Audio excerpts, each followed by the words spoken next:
Subscribe, like, comment and share to support the channel. Thank you for the support. In the dark forest, amidst the midnight hour, a blonde-haired individual struggled to walk with darts lodged in their leg. Frustration and anger consumed him as he felt the numbing sensation in his leg. Suddenly, his gaze caught sight of someone rushing towards him screaming out loud, and he called out the person's name.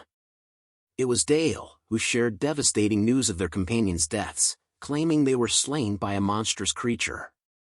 The blonde-haired person found it hard to fathom that their team of PK pros, with an average level of 40, could have fallen to a single naked psycho.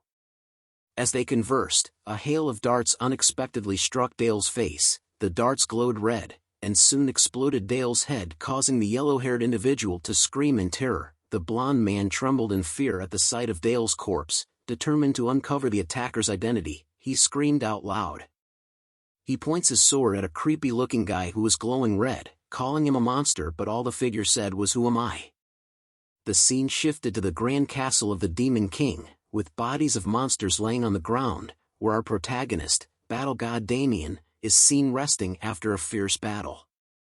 Grimacing in pain, he realized the extent of his injuries. Despite his impressive level of 904 and his top rank in the field of honor, he struggled to stay alive. Notifications flooded his screen, one after another, alerting him to abnormal states affecting his character. Damien clenched his teeth as he read each message, discovering that his character had fallen into a weakened, bleeding, and sealed state, rendering him unable to utilize any skills. Frustration and despair welled up inside him as he fought to keep his character alive. Another notification arrived, informing Damien that his character had been petrified, causing his movements to slow down. Battle god Damien pondered whether such a multitude of abnormal states were a common occurrence in the game as he tried to navigate his way out of this dire situation. Struggling to hold on, he silently acknowledged that not even the esteemed Saint Magnus or the High Heaven Immortal would be capable of healing him at this point. Suddenly, a mocking voice pierced through the chaos, likening Damien to a resilient cockroach. It belonged to none other than King Arthur, the leader of the Demon King expedition. Recognizing the voice, Damien called out Zhang Yuman's name, but before he could finish his sentence, Arthur attacked him with his staff. A warning blared, indicating that Damien's stamina had dropped below the threshold, risking his potential disconnection from the game. In a state of confusion and weakened condition, Damien questioned Arthur's motives for the assault. However, Arthur appeared to be distracted by notifications regarding the Lord of Abyss, Abraxas, who was raising his mana and attempting powerful techniques. Frustrated by the abrupt halt to the battle, Arthur grumbled to himself, lamenting that things were just starting to get interesting. As Arthur prepared to cast another spell, a notification popped up, cautioning the activation of the ultimate spell, multi-leveled Weather Reversal Realm Destruction. Despite the imminent danger, Damien couldn't help but feel a tinge of admiration. Once the spell was unleashed, Arthur resumed his attack on Damien, mocking him for his perceived lowly status as a hero who originated from a lower class. Battered and bruised, Damien couldn't help but question where things had gone wrong. 10 years ago, the virtual reality game Arcia Chronicle or AC was released, captivating players with its stunning graphics and vibrant non-player characters. The game's centerpiece, the Demon King Raid, promised the first player to conquer the quest the chance to establish a kingdom, become the hero of the AC world, and claim an illustrious trophy. Damien was one of the many players who dedicated their lives to AC, investing all their time and energy into the game for a decade. Despite his family's attempts to dissuade him, Damien remained steadfast, convinced that winning the game's reward was the sole means to compensate for his shattered real-life existence. It was during the Demon King raid that Damien encountered King Arthur, also known as Zhang Yuman, a devoted servant of the goddess Arya, wielding the Infinite Circle, a source of boundless mana. With his warm personality and undeniable charisma, King Arthur spearheaded the expedition that led them to the Demon King's castle. Damien's thoughts raced as he realized they were on the brink of completing the raid. Suddenly, King Arthur acknowledged Damien's significant contribution to their success. However, Damien's trust wavered as he questioned whether King Arthur had intended to betray him from the outset. King Arthur chuckled at the inquiry, but his laughter swiftly transformed into violent aggression as he mercilessly pummeled Damien once more, hurling insults and labeling him as worthless. Overwhelmed with shock and fear, Damien contemplated the possibility of perishing without accomplishing anything, all due to the treacherous nature of King Arthur. Yet, in that desperate moment, a voice reached out to him, offering a chance for revenge and a new purpose. It was Abraxas, the Lord of Abyss, extending his assistance to Damien in exchange for the task of slaying the goddess of light, Arya, and embracing chaos as an avenger. Initially hesitant, Damien couldn't resist the allure of finally achieving something after dedicating himself to the game for countless years. As King Arthur continued his taunts and relentless assault, Damien made his fateful decision. He would seize Abraxas's offer and transform into Damien, the avenger who would sow chaos throughout the land. Suddenly, King Arthur's brutal attack abruptly ceased as Damien awoke in his own room, drenched in sweat. Disoriented and bewildered, he struggled to comprehend how he had ended up there. Before he could make sense of the situation, his brother, Ma Jin-hoon, burst into the room, announcing that it was time to eat. Damien was taken aback since his brother was supposed to be serving in the military as an officer. However, Jin-hoon now donned a school uniform, leaving Damien questioning his own sanity. Gazing at the calendar, he realized it was July 28, 2020, the day when Arisa Chronicles beta version was released. The bewildering thought dawned upon Damien that he might have somehow traveled back in time. The confusion and uncertainty left Damien feeling utterly lost and disoriented, as if he had taken a wrong turn in a maze of bewilderment. His mind was a swirling storm of questions, unsure of what was happening or what would happen next. Even Damien's mother and brother were confounded by his peculiar behavior, their eyebrows raised in a perplexed fashion, wondering why he was acting so oddly. As they gathered around the dinner table, Damien couldn't help but marvel at the mouth-watering deliciousness of his mother's cooking, each bite conjuring memories of his carefree childhood. However, his nostalgic reverie was rudely interrupted by a raucous commercial blaring from the television, promoting Arisa Chronicle, the world's first virtual reality game.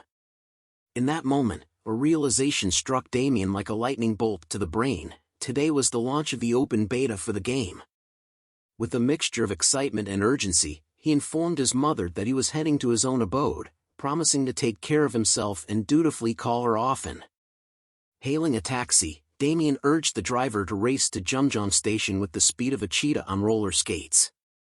As they sped through the city streets, Damien's thoughts drifted back 10 years to a time of great turmoil in his life. It was a period when the Galaxy M24 app was the hottest gadget on the market, and Damien's own life was simmering with challenges. Taking on the daunting responsibility of providing for his family in his father's absence, he toiled relentlessly to make ends meet. The weight of this burden became an unwelcome companion, gnawing at his spirit until he sought solace in the virtual realm of the game, severing ties with his family in the process.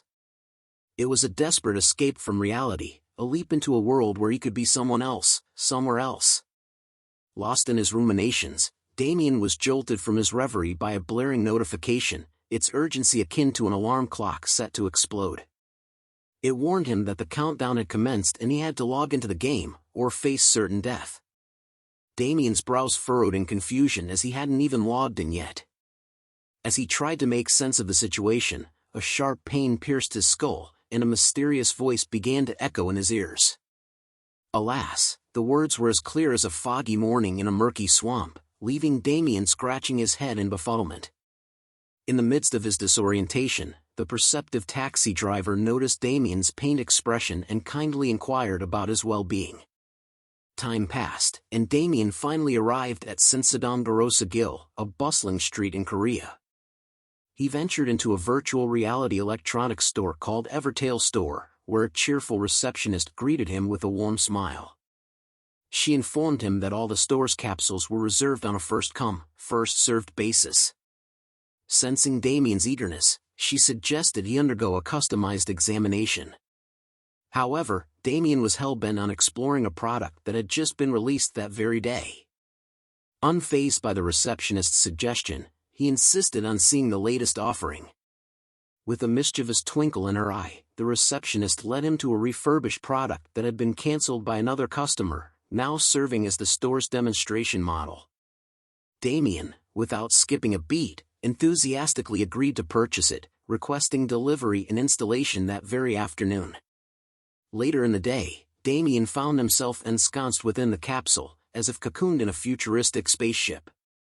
The system's voice chimed in, notifying him of the progress in his user registration. He listened intently as the system announced the commencement of virtual reality mode synchronization, confirming that his registration was complete. Damien couldn't help but reflect on the fact that he had spent most of his hard-earned savings for this pivotal moment. However, there was no room for doubt in his mind. He believed with unwavering conviction that he had made the right decision. The voice of the Demon King Abraxas only solidified his resolve, leaving him with a sense of purpose and a dash of villainous charm. With the synchronization of virtual reality mode complete, Damien took a deep breath and bravely uttered the command to begin his epic journey within the game.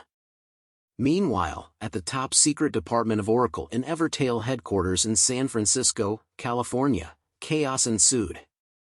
Strange errors popped up on the screens, prompting urgent notifications about a potential mainstream detection and an accelerating blockage of the main protocol of Arcia Chronicle.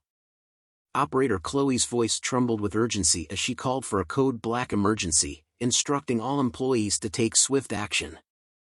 In the midst of the commotion, team leader Master Hayek dashed over to investigate the situation, his cape billowing heroically behind him. He demanded to know when the error had begun, and Chloe reported that it had just reared its troublesome head. The Akashic record of blocking protocol for the mainstream was gradually gaining momentum, posing a threat to their control. If the situation escalated further, they risked losing all command. The mainstream, a realm yet uncharted, lay before them, while the Akashic record, a hyper-AI responsible for the creation of AC, loomed over it like a mystical gatekeeper. Hayekjin and Oracle had been entrusted with its guardianship, but if something went awry, the entire system, along with the game, could be wiped clean, as if devoured by a hungry digital beast. Notifications flickered across the screens, mercilessly reporting a decrease in control over the mainstream, plummeting from 48% to 36%, and finally dipping below 25%. The warning was clear: the Akashic record had started nibbling away at the server, much like a ravenous squirrel devouring a nutty snack.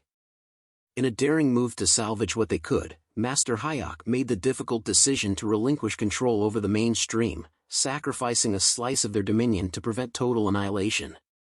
The Akashic record, sensing its opportunity, withdrew its grasp, temporarily pausing the blocking protocol, and activated the mainstream.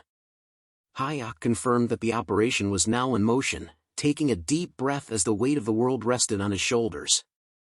Back in the game, Damien found himself immersed in the virtual realm, greeted by notifications that confirmed his connection, displaying his player name, date of connection, and current location, the Whispering Island. Memories of 10 years of gameplay flooded his mind, along with the burning desire for revenge against Jong Yuman, the source of the humiliations he had endured.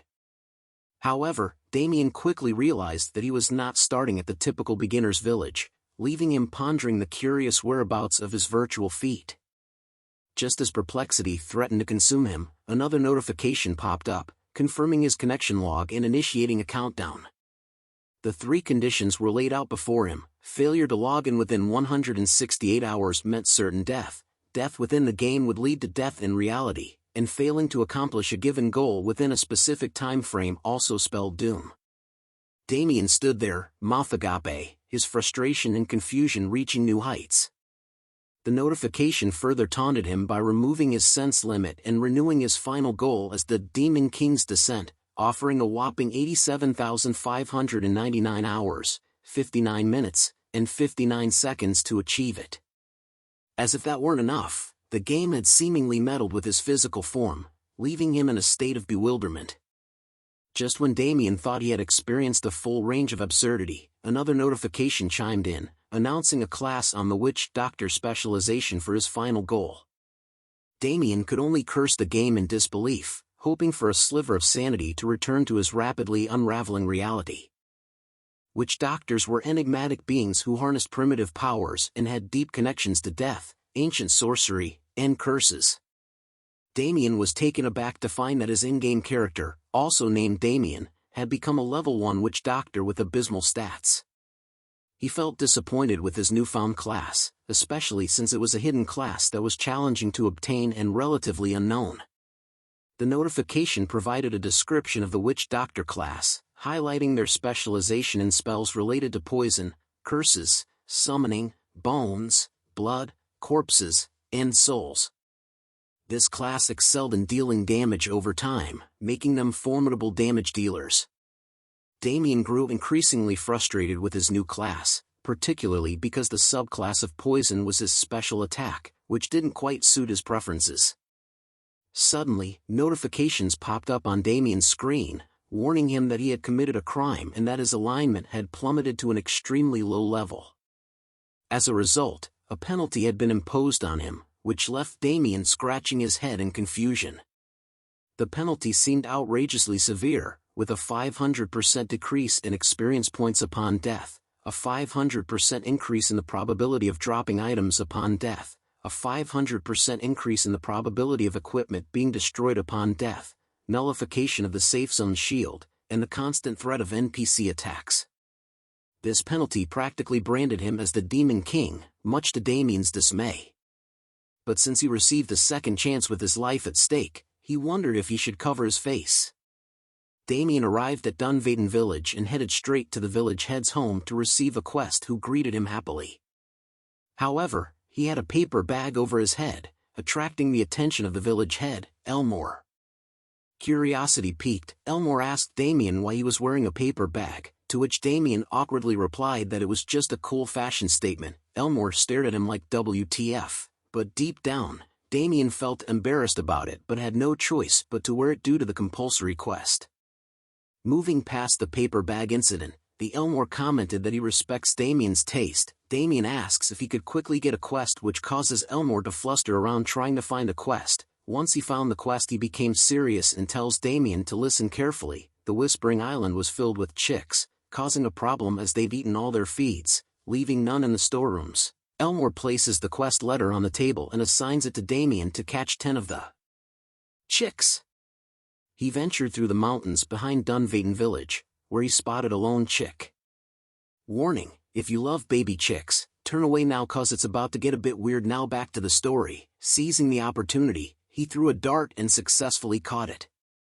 However, the effort left him breathless, and he drops to the ground realizing that he only had 1 HP remaining. A notification reminded Damien of his quest to catch the chicks and protect the storerooms on Whispering Island. The tutorial quest required him to catch 10 chicks and retrieve 10 yellow feathers, with his progress currently at 10% after catching just 1 chick. Completing the quest promised Elmore's beginner set and a recommendation.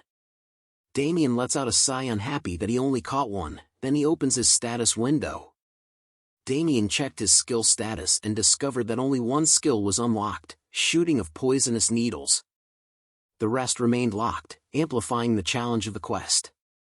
He thinks deeply about the skills and realizes there's no helping it as he can only learn other skills once he reaches level 10. He dusts himself off, saying that break's over. He holds his long and thin pipe, saying he now knows how to use it and is gonna do it properly, if you know what I mean, ha. As Damien continued his pursuit of the chicks, he grew more adept and efficient with his soul unlocked skill. He successfully caught several more chicks, earning valuable experience points along the way. Meanwhile, in the Yuxing Group's building, Zhang Yuman, also known as King Arthur, emerged from a virtual reality capsule after testing a new game. Satisfied with the experience, he received an update from his secretary regarding the game's popularity. Confident in its potential success, Zhang Yuman received a call from the director of the Yuxing Group, who had prepared everything he needed to dominate the game: the perfect class, the fastest leveling method, and all the necessary equipment. Excited to claim victory, Zhang Yuman eagerly anticipated his journey in the game. Back to Damien, he had just completed his quest of capturing 10 chicks from Whispering Island, panting heavily from the effort. But his exhaustion quickly turned into exhilaration as a notification informed him that he had leveled up. Overjoyed, he exclaimed in delight. However, when he examined his status screen, he was left speechless by what he saw. His name was still Damien, and his class remained Witch Doctor, but his stats displayed a mere 1 in strength, agility, intelligence, talent, and luck. On a positive note, he had 5 remaining stat points, a significant increase compared to the usual 2. Damien couldn't believe his luck. Perhaps this was a perk of having a hidden class. Realizing that things might not be as dire as he initially thought, he became determined to dismantle Zhang Yuman and wanted to soon shred him into pieces. Damien dashed through the bustling village, clutching his long and thin green pipe in his hand, while a rowdy group of hens trailed behind him. A player notices the noise and is shocked to see Damien run past him. He wondered what was it that went past him, but turning back shocks him even more, as he sees a whole crowd of hens chasing out Damien. The sight left other players dumbfounded, their minds spinning with speculation about Damien's true identity and intentions as well as the paper bag on his head. Some wondered if he was a tamer, but quickly dismissed the idea since tamers typically focused on a single powerful familiar. They look at him being chased by the hens, guessing he would soon die. Yet, Damien remained undeterred, fully committed to his quest of amassing as many chickens as possible. With a swift flick of his wrist, he dispatched one of the hens with a single dart. As he watched the lifeless bird fall, the other chickens began to rage towards him, startling him. He holds his long thin green pipe tightly and wondered if that was too much. He continues to run away from the chickens, thinking if he wanted to clear Elmore's quest about the chickens, hens, and roosters quickly, gathering a mob of them was like a play. Damien searched intently for something, his eyes scanning the surroundings. The hens, growing increasingly aggressive, only fueled his determination. With a wicked smile, Damien revealed his cleverly laid trap, luring the unsuspecting hens into a pit. A victorious grin spread across his face. I think I don't really know since his face is covered with the paper bag. So back to the story as the feathery mob fell right into his clutches. He relished the prospect of converting the captured chickens into valuable EXP, eagerly anticipating the rewards that awaited him. Amidst his triumph, notifications flooded Damien's screen, declaring his victory over the hens and rooster as they lay dead inside his trap and announcing his ascension to level 9. Damien clutches his fist in excitement. He blushes at the thought of keeping this up to level 10 to obtain a new skill. However, another notification caught his attention as EXP increased only by 1. His eyes darted towards a nearby forest as a chicken was slain with a blade, where he spotted a group of players joyously slaughtering the very chickens he had prepared for his quest. Anger simmered within him as he approached the players, demanding to know if they were having a good time. Without warning, Damien's fist connected with the face of a player named Cheol Min Jang, sending him soaring through the air before landing at a safe distance. Cheol Min Jang's screen lit up with a flurry of notifications, including one indicating that his character had fainted, rendering him temporarily unable to control it for the next 5 seconds. Fuming with indignation, Damien accused the group of voraciously devouring his hard-earned poultry and firmly insisted that they regurgitate their ill-gotten gains. The opponents, caught off guard, skeptically requested proof of their wrongdoing. With a triumphant gesture towards the fallen hens strewn about, Damien provided irrefutable evidence of their guilt. He sternly warned them that this was their final opportunity to make amends before ordering them to leave, demanding the return of their chicken dinners. One of the opponents, dazed but determined, rose to his feet and lunged at Damien, hurling a colorful expletive in his direction. Unfazed, Damien calmly warned him of the consequences and retaliated with a precise dart from his blowpipe, silencing the opponent's misguided bravado. Outraged, the remaining opponents launched a joint assault, seeking retribution. However, Damien's agility and skill allowed him to deftly evade each attack, countering with calculated strikes from his dart blower. With each successful hit, he reiterated his demand for the group to surrender their ill-gotten feasts. Bruised and defeated, the opponents questioned Damien's audacious conduct, prompting a notification that their party member, Dongcheol, had met an untimely demise. One astute player deduced that Damien must be a chaotic user, an infamous expert in player killing, akin to a notorious criminal within the game. As this realization dawned on them, panic set in, and they scattered in a bid to escape Damien's wrath. Yet, Damien had no intention of letting them slip away so easily.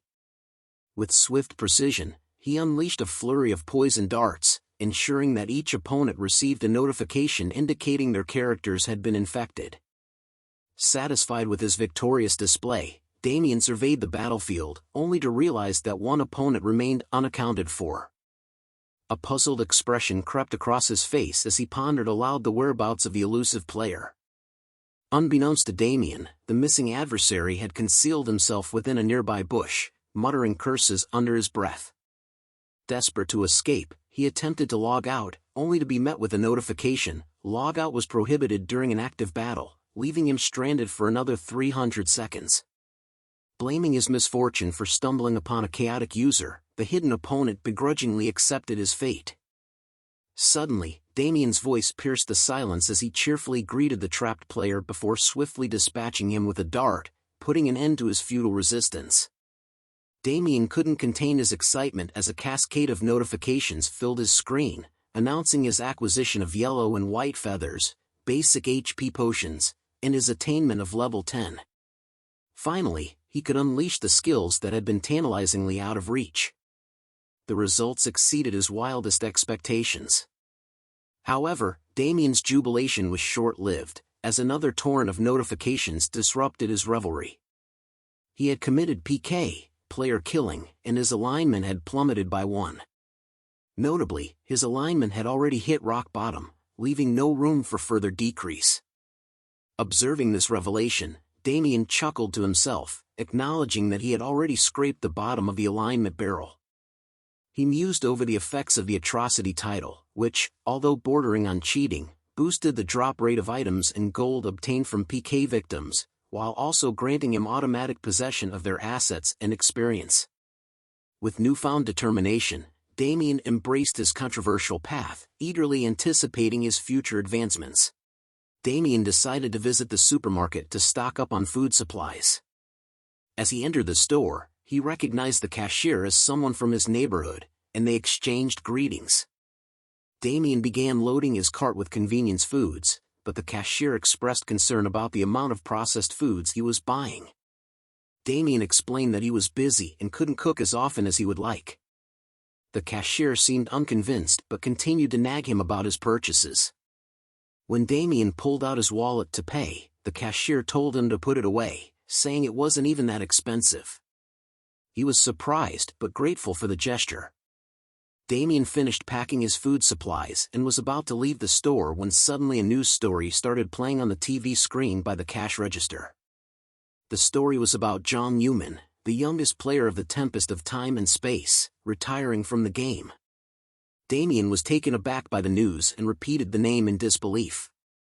The cashier noticed Damien's reaction and asked if he knew the famous player. He hesitated for a moment before admitting that Jong Yumin was indeed pretty famous. The cashier seemed surprised and started gushing about Jong Yumin's background, describing him as tall, handsome, and amazing at gaming. However, Damien seemed lost in thought and didn't pay much attention to the cashier's words. He had a serious look on his face. In a dense forest near Dunvaden village, Damien hunted some chickens while thinking about Jong Yumin's impending arrival. Suddenly, he received a notification saying that he had leveled up and reached level 15. But Damien was not happy because he had realized that he needed to become much stronger than he was now and could not slack off. He muttered to himself that it was somewhere around there and pulled up a quest titled The Predator of the Whispering Island, which was classified as an epic quest. The quest required him to defeat the mutated wild boar and bring back its hide. The progress on the quest was at 0%, and the reward for completing the quest was Elmore's recommendation. Damien knew that this was the last quest on the island, and if he completed it, he could go somewhere else with Elmore's recommendation. However, wild boars had a tendency to migrate frequently, making them hard to locate.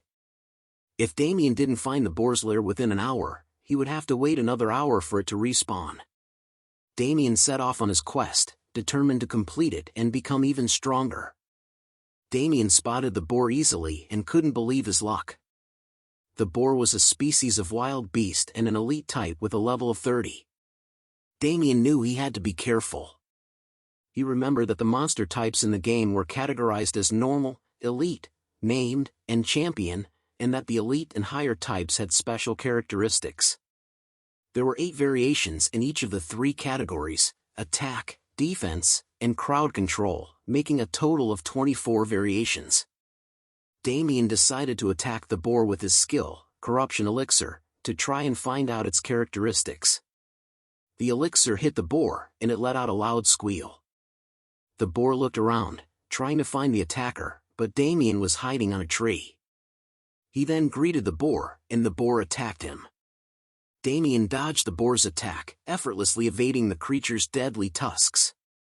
He taunted the beast, beckoning it to come closer with a confident smirk on his face. In a fluid motion, Damien grabbed another elixir and hurled it towards the boar. The elixir found its mark, hitting the creature with pinpoint accuracy.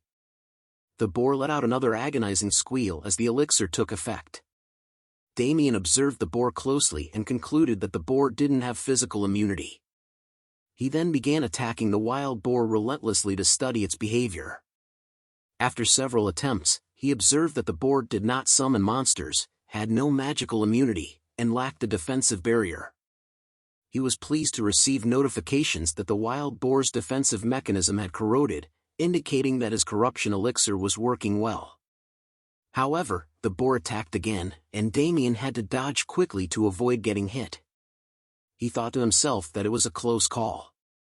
The boar was visibly angry and charged at him again, but Damien dismissed it as typical behavior for a dumb beast species. Suddenly, a wall appeared in front of him, which he had never seen before. Damien was surprised and wondered if the boar's characteristic was wall formation. As the boar charged towards him, Damien realized that he couldn't dodge it and thought to himself that he was in trouble.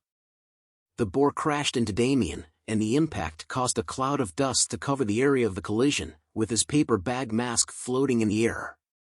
As Damien emerged from the cloud of dust, he was visibly enraged, and his entire body turned red, with a deadly aura surrounding him. This was due to the skill he possessed called zombification, which was currently at level 1 with a passive attribute of corpse. The skill allowed him to transform into an undead when his HP reached 0 and prevented his HP from falling below 1 for 600 seconds. When activated, he emitted a plague aura that poisoned and made opponents bleed within a 3-meter radius. However, he couldn't use any other skills while the skill was activated, and there was a cooldown period of 1800 seconds. Damien's anger boiled over as he shouted at the wild boar, cursing the creature for hurting him. The sudden outburst of rage startled the boar, causing it to let out a frightened squeal in response. Damien's transformation seemed to have intimidated the wild boar, which now stood frozen in fear. Despite its fear, Damien continued to lash out at the boar, blaming it for nearly causing his demise. Damien fiercely punched the boar, causing it to squeal in pain. Notifications began to flood in, revealing that the wild boar was bleeding and poisoned. Damien was informed that he only had 10 seconds left until the zombification ended, but he remained confident. With his time running out, Damien quickly activated his skill, Plague Aura, determined to defeat the boar once and for all. As the notifications counted down the remaining seconds, Damien declared that he would turn the boar into a bloody pulp. The tension mounted as the seconds ticked away, but Damien's determination did not waver. Finally, with the countdown complete, Damien declared that the boar was done for. Just as the last notification sounded, Damien struck the final blow, defeating the wild boar. Damien felt exhausted and fell to the ground, huffing and puffing. However, he also felt accomplished, as the notifications informed him that he had gained experience and had leveled up to level 16. He had also obtained the wild boar's fangs, hide, and essence, as well as a substantial amount of gold. After that, another set of notifications started pouring in. One notification indicated that Damien had obtained the title, the one who killed the wild boar alone, while another notification stated that he had cleared the quest, the Predator of the Whispering Island. Upon seeing these notifications, Damien felt a sense of accomplishment and excitement. He thought to himself how he could hog all the rewards since he cleared the quest and earned the title, the one who defeated the boar alone. The title came with bonuses such as strength and movement speed increases, as well as a characteristic resistance boost. Damien was thrilled to have earned a solo clear title and took a look at the items he had obtained.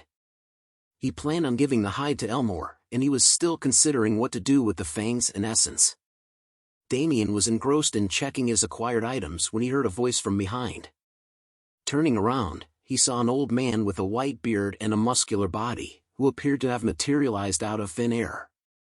The old man seemed to be amused by Damien's presence, commenting on his peculiar nature as an otherworld adventurer who had risen again after death.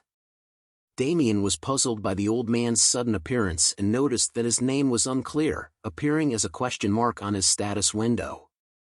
Although the old man looked human, it was difficult to discern his age and level, except for the fact that he appeared to have lived for countless millennia.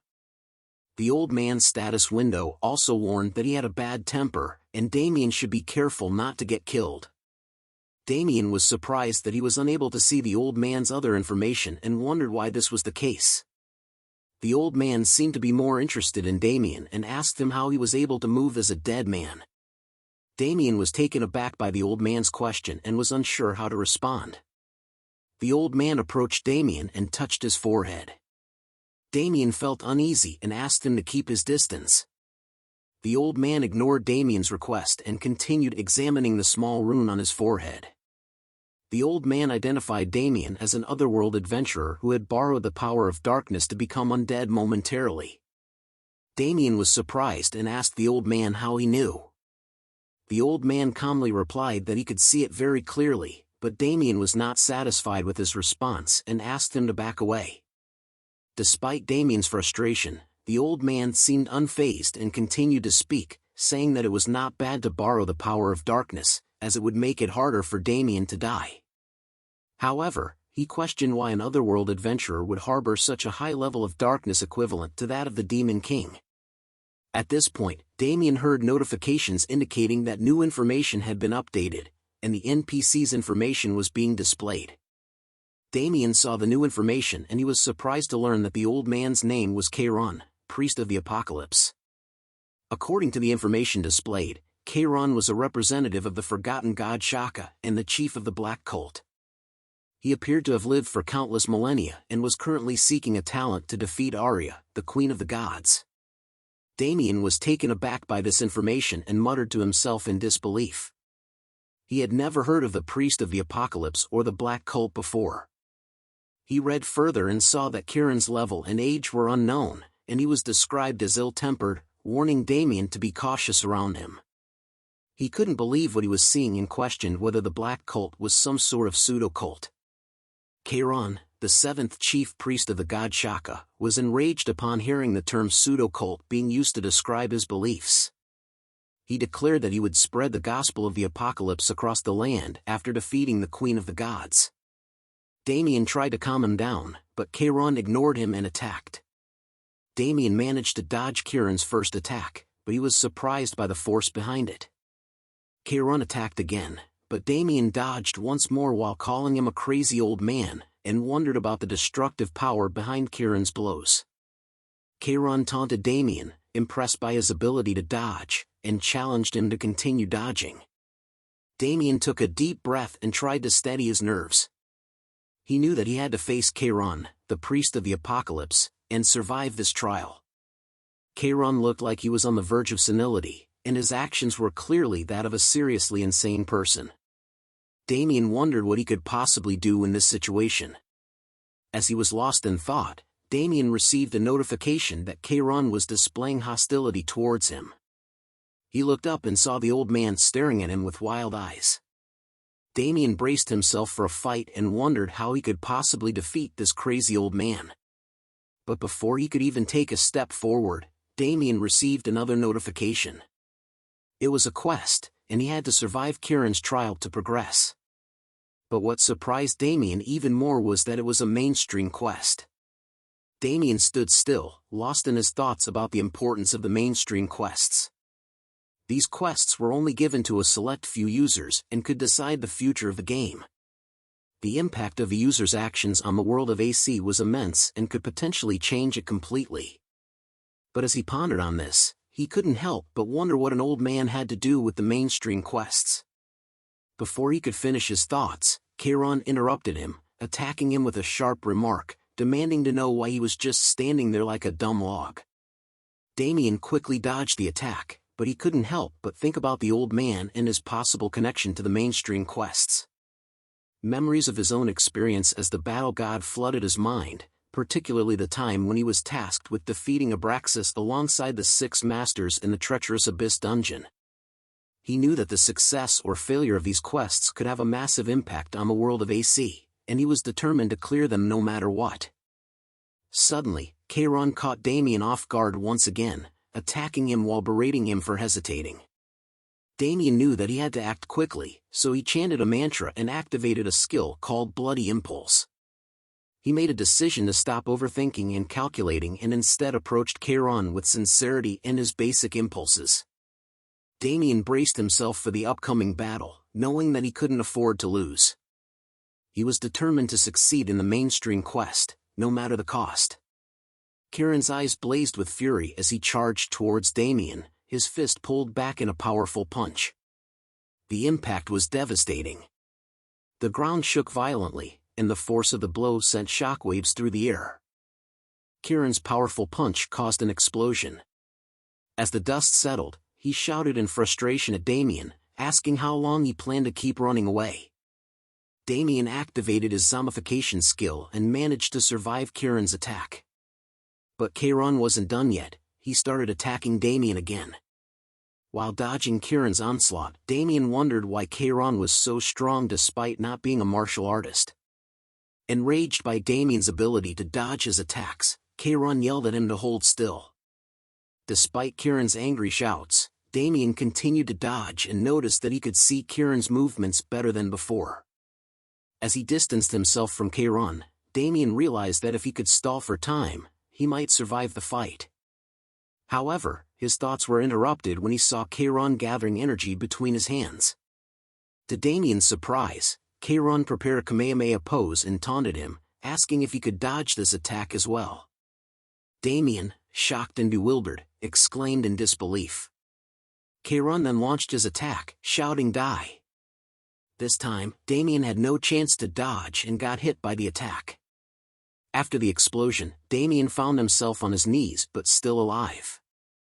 Suddenly, a notification sounded, indicating that there were only 2 seconds remaining.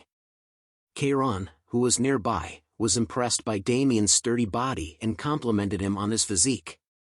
Damien responded modestly, saying it was nothing compared to Kairon's.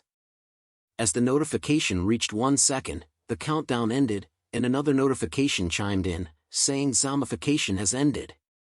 Damien felt relieved after escaping this near-death scenario. But the next notification brought him good news: you have cleared the quest Kairon's trial. Kairon, who had been silent until that moment, spoke up with a hint of sarcasm, remarking that Damien's mouth was still functioning despite the ordeal they had just gone through. Damien retorted with a hint of pride, saying that he now had to live life to the fullest since he had obtained this opportunity. Kairon then asked about Damien's power of darkness, which he had noticed earlier. Damien confirmed that he possessed that power and asked if Kairon recognized it. Kairon responded to Damien's question with a smirk, indicating that he recognized Damien's power of darkness. He mentioned that as the chief priest of the 7th god Shaka, he couldn't possibly miss it. Damien asked Kairon about the 7th god Shaka, and Kairon praised him as the best god of Arcia. He explained that Shaka was the lord of darkness and apocalypse, incomparable to Arya, and the greatest of all the gods.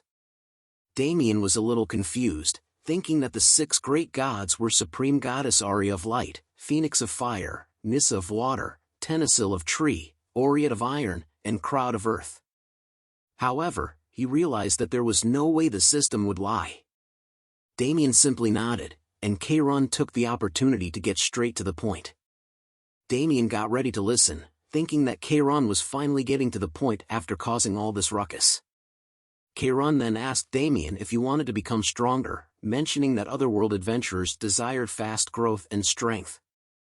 Damien was taken aback by the suggestion, but before he could respond, Keiron actually suggested that Damien become his disciple.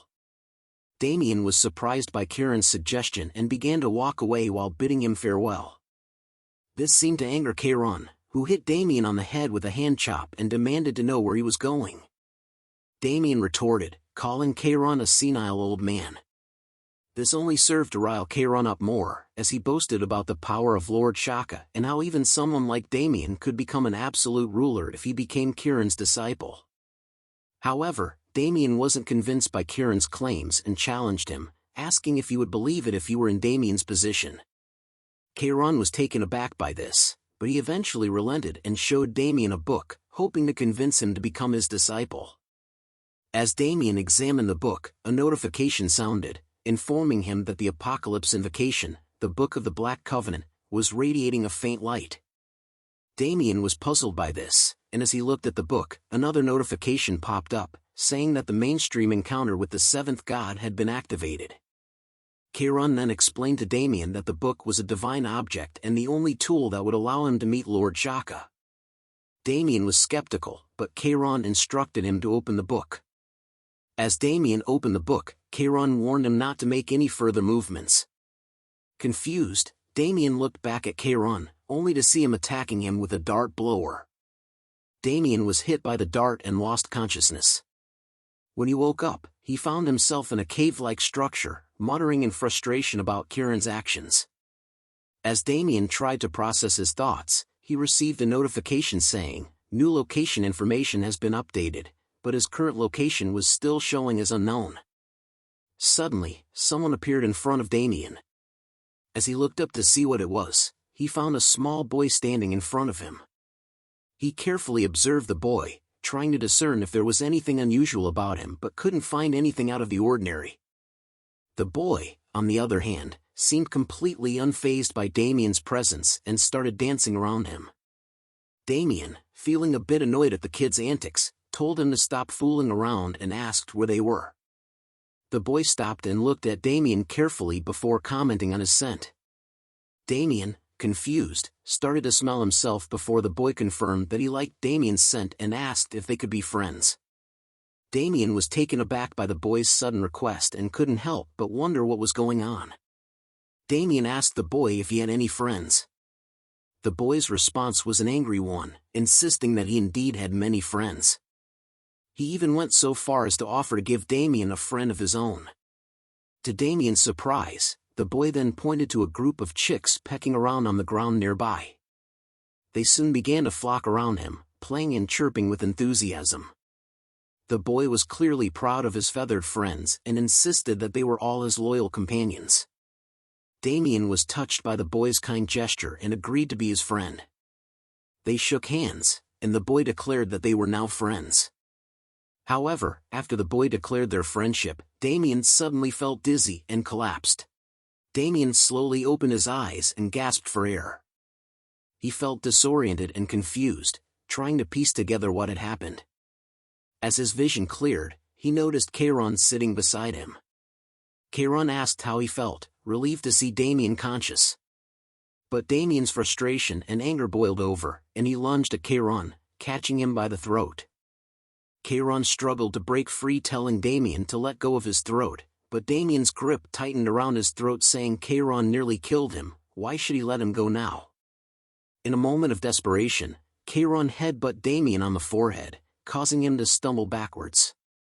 Damien felt the world spin as he began to fall backwards. In that moment, he heard a notification alert, status effect. Your character is in critical condition. Until you have recovered your strength, your character is unable to move. Realizing that this wasn't the first time he had found himself in this situation, he thought, shit, here we go again. Damien slowly opened his eyes and saw Keiron sitting in front of him once again, asking if he was up. He winced at the pain in his head and muttered to himself about Keiron's thick skull being made of rock. Keiron asked what he had said, but Damien quickly brushed it off as nothing, knowing he couldn't afford to anger the old man any further. Damien thought to himself that Keiron may look homeless and senile, but he was incredibly strong. He knew he needed to swallow his pride and follow Keiron's lead if he wanted to survive. Kairon then asked about Damien's conversation with Lord Shaka, and Damien stumbled over his words, unsure of what to say. He eventually admitted that Lord Shaka had asked to become friends. Damien's response surprised Kairon. He explained that friendship was a relationship of brotherly affection and that Lord Shaka had internally decided that Damien should become his successor. Damien was confused and tried to ask for clarification, but Kairon interrupted him and said that he just needed to follow him from now on.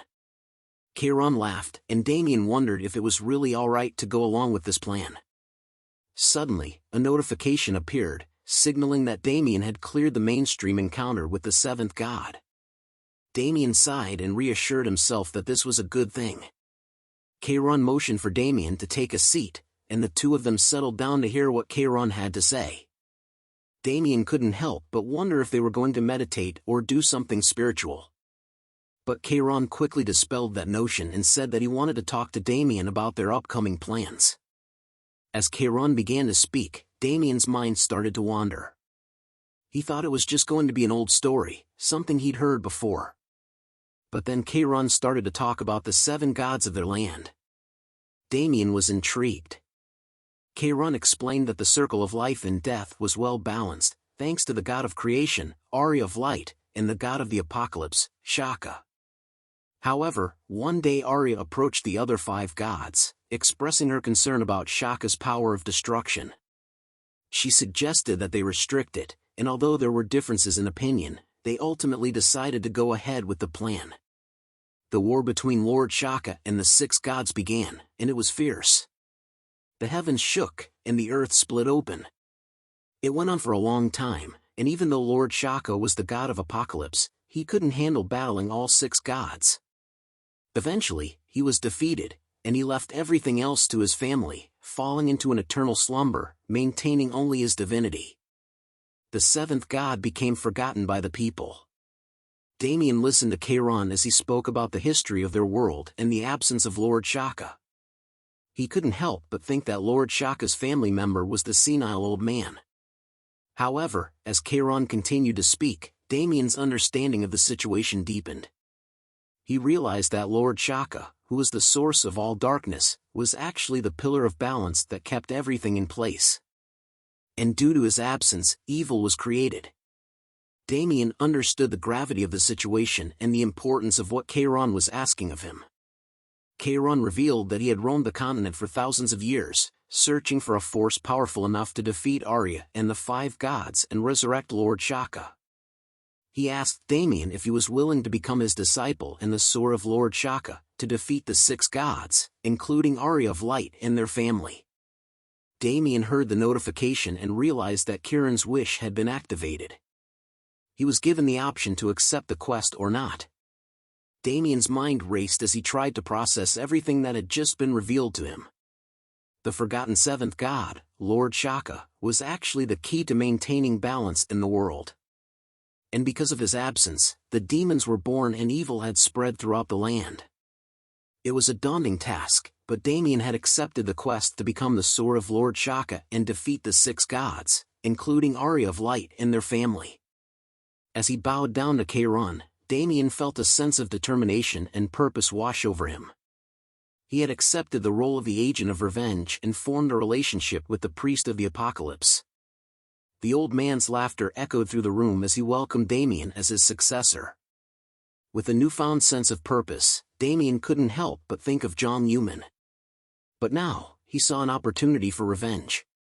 Once he was done training with Kairon, he would be ready to face John Newman and bring him to justice. Kairon interrupted Damien's thoughts and announced his departure. Damien respectfully bowed and wished his master well. However, Damien suddenly realized that something was amiss and called out to Kairon. He asked if there was anything else he could teach him before leaving. Kairon responded that he had already chosen him as his disciple, and what more did he want from him? As Damien continued to express his confusion and disappointment, Kairon took out a book and handed it to Damien. He instructed Damien to refer to it whenever he needed help and to avoid seeking him out. Before Damien could react further, Kairon activated a formation and disappeared into it. Damien was left stunned and bewildered. He couldn't believe that his master had left him so abruptly without any further guidance. As he stood there in shock, he received a notification that he had been given a quest. The quest was to resurrect the god of darkness, Shaka, and defeat the 6 gods and their families who ruled the land. Damien couldn't believe what he was reading. He felt overwhelmed and unsure if he could accomplish such a monumental task alone. Damien was seething with frustration and anger. He shouted out loud, wondering how he could possibly complete the daunting quest assigned to him. He questioned whether it was even possible to clear the task. He also expressed concern about the families of the 6 gods he was supposed to defeat, especially those who had fought alongside him before, like Crimson Agnes, Siren of the Ice, Halo of the Mind, Cyrus of Steel, and Luke of the Boulder. Damien's mind was racing, and he tried to come to terms with the gravity of the situation. He knew that these families were the most powerful in the world, with abilities that were considered disaster class. Among them, the family of Arya, John Newman, the Radiant King Arthur, had obtained the infinite mana item Infinity Circle and was praised as the god of magic. Damien wondered if he could really defeat such powerful adversaries. However, as he thought about his comrades, he realized that there was no need to be scared. For some reason, he had been given the opportunity to come back in time, just when he thought it was the end. This gave him the determination he needed to face the challenge head-on. With newfound determination, Damien vowed to clear the quest assigned to him, no matter what the cost. He declared that he would put an end to the ill fate that had befallen him. Damien knew that his path would be difficult, but he was ready to face it and bring justice to those who had wronged him. The quest to resurrect Lord Shaka and defeat the 6 gods became his purpose, and he would not waver in his resolve. As Damien processed the previous notifications, he was surprised to see even more popping up. He read through them and realized that he had obtained the Apocalypse Invocation, the Book of the Black Covenant. The notifications revealed that new clauses had been added, but because of his low level, some of the clauses were deactivated. Damien found the book fascinating because it offered various abilities like returning to the village, getting an oracle's advice, examining runes, appraising items, dismantling them, combining materials, and creating new things. He was thrilled to have acquired an all-in-one multi-item, something he had heard about before. Excited, Damien opened the book and was pleased with its contents as it was a scam item with various abilities. He felt lucky and unstoppable. Curious about its capabilities, he decided to test the book's ability by starting with disassembling an item. Choosing a boar head as his material, Damien focused on the task and began the process. With determination, he synthesized and created the item. After some time, Damien excitedly exclaimed that the creation was complete. Upon inspecting the newly created item, he discovered it was a wild boar helmet, made from a giant boar head. The helmet had impressive bonuses, increasing his HP, magic power, defense, and overall stats, while also dealing extra damage to animal-type monsters. However, Damien didn't feel entirely happy about the creation of the item due to its current stats, wondering if this was the best item option he had right now. Thinking of the global game trading site, GameBank, 100 AC gold is equal to $1 and that a wild boar's head is usually worth 500,000 gold. Considering the item's value in the game's economy, Damien realized he couldn't simply create items whenever he needed money, or he might become poor. Keeping this in mind, he decided to give the leather to the village head and prioritize creating items strategically in the future. Damien went to the village head's home and handed over the leather. The village head expressed surprise, asking if Damien had caught it himself, and Damien confirmed that he did. Wearing the boar mask, Damien gave off a menacing aura as he tells the village head that he was certain it was wild boar's leather. Impressed by Damien's achievement, the village head wrote a recommendation letter, advising him to leave the island and head to the main continent. Additionally, the village head instructed Damien to go to the harbor on the eastern side of the island and take a boat to the main continent. Damien received a notification acknowledging the recommendation had been acquired. The village head hands over the recommendation letter, telling Damien to show it to the branch head of the Adventurers Guild and thank the village head for his help. Filled with purpose, Damien left the village head's house and made his way towards the harbor, ready to embark on his journey. At the harbor, Damien took a break, eating bread and checking his progress. He was a level 16 witch doctor with no affiliation and had a huge negative alignment. He held titles such as Atrocity, the one who defeated the wild boar alone, and Agent of Revenge. His stats were impressive, with high intelligence and talent. He had mastered skills like shooting poison darts, using bloody impulse, and performing zombification. He stares at the stat window knowing that he had no remaining stat or skill points and was still only level 16. He knew he still had much to accomplish. While reviewing his status, Damien pondered his Agent of Revenge title, which indicated that he was chosen by the seventh god and possessed an unknown power. The title provided significant bonuses during PvP battles, including increased attack power, defense, resistance to attributes, and resistance to status abnormalities.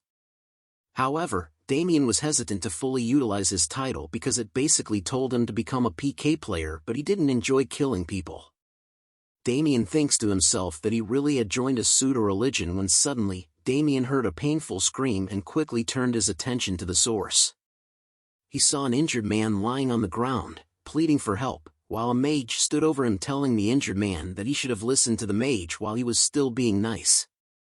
The mage grabs the injured man by the hair, telling him he just needed to pay, and asked why he had to make it hard for the both of them. As the injured man whimpers in fear, Damien couldn't help but wonder if they were killer mages. Killer mages were powerful mages who used their overwhelming abilities in the beginning of the game to go around and PK. The killer mage continued to speak to the injured man, saying they weren't bad people and that the mood in the area had gone dark. Daimon could tell that the mage was the leader of the group, as he had managed to block off the wharf with only 20 people. Despite the situation, the killer mage still tells the injured man to pay the toll so that he can leave. In the midst of the crowd, an English foreigner expressed displeasure with how things were unfolding. He grabs his sword and unsheathed it and, without warning, charged at the mage, telling him to go F himself. The English foreigner's action grabbed the attention of the mage, but despite the sudden attack, the killer mage remained calm and collected, wondering who he was as he casts a spell. He activated his energy bolt skill and launched a powerful attack at the foreigner, leaving him stunned and bewildered. With an evil smile on his face, the killer mage taunted the foreigner, telling him he can't win, and continued to bombard him with the same spell over and over again. The audience watched in horror and disbelief as the foreigner was relentlessly attacked by the mage. The attacks stopped as the mage laughs at the cooked foreigner, saying what a sight it was to see. The leader of the killer mages instructed his teammates to see off their departing guest, and all members began to cast their spells at once, smiling and laughing at what they were going to do. The mage turns around to say that there was nothing better to look at. But before he could say anything else, one of his teammates was abruptly beheaded. The killer mage and his teammates were taken aback by the sudden beheading of their comrade. Confusion and fear swept over them as they tried to make sense of the situation. One of the gang members pointed out a figure nearby wearing a distinctive boar helmet, wondering aloud if this mysterious stranger was responsible for the sudden and gruesome attack. As the group of evil mages turned their attention to the figure, they quickly realized it was indeed Damien who had beheaded their comrade. The sight of the boar helmet and the aura of menace emanating from Damien sent a chill down their spines. The leader of the killer mages tried to act tough, asking who Damien was, but his confidence quickly faded as Damien demanded payment for their lives. With a menacing expression, Damien gave the group a mere 10 seconds to pay up, warning them that it was their only chance to survive. As Damien faced the group of menacing evil mages, he sensed their intense hatred and disdain directed towards him. The leader of the group expressed disbelief and scorn, mockingly ridiculing Damien for his seemingly foolish actions. Unbeknownst to them, Damien had a well-thought-out plan in mind. With a commanding voice, he initiated a 10-second countdown that resonated clearly through the tense atmosphere. The mages grew increasingly irritated as Damien counted down, and their leader commanded them to go and kill him.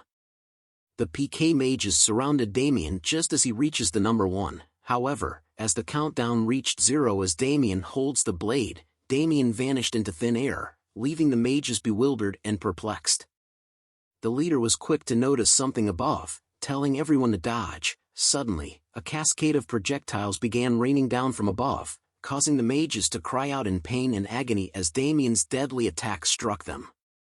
The leader was shocked to see what happened and wondered what was going on as the faces of his members started to melt in front of him.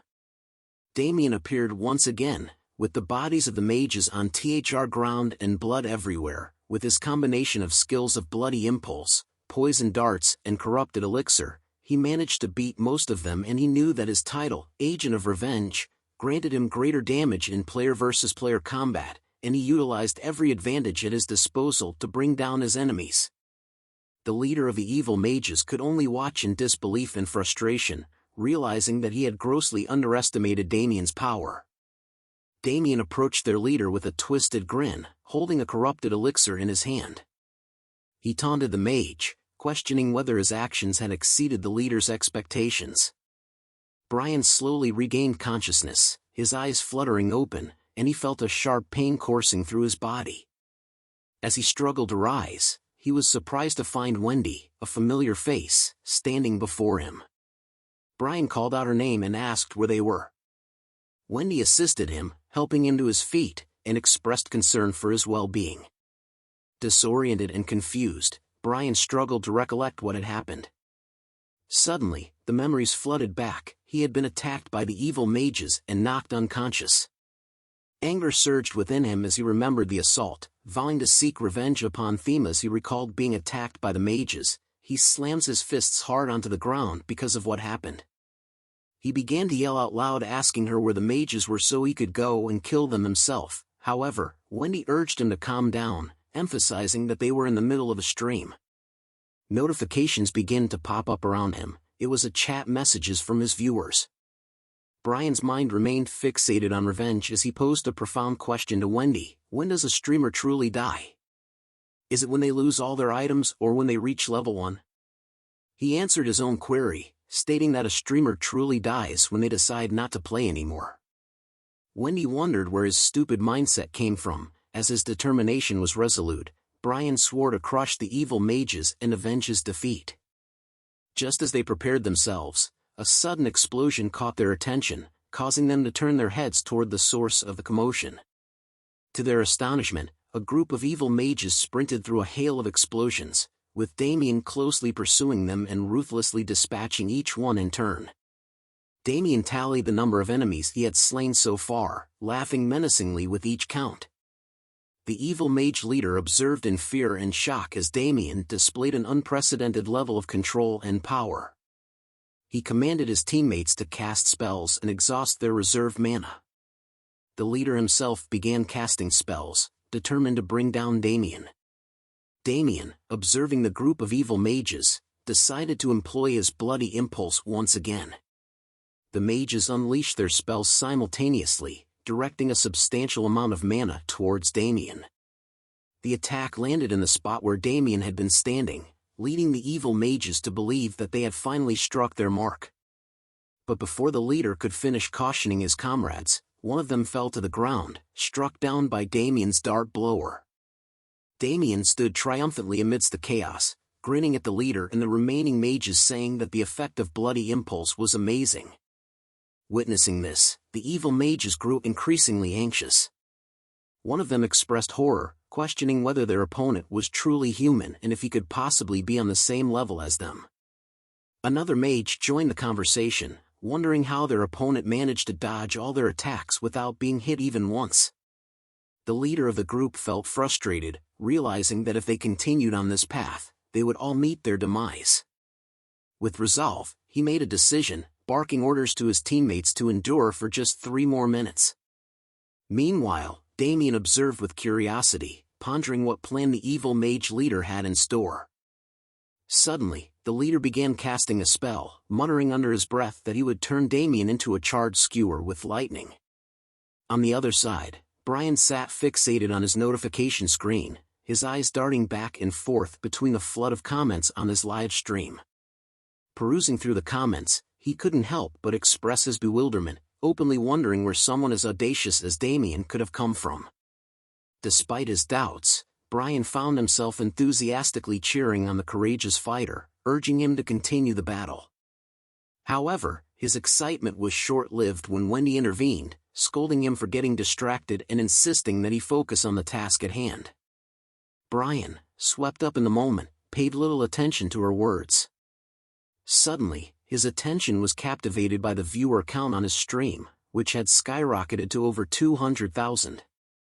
A surge of adrenaline coursed through him as he realized the opportunity before him. Turning to Wendy, he asked if she was ready, to which she responded with confusion. Brian gestured toward Damien, readying himself to get Damien and seized the moment to boost his own popularity. The battle between Damien and the evil mages reached its apex.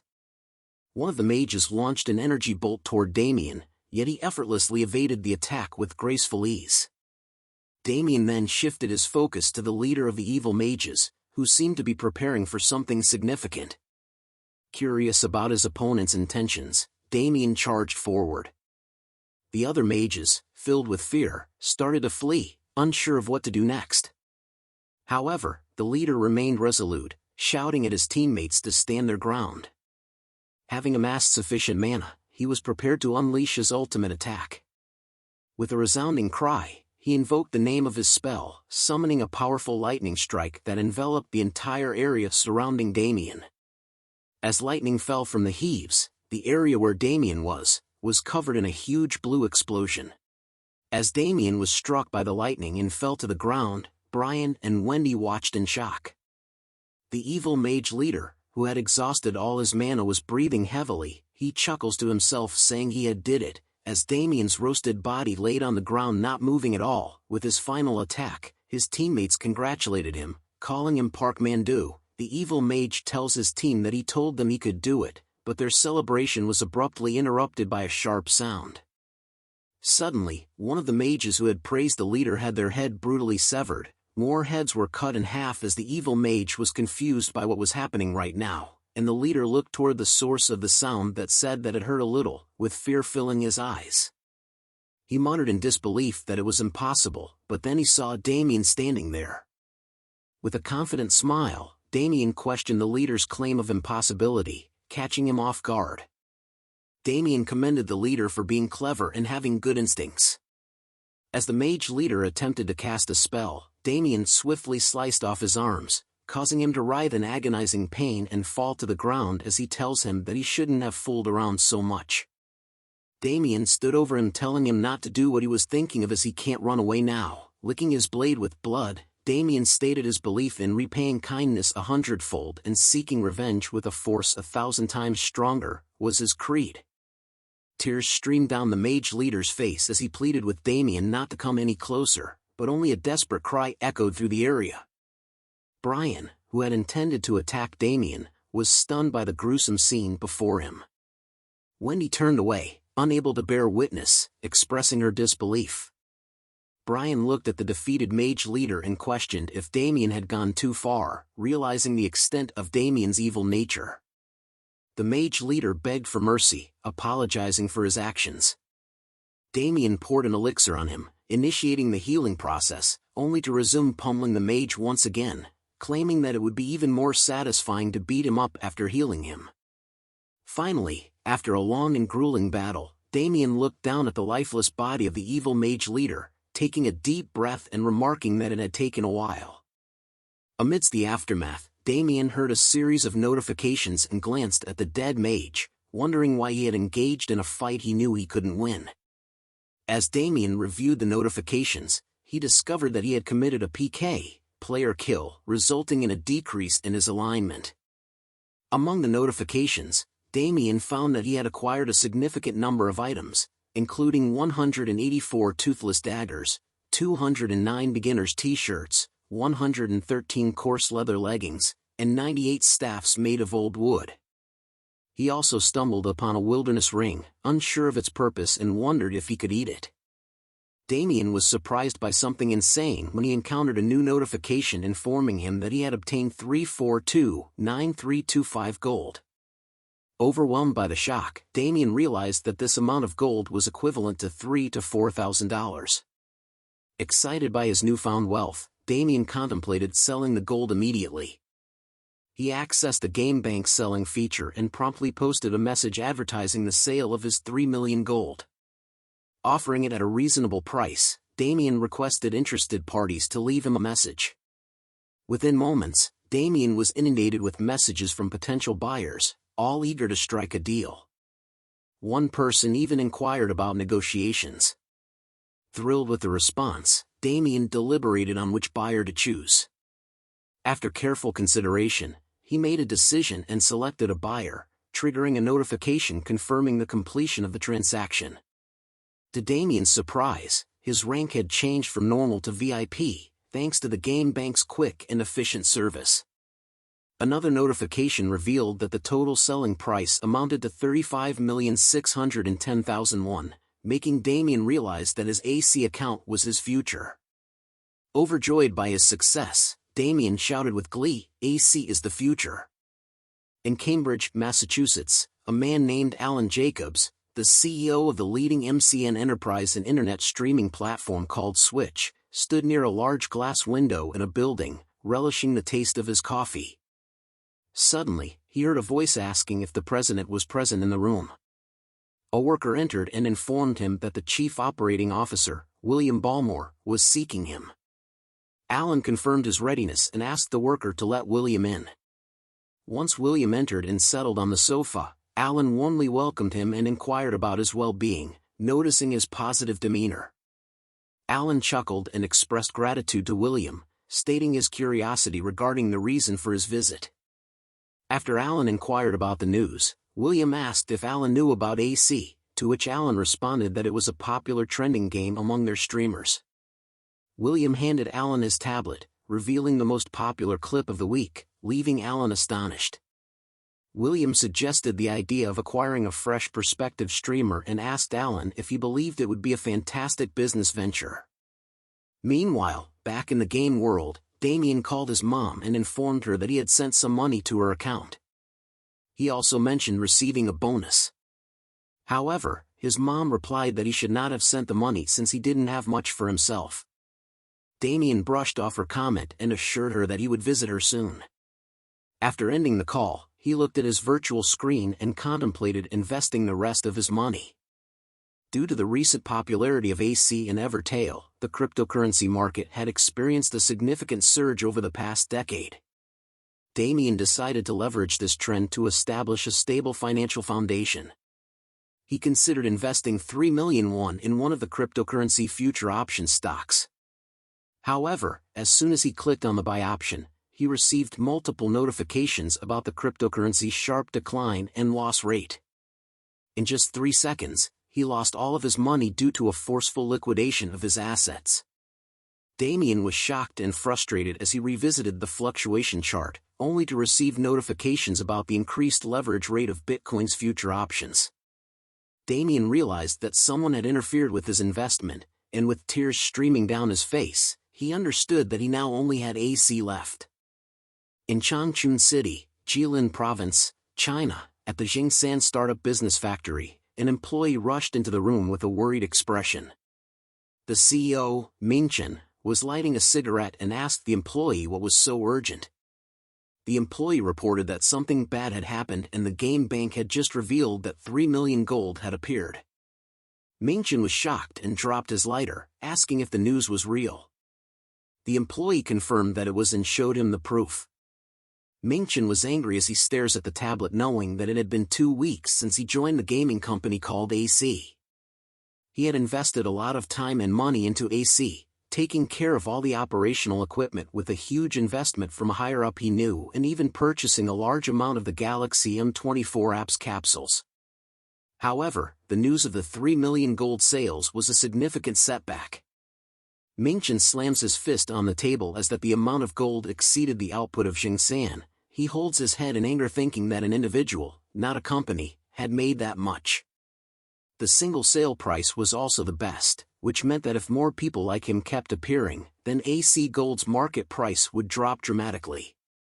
Mingchen smacked his table in frustration and exclaimed, "What the hell?" as he tried to figure out how to deal with this unexpected turn of events. He hit the employee on the head with the tablet and demanded to know why he hadn't been told earlier and if he planned to bankrupt him. The employee tried to explain, but Mingchen cut him off with a shout, ordering him to find out who was responsible. Mingchen was worried about the future of Xingsan and realized that it was only a matter of time before he went bankrupt and couldn't repay his investment. He then ordered the employee to find out who this person was, and the employee ran out to fulfill his boss's orders. A boat is sailing in the sea as someone yells they were setting sail now. Damien lay on a boat that had already sailed, reflecting on the island he had just left. It was filled with many twists and turns, but thanks to a guy named Park Mandu, he acquired a lot of valuable materials. Damien opened his inventory and contemplated disassembling some items. Notifications popped up one after another of his successful attempts. After a successful item disassembly, he was pleased to find that he had acquired 8 low-grade iron. With this much material, he realized he could make more money than other users still on the island. His efforts had also paid off in terms of experience points, as he had gained multiple levels and reached level 20. Damien thought about how the effect of atrocity had helped him level up a lot and decided to take a look at his status. He was a witch doctor with no affiliation and very low alignment. He had the title of Atrocity, the one who defeated the wild boar alone and the agent of revenge. His stats were impressive, especially intelligence, which was above 50, and with strength, HP, agility, talent, and luck all being over 10. Damien had no stat points remaining, but he was satisfied with his progress. Damien pondered over his current skill set, wondering whether he should invest in any other skills.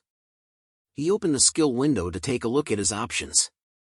Among the skills listed were shooting poison darts, controlling the dead, bloody impulse, corrupted elixir, voodoo doll, and zombification. He read the description of bloody impulse, which he had already invested in and reached level 5. It had the attribute of blood and could increase a target's attack and movement speed by 100% for 100 seconds while consuming 1% of the target's stamina per second. He then moved on to corrupted elixir, which he had also invested in and reached level 3. It had the attribute of poison and allowed him to throw a special elixir that would inflict 90% physical damage. Once hit, the target would also suffer 140% magic damage for 330 seconds, while their defense decreased by 20%. Lastly, Damien examined controlling the dead, which had the attribute of summoning and allowed him to summon applicable dead monsters at 50% of their stats. The number of summons would be proportionate to his magic power. He also looked at Voodoo Doll, which had the attribute of a curse and required him to consume an item and curse his target. Every time he stabbed the doll, his target's stamina would drop by 1%. Damien wasn't particularly impressed with these skills, especially Control the Dead, which could only summon weaker monsters such as chicks or chickens. Voodoo Doll also seemed impractical, as he would need to carry a doll item around. Nevertheless, he knew that these skills might come in handy one day. Suddenly, a notification popped up, breaking his train of thought. It informed him that information about a new location had been updated. Damien looked ahead with a smile, realizing that he was finally going to a new location. The notification also informed him that the world map had been updated. Damien looked at the view and couldn't wait to start his journey in the main continent. The ship's captain bid farewell to Damien, and Damien replied with a thank you and looked ahead, taking in a familiar view. He recognized that the location he was at was one of the liveliest kingdoms on the eastern part of the Arcia continent, the center of the eastern side, Terra. As Damien walked, he saw many public notifications from other players requesting to team up for quests, grinding, and recruitments. He thought to himself that it was just as he remembered. Even though there were so many people, no one had noticed his disposition. Damien then saw 3 people standing in the middle of the street, shouting out that they were recruiting people who wanted to raid a dungeon right now. They also mentioned that they treated healers favorably and were looking for temporary mercenaries for 1 week. They would provide meals and lodging. Damien commented that guild recruitment was also the same, but suddenly he changed his thoughts and started looking for the place he had been searching. Finally, he spotted the familiar sign that marked the entrance to the Adventurers Guild. Pushing his way through the throngs of people, he made his way to the front desk where several others were discussing their schedules and requests. Realizing that he was running out of time, Damien squeezed past them as he had no time to waste if he wanted to make his application today. The manager of the Adventurers Guild in Terra Kingdom, Hat-san, called out to Maria and asked her to bring him all the adventurer applications from that day. Maria saluted and replied with an affirmative answer. While Hat-san was busy, Damien called out to him with a greeting. Hat-san looked a little frustrated at first, but Damien continued and confidently stated that he would like to get a license. Hat-san was visibly happy when Damien called him by his name and remarked that he looked like a new adventurer with good eyes who had taken the time to research him. Damien replied that he should be at least that aware if he wanted to be a mercenary. Hat-san agreed with him and thought to himself about the Adventurers Guild, its branches throughout the Arcia continent, and how it was a facility that all NPCs and adventurers utilized. He also noted that there were some people who paid to make requests and others who did the requests to make money. The Adventurers Guild's main job was to mediate between the two parties, but there weren't many people who utilized this feature properly. However, Hat-san thought that Damien was quite quick to catch on. Hat-san then confirmed with Damien that a license was needed to do that sort of work. Damien replied that he had heard as much. Hat-san then asked if Damien wanted to apply right away, to which Damien replied with an enthusiastic yes.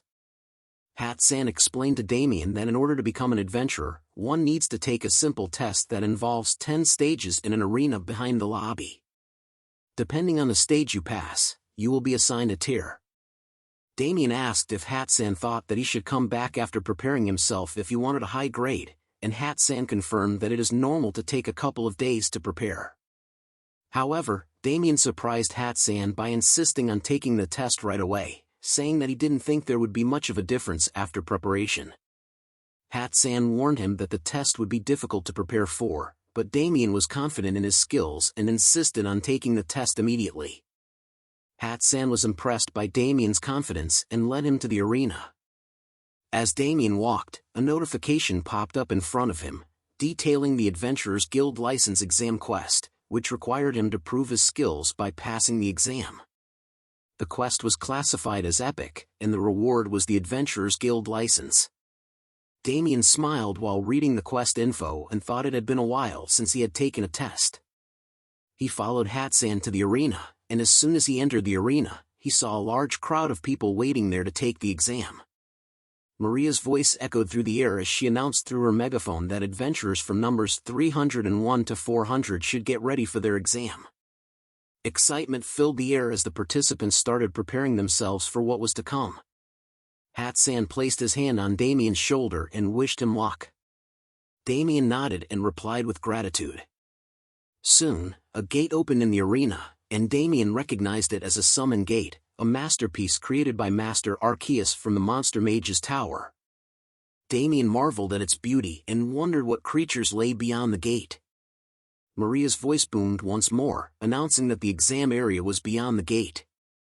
She explained that the adventurers would have to defeat the summon monsters to pass each of the 10 stages.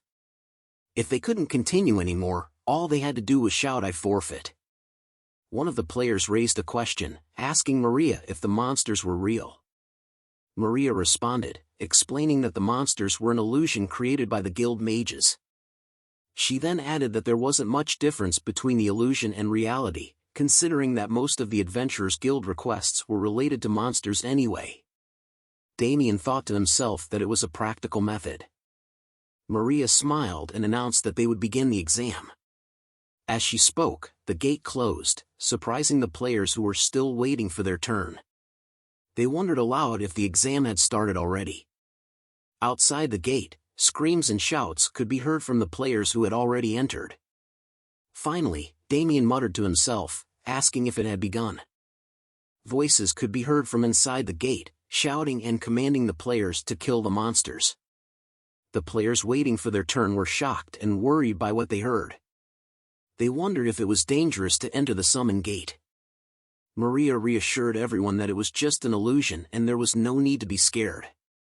She then announced that it was time for the next batch of participants, numbers 401 to 500, to get ready for the exam. The players were surprised that their turn had come so quickly. Damien started stretching his shoulders, preparing himself for the upcoming challenge. Another player expressed concern, asking if they were all trying to kill them. Maria reassured them that it was just an exam, and they needed to clear the monsters to proceed to the next stage. She added that those who weren't happy with the testing method could leave the testing area but would lose their adventurer's license. One of the players expressed determination to continue, saying that they were sure everything would be fine. Another added that since it was just a game, they could die and come back in 60 hours. Maria then pointed towards the summon gate and questioned with a grin, ready to start the next exam. She gave the signal to begin, and the players entered the gate.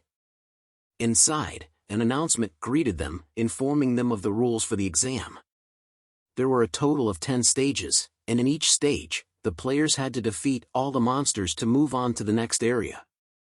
If they wanted to forfeit, they could raise their hand and shout "I give up." Solo examinees who failed to defeat a monster would automatically be eliminated. The clock was ticking, and the players had only 9 minutes and 59 seconds left until the next test. Damien surveyed his surroundings, taking note of the 10 people present in the testing area. He didn't recognize any of them. Just then, an announcement blared, signaling the start of the exam.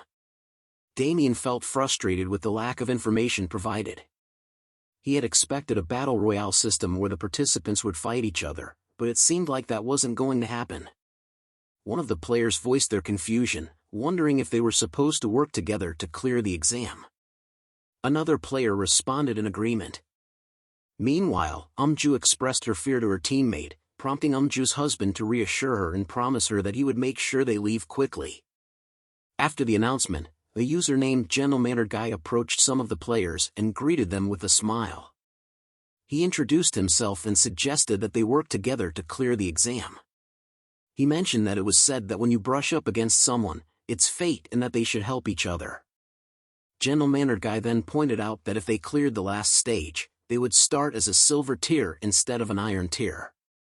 The other players were surprised by this information. Damien, who was observing the situation, noticed that Gentle-Mannered Guy had a rare and expensive 5-piece set of full iron armor and concluded that he had spent a lot of money on the game. Gentle-Mannered Guy introduced his party members, who he had been playing with since the open beta. He suggested that they all work together to clear the exam, to which the others agreed happily. Damien observed the scene, noting that Gentle-Mannered Guy's social skills were above average. He wondered if his tongue was his true weapon. After introducing his party members, Gentle-Mannered Guy noticed a woman with a mask whom he hadn't met yet. He greeted her and suggested that they work together. However, the woman didn't respond and gave him a cold look. Gentle tried again, but the woman interrupted him and told him to stop spouting nonsense. She refused to be in a party with a bunch of idiots and told Gentle to get lost. Gentle was taken aback by the woman's harsh words and questioned her if she was being too harsh. But the woman ignored him and looked away while saying that she had no idea what this gigolo-looking guy was saying. Suddenly, the announcement sounded, saying that the next test would begin soon. Everyone was surprised by the announcement, and a portal opened up from which goblins started to enter. Gentle-Mannered Guy warned everyone that the monsters were coming in to prepare for battle. The players agreed, with one player expressing enthusiasm to give it a try, and another suggesting that they fight together to earn a high tier. Gentle-Mannered Guy scoffed at the standards of the Adventurers Guild, believing that they were not high enough if they gave everyone a license. Suddenly, a dart flew by Gentle-Mannered Guy's face and hit a goblin. The goblin flew back and cried out in pain. As Gentle saw the goblin's corpse disappear, he was confused and asked what had just happened. But the next second, he was surprised to see Damien charging toward the goblins with his fists. As Damien smashed goblins with his fists, Gentle-Mannered Guy asked him what he was doing, but Damien ignored him and began to slaughter the goblins. As the goblins were defeated, notifications popped up, indicating the number of illusionary goblins that had been defeated. Damien stood victorious, and the other players looked on in surprise at the dead goblin corpses. Soon, an announcement was made that the first stage had finished, and the test results would be announced. The results revealed that Damien had earned 10 points and informed all the players that the second stage would soon begin. Damien continued walking towards the next gate, ignoring Gentle-Mannered Guy's angry outburst. Gentle seethed in frustration, feeling like his plans to monopolize points had been ruined by Damien's actions. He shouted at Damien, calling him an immoral bastard and threatening violence. Damien just scratched his ears and responded with a clever remark about hearing a barking dog. He believed that the test was all about killing the most monsters and that the evaluation was based on fighting abilities, with the highest tier license going to the last survivor. Gentle, unable to contain his anger, swung his sword at Damien. Damien looked at Gentle with a calm face, unfazed by his sudden attack. He then quickly reacted by throwing an elixir bottle at Gentle's face, causing him to shout in pain and swing his sword blindly. Damien dodged the attacks with ease, recognizing that Gentle was not just acting desperately but was actually reading his presence and attacking accordingly. Damien realized that this was going to be a tougher challenge than he had initially thought, and he prepared himself for what was to come. Gentle turned towards his teammates and urged them to attack the enemy. The healer cast a cure spell on Gentle, while Roa attacked with Hawk's Eye, and Minky cast a fireball spell. Gentle smiled as he felt his vision getting clearer and prepared to attack Damien. Gentle then used his swordsman skill, Counterstrike. As Gentle swung his sword towards Damien, he disappeared and reappeared behind Gentle, kicking him in the back. Gentle flew back from the impact and fell down, and Damien ran towards the players' group and caught Ju in an arm lock, threatening them to try shooting if they could. And if they killed her, they would all die. Ju's husband pleaded with Damien to release her. Just then, Gentle got up from the ground and demanded that Ju's husband shoot at Damien. Ju's husband was confused and asked why Gentle was behaving so aggressively. Gentle became increasingly angry and insisted that Ju's husband attack him. However, Ju's husband was hesitant and worried, unable to bring himself to harm his own lover. As the situation became more tense, Ju's husband caught hold of Gentle's arm and begged him not to shoot. Gentle grew increasingly frustrated with Ju's husband and threw him back in annoyance, declaring that he was not an easy target. He then scolded his teammates for not obeying his command to shoot. As his teammates struggled to figure out what to do, Gentle grew angry and lashed out at them, calling them pathetic bastards who were incapable of taking action. In a fit of rage, Gentle swung his knife at Ju's husband, causing Ju to cry out in alarm. Gentle then turned his attention to Damien and Ju, attacking them both with his knife and shouting for them to just die. Despite Gentle's aggression, Damien remained unfazed, his face lighting up with a smile and his eyes glowing as he faced Gentle's attacks. Damien glanced at the Gentle-Mannered Guy attacking him, a mocking smile appearing on his face as he remarked that Gentle was even more foolish than he had initially thought. However, this lack of surprise was common for Damien because people who seemed important often turned out to be insignificant in the end. Once their skills were recognized, they would start showing off. Damien had wanted to avoid any confrontation with him while they waited, so he simply ignored him. But Damien knew deep down that the true colors of this guy would be revealed sooner or later, just as he had expected. As Gentle launched an attack at Damien, he shouted, "Die!" But Damien swiftly sidestepped, evading the attack. He then swiftly rotated his leg 180 degrees and struck Gentle on the shoulder. The blow was incredibly powerful, causing Gentle to cough in pain, which surprised his teammates. Gentle's three teammates simultaneously launched their attacks towards Damien, but he remained unfazed, standing there like a true man to take on their attacks. Damien counterattacked by reverse-kicking Gentle, sending him flying towards his own teammates' incoming attacks. Gentle's teammates exclaimed in shock and urged him to dodge the attacks. Gentle looked back at the incoming attacks but found himself unable to evade them while still in midair. The attacks landed on his back with a loud thud, causing him to cry out in pain. Gentle fell near Damien's feet, irritating Damien, who decided to finish him off with one decisive blow.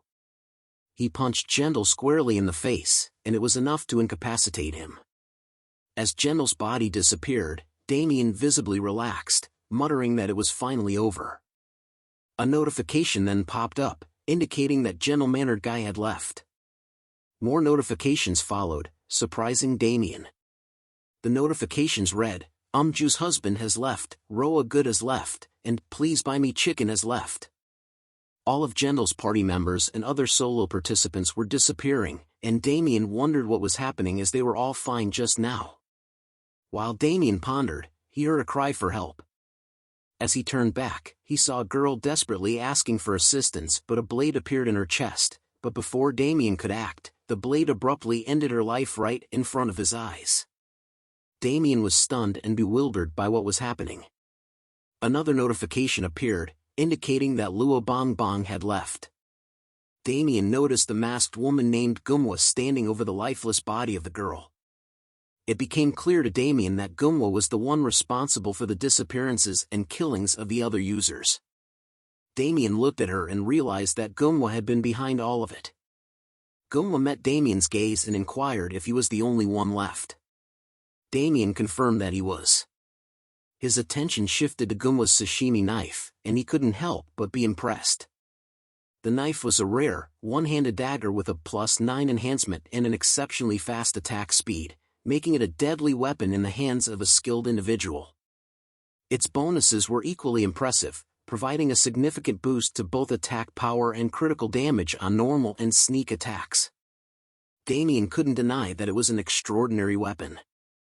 Gumwa commented on Damien's lack of items, suggesting that he might be concealing something. Damien scoffed at the comment, reminding her that she was an overgeared noble, implying that she possessed an unfair advantage over others. As Damien picked up a sword dropped by another user from the ground, he thought that Gumwa might prove to be a formidable opponent, so he decided to take the sword just in case. Gumwa noticed this and questioned Damien about his intentions, given that he wasn't a knight and probably had no experience wielding a sword.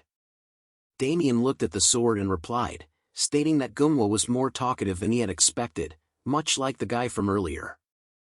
Gumwa didn't comprehend his remark and asked for clarification, but Damien remained silent.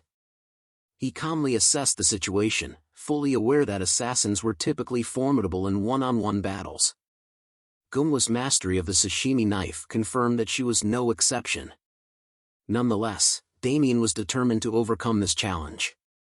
Firmly gripping his sword, he issued a warning to Gumwa, informing her that time was of the essence and commanding her to engage him. Gumwa, furious at his disrespect, vowed to make Damien regret his words. Cash charged forward with all her might, alerting Damien. She jumps out and becomes a sword of Pokemon spinning in the air, utilizing her kunoichi skill called Tiger's Molar. Damien swiftly reacted, blocking her attack with his sword. He was impressed by Gumwa's strength and skill, realizing that without his titles or equipment, he would have already met his demise. However, Damien refused to back down. He praised Gumwa's fighting spirit and pointed out that her arms were still too weak. Gumwa was taken aback, wondering how he managed to block one of her most strongest skills, Tiger's Molar. Determined to prove herself, she intensified her attack, shouting a question, "What the hell are you?" But Damien remained calm and focused, effortlessly pushing her back and issuing a provocative question of his own, "I also wonder what I am." As Damien repelled Gumwa's advances, she resorted to another kunoichi skill called Mist Steps, vanishing and shrouding the area in purple mist. Damien stood within the mist, realizing that it was a stealth skill she had employed to eliminate the other participants. He scanned the surroundings, attempting to detect her presence as Gumwa's voice echoed from various directions, taunting him, telling him he can't do anything but just look around. Damien honed his senses, striving to locate her. He recognized that although the skill didn't render her completely undetectable, the moments of exposure were brief. Suddenly, he spotted her positioned at the top right, at a 45-degree angle, and began evading her attacks with unwavering focus. While skillfully dodging her strikes, Damien determined that it was time to gradually prepare for a counterattack. Gumwa grew increasingly irritated and insultingly referred to Damien as a rat-like bastard, questioning how long he believed he could continue dodging. However, before she could finish her sentence, Damien's fist connected with her, breaking an elixir bottle upon impact. Gumwa was taken aback by the shattered elixir and inquired about its nature. The force behind Damien's blow sent her hurtling backward, crashing into a wall. Damien answered her question, wearing a mocking smile. It was a skill, what else could it be? Gunwa experienced a sudden pain and glanced down, noticing her clothes beginning to dissolve due to the elixir Damien had employed. Embarrassed, she exclaimed, questioning what was happening to her. She called Damien a perverted bastard and demanded an explanation for his actions. However, as Gunwa looked up, Damien stood before her with his sword, cautioning her not to shout, or he would dispose of her mercilessly. He further threatened her, proposing that if she surrendered everything she had, he would spare her from suffering. Gunwa's expression transformed into fear as Damien approached her, brandishing his drawn sword. Gunwa closed her eyes, terrified, only to hear Damien's voice reminding her to surrender everything. He initiated a countdown from 10, leaving Gunwa with 10 seconds to make a decision, leaving her no choice but to comply with his demands. Damien looked down with a creepy smile and examined the items that Gunwa had dropped before leaving the game, hinting that they were pretty nice. Among them were many pieces of equipment that he knew belonged to a overgeared noble, making them much better than the usual loot from regular players. As he picked up a kunoichi's discreet garter belt, Damien couldn't help but wonder what it was used for. Before he could think more about it, an announcement interrupted him, signaling the start of the next test. He added it to his inventory and prepared to move on to the next challenge. The gate opened, and Damien wasted no time, swiftly moving forward, determined to complete the challenge as fast as possible. Damien faced his next opponents, the Rats. He decided to deal with them quickly and efficiently. As he skillfully eliminated the Rats, notifications kept popping up, informing him of his progress. Soon, he received the notification that he had defeated 10 Rat phantoms. The announcement sounded, indicating that test level 2 was complete, and Damien had earned 10 points. Test level 3 was about to begin, with 9 minutes and 59 seconds remaining. Confidently, Damien approached the gate, declaring that he didn't need to wait and demanded to start the test right away. A notification popped up, asking if he wanted to skip the waiting period forever, and Damien confirmed it without hesitation. He looked ahead, ready to face whatever challenges the next test had in store for him. Damien continued his journey through the test, easily defeating various monsters such as skeletons and two-headed creatures.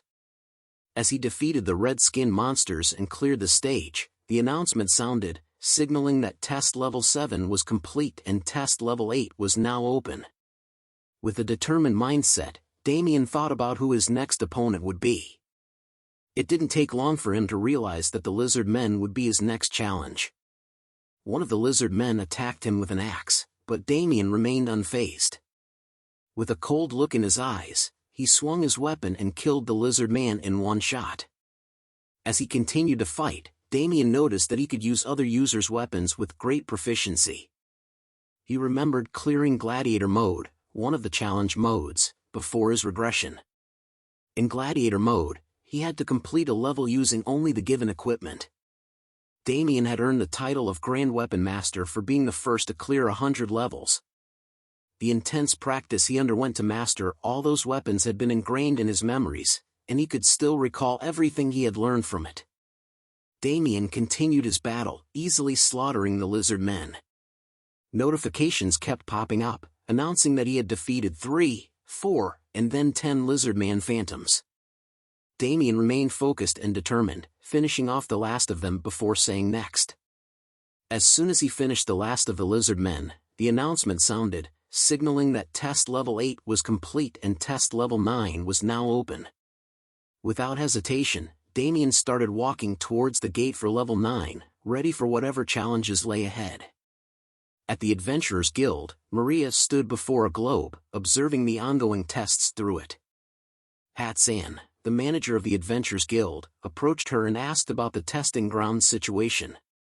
Maria replied, stating that not much was happening and that all the participants were newbies who didn't know what they were doing.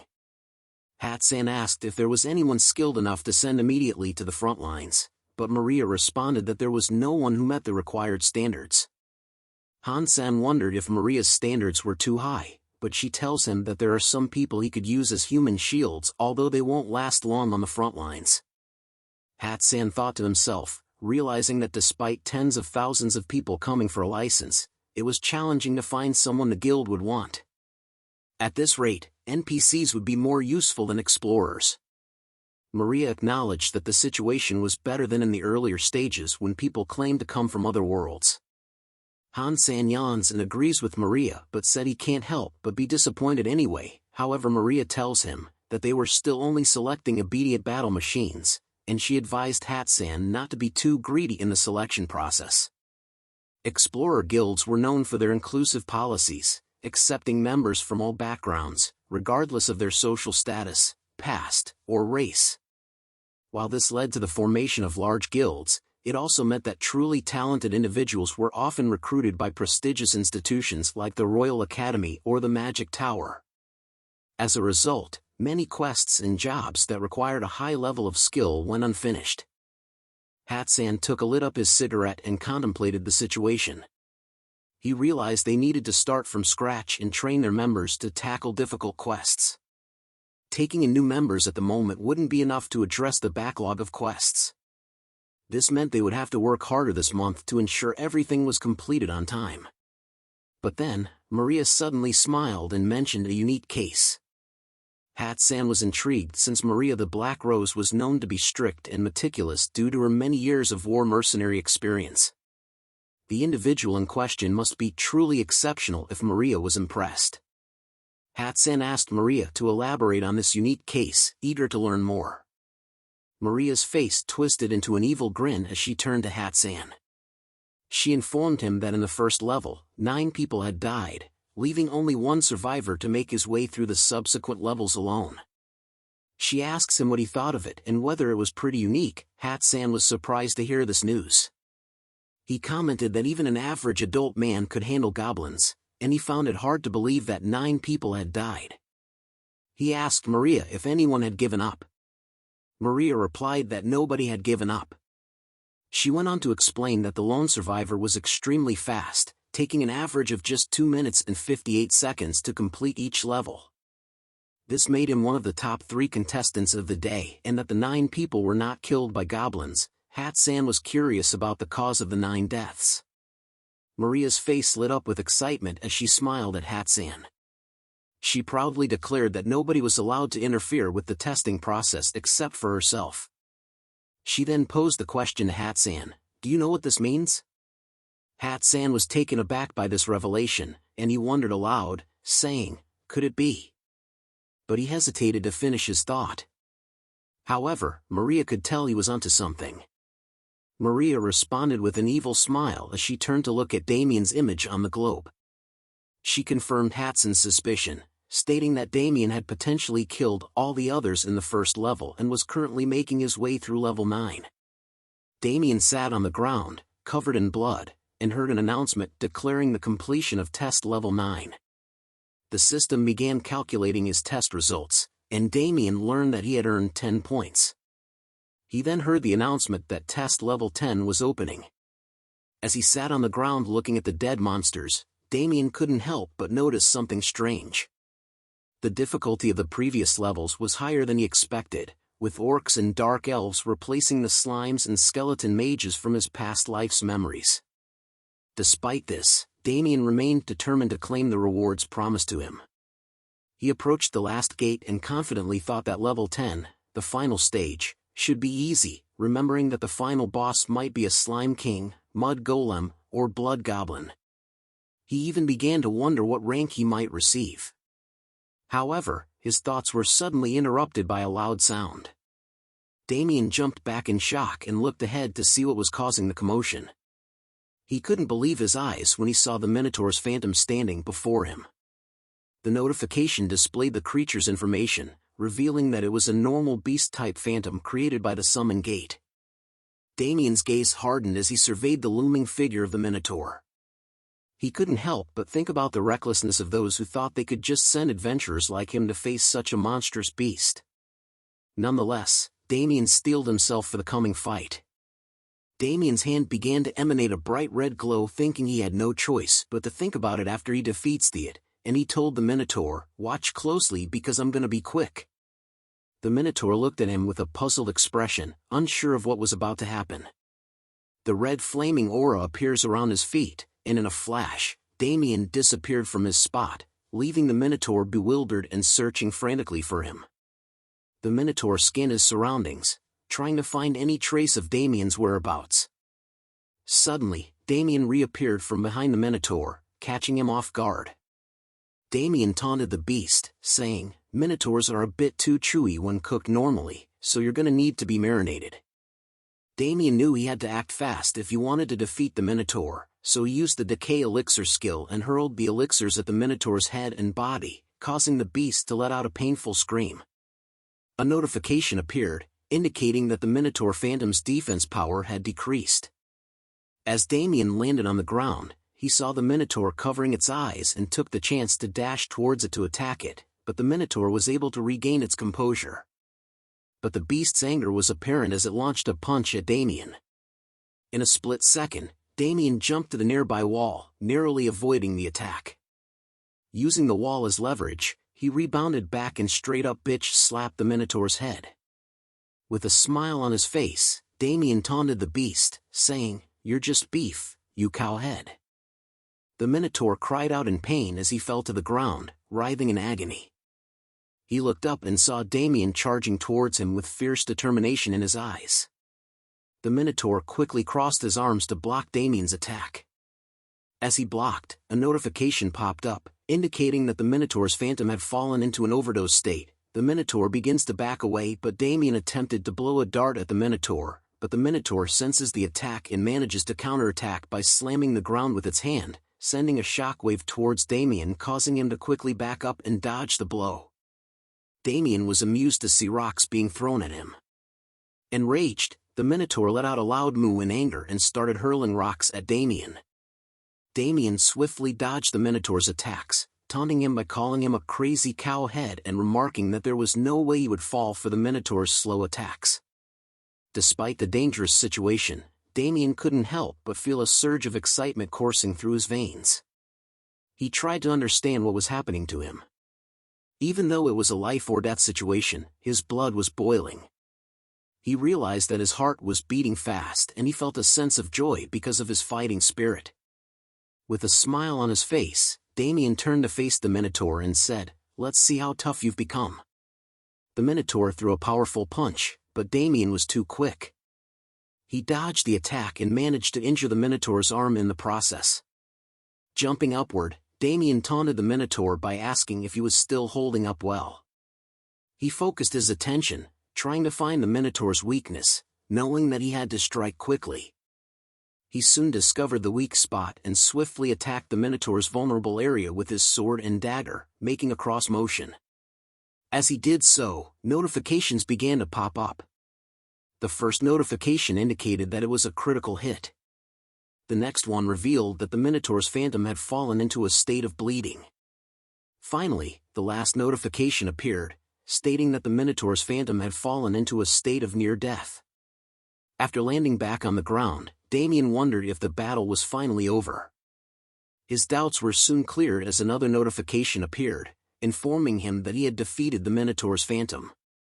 Damien stood still, hearing the announcement that test level 10 was complete and that he had earned 10 points. He hadn't expected to face such a monstrous creature, but it wasn't as challenging as he initially thought. He realized that he had grown significantly since he started, and he couldn't even tell what level he was now. Damien was amazed by his progress and reminded himself that he had to keep moving forward. Suddenly, the announcement interrupted his thoughts, declaring that Damien's total score was 100 points and that the test. Damien stored his weapon in his inventory and started walking towards the exit.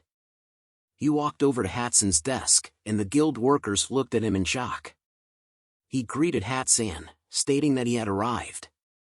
Hatsan responded, acknowledging Damien's presence and commenting on how the test must have been quite the experience. Damien replied that it wasn't easy. As Hatsan looked at Damien, he couldn't help but recall Damien's impressive test results. Damien had cleared the summon gate in record time and ranked first in general combat skills, situational judgment, and execution of actions.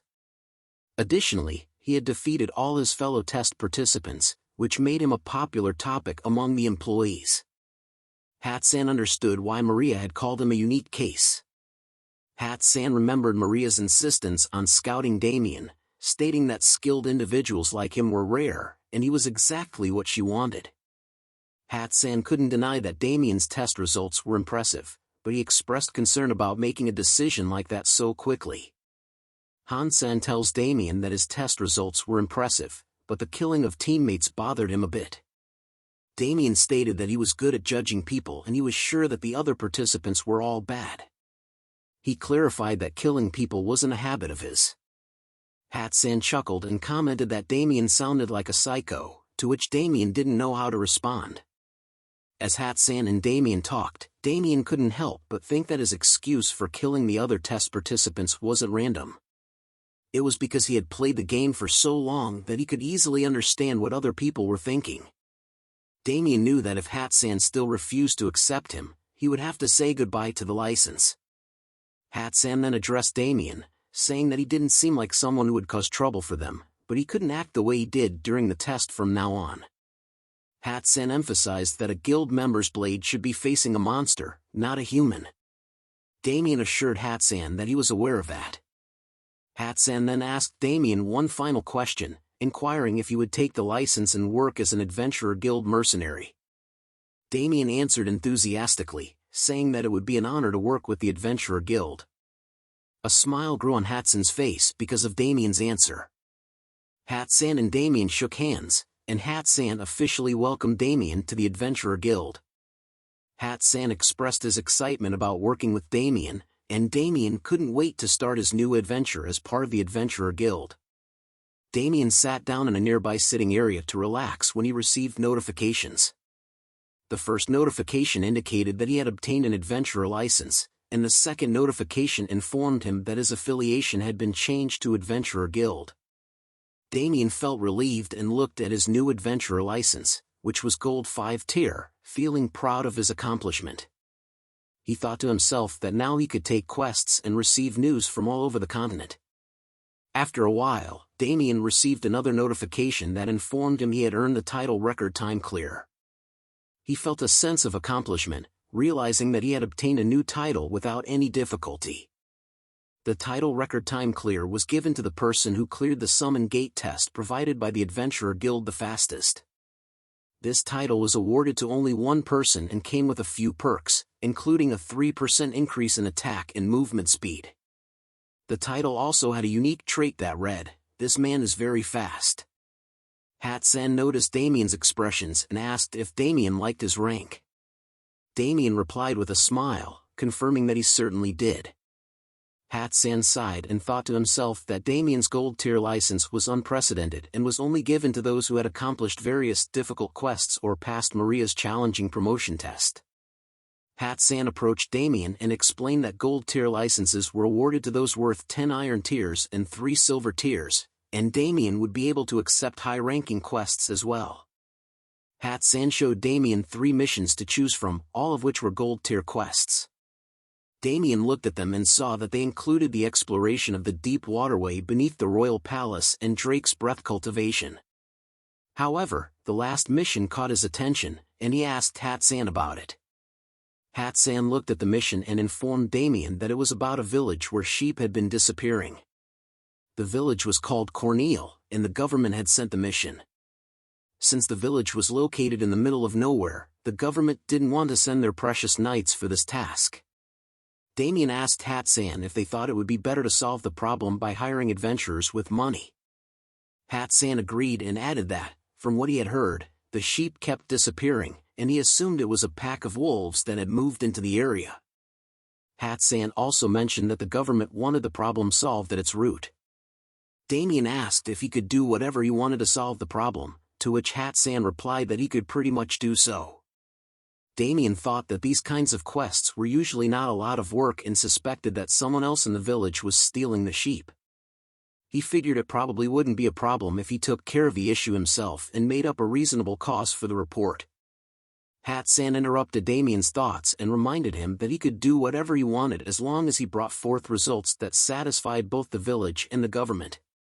He asked Damien if he was willing to take on the quest, and Damien replied that it didn't sound bad and that he would do it. Damien received the quest notifications, asking him if he was willing to accept the quest, and without any delay, Damien accepted the quest. Excited about the fact that it was a gold-tier mission, Damien thought to himself that he was up for the challenge.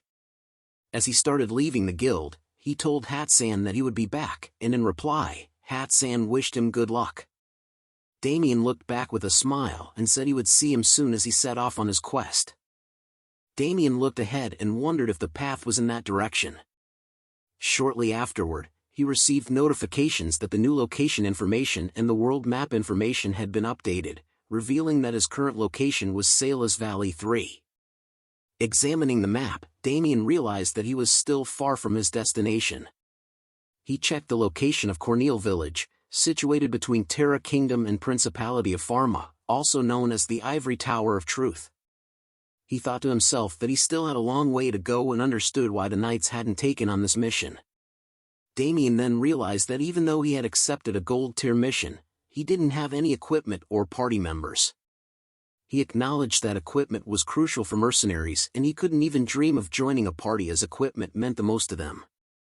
Damien said to himself that it was better to go alone than waste time searching for party members, though it wasn't because he couldn't find any.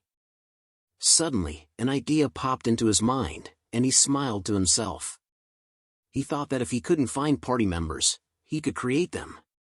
Damien decided to utilize his skill, Control the Dead, which was at level 1 and allowed him to summon applicable dead monsters at 50% of their original stats.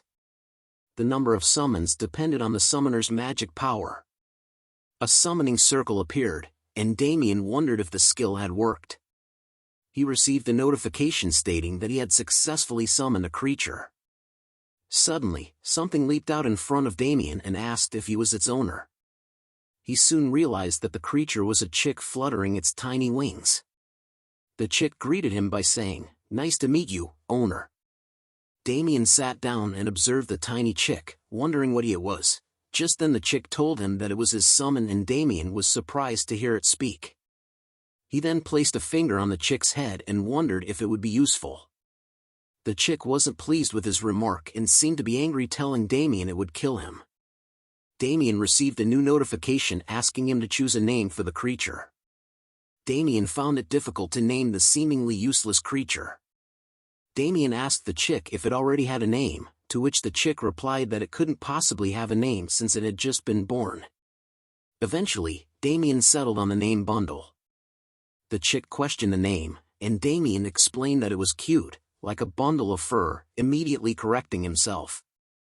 However, the chick didn't seem to appreciate the name and began poking Damien in anger. Taken aback by the sudden aggression, Damien exclaimed that the chick's personality was terrible.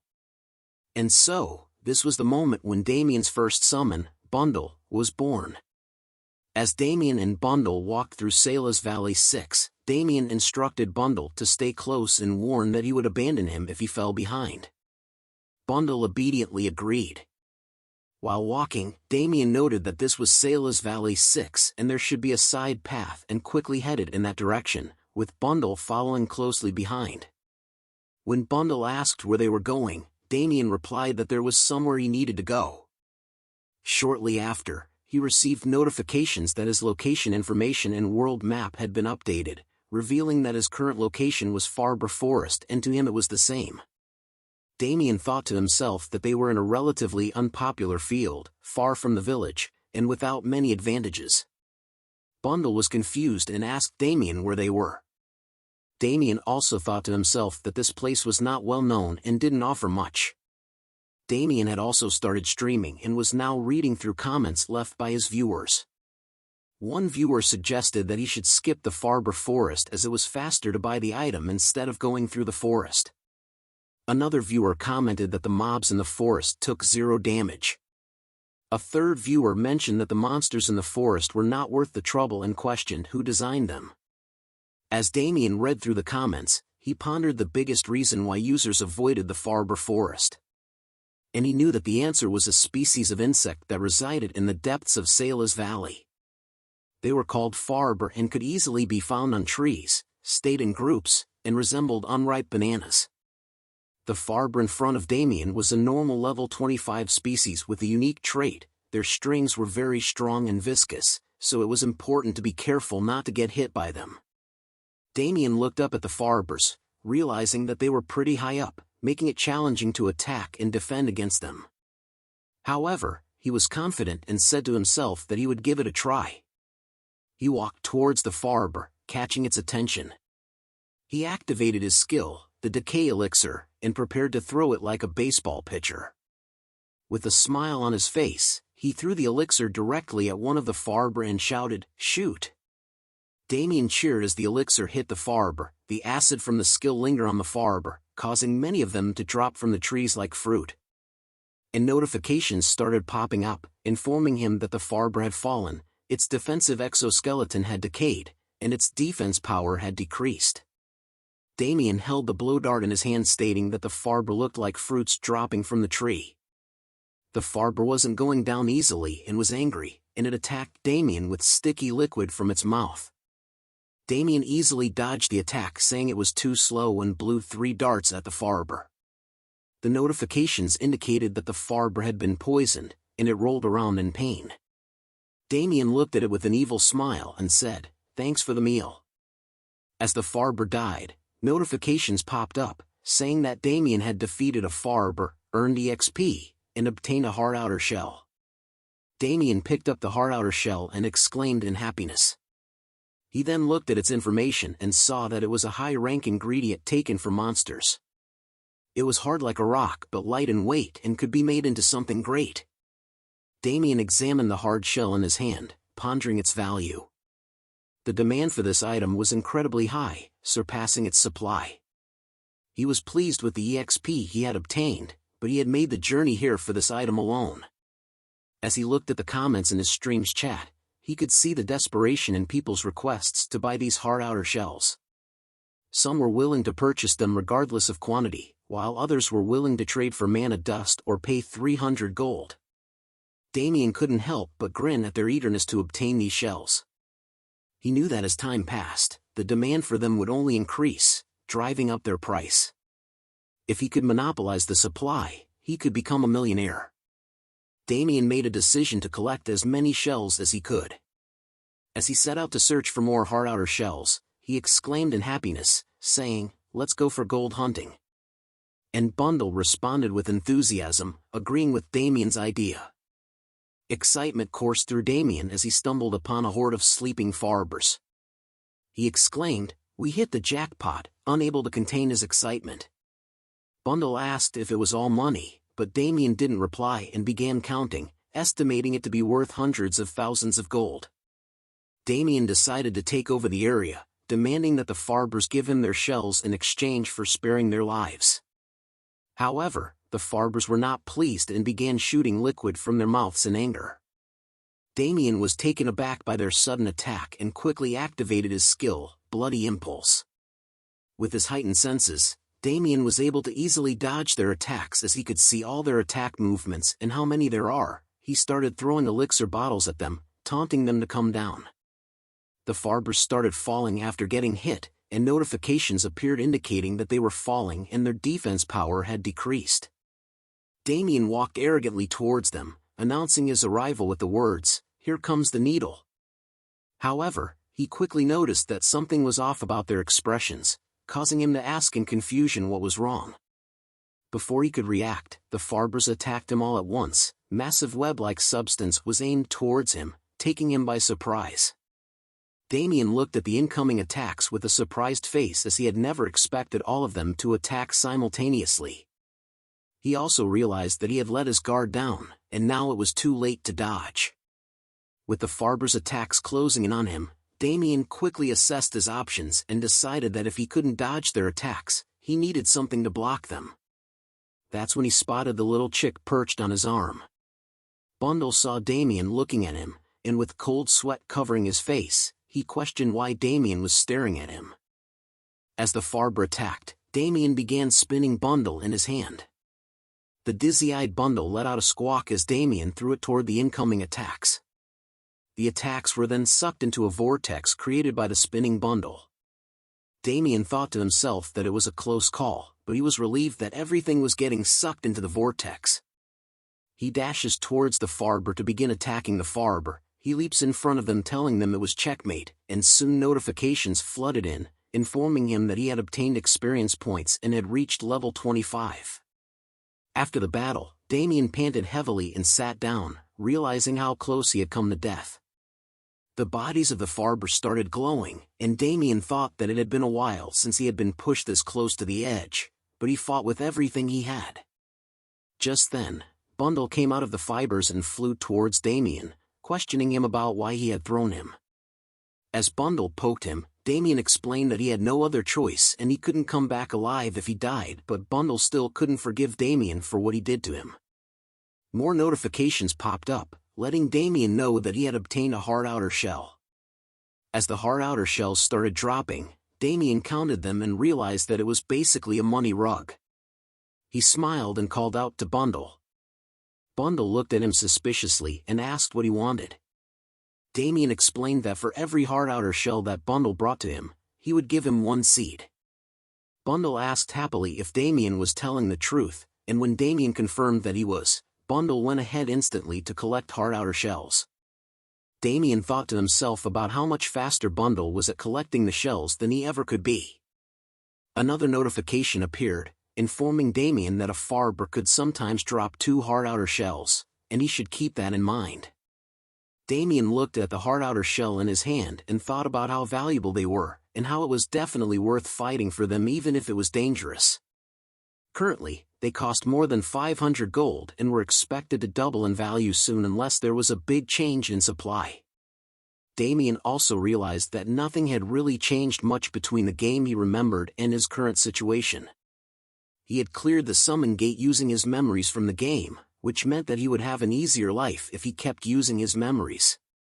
Damien stood up and said that the Farber's levels were about 25, which was the same as his level. He was relieved that he wouldn't receive any level penalties. Bundle arrived with a bunch of hard outer shells and asked Damien what he was talking about. Damien didn't give any reply, and as Bundle gave him hard outer shells, he thought to himself that he had originally planned to reach Cornel Village in 4 days, but now he wanted to change his plan.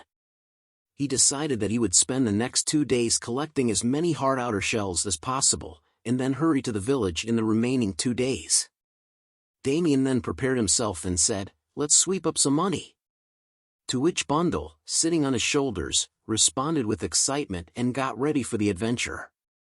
On the edge of the forest, a mercenary heard blasts in the distance. He was immediately alerted by the sound and turned his attention towards the forest.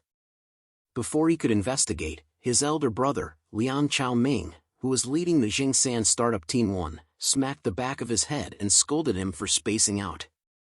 The mercenary tried to explain that he heard a noise, but Liang Chao dismissed it and reminded him that there was no one else in the forest beside them. The mercenary still seemed unsure, but Liang Chao appeared uninterested and unimpressed. He firmly stated that they would die regardless and suggested that they continue on their journey. The mercenary hesitated but eventually complied with Liang Chao's decision. Liang Chao reminded his team that they had a quota to meet for the day and they needed to hurry. The team responded with enthusiasm, acknowledging his order. As they walked deeper into the forest, the mercenary asked Liang Chao if he was sure they could collect everything they needed for the day. Liang Chao, in a frustrated tone, told him that it didn't matter if they could or not, they had to do it somehow. He knew that hunting Farbers in this hidden and dangerous forest was difficult, but the outer shells were a major profit item for Jingsan startup. He couldn't afford to come back empty-handed or risk being reprimanded.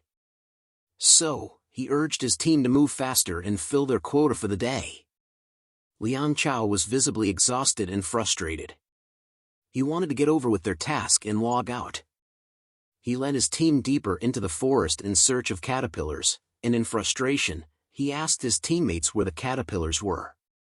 His teammate pointed ahead in shock, saying that all the caterpillars were dead. Liang Chao couldn't believe it and questioned his teammate's sanity. He turned his gaze forward, claiming that they must have gone blind since he couldn't see any reason why the Farbers would be dead.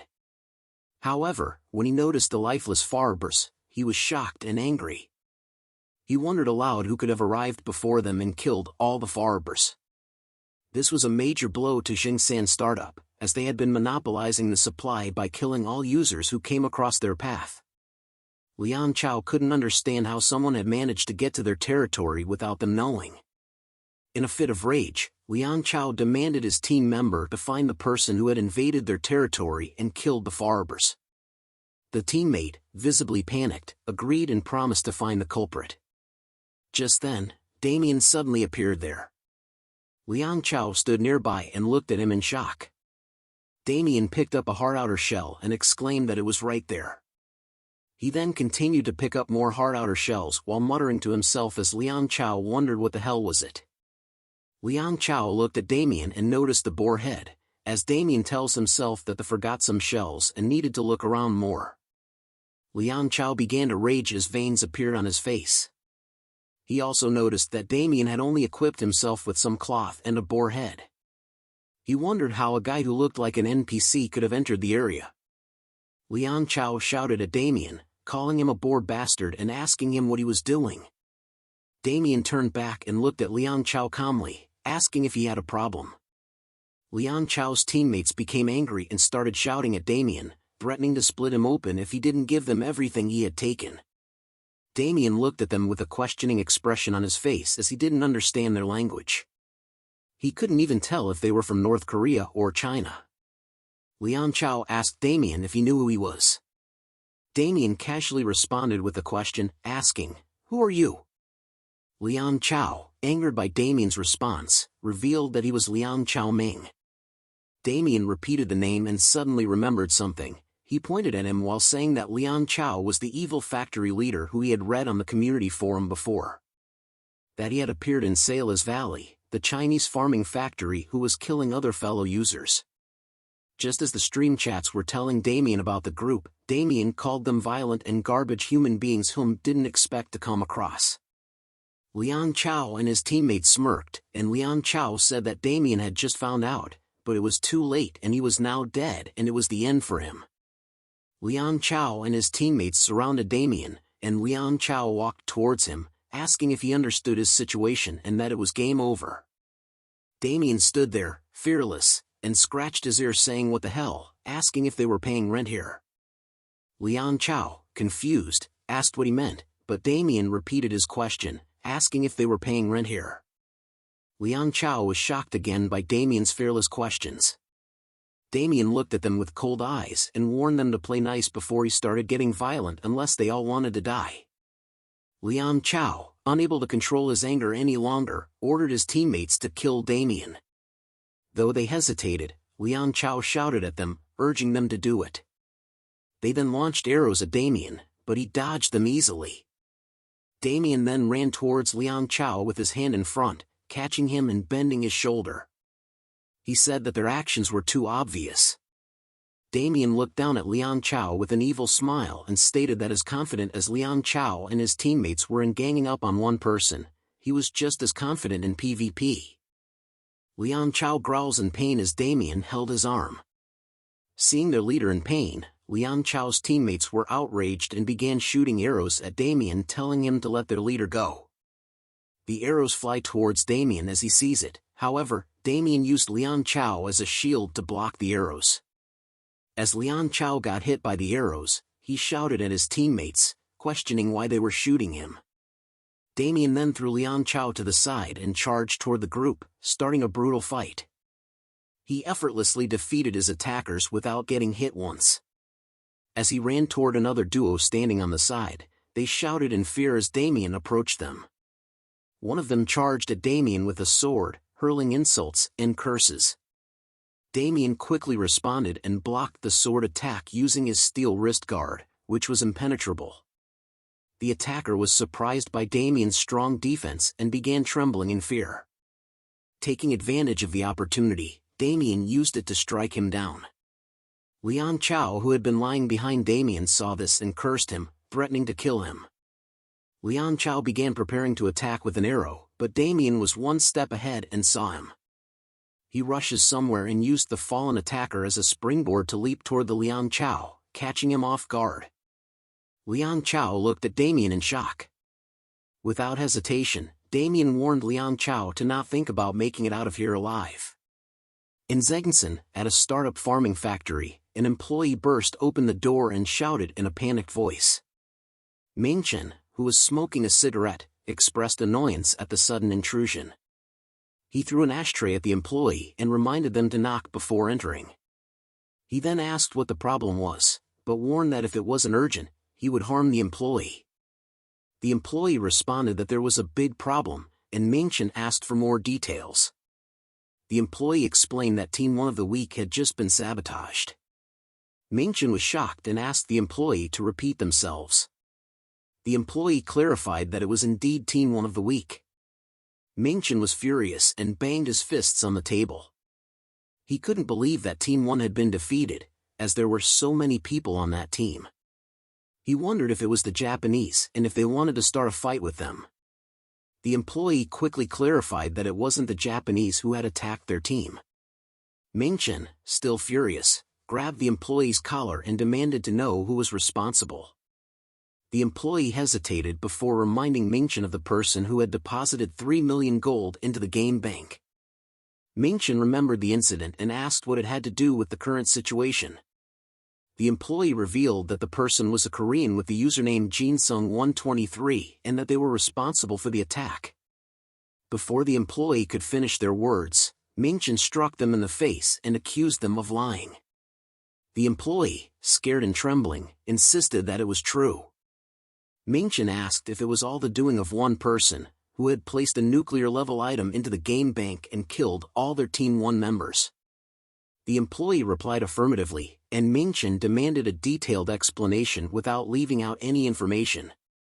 In the midst of the Farber forest, Damien heard notifications popping up. He looked at the notifications and saw that he had gained a lot of experience points and had reached level 30. He smirked and acknowledged that it was expected, considering he had killed around 50 players. Then, he received notifications that he had obtained some rare items like a hard outer shell, basic steel, elven branch, and rubber tree sap, plus there were some rare items. Damien was pleased with the amount of loot he had acquired from just one fight. He knew that some of these items were stolen, but he couldn't help but feel excited. Looking at his inventory, he saw that he had collected a lot of items in large amounts, including hard outer shells, basic steel, basic cloth, basic leather, and white herbs. He also had 36 sets of hunter's leather armor, 11 light short bows, and around 192,000 gold. He realized that he would have never earned this much on his own without looting. He could exchange them for cash and get millions of bucks, or if he waited for the currency exchange rate, he could get hundreds of millions. He was relieved that he wouldn't have to worry about sending money home for a while. Damien decided that he would convert the goods into cash and wondered what to do with the items. He chose a book from his inventory, and a notification appeared saying that he had used the Apocalypse Invocation, the Book of the Black Covenant. Bundle looked at the book and asked Damien what it was. Damien replied that he was going to make some equipment. The book's features were displayed in the notification, including item value judgment, item extraction, item synthesis, item creation, and item dissection. Damien selected item dissection, and notifications appeared one after another as he dissected the superior falchion, light short bow, and hunter's leather armor. Damien looked at the items with a grin and thought that it was nice to sell all the items, but he needed some higher-grade ingredients. Damien remembered having some higher-grade ingredients before. However, as he was about to continue, a notification popped up, announcing that he had earned the title Lonely Hyena. Damien was surprised and exclaimed that he had never seen that title before. After reading the title's description, he realized that it was given to those who had looted more than 9,999 items from other users and were leading the environment cleanup movement. The title also came with benefits, such as a 100% likelihood of detecting dropped items within a 100-meter radius, a 100% likelihood of detecting someone's item, and a 100% likelihood that an opponent would drop an expensive item. However, there was a warning about the dangers of excessive looting, as it could lead to obesity and various health conditions. Damien was amazed by the condition to pick up more than 9,999 items to receive the title. He realized that before his regression, he only fought in large-scale wars with blood alliances or organizations, so he never really had the time to pick up dropped items as he didn't really need them. Despite feeling a little embarrassed about the title's condition, he acknowledged that its effects were pretty good. But before he could continue, Bundle interjected and teased him about always picking up items from the ground. Damien retorted and told him to be quiet. Suddenly, Damien had a realization. He thought aloud that with this title, it would be more beneficial to kill other users instead of hunting monsters. Damien grinned evilly at the idea and surveyed his surroundings. He calculated that there were around 50 employees, and if they worked day and night shifts, there must be more than 100 of them. He realized that this was a significant number of potential targets. Moreover, if one farming factory could produce thousands of items per week, the money he could earn would be astronomical. Damien smirked at the thought. He then started walking, contemplating the fact that after all the losses, Jingsan startup was bound to come after him. Damien knew he had to deal with them eventually. But for now, he decided to work with them as killing other users was a great plan to earn some extra cash. A group of people were seen panting heavily as they walked through a forest. The group leader, Chang Tingbao, Jingsan Startup Night Shift Team 1 leader, expressed his frustration and exhaustion at the situation. They had been chasing a Korean player for more than 35 hours. One of the team members asked how much longer they had to go, while another expressed concern about the lack of any signs of human or animal life. Chang Tingbao also thought to himself about how much longer they had to chase Damien. He then instructed his team to hold on for a bit longer, reminding them that all they needed to do was get rid of the Korean. When one of the team members tried to voice his opinion, Chang Tingbao cut him off, threatening him that if he spoke one more word, he would be dead. Another team member suggested using return spells to make the chase easier, but Chang Tingbao quickly dismissed the idea as buying return spells was too expensive. He urged his team to keep pushing forward and not waste any more time. Suddenly, Chang Tingbao stopped in his tracks, his heart pounding in his chest. Something felt off. He had never heard that voice before, and it was suddenly too quiet. As he looked back, he noticed that his whole group had disappeared.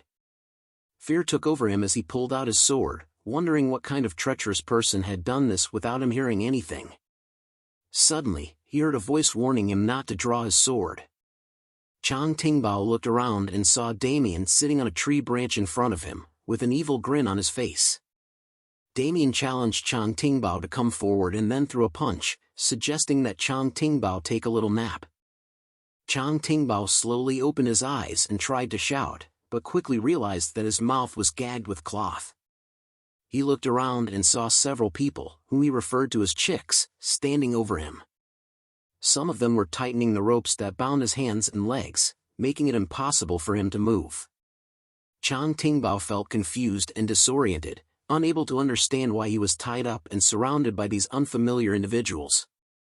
One of the chicks, who was standing on his arm, informed the others that Chang Tingbao had woken up and suggested informing the captain.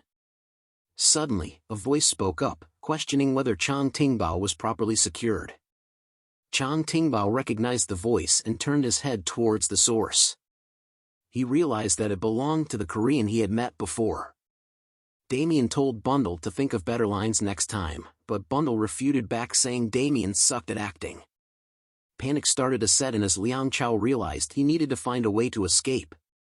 Damien noticed that Chang Tingbao was awake and commented on it. He then ordered Bundle to pull up Chang Tingbao's sleeves. Bundle complied and started pulling up Chang Tingbao's sleeves. Damien revealed 3 poison darts and taunted Chang Tingbao, assuring him not to be scared as they hadn't even started yet. As Damien attacked him, he told Chang Tingbao that it would sting a little. Chang Tingbao felt the impact of the darts and heard notifications popping up. He saw that his character had been poisoned, and his health points, HP, were gradually decreasing. Damien grinned at him and remarked that it didn't hurt that bad. He warned Chang Tingbao that this was just the beginning and to prepare for what lay ahead. As time passed, Damien lay exhausted on the ground, listening to notifications popping up on his screen. He had obtained a pair of Ranger's gaiters, an old hinge belt, and 3,888 gold. Damien sighed, feeling tired. He had managed to eliminate all 100 members of Jingsan's day and night shift teams without resting for 48 hours straight. He was even more exhausted from summoning all the chicks. Damien checked his status window and noticed the skill Necromancy, which was at level 1 and allowed him to summon creatures. The summon stats were lower than he had expected, but he had no limit on how many he could summon. Most summoning skills had time limits, and the summons would disappear once the user ran out of mana, but this skill had no such restrictions. Damien told the chicks that their work was done and that they should go home. However, one of the chicks refused to leave, saying that the Soul Realm was boring and that it was much more fun where they were. Damien thought to himself that although these chicks' abilities were not great, with enough mana and casting time, he could summon an infinite number of them.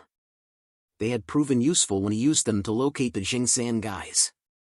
Damien questioned if there were any more pursuers after them. The chick confirmed that there weren't any. Damien smirked and said that killing and looting them had been fun, and their reactions were priceless. Bundle looked at Damien, confused, and asked what he was talking about. Damien thought to himself that he only needed to use one kill with the poison darts and didn't need to use the decay elixir or bloody impulse. He believed it would be better to use necromancy since avoiding the death penalty was difficult. Damien opened his status window and selected the Apocalypse Invocation, the Book of the Black Covenant. He thought to himself that the items created with this book were more expensive but also had higher stats and efficiency. As he flipped through the pages, he found the formula he was looking for. Damien called out to Bundle and the chicks, then showed something in the book to Bundle and the chicks and asked if they wanted to try it out. In a skyscraper in Shanghai Pudong, a man is walking and noting that something had happened in AC which was a bit of a concern. It was Zhang Wei, the chairman of the Business Kirin Society, looked concerned upon hearing about the incident in AC. He lit up a cigarette and thought about Jingsan Startup, which was one of his sources of funds for money laundering. One of his brothers had led its development, and he had invested his funds there. Although it was a small amount of money, the fact that one person had killed everyone there was definitely concerning. As Zhang Wei started calling someone on his smartphone, he expressed his disdain and stated that he would have to get rid of the person responsible for the incident. Outside the skyscraper, one of Zhang Wei's bodyguards received an order from him on the call and confirmed his acknowledgement of Zhang Wei's order. In the world of AC, a man ran in fear, convinced that he had encountered a monster. He thought about how dozens of his teammates had been killed by just one user and how he needed to escape quickly. Suddenly, a spell appeared from above him and went towards him to attack him from above, but he managed to dodge it by jumping forward. However, he injured his knee in the process. The attacker approached the injured man thinking he didn't expect the man to dodge his spell, who turned out to be King Arthur, also known as Zhang Yuman, the man who had betrayed Damien. King Arthur complimented the man on his dodge and remarked that he wasn't a captain for nothing. The man shouted at him to stay away, but King Arthur just smirked and asked if he was scared. He reminded the man that this was what he and his teammates had wanted. King Arthur wielded a powerful staff called the 12 Wing of Tetra, which was a mage-class hero-ranked staff with many powerful options, including increased magic attack power, wisdom, faster casting speed, and additional damage. King Arthur began casting spells, and the man cried out in fear upon witnessing this.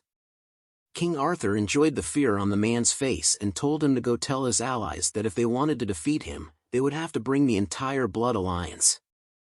As the man continued to cry out in fear, King Arthur's spell engulfed him. Meanwhile, Damien scratched his ear and wondered if someone was talking about him behind his back. Bundle saw this and jokingly asked if he was digging for gold there. Damien replied that it was just itchy. Suddenly, a notification appeared, informing him that new location information and world map information had been added, indicating that they were currently in Cornel Village. Damien admired the beautiful view and commented on the nice and fresh air. As they walked around the village, Bundle asked where they were. Damien explained that they were at their workplace and noticed the tension in the atmosphere, so he advised Bundle to hide. Approaching the chief's house, Damien realized he had barely made it on time and had wasted a lot of time due to Jinsan. He had received valuable items and experience, but being late for his first quest was not ideal. Damien knocked on the door and asked if anyone was inside. An old man opened the door and inquired about Damien's identity. Damien introduced himself as a member of the Adventurer Guild and reminded the old man that he had requested government support. Albert, the chief of Cornel Village, was overjoyed and shed tears of happiness. He invited Damien inside, offering him a seat and some refreshments. Damien noticed that Albert's wariness towards him, a foreigner, had instantly disappeared, making him realize that the problem must be quite serious. The village chief then explained that the village's sheep had been disappearing, causing anxiety among the villagers as their numbers dwindled. He requested Damien's help and asked him to be understanding of the tense situation. Damien inquired about the number of sheep that had disappeared, and the village chief responded that it was around 20 every week. He was at a loss as to where they had gone, and the problem had started about a month ago. Damien asked about the person responsible for herding the sheep and whether different people took care of them at different times. The chief explained that there was an orphan named Joseph who was in charge of the sheep. However, the chief was unsure if Joseph was actually herding the sheep or just fooling around. According to Joseph, the sheep were taken by wolves. Damien pointed out that if 20 sheep were disappearing each week, then it would make sense that wolves were behind this. The village chief shared that Joseph had a history of pranking people by lying about wolves appearing. This caused the villagers to dislike him, and he had been imprisoned because they thought he was responsible for the missing sheep. However, even though Joseph was in jail, the sheep continued to disappear. The chief pleaded with Damien to do something, as the villagers might starve to death if this continued. Upon hearing the village chief's plea, Damien agreed to help and asked to meet Joseph. With a smile, Damien promised to solve the problem quickly and find out what was really happening to the sheep. Damien wondered if he had arrived at the correct place. Bundle asked where they were, and Damien looked ahead, spotting 2 guards near a small house with a locked door. Inside, someone was banging on the door, claiming their innocence. The guard instructed them to be quiet, as Chief Albert wanted silence until the issue was resolved. Bundle inquired about the villagers' behavior, and Damien speculated that they probably believed Joseph was responsible. Though Damien was primarily interested in his reward, he found the circumstances unexpected. Joseph's guardian had recently passed away, and Joseph had been taking on odd jobs like herding sheep. Damien felt this was insufficient treatment for an orphan shepherd, particularly when the sheep were disappearing. He also noticed that this village appeared more reasonable than expected for a rural area in the middle of nowhere. Despite everything, he decided to meet the villagers. Damien approached the guard and greeted them with a simple hello. The guard recognized him as someone who had been speaking with Chief Albert. Damien confirmed that he had indeed spoken to Albert and inquired about Joseph's well-being. The guard replied that Joseph was doing the same as always. Inside the house, Joseph shouted for someone to open the door urgently. The guard pointed to the room and explained that Joseph was fine but had endless energy, which exhausted the guard. Realizing time was running short, Damien requested the guard to step aside for a moment, expressing his desire to meet Joseph. He then addressed Joseph with his fist aiming towards the door, cautioning him to move away from the door. Damien prepared to swiftly punch the door, causing the guard to shout in worry, questioning his actions. The door blasted open, revealing a boy inside as Damien asked him if he was Joseph, while Bundle tells Damien it appears so. Damien informed Joseph that he wanted to ask him a few questions and asked if he had the time. Joseph looked bewildered and asked who he was. Damien introduced himself as a mercenary from the Adventurer Guild. Bundle chimed in, introducing himself as Bundle. Damien reassured Joseph not to mind the talking chicken and the broken door, acknowledging the unusual circumstances. Joseph found himself frozen, wondering what was happening before him. Soon, Joseph found himself sitting on a bed as Damien began questioning him. Damien had heard about wolves hunting Joseph's sheep, and Joseph confirmed the truth of the matter. He explained that there was an enormous wolf, much larger than a human, which he had seen hunting a bear. As they conversed, the guard burst into the room, filled with anger. He objected to Damien listening to Joseph's account, finding it absurd that a wolf bigger than a human would hunt bears. Joseph, however, insisted that he was telling the truth. Damien pondered the situation, considering the possibility that such occurrences could exist. Mountainous areas like this often housed various monsters and beasts. Damien decided to delve deeper into the matter and asked Joseph where he had witnessed this remarkable event. Joseph informed him that it happened at the peaks of the Caliph mountain ranges. He had seen a pack of these wolves there, and if Damien followed the peak and headed north, he would reach a wide plain.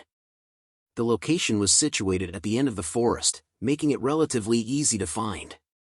Taking all this information into account, Damien nodded in acknowledgement. At that moment, notifications appeared, presenting a quest titled Caliph Peaks Wolves and prompting Damien to accept it. Damien, after accepting the quest, sprinted towards Caliph Peak, his mind filled with thoughts about the benefits of having excellent items and money. Bundle agreed, affirming Damien's sentiment. As Damien ran, he reminisced about the impressive set of witch-doctor items he had obtained through the Apocalypse Invocation, the Book of the Black Covenant. The Flame Lizard bracelet boosted his defense and wisdom, providing some resistance to fire attacks. The bracelet's special ability, Flame Banquet, created flames for 30 seconds, continuously damaging enemies at the cost of durability. Nijiwala's leather pants increased Damien's defense, health pool, wisdom, and provided some magic resistance. By consuming durability, the pants activated Dark Green Blessing, which increased casting speed, mana regeneration, and stamina recovery by 100% for 1 minute. The Golden Rabbit sandals boosted Damien's defense, increased his agility, and granted an increase in moving speed. By consuming durability, the sandals triggered Golden Flash of Light, exponentially increasing Damien's first step speed by 10,000%. Damien recognized the rarity and value of such exceptional equipment, emphasizing that they couldn't be simply purchased with money. It had required a significant investment of hundreds of thousands of gold, as well as rare ingredients not readily available on the market. Damien realized the importance of having superior equipment, especially since the area he was heading towards was inhabited by monsters with levels exceeding 30. Damien came to a stop, a smile spreading across his face as he gazed ahead, saying he had found it. A notification appeared, indicating that new location information had been added, revealing their current location as the peak of the Caliph mountain ranges. Taking in the surroundings, Damien noted that it resembled a place where a wolf den would be and that the place was huge. The area was filled with boulders, creating numerous blind spots, and that there were cliffs several meters tall. He looked at the gap in front of him, which seemed too small for a wolf larger than a human to pass through. Nevertheless, he acknowledged that Joseph had claimed to have seen them with his own eyes. Without hesitation, Damien commanded, "Come out." A notification appeared, introducing a witch doctor skill called necromancy. As Damien activated the skill, multiple summoning circles materialized in front of him. Meanwhile, a group of adventurers was climbing the same peak as Damien. The party leader, Seo Hyun, urged her team to prepare, assuring them that they were close and would reach their destination soon. However, user God from afar questioned if there was anyone already present. Seo Hyun replied that she hadn't come across any information about someone successfully raiding this location, indicating that the quest had not been cleared yet. God from afar expressed his determination to take on the challenge, while user Selling Heal S500 raised concerns about defeating the powerful Great Wolf King. God from afar tells him that killing the boss was why they were here, but Selling Heal S500 tells him that he had heard that the boss was extremely strong. God from afar reassured him, confident in his own experience and abilities, claiming that the monster wasn't intimidating and its patterns were predictable. He advised Selling Heal to focus on healing their party. User Gel Punisher interjected, urging the group to continue without further delay, suggesting that there could be others already attempting the quest. This comment annoyed God from afar, leading him to curse at Gel Punisher. Gel Punisher then yells at God from afar for cursing at him, but God from afar tells him that he said nothing, I was just talking to myself. Gel Punisher tells him to watch his mouth as God from afar agrees with him. He thinks about getting back at him later with an evil grin. Seo Hyun intervened, reminding them of the importance of their current objective. However, before Seo Hyun could finish speaking, surprise crossed her face as they witnessed massive explosions ahead. They realized that someone was already engaged in a fight. It was Damien, surrounded by his summoned chicks, battling the wolves. Damien observed the number of wolves and couldn't help but smile, remarking that there were quite a few of them.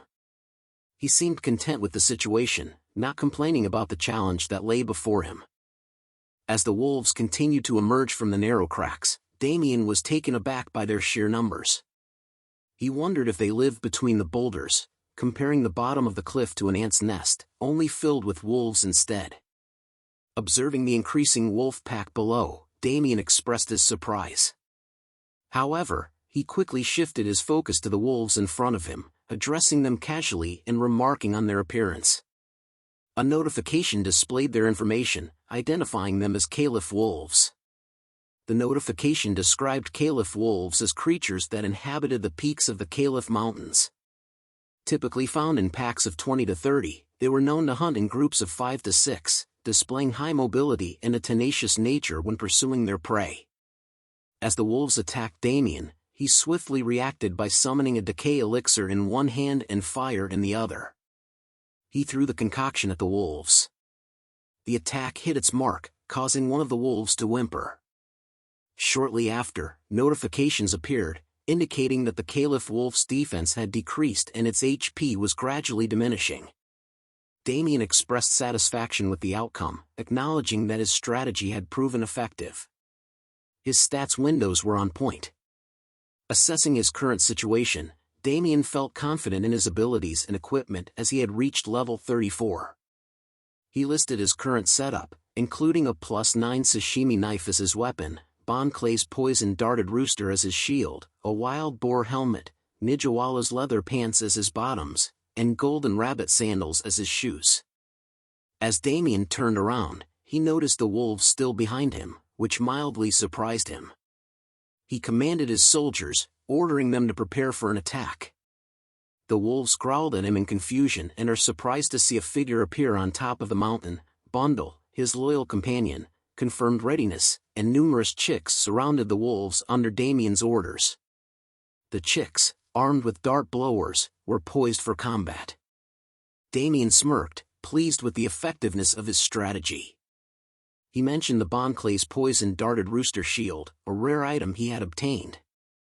This shield had the special ability to transform the chick's default attacks into level 10 poison dart attacks, making it ideal for dealing with groups of enemies. Damien had invested a lot of money into turning the chicks to hold weapons using the Apocalypse Invocation, the Book of the Black Covenant, making it the best item to deal with groups of enemies. Damien acknowledged that he could handle the situation on his own but expressed a preference for letting his soldiers handle the task, as he was feeling a bit lazy. Bundle agreed, affirming Damien's sentiment.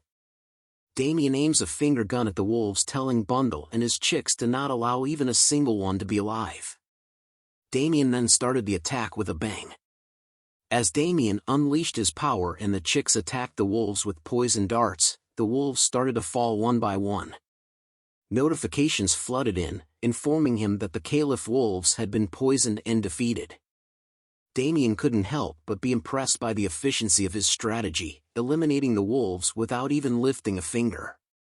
He also noted that using the Bloody Impulse skill on the chicks compensated for their lower attack power and specs. Damien contemplated the skills he had mastered, shooting poison darts, decay elixir, and Bloody Impulse. He acknowledged that these skills had initially seemed ineffective or came with significant penalties, but now they proved to be quite useful as their levels increased. Bundle proudly declared that they had taken care of all the wolves, and Damien commended their efforts. He received notifications of items obtained, including wolf canines, gray eyes, and gray fur. However, Damien knew that there must be an alpha wolf somewhere, as Joseph had mentioned a massive wolf. he decided to check the quest details once more. Examining the quest information for Caliph Peak's wolves, Damien discovered that he needed to defeat 200 Caliph wolves, with 20 already defeated, and also defeat the Great Caliph Wolf, with 0 progress so far. The completion percentage stood at 0%, and the rewards were listed as the Adventurer Guild's mission completion package. The quest also carried a warning that failure could lead to the Terra Kingdom blaming him if the people of Cornel Village were harmed. Realizing the magnitude of the task at hand, Damien acknowledged that it wouldn't be easy. Suddenly, a notification appeared informing him of Chick 34's death. He turned his gaze behind him as a massive shadow towers over him and saw a massive wolf growling at him, and another notification appeared, indicating the appearance of the Great Wolf King. As the Great Wolf King howled, yet another notification appeared, warning Damien to prepare for an ambush as the Wolf King summoned its pack. Stunned by the sight of the Great Wolf King, Damien exclaimed, "Holy shit! This many at once?" Bundle, filled with concern, asked Damien what they should do. Examining the information about the Great Wolf King, Damien learned that it was the dominant figure in the Caliph Mountain peaks, having grown larger due to unknown causes. As the leader of the Caliph wolf packs, it possessed enough strength to take down a bear. The creature was categorized as a beast and held the status of an elite, with a formidable level of 45. Its enormous size left even retired hunters like Gertha astounded. With determination, Damien activated his skill, Bloody Impulse, and devised a plan. He assigned Bundle to take care of the Great Wolf King's minions while he focused on facing the formidable creature himself. Bundle promptly organized the chicks into position and ordered them to attack with their poison darts. As the darts landed on the wolves, Damien prepared himself for the encounter. Seeing that the chicks were handling the wolves, he realized they weren't a threat. Damien braces himself with a red aura covering his body as he readies himself for the upcoming battle. He utilized the defensive capabilities of his golden rabbit sandals and unleashed his skill, Golden Flash of Light, as he shouts "Go!", propelling himself into the air towards the Great Wolf King. He catches the attention of the beast by asking it where it was looking. With confidence, he addressed the Great Wolf King, stating that it was up against him. Amid his preparations, Damien received several notifications. His defense was enhanced by Nijiwala's leather pants, and his casting speed, mana recovery speed, and stamina recovery speed all received significant boosts through the skill Dark Green Blessing. Damien couldn't help but smile, feeling an overwhelming sense of power. However, a warning notification alerted him that the Great Wolf King had recognized him as the most threatening enemy and cautioned him to be cautious of its attacks. With agility and precision, Damien skillfully dodged the Great Wolf King's attack, narrowly evading its ferocious assault. He leaps onto the Great Wolf King's body into the air. Taking advantage of the opening he needed to first melt the fur, he swiftly threw the decay elixir at the creature, aiming to weaken its defenses and inflict damage. The elixir hit its mark, causing the Great Wolf King's defense to decay and decreasing its overall defensive power. Additionally, the elixir ignited the wolf, leaving it burned. Observing the situation, Damien couldn't help but notice that something seemed off. The Great Wolf King, being an elite-type monster, should have already unleashed its powerful attack or utilized defensive skills or commands to its pack. Yet, it had not made any such moves despite enduring a barrage of attacks. Undeterred, Damien brandished his knife, knowing that he had inflicted enough damage to potentially defeat the Great Wolf King before it had a chance to employ its skills. With determination, he prepared himself for a final, decisive strike, aiming to end the battle swiftly and emerge victorious. The Great Wolf King roared into the air, feeling the pain of Damien's earlier attacks. As Damien engaged in a fierce battle with the Wolf King, he swiftly analyzed its behavior and deduced that its trait was likely attack-oriented or leader type. Regardless of its trait, Damien knew he needed to finish the fight quickly. As he dashes towards the king, he looks down and notices that he doesn't have to pay attention to the minions below as the chicks were handling it well. His eyes gleamed brightly as he shows the long blade, thinking that it was his turn to do his part in the battle against the king. With determination, he approached the Wolf King and delivered a powerful blow, eliciting a painful howl. Meanwhile, a group of adventurers led by Seo Hyun arrived at the scene, witnessing the dust-covered battlefield. Confusion and speculation filled the air as they observed the ongoing battle. Gel Punisher wondered if the monsters were fighting each other, while Selling Heel pointed out movement in the fog. God from afar expressed frustration, questioning what was happening. Seo Hyun suggested that it was unlikely to be another user since they had left early in the morning after the quest had recently appeared. Selling Heel speculated that it might be monsters fighting over territory. Seo Hyun quickly assessed the situation and called for everyone to prepare for battle, instructing the healer to ready their buffs. As the fog began to dissipate, Selling Heel exclaimed that something unexpected was happening. They couldn't believe that a single player was fighting against the Great Wolf King by himself. God from afar was shocked to realize that it was a single person fighting the Great Wolf King alone. In a panic, God from afar exclaimed that someone might steal the kill and immediately started running toward the battlefield. As the Wolf King's attacks narrowly missed Damien, he expressed his frustration, acknowledging that the creature seemed unkillable.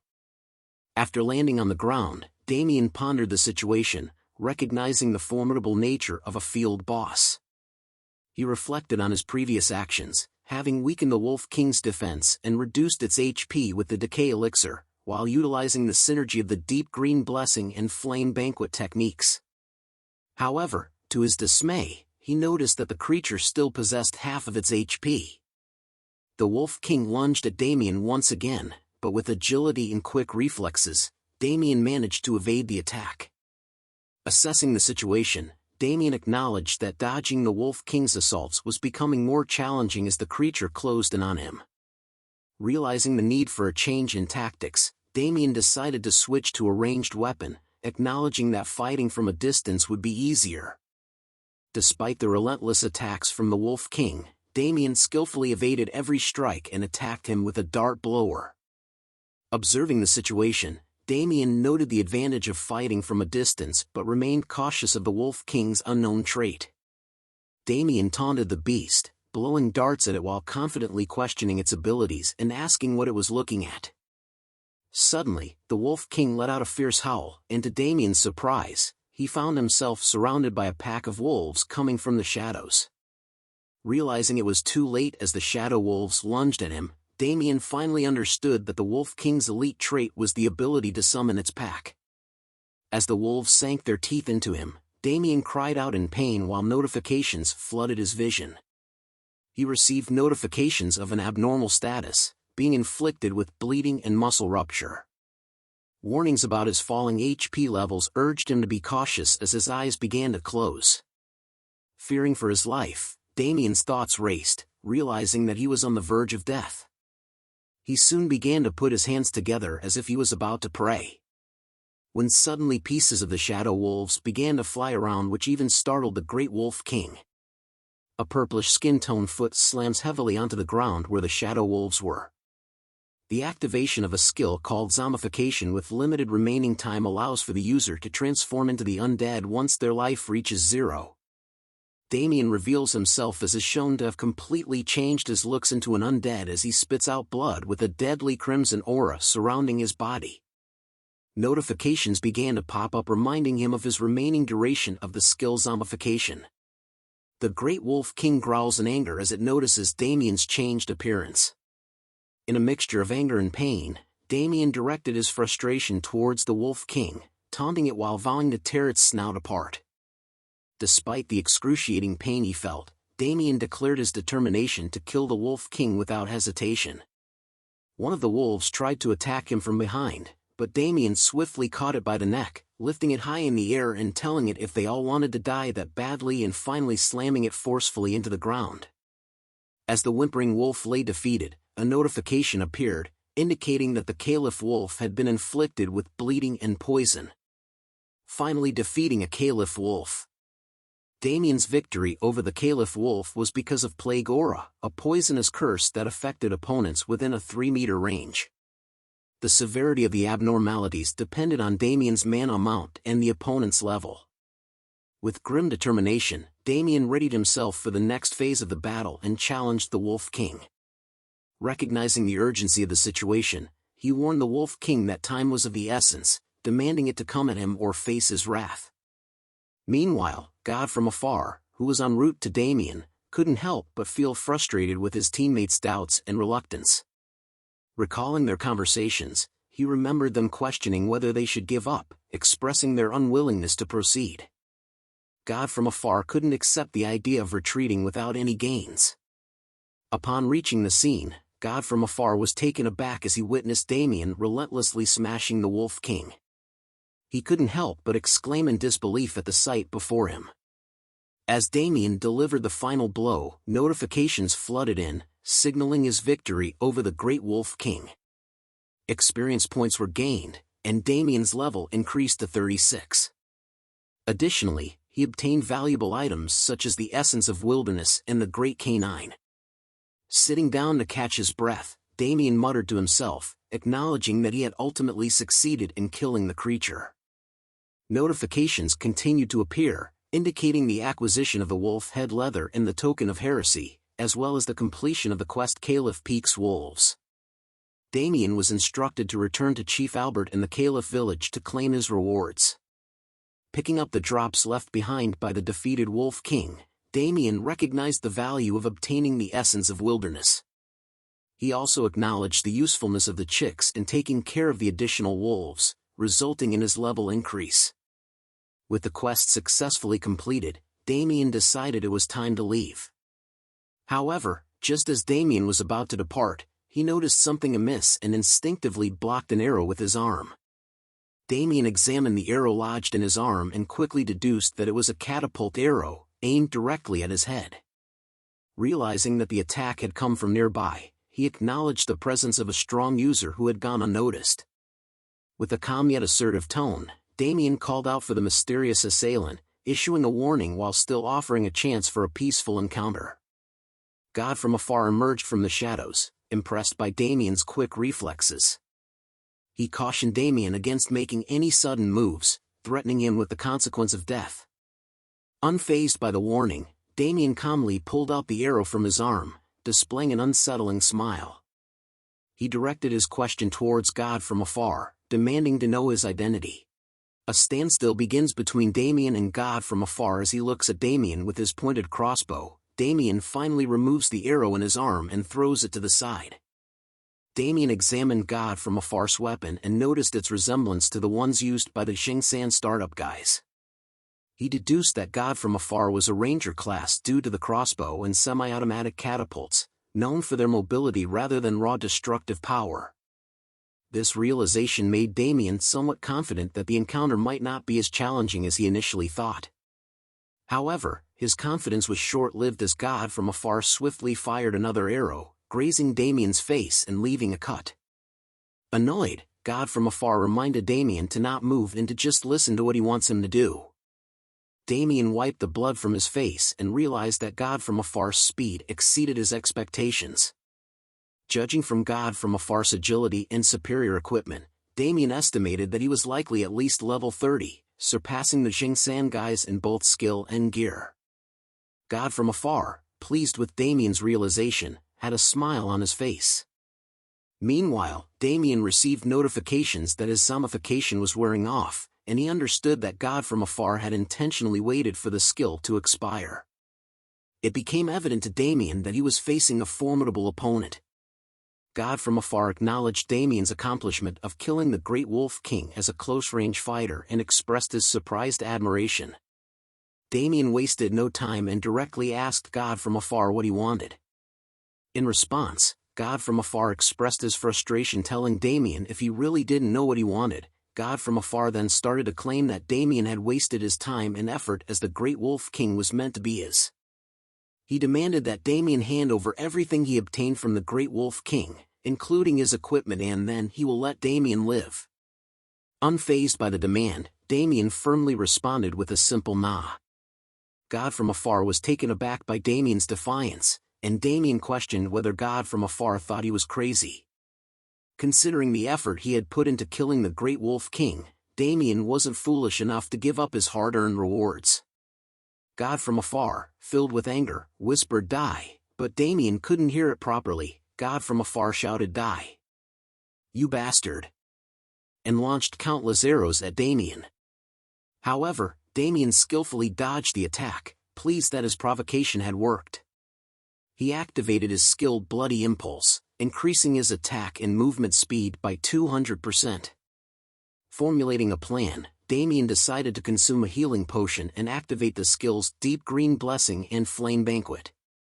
Damien aimed to deal as much damage as possible while God from Afar was still shocked by his evasion.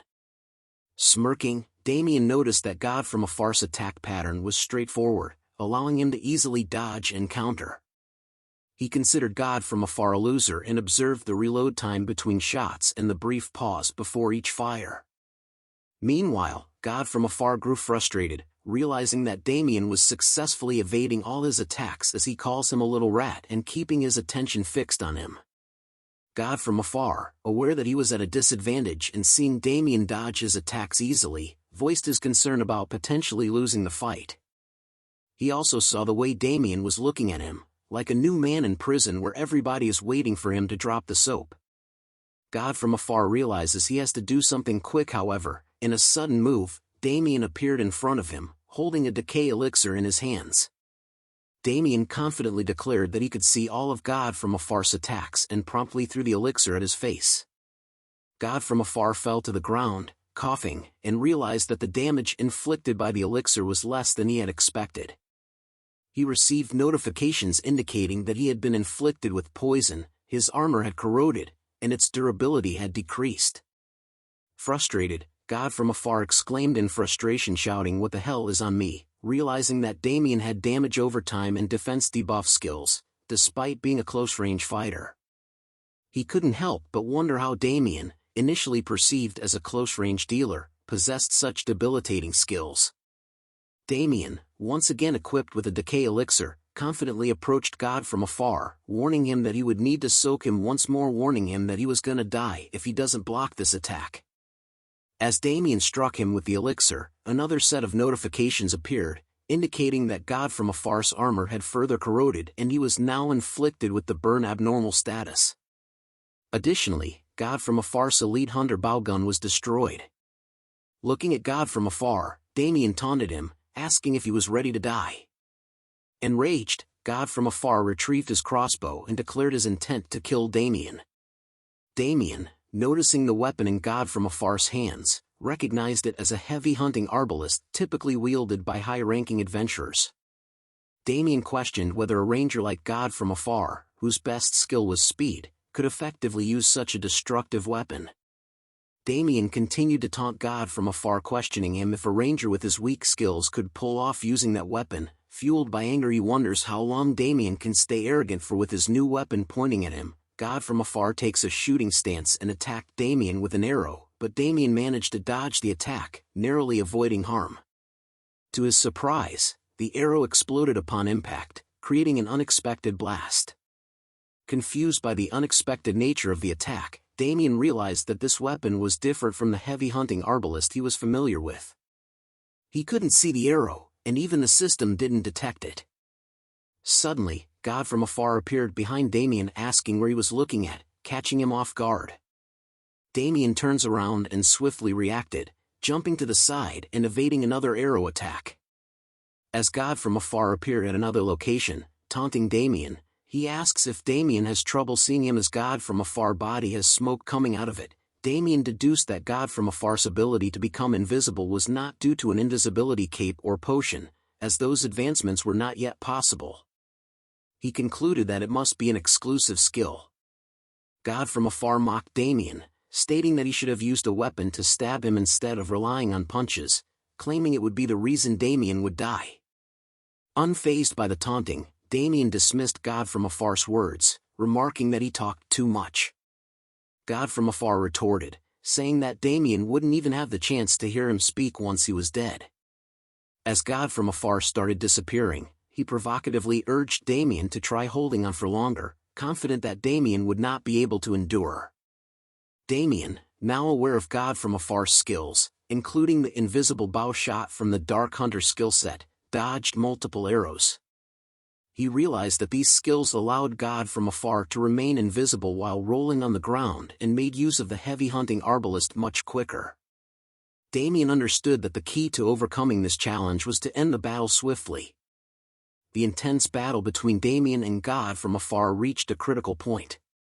Damien, utilizing his defense, golden rabbit sandal and the skill golden flash of light, swiftly closed the distance between them, surprising God from afar. In a swift movement, Damien plucked some of God from afar's hair, causing him to shout out in pain. God from afar, in a mixture of anger and disbelief, questioned Damien's actions, calling him a psychopath. Damien maintained a serious tone and offered him one final chance to apologize, urging him to think wisely and consider his actions carefully. However, God from afar responded angrily, questioning Damien's sanity and expressing his refusal to apologize. But before he could finish his sentence, he experienced a sharp pain and realized something was wrong with his heart. Damien, with a smile on his face, remarked that the effects of his actions were indeed quite effective.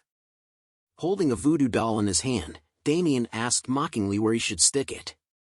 God from afar, filled with horror, asked Damien what he was doing. Damien, with an evil smile, responded that it was quite obvious, it was God from afar's own body that he was manipulating with the voodoo doll. Seo Hyun and Selling Heel were reflecting on recent events. She asks if that was God from afar who had been launching a series of arrows and what has happened, but now there was an eerie silence.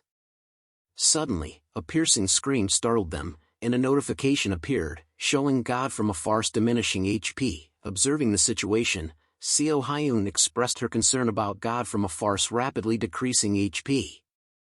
The group realized that something was wrong and feared for his life. Gel Punisher voiced his frustration, questioning what was happening. Selling Heel added that if things continued this way, God from afar would meet his demise. Seo Hyun decided to investigate the situation firsthand, disregarding Gel Punisher's advice to think things through. She refused to stand by and watch God from far die without taking action. Gel Punisher pondered the situation, wondering if Seo Hyun was thinking clearly. He acknowledged that God from afar was a strong player and unlikely to be easily defeated by another user. The rapid decline in his HP indicated the presence of a formidable adversary. Soon, they received a notification stating that hostility was detected from a user. The notification further indicated that the user's strength was immeasurable, signaling a dangerous opponent. They were surprised to learn that Damien's strength couldn't be quantified. Gel Punisher, still concerned about Seo Hyun's impulsive decision, reminded her of Damien's impressive accomplishments, including single-handedly defeating the Great Wolf King. He cautioned her not to underestimate Damien's capabilities. However, Seo Hyun paid no heed to his words and instructed the group to prepare for battle. She requested buffs from Selling Heel, who readily agreed. God from afar screamed in agony, bewildered by the pain coursing through his body, wondering what Damien had done to his body. Damien taunted him, questioning if he was curious about the source of his suffering. God from afar, filled with anger, glared at Damien and muttered curses. Damien, wearing a malevolent smile, revealed his sinister plot.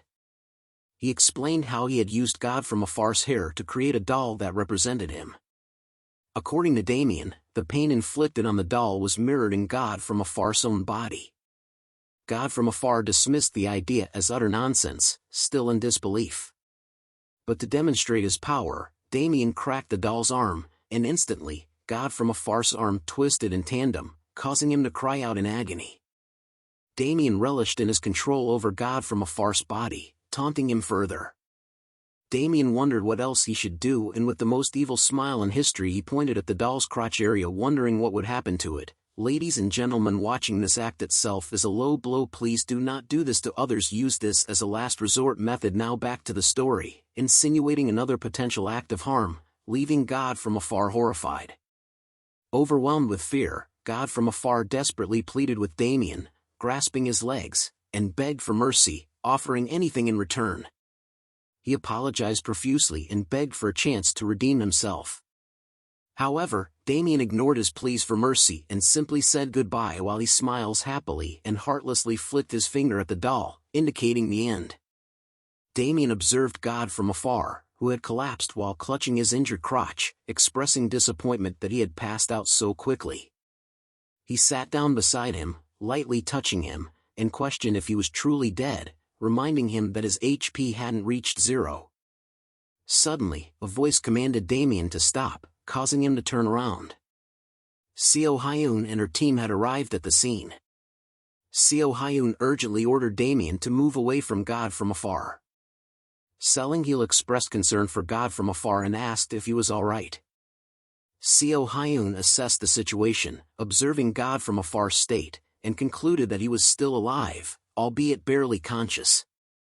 Damien assessed Seo Hyun and her party members, recognizing them as intermediate-level players likely connected to God from afar in some way. He wondered why God from afar had been so confident and realized it was because he had a party supporting him. Curious about their affiliation, Damien asked if they were party members of God from afar. In response, Seo Hyun glanced at Damien, and a notification appeared, indicating that Damien's strength couldn't be measured. She swiftly ordered her team to prepare for battle. Damien received further notifications, revealing that Seo Hyun considered him an enemy and warning him about penalties in case of death.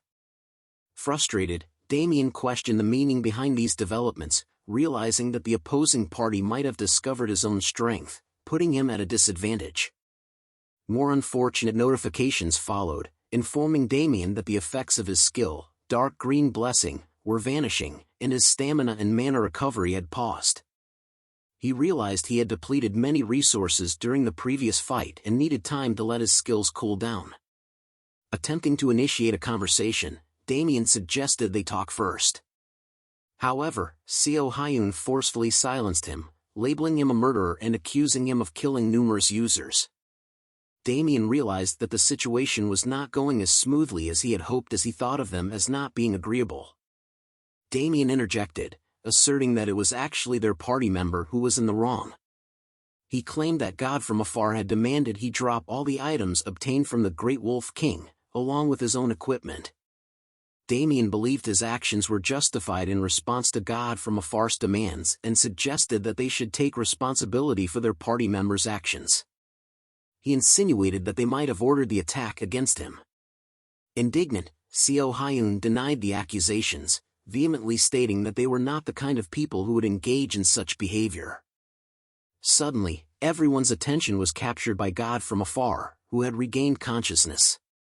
He pointed his hand at Damien, leaving Seo Hyun to question his intentions. Damien recognized the arrow in God from afar's hand and realized it was a baby arrow, causing panic to spread across his face. Damien realized that he wouldn't be able to evade this attack and might need to sacrifice his arm. However, before God from afar could execute his attack, foam started foaming from his mouth, and a notification appeared, stating that God from afar had logged out. Damien received a notification indicating that he had committed PK. Damien, holding the doll with a pierced head, expressed his unintended actions, claiming he hadn't meant for it to happen. Seo Hyun responded with suspicion, accusing Damien of causing God from afar's death using spells. She believed that he had intended to kill him from the beginning. Selling-Heel expressed his disapproval, stating that he shouldn't even be considered human. Damien looked at them in disbelief and tried to explain that it wasn't his intention, but Seo Hyun silenced him, dismissing his words. She ran towards Damien, declaring that there was no need for further discussion and that he could make his excuses in hell. Damien contemplated his options as he equipped his wild boar helmet, realizing he had no choice but to face them. He regained his HP, and the cooldown on his skills had ended. He activated Blood Impulse, Flame Banquet, and Dark Green Blessing, preparing himself for the confrontation. Damien confronted Seo Hyun and warned her that they had started the conflict, reminding her not to beg for mercy later. He attacked her with his knife, but the healer cast a buff called Axolethio on Seo Hyun's sword. She successfully blocked Damien's heavy attack, leaving him in disbelief that such a thin blade could withstand his strike. Seo Hyun smiled and taunted Damien, expressing disappointment in his abilities. She questioned whether he had been going around killing other users with his weak-ass skills. As Seo Hyun continued to order the healer to keep buffing her, the healer cast various buffs such as Restore, Divine Aura, and Lux Gloria. Damien observed the situation and realized that there was no chance of winning unless he eliminated the healer first. Before Damien could further strategize, Seo Hyun dashed instantly and swiftly attacked him using the skill Undo Trois. Damien managed to block her attack with his knife, but he was taken aback by the advanced swordsmanship displayed by Seo Hyun. Damien noticed that the paladin was collecting all the buffs such as Will of Solidarity Reduction Armor and Shield of Trust as well, and realized that it would be extremely difficult to defeat them if they were heavily buffed, leaving him with only one choice. He thinks of the choice as Seo Hyun asked him where he was looking at. She rushes in to deliver the final blow, but with limited options available, Damien swiftly took out an elixir and threw it on the ground, forcing Seo Hyun to back away for a moment, while causing a thick fog to envelop the area. Seo Hyun looked around in surprise as the fog surrounded them, making the voices of her teammates calling out to her become faint and unclear. A voice calls out to her saying hi. Just as she turned around, Damien appeared behind her with a sinister grin and informed her that she was now trapped within the fog. Seo Hyun calls Damien a bastard as the fog covers the area. She prepares her attack thinking of killing him in one attack. She leaps forward with immense power, appearing right in front of Damien using her skill counter-attack, but Damien easily dodges her attack by moving his head. He counter-attacks with an elixir in his hand. The attack lands on her as she backs away screaming in pain. A fog is created and her teammates call out to her in concern. Gel Punisher asked her if she was okay, but Seo Hyun noticed something and couldn't respond. She slaps him in the face telling him to close his eyes, which causes Gel Punisher to be confused. Seo Hyun wondered why it was melting in shock just as Damien appears. He was surprised to see that not everything had melted away. Seo Hyun calls him garbage, but Damien refutes back saying it was just self-defense. Damien then takes notice of the healer, who was now trying to run away as he was unprotected. The healer begs Damien to not shoot at him, but Damien was like, nah fam, I'ma shoot away. With his long dart blower, Damien's attacks lands on the back of the healer who tried to run away, causing notifications to appear telling the healer that his character has been inflicted with poison, and that his HP was slowly decreasing. Soon afterwards a notification appears, indicating that selling Heal S500 has died. Damien watches the healer disappear due to his death and calls out next. Gel Punisher sees Damien walking towards him and begins to panic, thinking that it was all over him and that the team should have think beforehand. He opens his window thinking that this wouldn't have happened if they had just threw out God from afar, and attempts to log out from the game, but a notification appears telling him that he cannot log out during battle. Gel Punisher wonders why he couldn't log out and repeatedly presses the log out button, causing notifications of the countdown to appear until he can log out, but Damien appears behind him with an evil grin, asking what he was doing. Gel Punisher turns around with fear in his face, knowing that he cannot win against Damien as he was too good. Gel Punisher then decides to kneel before Damien, calling him brother and saying he was sorry and to spare him this one time. He continues to tell Damien that he will stripe everything and crawl on all fours if that's what he wanted. Damien scratches his thinking that he was one strange dude. Damien looks at him and sees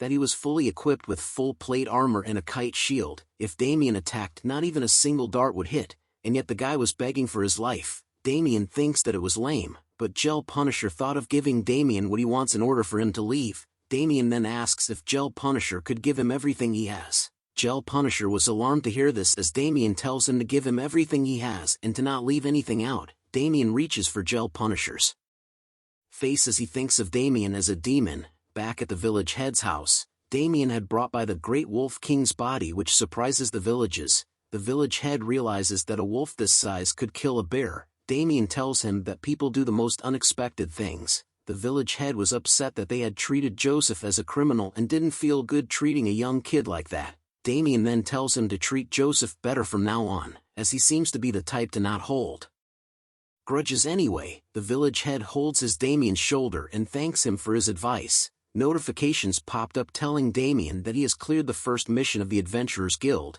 and to return to the Adventurers Guild and report. Rewards appear around Damien as the village head hands over the promised reward to Damien. the village head tells Damien that he could return any time he wants, as he was their hero. Damien then asks for permission to get going and the village head agrees to see him out. As the village head leads Damien to the exit, he thinks about how he has to apologize to Joseph and to calculate the damages caused by the wolf, and to have a meeting on what to do from now, but he has motivation now thanks to Damien. As they open a door, a voice calls out asking for Mr. Explorer. Joseph appears running towards them asking if Damien was leaving already as the other villagers try to calm him down. Damien tells him that he had gotten rid of the wolf he had mentioned and that the sheep would no longer vanish anymore. Joseph was breathing hard from running all the way and was happy to hear that. Damien walks to leave and tells Joseph to stop lying as liars would get their hands cut off. As Damien tries to leave, Joseph calls out to him once again. Joseph bows his head to thank Damien for saving his village. Damien simply let out a deep breath and smiled. He waves them goodbye and walks towards the sunset telling them to have a good life. At the Terra Kingdom Golden Lark Lodgings, Damien was finally resting on a bed belonging to a 4-star lodging. Notifications pop up telling him he feels comfortable in the cozy bed and that his exhaustion level has decreased largely. Damien opens his window seeing that lots of his stats had recovered and asks Bundle how he felt about the suite's room blankets. Bundle replied that it was so soft while enjoying his snacks. Damien checks on his loot that he had gotten from the field boss, quest completion and SEO Hyun's party equipment. It was due to his title of atrocity that allowed him to gain all these numerous items. He then opens the trade center, revealing all the equipment he had gotten and noting they were worth hundreds of thousands of gold combined. Bundle asked if these were stripped from the party before, but Damien tells him that he never stripped them. Damien was happy to see this as he had spent a lot of gold on his equipment, and that selling these things would cover his costs for the month, but a notification appeared telling him that he had an unread message. Damien was confused and wondered who the message came from. He opens it and sees that it's from Wiz Entertainment. A masked man wearing a hood says that it's over as he looks at a window. A dark figure asks him about the progress. The masked figure replied that there was some progress but that he couldn't completely conquer the body, but was able to manipulate them to start a fight, and that sense exchange became possible too. The dark figure wonders if that was worth observing and if there was nothing else. The masked figure tells it that it would be great to conquer without a medium, but that he hadn't succeeded yet. The dark figure says that he won't be able to create it yet. It continues to say that the authority he received from God allowing for him to create and conquer monster bodies will be very necessary in the future, and that this assignment was the most important thing in the world. The masked man cups his hands together, as the dark figure tells him that they were the true followers of God and the chosen ones, and to recite their prayers once again. The dark figure and masked man began to chant their prayers, causing a blue aura to arise. Once the prayer was finished, the dark figure tells the masked man that the grand plan was near, Alistair, and it was their duty to open the eyes of the poor and the ignorant and expose the lies of the world. Alistair tells it that he was aware. The dark figure continues to speak, telling Alistair that it was only here to check on his progress and that they couldn't afford any mistakes. It asks Alistair if he has something to say. Alistair lets it know that there was one thing that was bothering him. He reveals a unique explorer that he had saw through the test subject. It was Damien.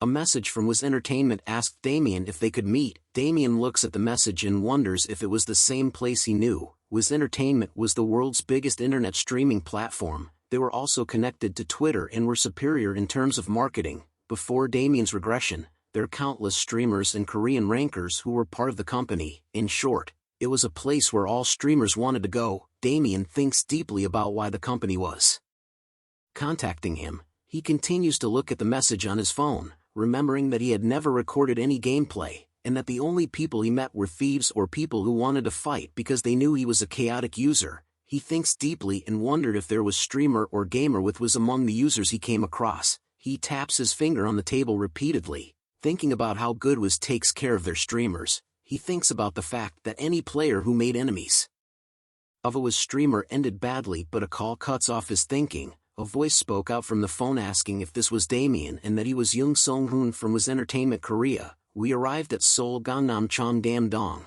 where Damien was meeting someone. It was Young Song-hoon who happy to meet Damien. Damien tells him that he agreed to meet as he was curious about something. Damien then asked how he knew about his nickname. Song-hoon tries to clear the misunderstanding by saying that he didn't find his nickname through bad means, and that they had no bad intentions. He explains to Damien that they came across him because of a player called Brian. Damien was surprised to hear the name of Brian, a streamer. Seong-hoon hands over a tablet to Damien asking if he had seen this video before. Damien grabs the tablet to view the video and recognizes it. Seong-hoon explains that the video was part of the hot clips of the week, and that Brian was escaping the island due to some evil users that Damien fought against. 165,000 people were watching that scene. Seong-hoon continued to explain that they wanted to get into contact with Damien and asked Brian for his game logs, and that the reason he was here was to thank Damien for his help at the Whispering Island, and to ask if Damien would like to join Was Entertainment, and presented him with a contract, and asked Damien if he was interested in being a streamer. Soon after, Seong-hoon says goodbye to Damien. As Damien left, he thinks about how convenient it was for Seong-hoon to explain the conditions of the contract and the support and management contents. He smiles happily at the contract, as the other contracts he had gotten was poop compared to this one.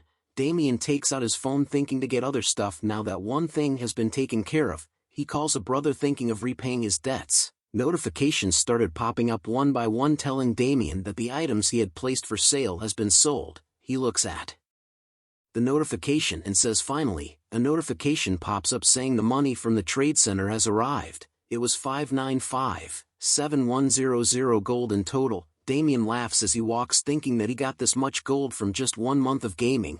He begins to think that it was around this time that he got addicted to gaming and neglected his family and financial matters.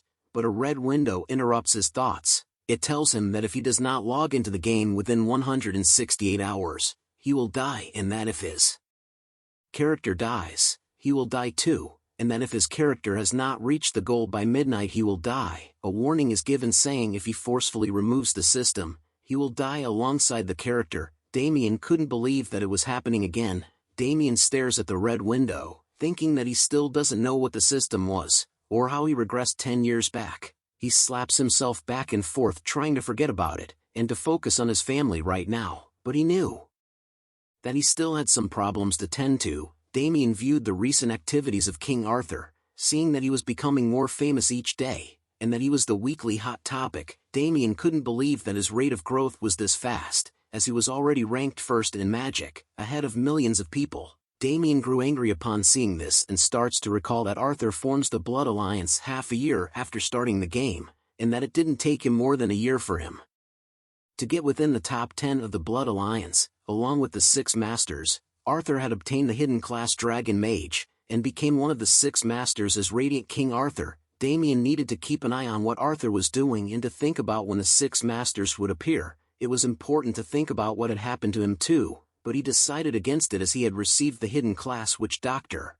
and the mainstream Kieran's wish. He also needed to keep track of the 6 Masters' growth. Thinking back, Damien realizes he knew something about the day he and Arthur survived and had only the Demon King Abraxas to kill. Arthur had stabbed Damien in the back, but the reason for it but not be as simple as him being a psychopath. Damien thought about what if he had not regressed 10 years back and lived the life he had instead. Would Arthur deal with the consequences of having betrayed the entire raiding party? But Damien knew there was no way unless that rat bastard has no brain cells. Arthur would have gained a ton of popularity from being the last person to defeat the last boss, but there would be questions about the whole team being with him when the raid began. Had Damien not regressed, he would have opened a press conference with the raid members, or sued the Evertail headquarters for their rule of not interfering with users. Since Damien had lost everything, clenching his fist, Damien vowed to never let go of that betrayal. Damien was determined to find out the reason behind the betrayal. At a convenience store, Damien was eating and checking his notifications when he wonders why there were so many messages about him selling gold.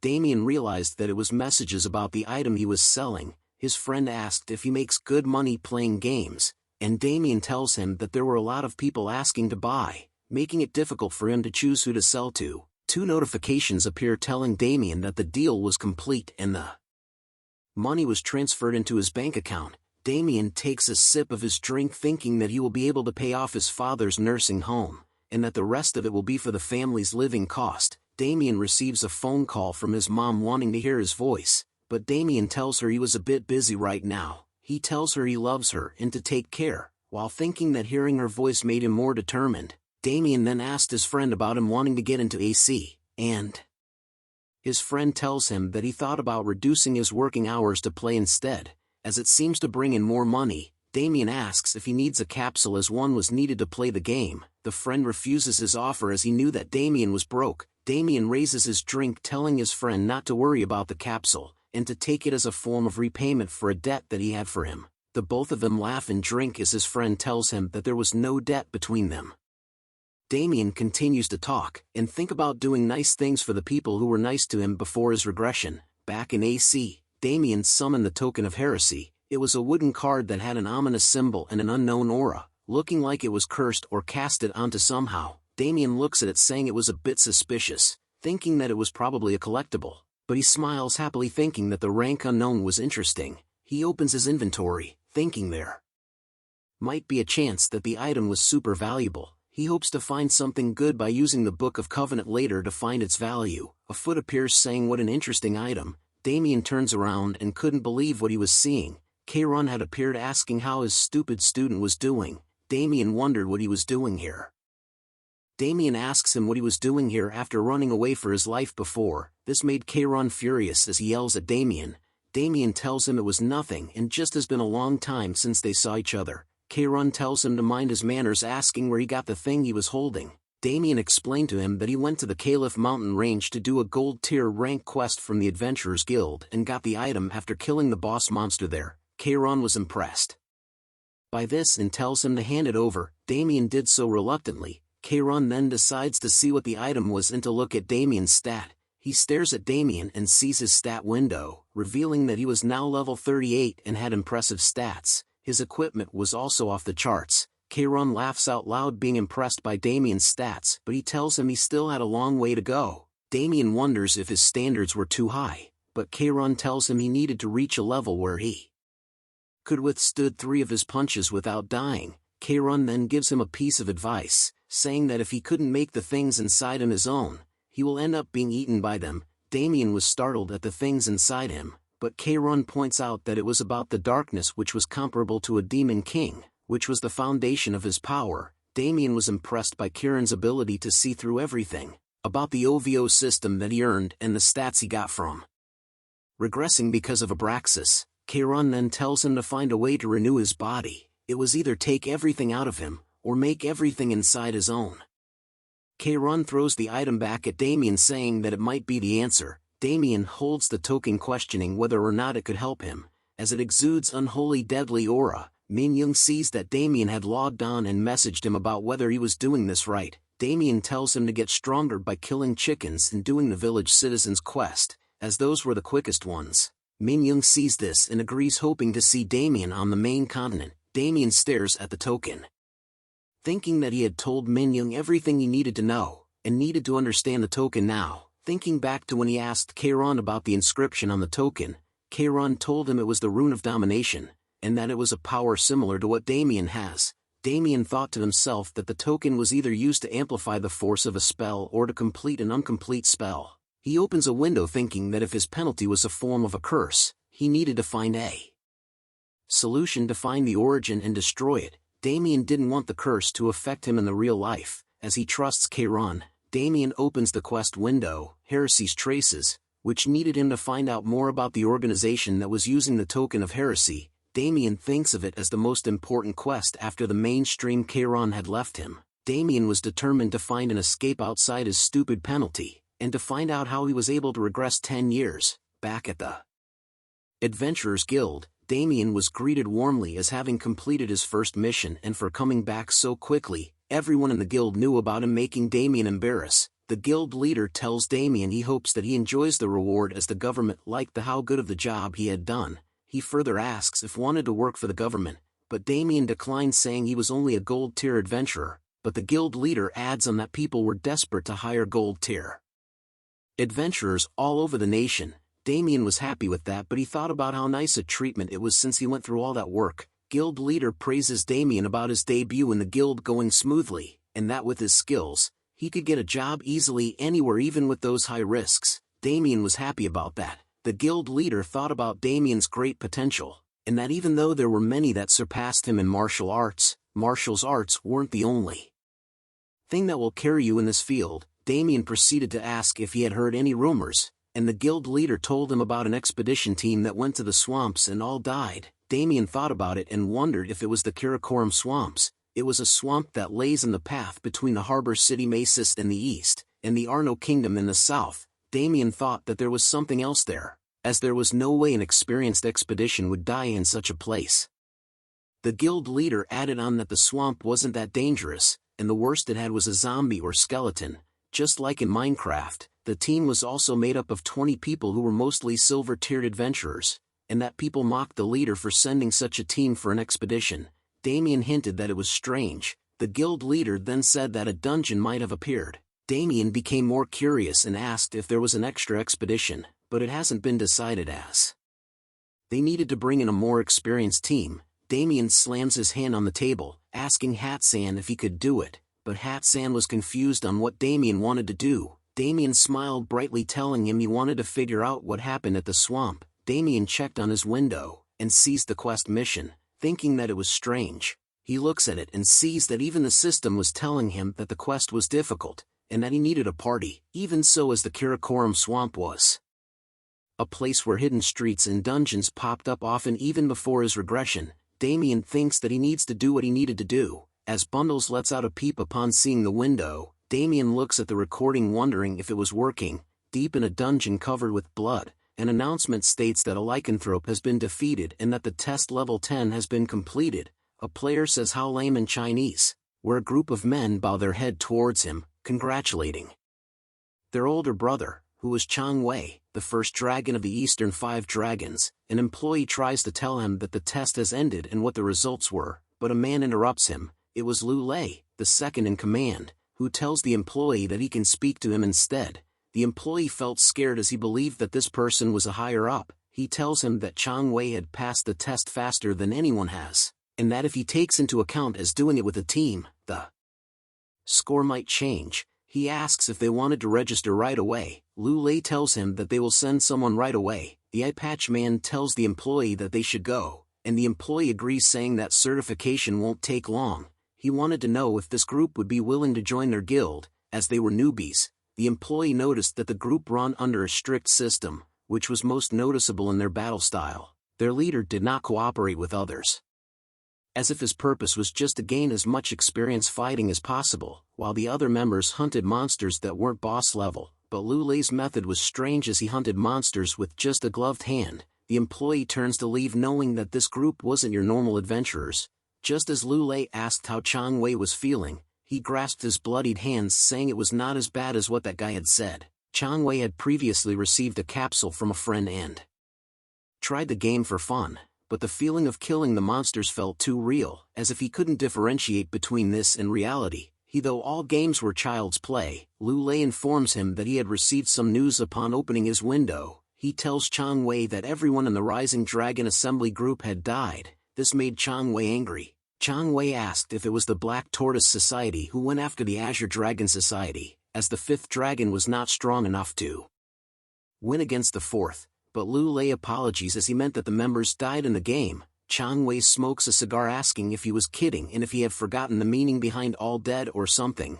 Lu Lei recites a poem that a dragon has reached the end of the sky, meaning that it could only fall from here onwards, which describes the situation between the 4th dragon and the Azure Dragon Society at the moment. Recently, the Azure Dragon Society has been active in the virtual reality realm, having created their own force here, and after ceasing all their external activity, they had Wang Yue take over the Rising Dragon Assembly, and poured 70% of their money into their virtual reality force. But not long after they expanded their force, the entire Rising Dragon Assembly died. But it wasn't a group that killed them, it was just one person. Chang Wei snaps his cigar in half upon hearing this. He couldn't believe that the Azure Dragon Society all died against one person. Chang Wei was pleased to hear about how the 4th dragon went down based on Lu Lei's report. He smiles while holding his cigar, knowing the fact that the 4th dragon's reputation was at rock bottom. Decades ago, blood was spilled on all sides because of a fight within the factions of the Triad. The groups began quickly rallying into 5 forces, including the Business Kirin Society. That is how the Eastern 5 dragons were formed. They quickly recovered the losses from the era of the Triad, and became a much larger and more powerful organization than the previous one. Chang Wei thinks about how the Eastern Five Dragons had fallen to some unknown bastard, which ruins the reputation of the entire Eastern Five Dragons. He thinks about the fourth dragon Chung Bing of the Azure Dragon Society, who must be enraged since he was always putting his focus on gambling and entertainment. He must have taken a big loss from the investment. Chang Wei wishes that he could have seen his face when he heard about the news. Chang Wei then snaps his cigar, informing Lu Lei about how interesting it was for two of the five Eastern Dragons to have met the same fate. Chang Wei was beginning to get curious about the person who was challenging the Eastern Five Dragons and asks Lu Lei if he agrees. Lu Lei gave a weird expression but ultimately says yes to Chang Wei's question. Chang Wei grips his hand hard while thinking that the deaths of the Jingsan startup and the Rising Dragon Assembly could not have been done by the same person. He did not have a good feeling about this but knew that he could not let it go. He releases the crumps the cigar left and looks at Lu Lei, asking him to reveal who the person responsible was. At the Shinsadong Gil Road, a person is seen snapping a clapperboard close as a voice yells out, "Cut." Okay. The direction tells the actors standing together that they had worked hard and had done a good job as the people around cheered them on. This was the last scene filming of the Friday and Saturday K-drama called Why Am I the Only One Not in Love? The drama became a big hit and the actors gained popularity. Arthur was the man who had benefited the most from the drama. He smiles at the crowd, causing them to go crazy and wild while telling him that they love him. The film director Kong Mansik, who envious of Arthur, asking whose son that is, but he sure is popular, while assistant director Kong Jae-ha commented on how he was incredibly good looking too. They then commented on the guy wearing the brown coat as he takes a photo with the actors and crew. They talked about how the director has a big smile on his face but was usually extremely strict, plus the fact that he couldn't even yell at Arthur because he was the only chance for the director to have a connection to the Yushin group. They then talked about how Arthur was so bright even after 15 hours of filming a day. They had heard rumors that he used to be a pro gamer, plus he was a great actor belonging to a rich family while being multi-talented and kind too. They remarked that Arthur had everything and how life was so unfair. The crew decides to get drinks later on in the day, while the cameraman was done taking photos and told everyone that it was good work. The actors bow and the crowd cheered. The female actress asks Arthur if he was going to go to the after-film party. Hearing this made Arthur ask what time the after-party was. She blushes while telling him that she would like him to, as she was probably going to go as well. Her thoughts were filled about why she was feeling this way towards him, as she had never felt this way with a fellow actor before. Arthur was happy to hear her reply and told her that he will go if his schedule permits it. He then leans close to her face, asking her if she wanted him to come, as he would love to see her. The female actress blushes hard and was flustered. She tells Arthur not to joke with her, but Arthur tells her that she wasn't. He then hands over a piece of paper to the female actress, telling her to contact him anytime even if it is not about the after-film party. The paper had his personal number on it. The female actress was surprised to see that Arthur was handing over his personal number to her. She holds the paper carefully as Arthur tells her that if it feels too overwhelming she could reject him, but the female actress told him that she really likes it. He smiles and winks at her while informing her that his personal number was only meant for her and that he would be waiting to see her. Seeing this sight caused the female actress to exude a mean face aura which startles everyone around her. But secretly Arthur was thinking that she looked fun to play with. He soon enters his car and asks Kim Woozing, who was his executive, about what was next. Woozing informs him that he had a contract with the Sun High Group to sign, a talk show filming that he was a guest in and a brand commercial filming. Arthur lets out a tired sigh, asking if there was a fan meeting too. Woozing informs him that there was one in 15 days that Sangamdam, which an entertainment program had requested for it. Arthur then tells Woozing that he was going to log onto AC and that he should message him once they were there instead of waking him up. Arthur was using the mobile virtual reality capsule called Galaxy H55 Apple to log into AC. But before he entered into AC, Arthur asks if Woozing had found the group he wanted him to find. Woozing turns around to inform Arthur that the group of guys belonged to a hefty organization and that they were called the Rising Dragon Assembly, which was connected to the Triad, but he didn't think that they were directly connected, only that part of their group was funded by them. Woozing further explained that the group had been doing anything to expand their forces in the game, but it seems like the reason why they ambushed Arthur was to get some valuables. Arthur questions if it was because he was equipped with expensive items. Wuzhen agrees and tells him that the group probably wanted it to reinforce their strength. Arthur smirks and commented how the group was a bunch of funny guys who came at him like dogs without even knowing who he was. Arthur taps on the chair repeatedly, as Wuzhen warns him that the group was pretty annoying and based on their past behavior, they might come for Arthur once again. Arthur takes note of it. He then thinks about a gang that was related to the Triad, and that it was likely that the Yushin group's influence won't work on them, since they were an overseas organization and he had no clue what kind of people were in it. But Arthur was happy to know about those facts as he finds it interesting and was the reason why he couldn't quit the game. He places the equipment on his head and tells Wuzhen to make it the Force. Back into the world of AC.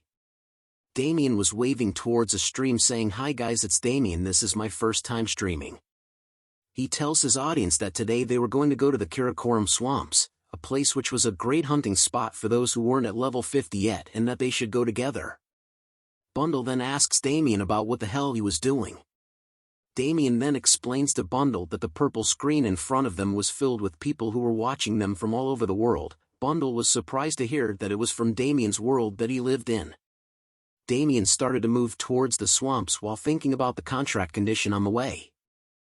He recalls his meeting with the agent back in the car, who explained to him that since Damien had signed an exclusive contract, it was recommended that he streams 40 hours a week while uploading 3 videos a week. Damien was worried that it sounded like he had to work really hard, but the agent assures him that they will provide the best treatment and support as his value was definitely very high. As Damien was heading towards the swamps, he tells the audience that it was easy to find the swamps if they had a map from the Academy or the Adventurer Guild, but decides to explain the directions anyways while thinking of the contract with Wiz Entertainment as a great boon, making him unable to sit around and do nothing.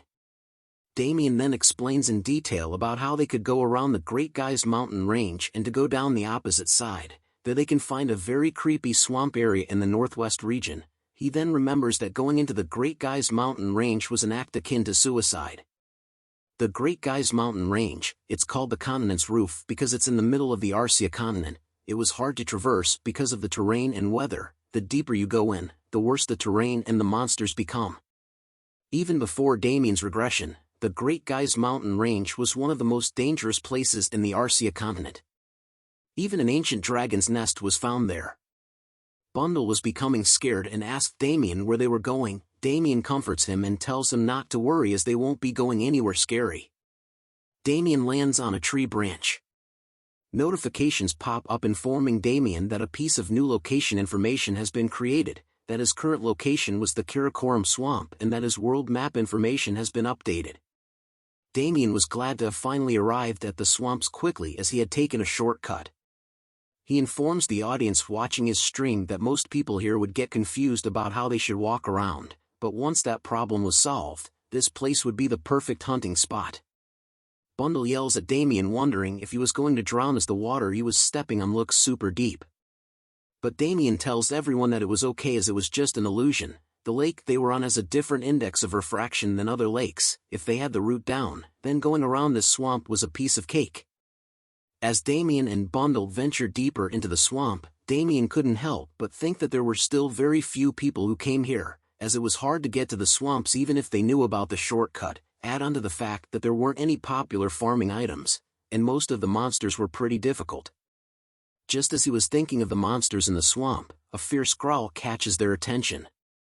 A monster had appeared behind him, but Damien manages to kick it away while warning the viewer that monsters like these could pop out of nowhere like this, so they needed to be careful. The monster that had tried to attack them was a swamp alligator, an alligator that resides in the Karakoram swamp. It possesses triple the amount of jaw muscles and teeth. Its jaw strength is strong enough to drag most beasts, has a protective coloring unlike normal alligators, can swim underwater without creating a single ripple on the surface. Its species was a beast and type normal with a level of 40. Its unique traits would be to have the ability to completely blend in with its surrounding environment when underwater. The swamp alligator continues to attack Damien and leaps toward him. Damien then summons an item in his hand. He rushes towards it with a smile on his face, calling the alligator a primitive bastard. Damien was able to pierce the skull of the alligator, causing blood to spill out. He then grabs a toxic potion, aiming it directly at the alligator's eye. A green explosion is set off, causing the alligator to be sent flying into the air.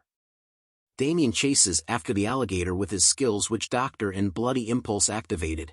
The alligator is seen flailing its arms around in a panic. Damien swung his knife towards it, telling the alligator that it was going to die since it couldn't adapt and get better. Bundle was holding onto his dear life as Damien went in for the kill. Notifications appear informing Damien that he had defeated the swamp alligator and gained EXP, as seen from the decapitated head of the alligator and X marks on its eyes. Damien then lifts his head up and turns to point at the disappearing corpse of the swamp alligator, informing his audience that was how they hunt them and that it was easy. But Bundle thought otherwise, as he thought of Damien as a liar, because killing a swamp alligator was not easy at all. Damien then smiles and adjusts his helmet, telling them that the time for warm-ups was over. He rushes forward with a mad look in his eyes, telling his audience that they were gonna do this for real now.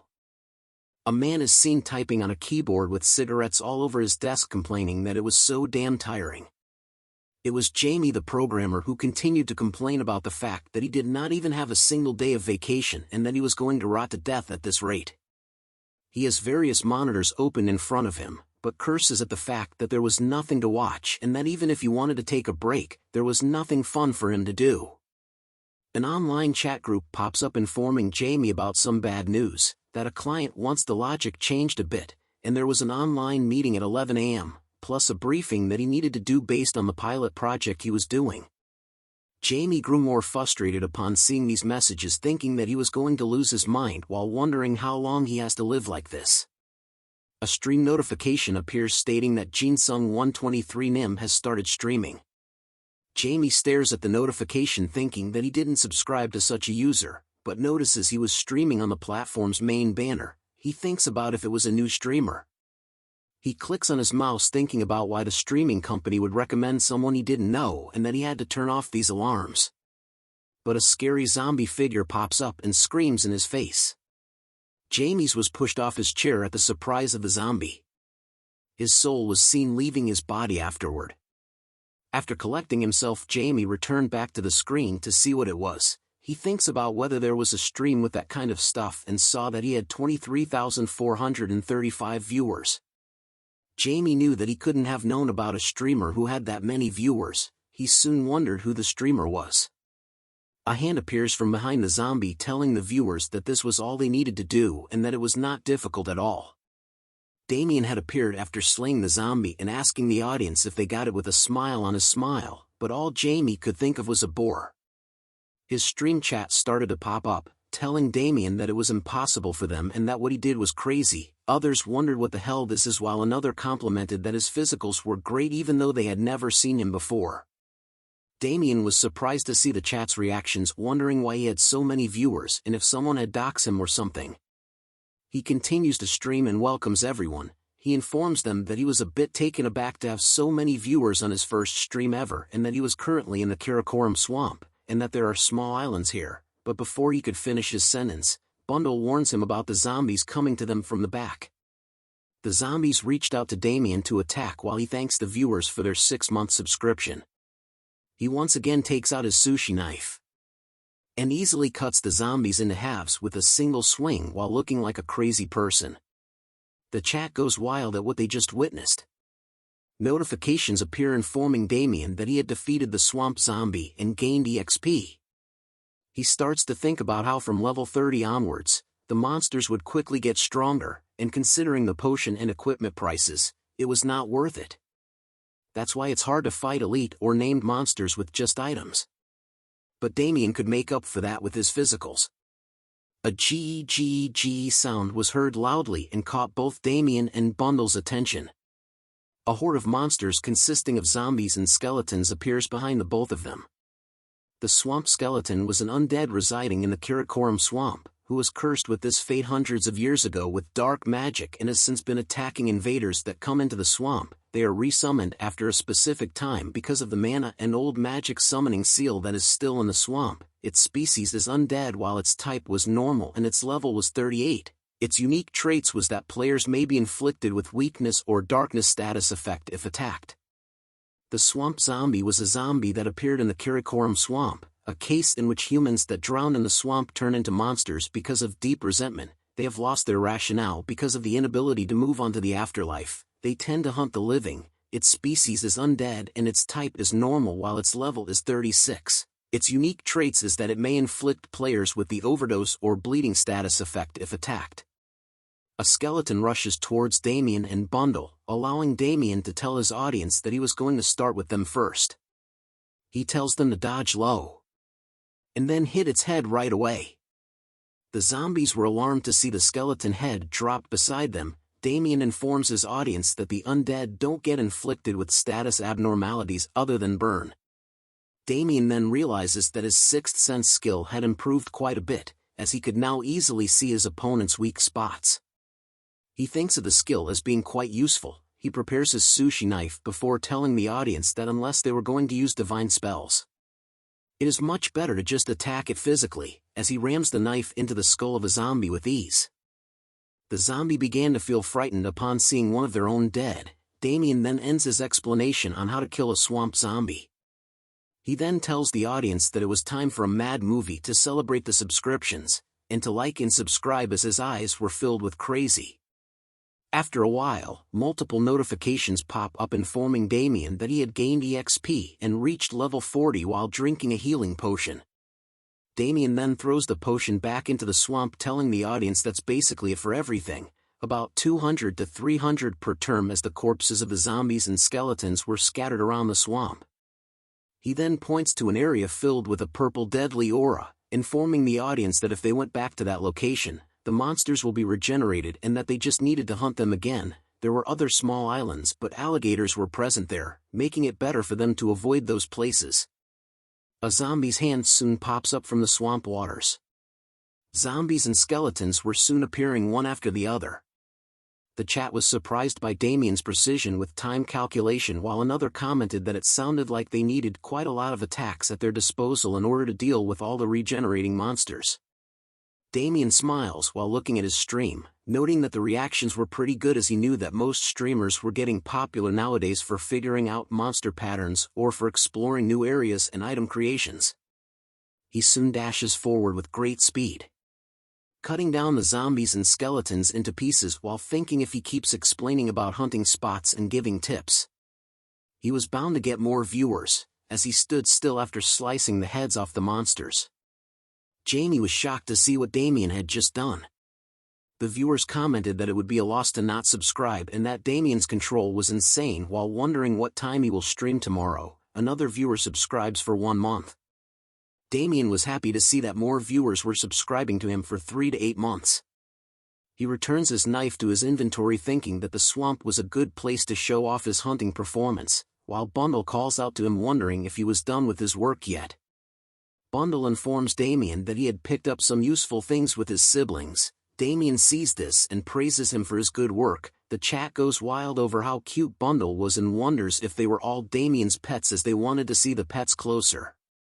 Damien then began to show off Bundle to his audience, thinking that having these chicks loose would raise efficiency because they bring back items faster, but they were also great for the chat, allowing Damien to kill 2 birds with 1 stone. He then notices that it was time for him to log out already. He opens his inventory to check his items, noting that time goes fast with this and that the item farming went great. He was glad that it was pretty good for his first stream. He waves his hand goodbye to the chat, telling them that was all for today and that time was up. He thanks everyone who watched and hopes to see them next time. The chat says goodbye to Damien as he continues to wave back to them while being surrounded by Bundle and his siblings. The chat stream ends and Damien lets out a sigh, saying he was wiped. He sits down at a nearby tree, thinking that the swamp was a good hunting spot, but the monsters were stronger than in other places, and that the monsters could regenerate in the mud. He then recalls the unique traits of the zombies and skeletons, noting that their default attacks could cause status abnormalities, meaning that he had to be more careful when using Bloody Impulse next time. While chilling on his shoulder, Bundle asks Damien if he was tired and why he didn't give him and his siblings any weapons. Damien explains to him that his attacks won't work on the zombies and skeletons and that there was no need to show everyone all of their skills, as it was a scary world where they needed to have a few aces up their sleeves. Damien continues to look through his inventory, thinking that he couldn't expose the fact that he has a hidden class as he might get betrayed like before his regression. Damien didn't expect these many items, but he had also leveled up twice and got a bunch of items. Damien had obtained swamp alligator leather, the dead's energy, and 38,154 gold. Damien laughs at the fact that these items and results were pretty good compared to the other dungeon. He then closes his inventory wondering how the expedition team that Hatsan mentioned died, as Damien could have hunted in this place alone if he just fulfilled a few conditions. A quest notification appears in regards to the Karakoram swamp, whose purpose is to head to the swamp and find out what happened there. Its difficulty was high and recommends players to form a party who will be helpful. Damien sees the quest and wonders if he was wrong since it was not a dungeon. He holds the token of heresy thinking that Kieran's warning and the token might not be related to the quest at all. He stares at the token deeply wondering if he came to the swamp for nothing, but wanted to check something else. Bundle was feeling afraid at the presence of the token, when suddenly a bunch of random characters started to feel the air. Damien looks up and sees spirits floating up in the air. He was shocked at the fact that he couldn't see them until now. He notes that the atmosphere of the place changed when he took out the token. He looks at the token of heresy releasing a deadly red aura, knowing that something was wrong, while Bundle hides behind his shoulder away from the token itself. The wraiths continue to scream out loud as they danced in the air above Damien. He stands still due to his surprise at the sudden appearance of the wraiths as he holds onto the token which was unleashing a demonic aura in his hands. He looks surprised as he continues to look at the wraiths wondering why they were here. Even Bundle was shocked to see them and asked Damien what those things were. Damien takes another look at the token of heresy wondering what it does as it had caused a phenomenon that even Bundle could see. Bundle exclaimed that as soon as Damien took out the token of heresy, the mood around them changed to the point that even Bundle could see it. Just as Damien was thinking to get ready for the next attack from the wraiths, something scares him as he looks forward. He sees the wraiths gathering and rushing toward him in a mad rush which shocks him. He wonders what the hell was happening as things had gotten weird with the wraiths. He knew that the wraiths would usually immediately attack anything alive, but it felt as if someone was pulling them deep into the swamp. Damien continues to look at the wraith's odd behavior. He felt that something was weird as just before he had reincarnated, he had spent quite some time in the swamp and had never seen anything like this before. In fact, there were no ghost-type monsters in the swamp at all. He found this wraith activity suspicious and knew he had to track them to the source. He summons his trusty sushi knife while telling Bundle to get ready for combat just in case. Bundle agrees and gets hyped up. With a heavy step forward, Damien began his pursuit of the wraith's odd behavior. He then recalls that Hatsan had mentioned something like this before. Damien recounts what Hatsan had told him, that adventurers who went on the expedition at that time said that they didn't die to monsters or traps. It was as if they were possessed by a ghost, and 1 or 2 people would disappear at a time, and the people who were left said they lost consciousness as if they had been drugged. With the knowledge from Hatsan, Damien figured out that that was why the Adventurers Guild did not know why the expedition had failed. Upon seeing the wraiths, Damien started to remember something that Kairon had said to him before. A memory of Kairon is brought up when he tells Damien that for this task, he needed to be extremely careful, warning him that evilness is like an anglerfish. If he couldn't swallow it, he will be swallowed by it. Kairon then tells Damien to keep what he said next in mind. He tells Damien with a serious look on his face that if he meets something he couldn't handle, run away as fast as he can. If he was even a little slow, the evil will open its jaws wide and consume him without a trace. The flashback ends as Damien continues to track the wraiths. He notes that what Kairon said seriously was no joke. He then decides to check on his items first. He sees that he has enough potions to last, but an item in his inventory started to glow. A notification appears telling him that the token of heresy was glowing. Another notification appears telling Damien that the dead's energy was reacting to the token of heresy. Damien was shocked to see that the dead's energy item went up in smoke right in front of him. He then comes to a stop wondering where the dead's energy was going. He soon sees that the dead energy was going deeper into the swamps.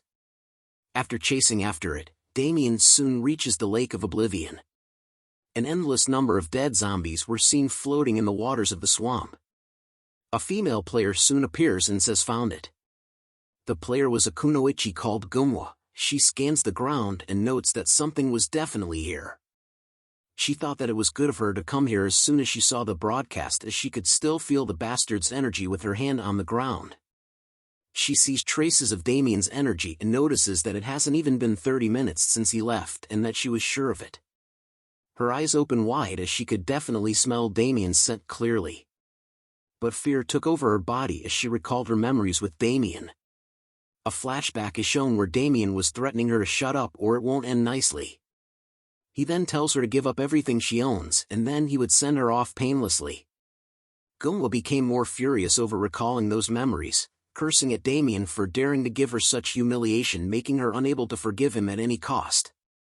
She then shouts out human to cast a kunoichi skill.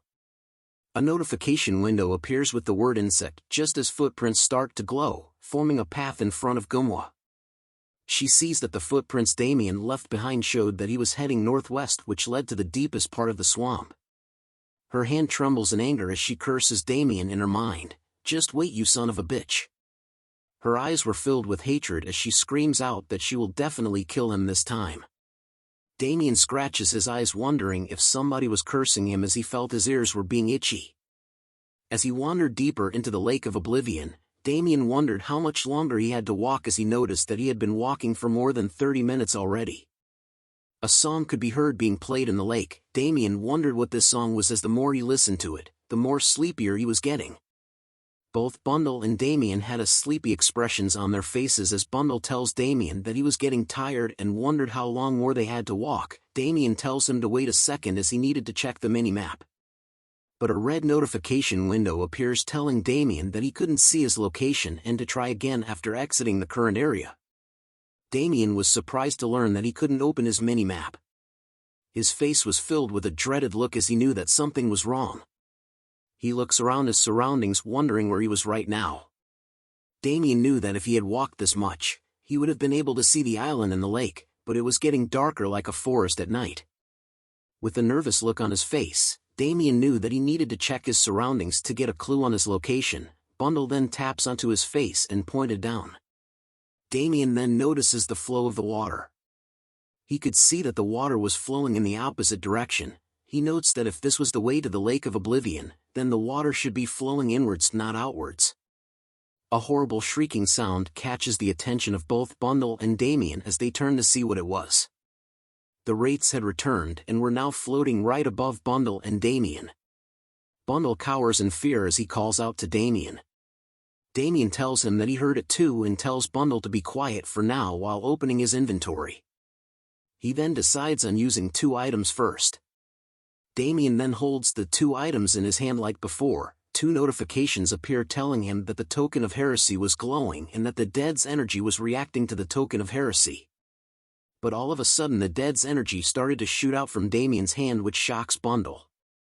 Damien had a happy expression on his face as he turns to see where the dead's energy was going. He grips his hand in joy as he sees that the dead's energy was going backward as compared to the flow of the water, which made his prediction correct. Damien had finally realized that he wasn't going to the Lake of Oblivion but was instead heading toward the Forest of Death. He grins widely with joy over the fact that it had been a while since he had seen this kind of skill. Damien noted that they were using some fun methods. He then tells Bundle to close his ears. Just as Bundle was asking Damien why he should be closing his ears, Damien plucks a few bits of his feathers while telling him that if he doesn't block his ears, he would soon fall asleep and fall off his shoulder. As Damien blocks his ears with the feathers of Bundle's, he realizes that based on the song earlier, he notes that there wasn't enough mana for it to be barrier or hallucination magic, which meant that it must have been mental magic. Damien immediately turns around while preparing to run. He knew that mental magic was the only way to bypass his 6th sense and afflict confusion on him, which meant that the longer he hesitates here, the more dangerous it will be, so he needed to turn back immediately. As he tries to run back, the wraiths shriek and rush toward him. Damien was pissed off and told them to F off while using 2 skills at once called Flame Banquet and Decay Elixir. He manages to light the wraiths up like it was the 4th of July, The sound of the explosions sounded great to Damien as notifications pop up informing him that he had learned information about a new location and that his current location was the Lake of Oblivion. Another notification appears telling him that the world map information has been updated just as Damien manages to see something in the distance. He begins to walk slowly towards the object and removes the plugs he had placed in his ears. Damien thought about how the sounds and rates were slowly disappearing but wondered who the bastards were that played these tricks. A voice calls out to Damien telling him it was you. Hearing the voice shocks Damien and Bundle. Voldemort from Harry Potter appeared in the air in front of Damien, telling him about a disgusting energy that made sense once he saw Damien. The low version of Voldemort tells Damien that the body of a heretic was filled with the energy of the false god. Everything inside his body is an affront to the living gods, which was disgusting. Heretic black beast one who should not exist. Damien was too stunned to speak as he looks up at Voldemort, wondering about the meaning behind those words and what in the hell was that thing. Damien could only stare at the Voldemort wannabe as it T-poses in the middle of the lake. Damien then gets into an attack stance, wondering what the Voldemort-looking Dementor was. Voldemort tells Damien that there was nothing left to say anymore, and that since Damien knew too much of what doesn't exist in this world. It raises the side of its body in the air, telling Damien that it was going to give him a punishment that befitted his crime. A dark shadow soon exits from Voldemort's cloak. "Regret coming here, you heretic," it says as it raises its arm in the air. The water between Damien and Voldemort started to swirl at an immense speed. Notifications soon pop up one after the other warning Damien and informing him that there was a strong mama reaction from the Lake of Oblivion. The last notification tells him that a strong monster had appeared and warns him to be careful not to die in battle, just as something started to emerge from deep within in the waters of the lake. Damien stares at the large tower of water, wondering what was coming out of it as it had even caused the ground to shake. The water began to form a body like a snake and had a mask on its face. A notification pops up stating that it was a modified siren. Players can see sirens in the rocky areas of deep bodies of water or lakes. They call human men to the water with the sorrowful voice of a woman. Due to an unknowable power, it has changed and completely lost its original form. Its species was fairy and its type was named. Its unique trait was that it has vastly higher abilities and skills than normal sirens, so players needed to be careful while facing it. Damien was alarmed to know that what he was facing was a modified siren and wondered how such an ugly monster was a siren. Warning notification pops up while another tells Damien that the modified siren was preparing a strong attack just as a large pillar of water was seen forming up into the sky. A notification tells Damien to be careful not to die just as the modified siren unleashes four torrents of water toward Damien at fast speeds. The modified siren had used a skill called Hydro Pump. Damien sees the attack coming and quickly dodges it while cursing at the modified siren in his head. As he continued to dodge the modified siren's attacks one by one, he wonders why a powerful named monster was attacking him with such a dirty pattern. Voldemort wiggles its finger as it watches Damien dodge the modified siren's attack, telling him that although it was incomplete, this was evidence of its faith and the fruit of its research. It soon reveals its other arm, telling Damien that getting rid of someone like him was nothing. Damien turns to see that Voldemort had revealed his other arm, causing him to wonder what it was going to do next. He recalls briefly that Voldemort had not attacked him since earlier, and had instead stayed in the same place and just moved his body in two arms. Not to mention when it moves its finger bones, the color of the mana in the air slightly changes. Every time the modified siren's movements also change. Based on what he saw, Damien concluded that the modified siren was not an independent entity but was instead being manipulated by using a type of spell or sorcery. Damien wonders if that was what it meant by being incomplete. He looks back at the modified siren thinking that even by knowing that information, it didn't mean that he could face a monster whose level could not be measured. However, its mana was getting stronger, which meant that Damien needed to do something. Damien decides to stop dodging and stood still, looking at the modified siren being manipulated, meaning that his only hope was to sever that. He bends over to activate his skills: Bloody Impulse, Decay Elixir, Dark Green Blessing, Flame Banquet. The modified siren unleashes another attack of the Hydro Pump toward Damien, which gave him an opportunity as he dodges the attack. 35 degrees. 22 degrees, 47 degrees, 81 degrees. As Damien continued to dodge its attacks, he could finally see the angle of the unsophisticated water cannon now. He smiles at the thrill of this fight, as the thrill of not knowing when he was going to die was the reason he couldn't stop playing. He then takes a heavy step onto the ground, lunging himself forward with great speed, telling the modified siren gotcha. Damien had managed to leap onto the modified siren's body and into the air, catching it off guard by surprise. He then uses his skill Flame Banquet while combining it with 22 decay elixirs in his hand. He throws it directly in the modified siren's face, which causes a large explosion in its face. The modified siren's mask broke into multiple pieces due to Damien's attack. Notifications pop up informing Damien that the modified siren's defenses have been corroded and have a status effect due to it being in a state of burning. Damien bounces on the pieces of the broken mask with ease while being glad that his attack had worked on it. Another notification window informs him that the modified siren's stamina had been falling drastically. Damien now knew that he has to attack the main body, but something catches him off guard as well as Bundle. He sees that the modified siren's face was recovering almost immediately, meaning that Damien had to use another method. He instantly shouts out Bundle's name, which he immediately understood, causing him to jump off Damien's shoulder. While Bundle was in the air, he grabbed the attention of the modified siren and Voldemort. Damien thought that it was nice that the aggro was working now. Voldemort attempted to tell Damien that it was useless, but Bundle's chirping noise grabs its attention. As Bundle was still high up in the air, he points down to a massive number of his siblings that were near the lake. Damien could be seen on the shore of the lake surrounded by Bundle's siblings. He tells Voldemort to see if it was really useless once he had gotten hit, as he assures it that this attack was going to hurt a lot. He raises both of his arms in the air and started to cast Flame Banquet 125 times. A bunch of Bundle's siblings could be seen holding onto a blow dart while their bodies were covered in flames. They all chirped together at once and unleashed a wave of blow darts toward the modified siren. Their attacks land onto the modified siren with ease as pieces of its body and mask started to disappear. Bundle dodges their attacks while shouting at them to keep shooting. Voldemort began to wonder what was that just as Damien is seen rushing towards it with his trusty sushi knife in hand. "Where are you looking?" said Damien, which grabs the attention of Voldemort as it turns to see. Damien had appeared right in front of it with his arm raised high in the air with his sushi knife. The sushi knife soon lands right on top of Voldemort's mask, causing it to form a crack.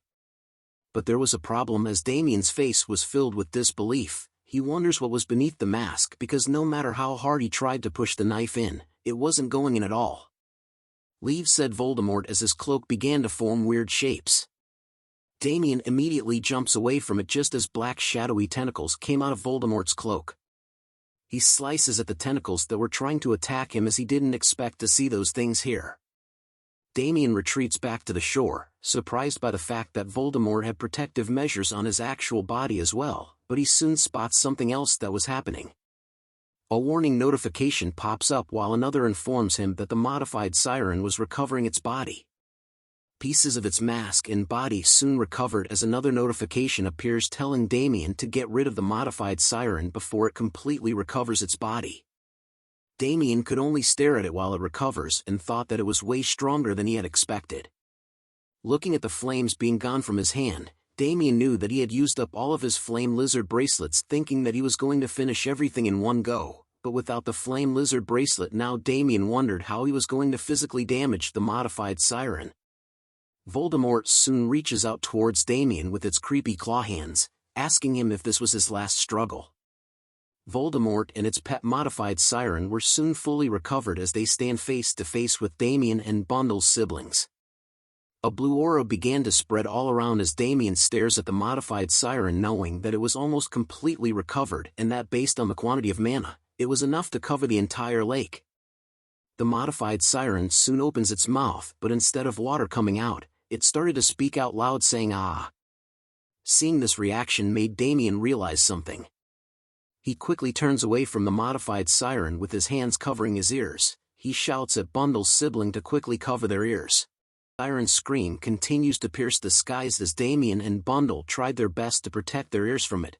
Notification alerts appears saying the modified siren is performing the song of the deceased, while another states that Damien movement and attack speed are slowed due to the effects of the song of the deceased. Damien continues to tremble due to the song as he covers his ears. He could feel that this was a similar debuff like the one he had felt in the Forest of Death. Another notification appears telling him that his mana was decreasing rapidly due to the song of the deceased. Bundle was looking drunk. He tells Damien that he was getting sleepy, but Damien could do nothing to help as he had realized it too late. The number of Bundle and his siblings fainting was more than he thought. Damien soon felt that he was becoming sleepy as well, causing him to think that he was too slow in covering his ears. He summons his trusty sushi knife, pointing it at his own leg. He knew that if he fell asleep here, he would die in reality too. He thrusts the sushi knife deep into his own life, knowing that no matter what he could not collapse here. The masked figure saw what Damien did to himself and said it was foolish of him, thinking that doing something like that will help you escape it.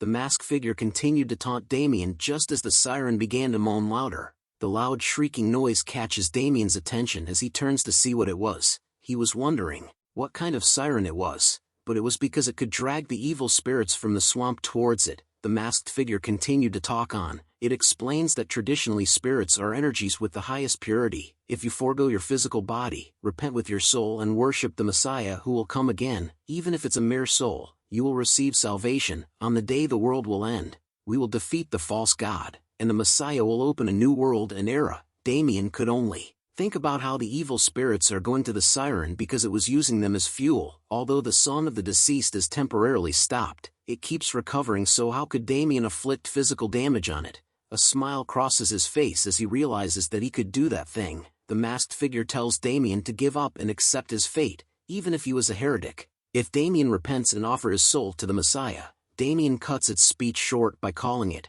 bullshit. The masked figure was confused by what he said, so Damien repeated his words with a smile. Cut the bullshit, you bastard, he tells the masked figure as he holds onto a piece of cape it was wearing. Do you think I'll just lose obediently? Damien asked. The masked figure assumed that Damien had gone crazy from fear since his fate was already decided from the very beginning, but a sharp pain causes it to stop talking. The masked figure was confused and alarmed by the sudden sharp pain that was traveling through its body. Damien was excited to see that the function of using the witch doctor's skill called voodoo doll actually works here as he holds onto a voodoo doll with a needle pointed at it. The masked figure was confused about what was going on. He questions Damien about how he did it. How else you effer, said Damien as he continues to point the needle at the voodoo doll. Damien punctures the voodoo doll once again, causing the masked figure to scream in pain. He then explains to it that he had taken a piece of a torn clothing that was floating around and placed it in the voodoo doll. Because of you, I suffered so damn much, Damien shouted as he continuously pokes the voodoo doll with the needle, just like how I poke your mothers.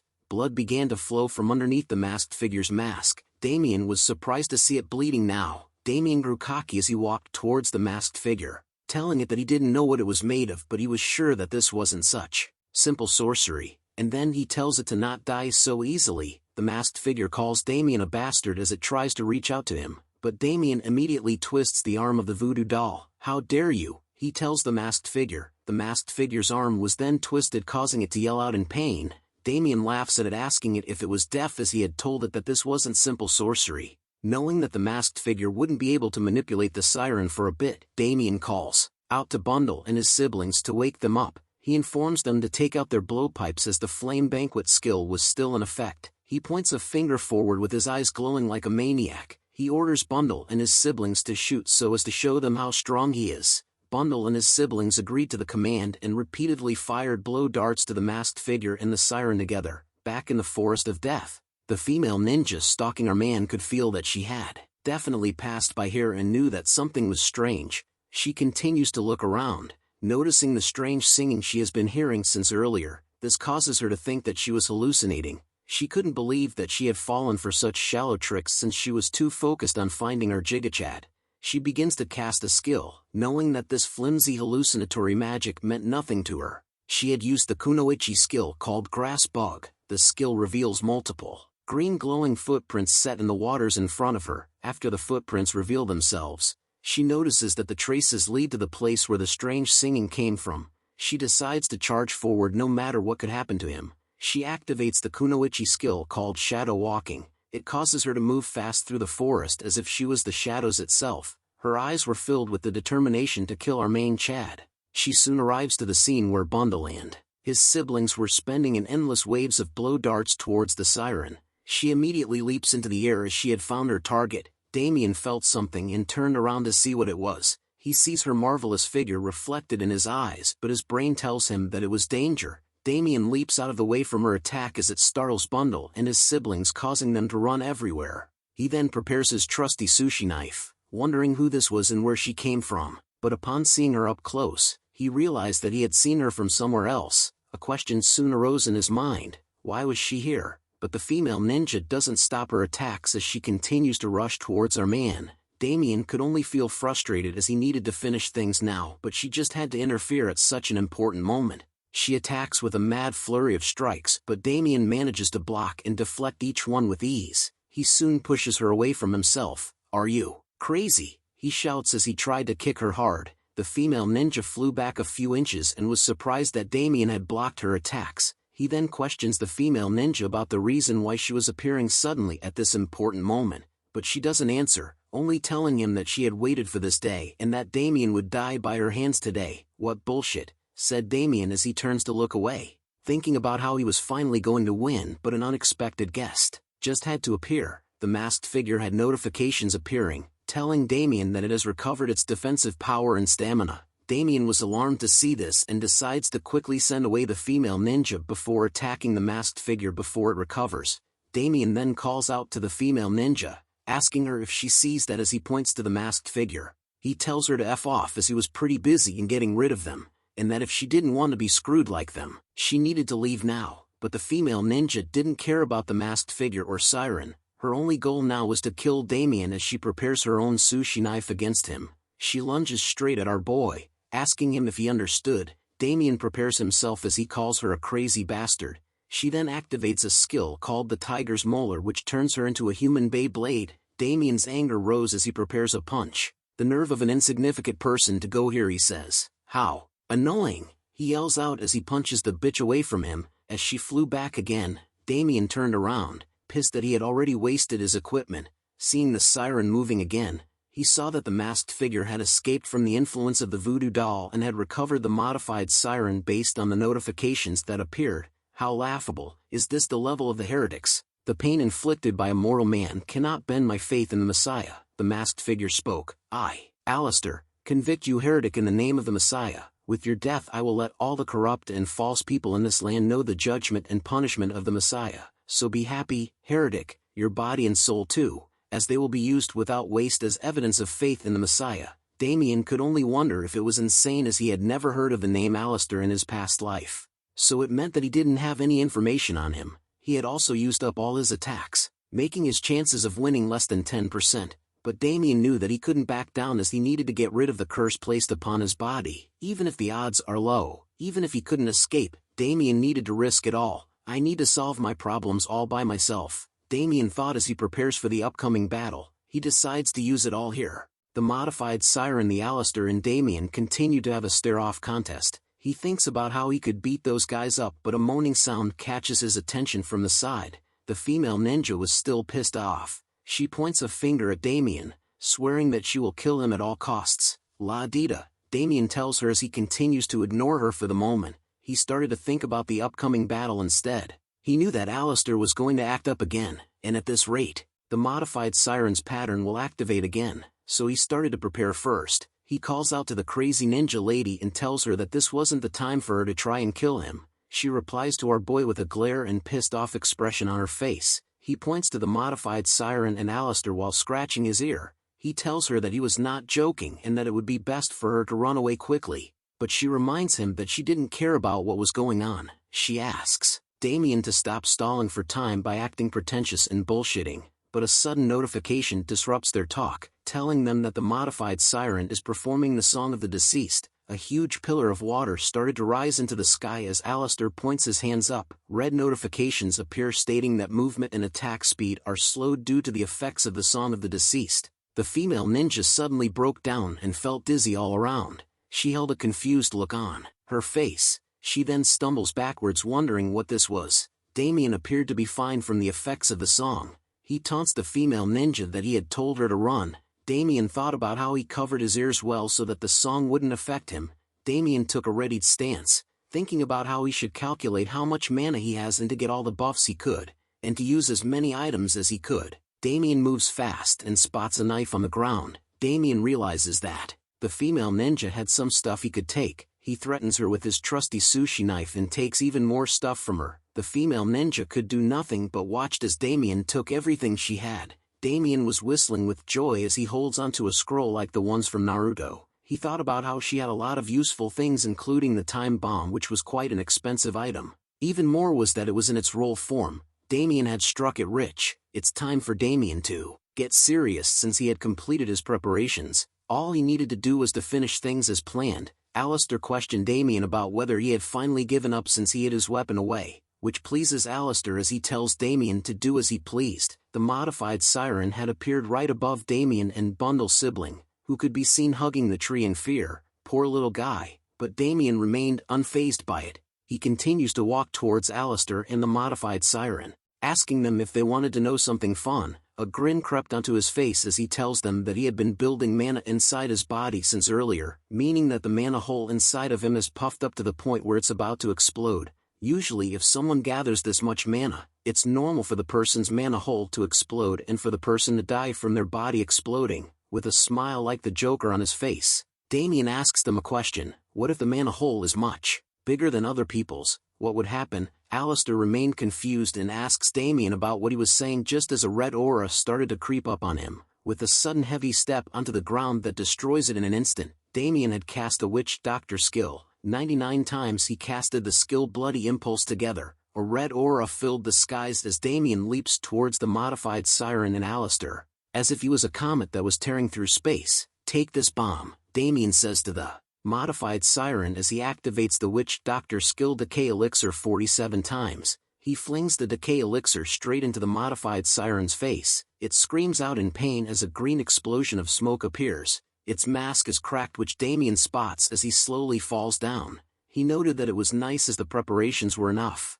Play the Naruto theme song as our boy appears with 2 kunais attached with 200 time bombs between his fingers. He dances in the air with somersaults, landing multiple bomb attacks onto the modified siren with ease all over its body. The time bombs had done quite a lot of damage as it dropped the modified siren's health bar to 2. The female ninja was alarmed to see that Damien could use the time bomb when he wasn't a practitioner of ninjutsu. This was shocking to her, as you could only use it if you're well versed in ninjutsu. You bastard, said Alistair as he watches Damien flip in the air like Spider-Man. It's useless, he screams as he reaches out with his clawed hands. Alistair had begun to control the modified siren back as more evil spirits began to appear, but Damien turns around with a smile as he tells Alistair that he knew that this would happen. He finally lands back onto the ground, instantly dashing to the back of Alistair while summoning his weapon. Alistair turns around in a hurry, calling Damien a bastard, but Damien already had his knife out. He stabs Alistair repeatedly all over his body, yelling at him about how he thought Damien wouldn't be able to understand such a simple mechanism. But red notifications appear telling Damien that the durability of the sashimi knife was decreasing from 11% to 8% left. Soon enough the blade of the sashimi knife broke, which Damien was alarmed to see. A red notification appears saying that the sashimi knife had been destroyed, but our boy doesn't stop in his attacks as he holds onto the pointed part of the sashimi knife, his hand covered in blood as he grips onto it tightly. He finally stabs it right into the forehead of Alistair's mask, causing a huge crack to appear. But our boy still doesn't stop his attacks. He continues on to use a kunoichi skill twice called Kurenai, which summons more knives into his hands. Frustration grew on his face as he realized how much Alistair wouldn't die. He continues to whack at Alistair. Die, die, you bastard, Damien shouted as he unleashes his fury upon him. Alistair could only ponder about Damien's force as he recalled having gotten rid of the shells of emotions, but he was started to feel a slight sense of fear and pure malice. As Damien was ready to attack one again, he could feel that he was at his limit since the mana he had gathered so much of in his body was about to explode. Veins appeared on his body and face as he tries his best to continue the attacks, but Alistair looks at him and tells Damien to die just as some blue stuff starts to pop out from him.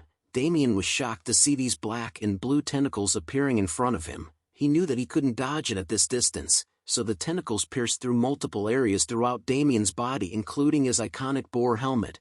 Alistair grins inside his mask, saying that he had finally done it. But Damien was still very much alive as he holds onto the black tentacles. Alistair was alarmed to see that Damien was still alive even after being pierced by his black tentacles. Damien lets out a deep sigh as he continues to hold onto the black tentacle, with a smile on his face and his eye glowing. "Checkmate," Damien says. Blood splatters in the air as the female ninja was shocked to see what just happened. She continues to watch from the sidelines as Damien and Alistair continue to battle it out. She commented that this was not something you could consider as a human's fight. This was a bloody battle between beasts. Alistair's coughs as he continues to call Damien a bastard while using his tentacle skills. But Damien remained unfazed from the tentacle's attacks. His eyes glowed like a predator as he continues to charge in. He lands a heaving left hook punch like Mike Tyson directly into Aliastar's face. He asked him if he thought those attacks would work on him. Aliastar could only become a punching bag for our hero as he wonders how it was still possible for Damien to move even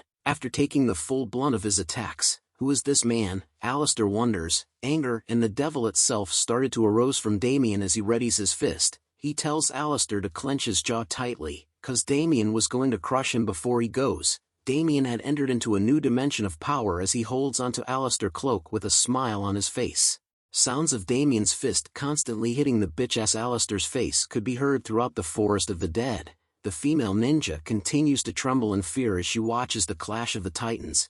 Damien continued to unleash his gigachat anger into Alistair's face, causing his mask to break into more pieces. It revealed an ugly side to him. It looked like Voldemort's head when he was attached to the professor's head. Damien continued to laugh off the pain as Alistair's tentacles continued to be stuck inside him. This is the painful version and not the hentai one, guys. As Alistair continued to be a punching bag to Damien, he wonders if this was really how he would go, but all of a sudden a red notification appears onto Damien's fist. It tells him that Alistair was attempting to self-detonate. Damien was alarmed to find this out as he looks at Alistair, who started to shoot out light beams from within his mask. Another red notification appears, telling Damien to please be careful not to die from the impact of the explosion. "This crazy," said Damien as he watched in horror as the bright light started to shine even brighter into his face. Alistair's mask began to have bubbles all over his mask as more light started to pour out. The entire area was lighted up as if fireworks from the 4th of July had started to appear. A massive explosion was seen afterwards that caused the waters to run rapid everywhere. Once the explosion was cleared, a lone figure stood in the middle of the lake by itself as debris continued to fall everywhere around it. The figure was revealed to be Damien, who had casted his zombification skill in order to endure and block the explosion from Alistair. "I think I thought of you too lightly," said a voice. This catches Damien's immediate attention as he looks to where it came from. He spots a figure in the skies moving around disgustingly. The black slime ball had revealed bright red glowing eyes and a creepy smile. "You bastard, come down right now, before I rip you to shreds," shouted Damien as he thought about how Alistair was still alive even after self-detonating and whether that was not his main body. Alistair took a moment before telling Damien that he would acknowledge this as his loss. Alistair continues to look down upon Damien, telling him that even though he didn't find out the identity of that inside of him, it was because he rushed too much. But regardless, even with Damien's strength, he couldn't avoid the coming dawn. The day the Messiah comes, Damien's fate, just like a shroud of dust, will go flying. Hearing those words coming from Alistair continued to anger Damien as veins continued to pop on his face. Alistair gave off a creepy smile and continued to talk. "On the coming day, I will sit on the Messiah's right side and watch your destruction, and I will become the spearhead that tells the gospel of this land's salvation." He then explodes again into a bunch of black goo that drops all around Damien and into the lake. Notifications appear telling Damien that he had defeated Alistair's other self, and that he had defeated the modified siren as well. He had finally gained experience and has reached level 44. Damien was annoyed as he kneels on the ground as his zombification has been deactivated. He couldn't believe that Alistair had disappeared after spouting such good-for-nothing nonsense. A red notification appears warning him that his body signals is more unstable than the threshold. It urges Damien to log out. "Are you okay, stupid master?" said Bundle as he rushes over to Damien's side.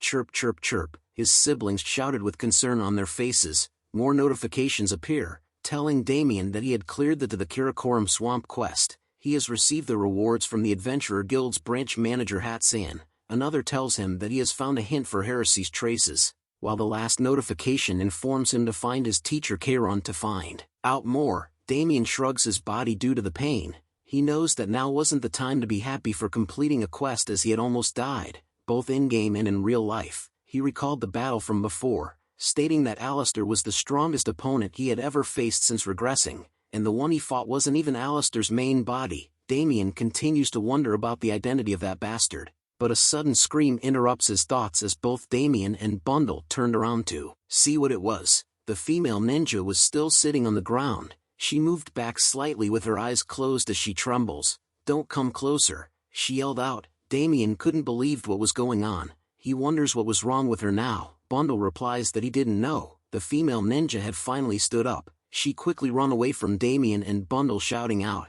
go away, you monster," but her clumsiness catches up to her as she trips and falls flat onto the ground. This brings a smile to Damien's face as he grins widely. He reaches out to her saying, "Good timing." The female ninja screams like a chick from a horror movie as Damien's hand reaches towards her, but all Damien did was simply flick her on the head. This catches her off guard as her face turned into a meme. Damien lectures her, telling the female ninja that he would really kill her if she chases after him again like she did just now. Bundle shouts at her as well, asking her if she got it. Damien turns to leave but tells her to go back obediently and to get some rest. The female ninja became even more confused as she wonders if that was all Damien had to say or do to her. A bright ring of light appears above Damien as he tells Bundle that they should get going. He had summoned the invocation of the Book of the Black Covenant. Damien had summoned the Bifrost like the one in Marvel to return him back to the village. The female ninja watches as Damien left her alone, but soon realizes something. She yells out loud to Damien that he should have given her back her weapon. Back at the Golden Lark lodgings located in the Terra Kingdom, "You're here," said a voice. Damien appears at the doorway with a stunned expression on his face. He was surprised to see his master here, who was sitting down while radiating brightly. Damien asks him about why he had entered someone else's room without permission, but Kayron laughs it off, telling Damien that everything he had belongs to him as well. But Damien asks him why he was here. Kayron tells him that he came here because he had a reason to. Bundle appears beside Kayron annoyed. He tells him that he wanted food too and that if he eats all of it by himself, Bundle was going to cause trouble for the old man. Damien was relieved to see that Bundle and Kayron were getting along well. As Kayron finally gave Bundle some food, "Did you meet them?" asks Kayron. He points a finger towards the rune of domination that Damien was holding onto. A notification appears in front of his face as he holds out the rune of domination in his hand. He tells Kayron that he didn't just meet them, but that he had a close fight with them to the point that he almost died. Just what is Alistair's identity? Damien wondered. Kayron took a moment before telling the Damien about them. He explains to Damien that Alistair was part of a group that calls themselves the Crucifix's Dawn. Their goal is to descend the existence that they worship as the Messiah to this land. Messiah? Damien questioned before asking Kayron if they were some kind of cult. Kayron gave off a serious look on his face. He tells Damien that they were a very dangerous cult. They were religious fanatics who believe that this world, which is ruled by the 6 gods, including the goddess of light, Arya, is a fake world, and that the world of the Messiah they follow is this world's real state. AI has come alive, guys. Damien thought about how he sees Kayron as a religious fanatic too. He then questions Kayron about who is the Messiah that they believe in. Kayron replies with a question.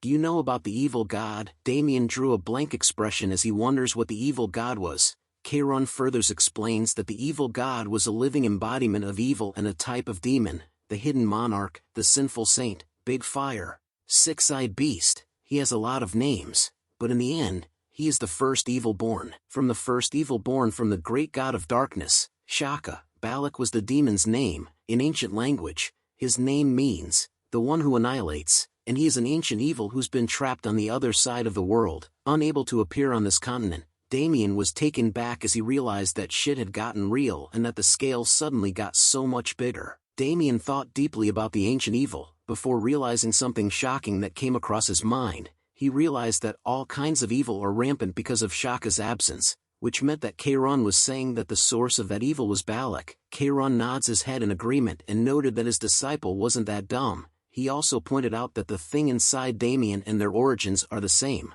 This was alarming to Damien, as he recalled the demon king Abraxas, but Kayron tells him not to be mistaken. He tells Damien that they simply worship the beginning evil that became rampant in Shaka's absence, and are mere robbers who only know a part of the truth of the end. They are Shaka's enemies. In other words, They are our enemies as well as our worst enemies' enemies. Damien was shocked to see that Shaka had so many enemies, as Kairon had only mentioned the goddess of light to be his enemy. "Are you complaining that we have more enemies?" asked Kairon. Damien immediately turns into an angel and tells him no, thinking that he was a crazy old man who was quick-witted. Kairon smiles and tells Damien not to worry. In the end, they rose using the twisted power of darkness, and are vermin who deny the gods and kill their creation. Their deterioration will become your bravery, and their subservience will one day become your strength, as long as Shaka's grace is with you. Kairon yelled out as he grabbed onto Damien's hand, causing dark purple aura to spread all around. Damien became mad and annoyed, wondering what was going on as the rune of domination started to change. Lightning started to spark everywhere as he yells at Kairon about what he was doing.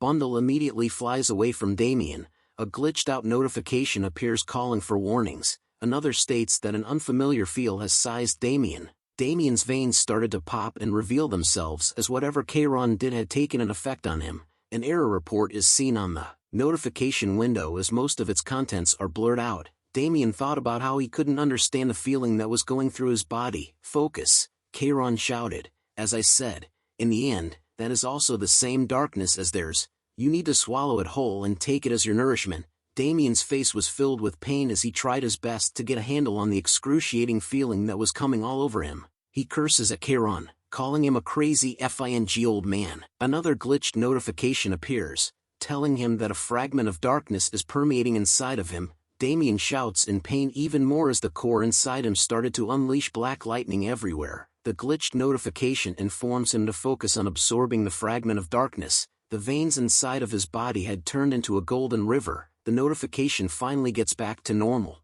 telling Damien that he had cleared the quest token of heresy. As the insides of his body began to change rapidly, another notification pops up, telling him that he had gained experience and reached level 45. The painful experience had finally come to an end. Damien kneels onto the ground, breathing deeply as his body was sweaty all over. Another notification appears, telling him that the items that were disabled due to his low level have been unlocked. More notifications appeared, stating that the Oracle and Rune page has been activated. Damien was surprised to learn this as he looks at the windows. His hand started to glow bright green as another notification informs him that he has gained the Rune of Greed Extorting Hand. Damien stares at his hand, all confused, wondering what this was. Was it a pattern, or is this a charm? More notifications appear. Even I'm getting sick of notifications. It tells Damien that the Rune page was opening. A book appears in the air in front of him. He looks at it in disbelief as it shined brightly. His eyes opened wide as he looks at what it was. He wonders if this was the Sephiroth's tree, but upon looking at it closer, he realized that it seemed a bit different. Kairon wonders what the Sephiroth was but tells Damien that it was not that. He informs him that its name was the 7 Deadly Sins. They are Balak's subordinates and are the 7 evils of the beginning. Unlike Balak, who is trapped on the other side of the world, the 7 Deadly Sins undoubtedly exist in this world, planning certain things through their disciples, to bring him back from the other side. Damien wonders if Alistair was one of those disciples. Kairon agrees and tells him that Alistair was one of the Crucifix's Dawn's 7 disciples, who received power from the 7 Deadly Sins.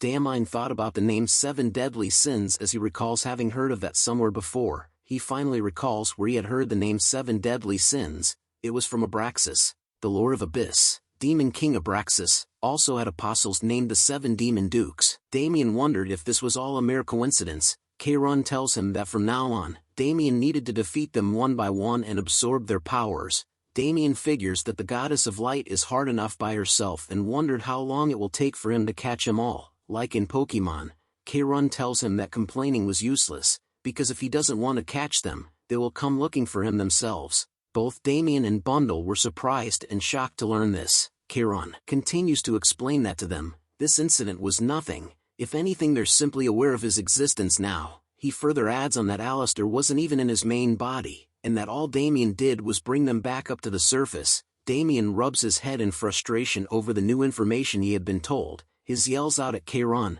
asking him what would happen if he completes it. Kairon tells him that he would earn power to match the lore of the other side. He lets out an evil smile and laughs, telling Damien that he would need to be careful not to be eaten alive by the thing that was inside of him. Darkness naturally consumes and is consumed to gain power. He then turns to leave, but laughs out loud once more before telling Damien that he was going to have a difficult journey from now. Damien agrees with him as it was thanks to a certain someone that kept throwing him onto death's doorstep. Keiron hears those words and tells Damien, "Your tongue is like that of a snake's. Are you saying that my methods are wrong?" Feeling the anger and murderous aura from Keiron forced Damien to take a prepared stance. Damien lets out his own aura to let the old man know that he wouldn't just stand by and suffer this time, but Keiron was smiling as he realized that Damien had changed a lot from when they first met. Before leaving, he tosses something into Damien's direction and tells him to take it. Damien grabs it and asks what it was. Keiron explains to him that it was an item that detects evil energy. If there is impure energy around him, it will respond, so he would know if they were approaching in advance with that. Damien smiles happily as Keiron had finally given him something quite useful for once. Damien questions whether Keiron was really giving it to him, but Keiron disappears from the window instantly. Damien watches as he leaps away. He continues to watch him jump around the city, calling him a weirdo. Damien finally rests on his bed, glad that Keiron was taking care of him since he was his teacher.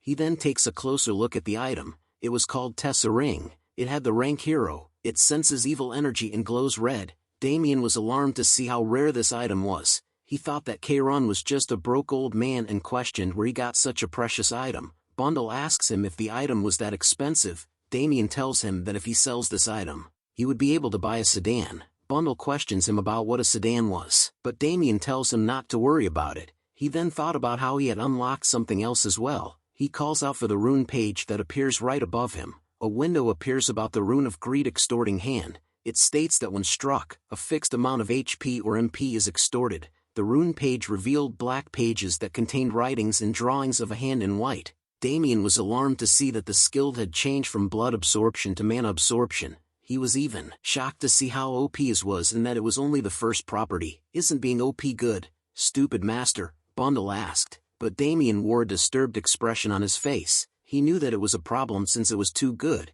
He continued to think, if the first stage reward is such an OP ability, just how strong will the next opponent be? He looks down and wonders if he could really get them all by himself. But another window appears before him. It was a letter from Minjun, telling Damien that he had arrived at the main continent, and asked where he needed to go.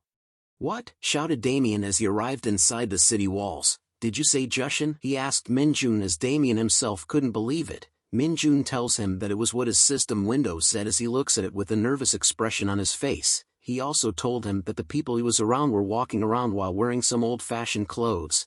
Minjun could also see Chinese characters and old-school tiled roof houses. He continues to compare his current location to what was almost like its half-historical and half-martial arts novel. Hearing Minjun describe his location brings a shock to Damien's face as he finally realizes where he was. He tells Minjun that he had hit the jackpot. Minjun continues to wander around his new area thinking about what Damien meant by that. Damien soon tells him that he was in the Eastern Continent and that Minjun was one of the first AC users to get there. Minjun was startled to hear that from Damien as even his expression shocked the people near him. He finally realized for himself that he wasn't in the main continent but was instead at the Eastern Continent. Damien soon asked him about how he could have gotten there by himself. Minjun then tells him the story as he recalls the past. He tells Damien that he had met an old man who was picking clams at the dock and that he decided to help him. In return, the old man gave him a ride, and that was the end of the story. After hearing the story, Damien immediately tells Minjun to start streaming as this was basically a sign from the gods telling him to be a streamer. Minjun was hesitant but soon agrees with Damien's idea.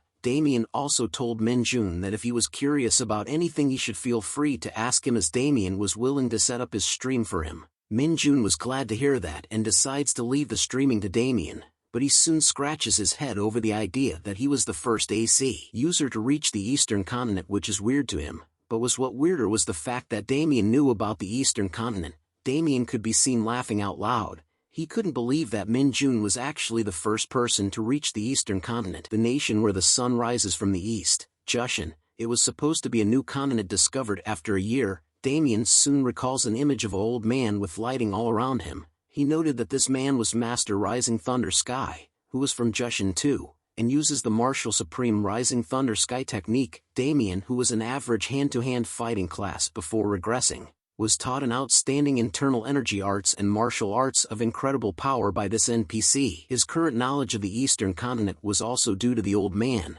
Thanks to the old man, Damien was able to defeat the original continent's rookies and received the title, but as Damien continued to stroll through the city, he thought about how it was all in the past and so was the glory that came along with it, but as he opened his status window, his face was filled with annoyance as he was now somebody who had to use these shitty witch doctor skills. He quoted a phrase, "Those who will succeed will do so regardless of what they do." Bundle appears with an angry look on his face. He scolds Damien for saying those words as it meant that he was insulting Bundle right now. Even Damien was caught off guard by the sudden appearance of Bundle. Bundle begins to attack Damien, telling him that he had heard everything he said.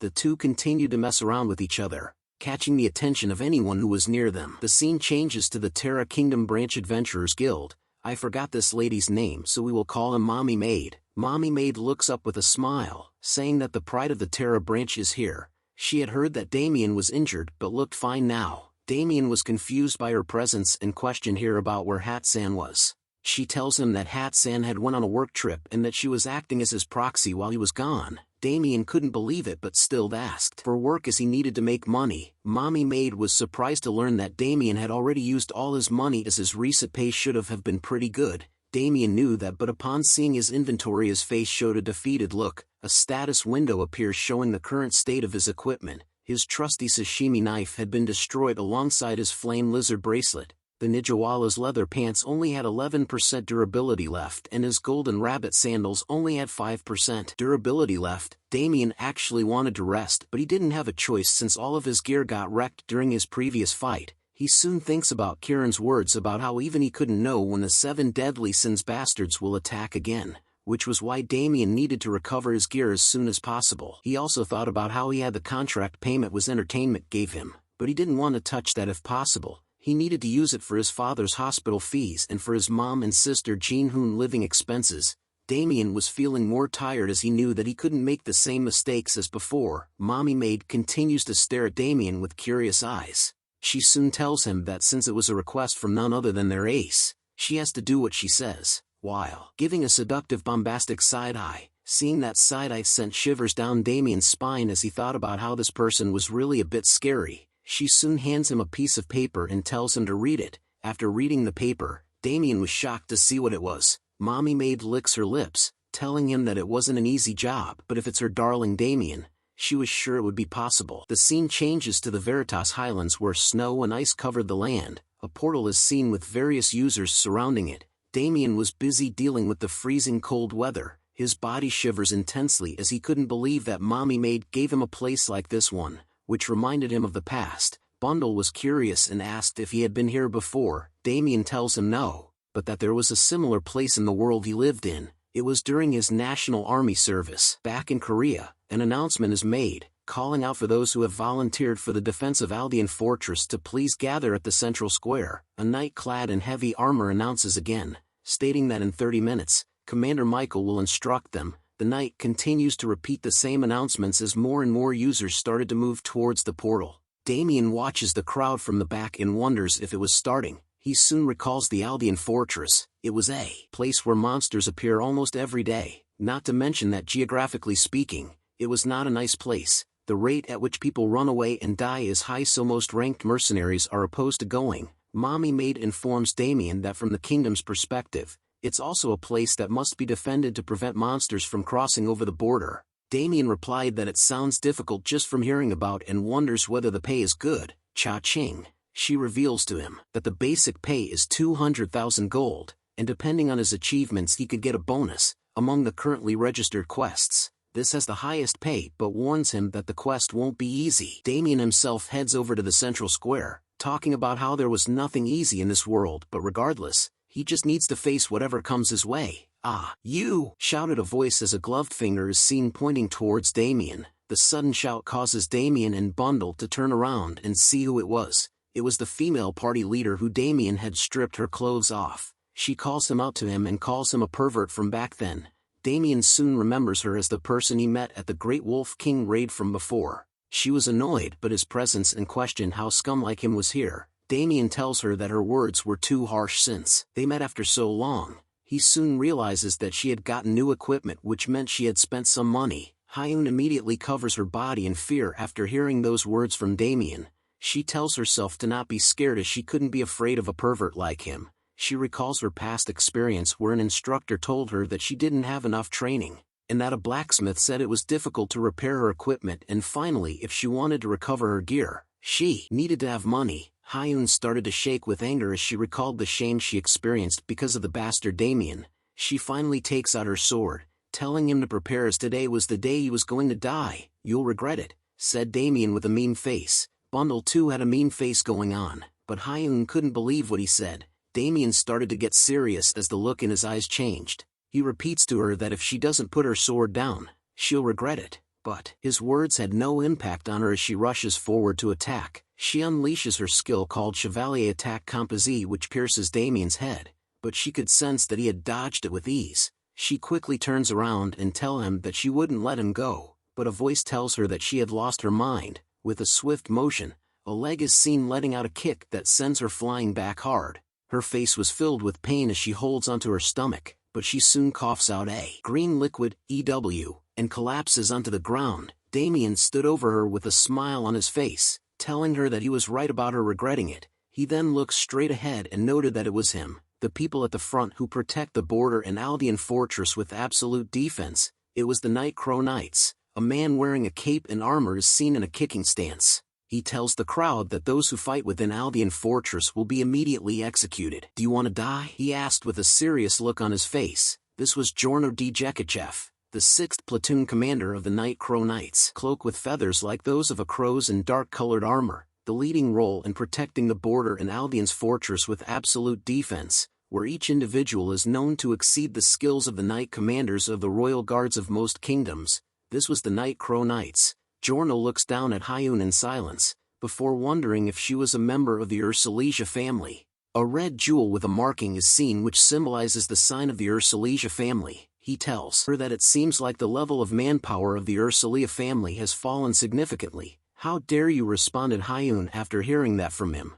but Jorno turns to leave, telling her that since she was a member of one of the families that represent the Terra Kingdom, she needed to act accordingly, but if she wasn't a member of the Ursulija family, he would have killed her on the spot. She held a shocked expression after hearing that warning. Damien continues to taunt her, surprised to learn that she had quite a good backer and that he didn't know that the Night Crow Knights wouldn't take their swords out in a situation like this. He tells her to consider herself lucky since it looked like her class saved her life. But hearing those words coming from Damien made her even more angry. He continues to tease her after seeing her reaction, telling her that he knew she had feelings for him but that she should focus more on her job like the knight said. He reminded her that they weren't here on a vacation. Damien then smirks at her, telling her that she wouldn't have time to focus on him since she would be trying her best just to stay alive. He finally decides to leave and waves her goodbye and good luck. Hyun could only shout in the air about what was wrong with Damien, equipping a high-efficiency item enchanted with homeostasis magic to maintain body temperature as well as stamina recovery magic to combat long periods of reconnaissance or marches. The highest level of defense Damien can use at his current level. Our boy has now joined the Night Watch. Damien had equipped the full set of the Chaser of the Night armor. He was excited as he noted that the quality was quite amazing for a barren border corps supplies. No matter how cold it was going to get, Damien believed that he would be fine with this set of armor. Bundle was happy as well as he himself had equipped the same set of armor. He tells Damien that he was warm too now. Damien looks at Bundle and was impressed by his latest fit, but Bundle teases Damien that he looked like a chick too now. Damien plays along and tells Bundle that he was actually a crow right now. "It seems you've taken quite a liking to the supplies," said a voice. It was from the Knight Jorno. He reminds Damien that if he dies and all the equipment would be worthless. Damien laughs at that remark but agrees with Jorno that everything is useless once you die. He recognizes Jorno as the Night Crow he saw outside earlier. A status window appears and reveals some information about Jorno. It states that he is the eldest son of the Jekachev family who avoided and survived the purging of political opponents. After losing everything, he devoted himself to Aldean Fortress. Now no one knows of his past. He uses the swordsmanship of the Night Crows and the swordsmanship of Jekachev. His level was 99 and held numerous titles. Jorno tells Damien that judging from his energy, he noted that he wasn't a rookie like the woman from earlier. But then he issues a reminder to Damien, telling him not to forget that this is a dangerous place where even experienced warriors die overnight. The only ones who will clean his body are monsters. Damien could only nervously agree to what Jorno said as he thought of him as being pretentious. Giorno then tells Damien to go outside as he was the last one and that soon the commander's instruction for the defense will begin. Damien salutes Giorno as he left, telling him that he understood his instructions. A massive crowd is seen gathering in front of the portal. All of them were wearing the same set of Night Watch armor. A foot appears on the steps leading to the portal. A man is seen hunch over and walks up the steps. He turns around and shouted at the top of his lungs, welcoming the soldiers and introducing himself as Michael Sinister, the commanding officer. He greatly praises the crowd's courage for coming to this cursed place on their own 2 feet. He talks about how some may be here for their own advancements while others are here because of unexplainable circumstances. There are also those that may be here due to a sense of duty to protect humanity from the monsters outside of the borders. But he gives out a warning that this place is a cursed land where nothing they wanted exists. This is a place where you have to kill in order to not be killed. This is originally the land of the monsters. It was that way since before and it will continue to be that way. He announces that from today onwards, they will follow the fortress regulations and are to prepare for the coming day of the twin moons, and to carry out their duty to protect the border with absolute defense. Although it will only last for half a month, it will be a difficult battle. This time might be the last for the fortress. The crowd began to talk amongst themselves after hearing the message from the commander, but he continues to talk, telling them to not forget that all they have to protect is themselves. With a fierce look in his eye, he tells the crowd that after today, they will all be busy fighting, so if they had anything to ask now. Any questions? He yells at the crowd. A man raises his hand and asks the commander about what they needed to do from now on. The commander reveals to them that the Aldean fortress is at the edge of Veritas Highlands, and is located at the summit, which spreads out in the shape of a fan. Thanks to their geographical advantage, they've been able to block the monsters on the borders until now. But on the other hand, that's the main reason Aldean Fortress is being invaded periodically. That's why they needed to prepare for the invasion of the enemies before the day of the twin moons and get classified into the Annihilation Team, the Reconnaissance Team, and the Pioneer Team. And on the day of the twin moons, they will need to put all of their power into stopping the coming monsters. The crowd grew nervous, wondering what kind of monsters they will be facing. The commander tells them that although they had fought the monsters for a long time, they were unsure of their exact identities. The monsters were irregular and different in kind with no particular abilities or shapes, but he tells them that the monsters all have one thing in common, and that it was they were all specialized in killing. Hearing that dampened the atmosphere amongst the crowd as fear began to take over them. With a snap of his fingers, the commander announces that he will organize them into their teams. He tells them to move according to Peterson's regulations. The crowd grew wild over the new instructions and regulations. Some were upset and stated that they were a gold-rank adventurer from the Adventurers Guild. But as they argued, a man suddenly enters the town square. One of the members of the crowd continues to complain to the commander, asking him if he thought that he came here just to clean up after the old men. But the other members soon grew silent as the large shadow appeared behind them. The man who was complaining scolded the commander, telling him that he was just tools for users to level up and that without the users, they wouldn't have anyone else that needed them. The huge shadow soon casts over him, causing him to turn around nervously to see what it was. The large figure tells the man to keep talking. With his fist raised into the air, he slams it into the user, turning him into nothing but blood. A window appears stating that the user called on the West had died and logged out. Due to the use of inappropriate language, his account has been suspended. The other members of the crowd were shocked to witness the sight of one of them being killed in a single blow by the large figure, with blood all over his face and armor. He warns the users that if they go against the commands, they will be executed, and that if they resist or tried escaping, they will be executed. He continues to warn them that all acts that go against Aldean Fortress will result in immediate execution. Reminds me of Oprah, you get an execution, you get an execution. He then tells the users that if they wanted to end their lives right now, it wasn't a bad decision to keep talking shit like the bastard who had just died, since it'll be less painful than getting ripped to shreds by the monsters outside the border. He says with murder in his eyes. After witnessing the scene of a user being murdered right in front of him, even Damien wondered if he and Bundle should just run away right now. Aldean Fortress assignments are divided into 3 teams. The Pioneer Team is in charge of supplying goods and repairing buildings. The Annihilation Team protects from the invasion of monsters on top of the fortress walls. And the Reconnaissance Team analyzes the trends of the monsters from outside the fortress. Because the Reconnaissance Team has to search outside the fortress, they are the ones most exposed to danger. That was where Damien had been assigned. We returned to our boy and big boy Bundle, who were in a tent. Damien felt annoyed over the fact that he had been assigned to the Reconnaissance Team, Another member appears and tells him that he was the last member of Group 6. He welcomes Damien and introduces himself as Amoeba King. He introduces the other members as No One Dandy Man, Lucky Day, I Love Choco and Seo Hyun. Damien was surprised to hear that she was here too. Even Hyun was shocked to see him, but Damien just simply introduces himself to the group. Is everyone here? Said a man as he entered the tent. The man introduces himself as the leader of Group 6 of the reconnaissance teams and the Night Crow Knights, Jorno Djekachev. He explains to them that their tasks are simple, so he was going to explain immediately. He tells them that they first needed to analyze the trends, scales, fighting powers, and habits of the monsters outside the border.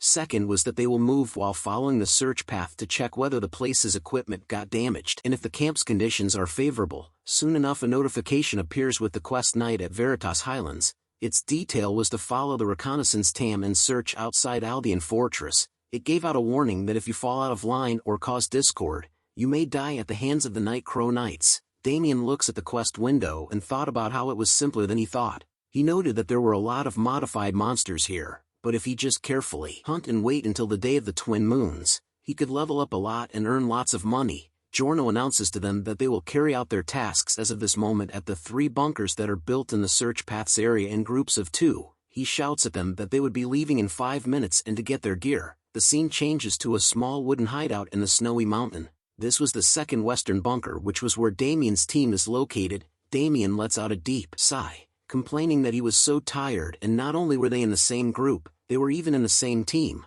Hyun hears him and shouts at Damien, saying that it was her line and questioned him about whether he knew what she had to go through because of him.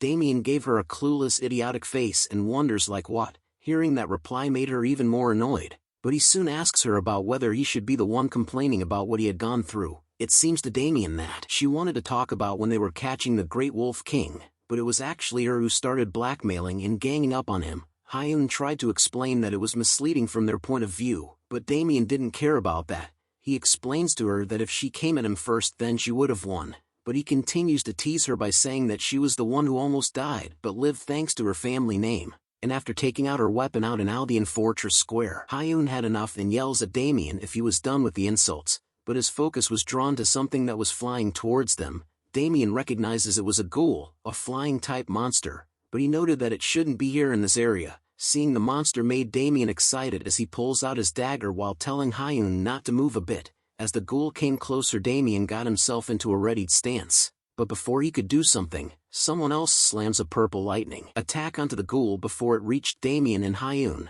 The powerful attack sends the ghoul flying far away. Oops, not that far, as the ghoul simply laid beside from where Damien and Hyun stood. Amoeba King enters their hideout and asks Hyun if she was okay, but Hyun was confused about why Amoeba King was here with them. Damien wondered as well as to why someone who was supposed to be at a different bunker appeared as if he knew when exactly the ghoul was coming. Amoeba King continued to ask if Hyun wasn't hurt anywhere while ignoring Damien and Bundle, but her attention was drawn to the monster as she asks him if he knew what it was. She looks at the defeated ghoul and noted that it kinda looks like a vampire. Damien informs her that it was a Veritas ghoul, one of the most annoying monsters that appear in this place, but he tells them that it was not yet dead. Hearing those words causes Amoeba King and Hyun to immediately prepare their weapons. A notification appears stating that the Veritas ghoul was about to transform. The Veritas ghoul's body started to have red lights appearing all over it. It lets out a ferocious scream as it recovered its health. A window appears with information about it.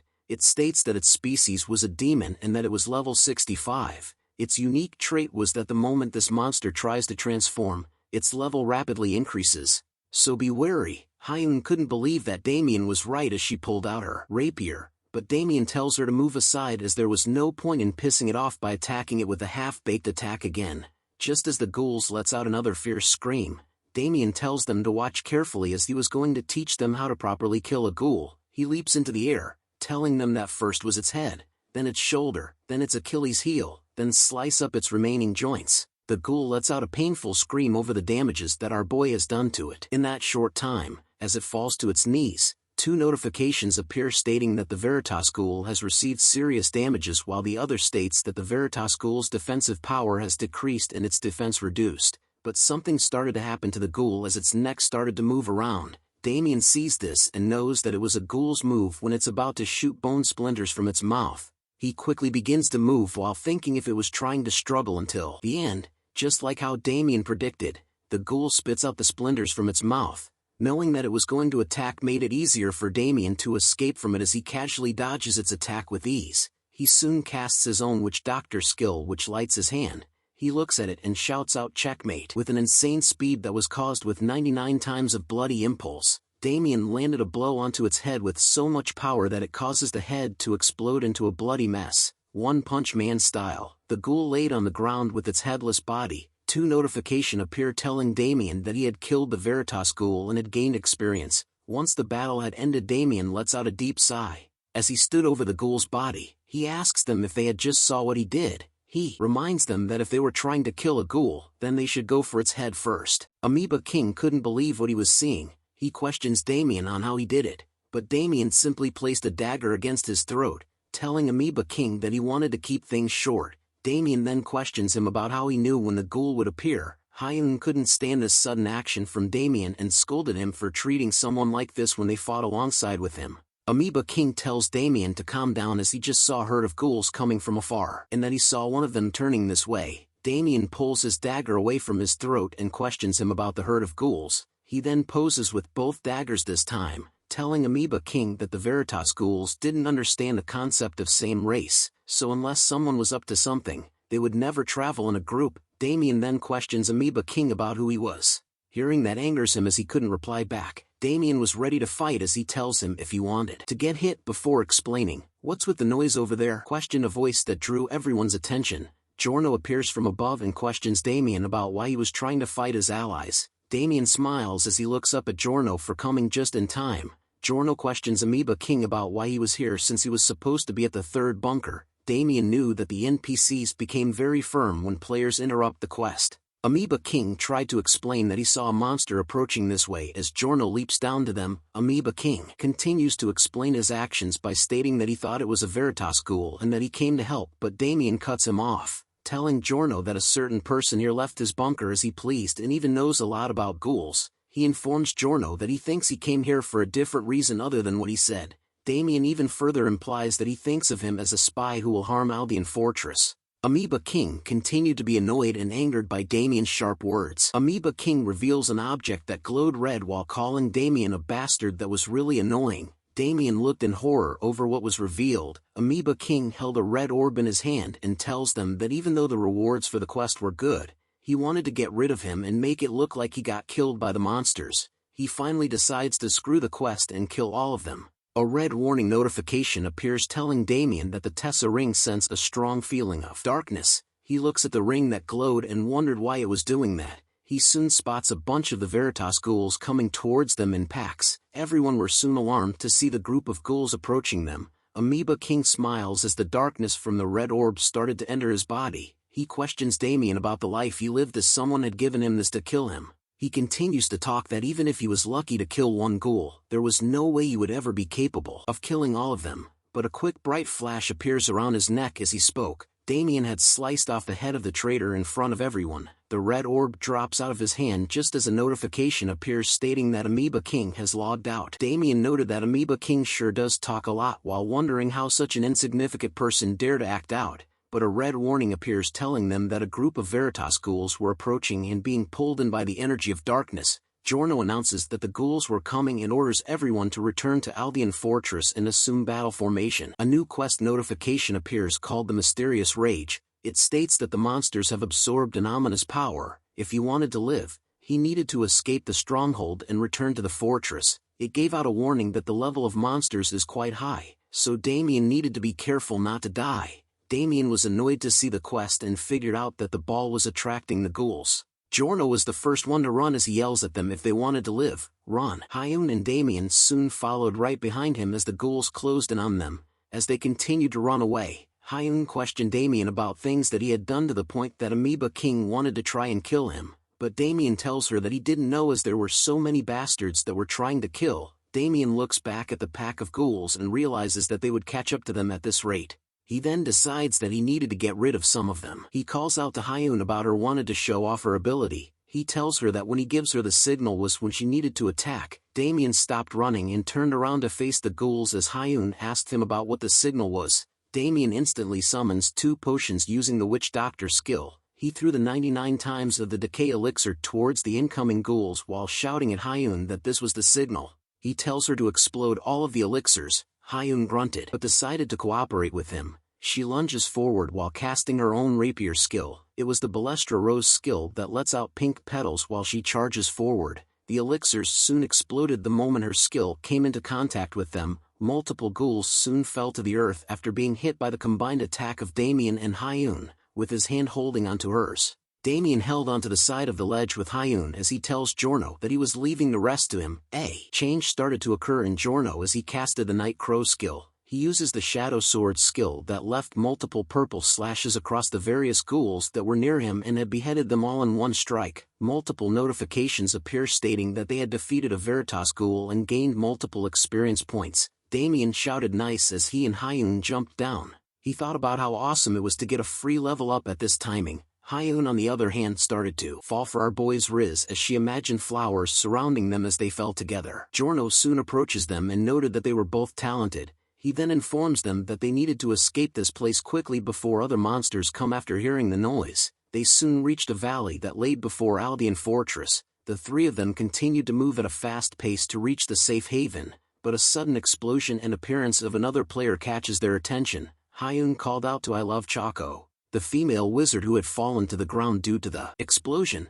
Another player appears while telling them that they had taken their sweet time. He held onto another player's body while stating that he thought he was going to fall asleep from waiting so long. Damien drew his dagger and asked him if he was the one who was trying to kill him. The mysterious player threw the body to the side, telling Damien that because of him, they had lost favor with the higher-ups and that the Jingsan startup was in danger of disappearing altogether. So don't you think I should get my revenge? Said the player as he snaps his fingers together with a smile on his face. Multiple players started to appear above Damien's group while holding the same red orb. They gathered in huge numbers and laughed as they watched Damien. Hyun noticed and wondered if they were holding the same orb that Amoeba King was holding earlier. A red warning appears warning that the Tessa ring senses a strong feeling of darkness. Damien's ring had begun to glow once again. This made him question whether the mysterious player was trying to summon more monsters with those balls again. But a creepy sound resonated throughout the valley. A dreadful aura could be seen approaching them along with a huge shadow that was casted onto the ground.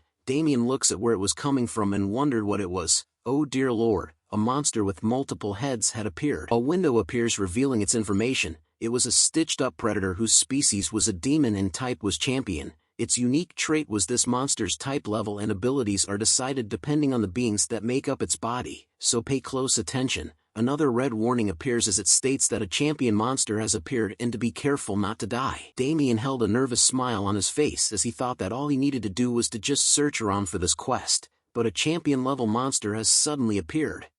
The scene changes back to Aldean Fortress as a voice wonders why Giorno's reconnaissance group 6 hasn't returned yet. It was revealed to be Michael, the commanding officer. Thor appears by his side and informs him that based on the words of the other reconnaissance groups, the monsters did not show any special traits and that it was true that Giorno's Group 6 had not returned yet. Michael grew concerned over that news as he noted that it was strange for Giorno out of everyone to not return. As he continues to look at the map on the table, he soon asks Thor about how the preparations for the defense of the Day of the Twin Moons was going. Thor informs him that they were about 85% complete and that if they were to fight right now there wouldn't be a big issue. Michael then asks him if there was a possibility of the Day of the Twin Moons being moved forward.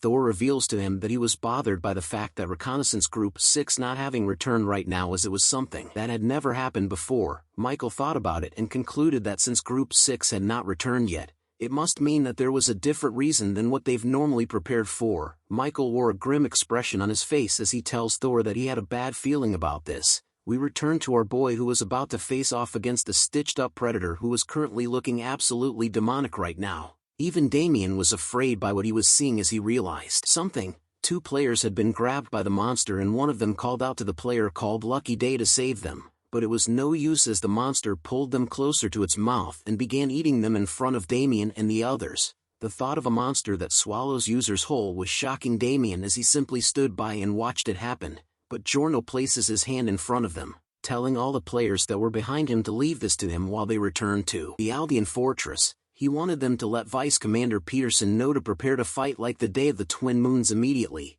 But Damien knew in his mind that even Captain Giorno wouldn't be able to face those kinds of monsters alone. To top it off, the enemies that surrounded them were flanking them, which made escaping difficult. Damien then informs Giorno that even if they were to leave everything to him, he wasn't sure that everyone will be able to return back safely. He then suggested to Giorno that they should all try to fight them together, but the man who summoned the ugly monster stood in their way, as well as the monster appeared right behind him. He questions them about whether they still haven't grasped the situation yet and wonders if they still think that they were in a situation where they could run away. He introduces the red orb in his hand as the destruction orb and that he had brought it here to catch Damien with. He raises the destruction orb into the air and asks Damien to see if he could beat the nasty monster behind him. "Are you an idiot?" said Damien to the man who held the orb, which stuns him for a moment. Damien tells him that although he didn't know where he got such a cheat key item from, but it was obvious to him that it was an experimental weapon used with his lifeline. He then questions the enemies that surrounded him on whether they even know who the guys who gave that to them were, such as their names, affiliations, or goals.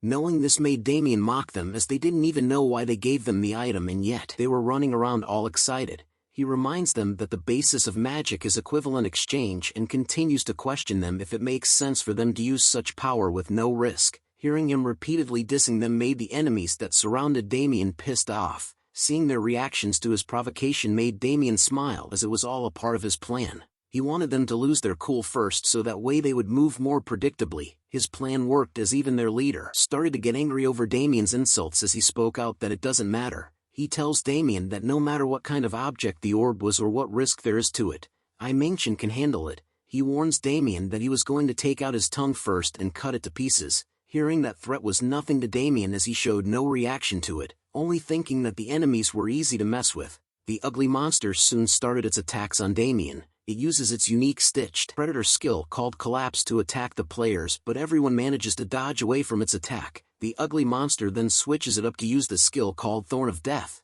Damien was alarmed to see that there were tentacles coming up from the ground, but Giorno was prepared as he casted his own Night Crow skill that lighted up his sword, using the skill called the Sun, Moon, and Stars. He easily cuts the tentacles that appeared from the ground. Damien watches him and was impressed by Captain Giorno, as his nickname was the Monster Slaughterer. Seeing him able to handle the monster was perfect for Damien, as he decided to leave the monster to Giorno while he analyzes its attack pattern.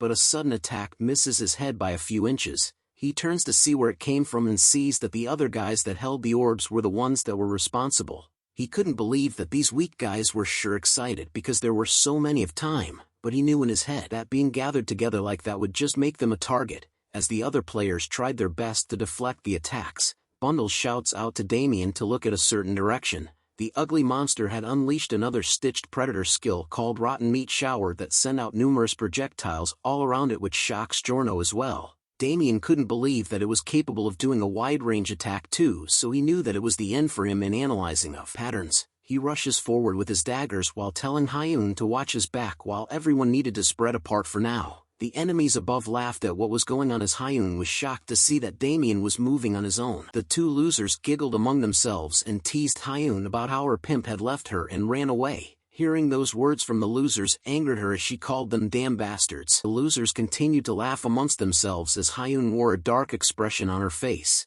She then instantly leaps above the air from where they stood while being covered in her pink petals. One of the losers wore a mean-faced expression as he knows what's coming next. She scolds them by telling the losers that if they wanted to screw around with those mouths of theirs, she was going to help them with it. Using her skill called Chevalier, Hyun slices off the necks of one of the losers that had made fun of her. Her attack causes a huge pink explosion to occur. The other loser aimed his weapon at her in anger over his friend being killed, but Hyun uses another one of her skill called Balestra Rose to cut off his head as well in a single swing of her rapier. She then turns back to look at Damien and wondered if he actually had a plan in mind. She tells him that she would kill him if he fails as she watches him from above the cliffs. Damien could see that Hyun was able to succeed in disrupting those bastards on the cliff, as they were nothing when you fight them one-on-one. Soon enough, everyone on Damien's team soon stared at a notification window that appeared in front of them. Seeing that the other players have recovered somewhat and that the stitched predators patterns weren't increasing anymore, Damien decides that this was the moment that they should go for the win. He had summoned a different weapon this time. It was the Kurenai dagger that was rank rare. Damien then began to speak out loud to his teammates, asking them if they could hear him and if any one of them had caught a champion monster before. Seeing that no one responded to his question, Damien noted that he was the only one with experience in handling a champion mob raid and then proceeds to inform them that he was the one to take the lead. Damien then informs them that this was the moment he started the battle against Mingchen. Damien started the battle off by casting his Witch Doctor skill. He easily slices the back and a few pieces off the ugly monster by casting Bloody Impulse 99 times. Hyun and Giorno were both impressed by Damien's feat, as Giorno commented that they had no choice but to trust Damien. He then went straight to Mingchen and gave him a massive kick towards his stomach. He then quickly turns around once more. Seeing the ugly monster up close, Damien knew that the more they attack it, the more it changes crudely, and noted that the monster was not normal. He could also see that the orbs the Jingsan startup bastards are holding show that only one group would do something like this. The mastermind behind this must be the Crucifix's Dawn. Damien then advises all his teammates to keep attacking the champion monster, adding on that the more the champion monster uses its abilities, the harder it gets for the Jingsan bastards to control it, so they have to make it keep focusing on them. He then orders Hyun to help Captain Giorno and keep attacking. Damien knew that what was important right now was for him to return to his teammates and then find the mastermind afterwards. Captain Giorno went to work as he started by cutting at the champion's monster legs. Hyun supported him by leaping into the air to cast her own abilities. Damien then orders Bundle to shoot the monster as well. Bundle hears the command and waves a red flag. A bunch of his siblings appear and took cover behind the pieces of the champion monster that had been cut off. They soon chirped and fired from their blow darts. The champion monster began to lose control and started to attack the very same people who had summoned it. A player from the Jingsan side had been taken and eaten by the champion monster as a notification appeared to inform their leader that they had logged out. Mingchen slowly recovered from Damien's kick as the champion monster continued to eat his people. He looks in horror and anger as he tried to make sense of what was going on right now. He could see that Damien was attacking the champion monster. Damien wore a smile on his face as he continued his attacks. Knowing that the Jingsan people had finally lost control of the champion monster that they had summoned, he then decides to change his plan by ordering Hyun to lead the monster to the cliff since they couldn't control it anymore. The monster will only focus on them right now. He then questions Dandyman and I Love Choco on whether they had prepared the trap he wanted. They both nodded in agreement as Damien wanted them to finish this off in one go. Captain Giorno, Damien and Hyun run beside each other as the champion monster chased after them. Damien informs the two of them that he was going to be the one to lure it to the very end, so he needed both of them to go up the cliff and in front of the trap. Hyun and Captain Giorno understood his commands and started to part ways from Damien. Looking back at the champion monster chasing after him, Damien started to count down to when the trap would activate it, but something happens to him. An arrow had pierced through his body as he ran. Mingchen shouted in joy over having caught Damien as he was the one that shot the arrow. Continuing to aim his crossbow at Damien, Mingchen laughs and asks him if he thought he was going to escape. Damien had fallen to the ground due to the surprise attack which caused the champion monster to catch up to him. Both Captain Giorno and Hyun turned around and called out to Damien with concern over what had just happened. But it was too late as Damien had been caught by the champion monster. Damien could only think that at least he had lured it to the cliff where the trap was. Wasting no time anymore, Damien turns and orders his team to not worry about him and to execute the plan right now, seeing that they had no choice in the matter. I Love Choco and Dandyman started to cast their abilities to turn on the trap. Her magic started to move around the cliff that was above where the champion monster stood. The assassin member then casted his own skill called the Stalker, unleashes multiple waves of attacks onto the cliff that she had wrapped her magic around. The cliff then broke into multiple pieces that formed sharp rocks. The rocks soon fell over to where Damien and the champion monster stood. The group then went over to where Damien was to see if he had made it out. Captain Giorno was the first one to head back. He informs the group that they couldn't wait for Damien as more monsters will come soon, so they needed to return using another route. The group agrees with his decision and started to make their way back, but Hyun took a moment to look back once again, seeing the ruins of the cliff all around. She knew that Damien was definitely still alive. A shadow soon emerges from the debris of the trap that Damien had planned. Mingchen managed to survive, but was furious over why his teammates weren't responding to him. But another dark shadow soon stood in front of him. He recognizes who it was and wonders why he wouldn't die as he started to use the destruction orb once again.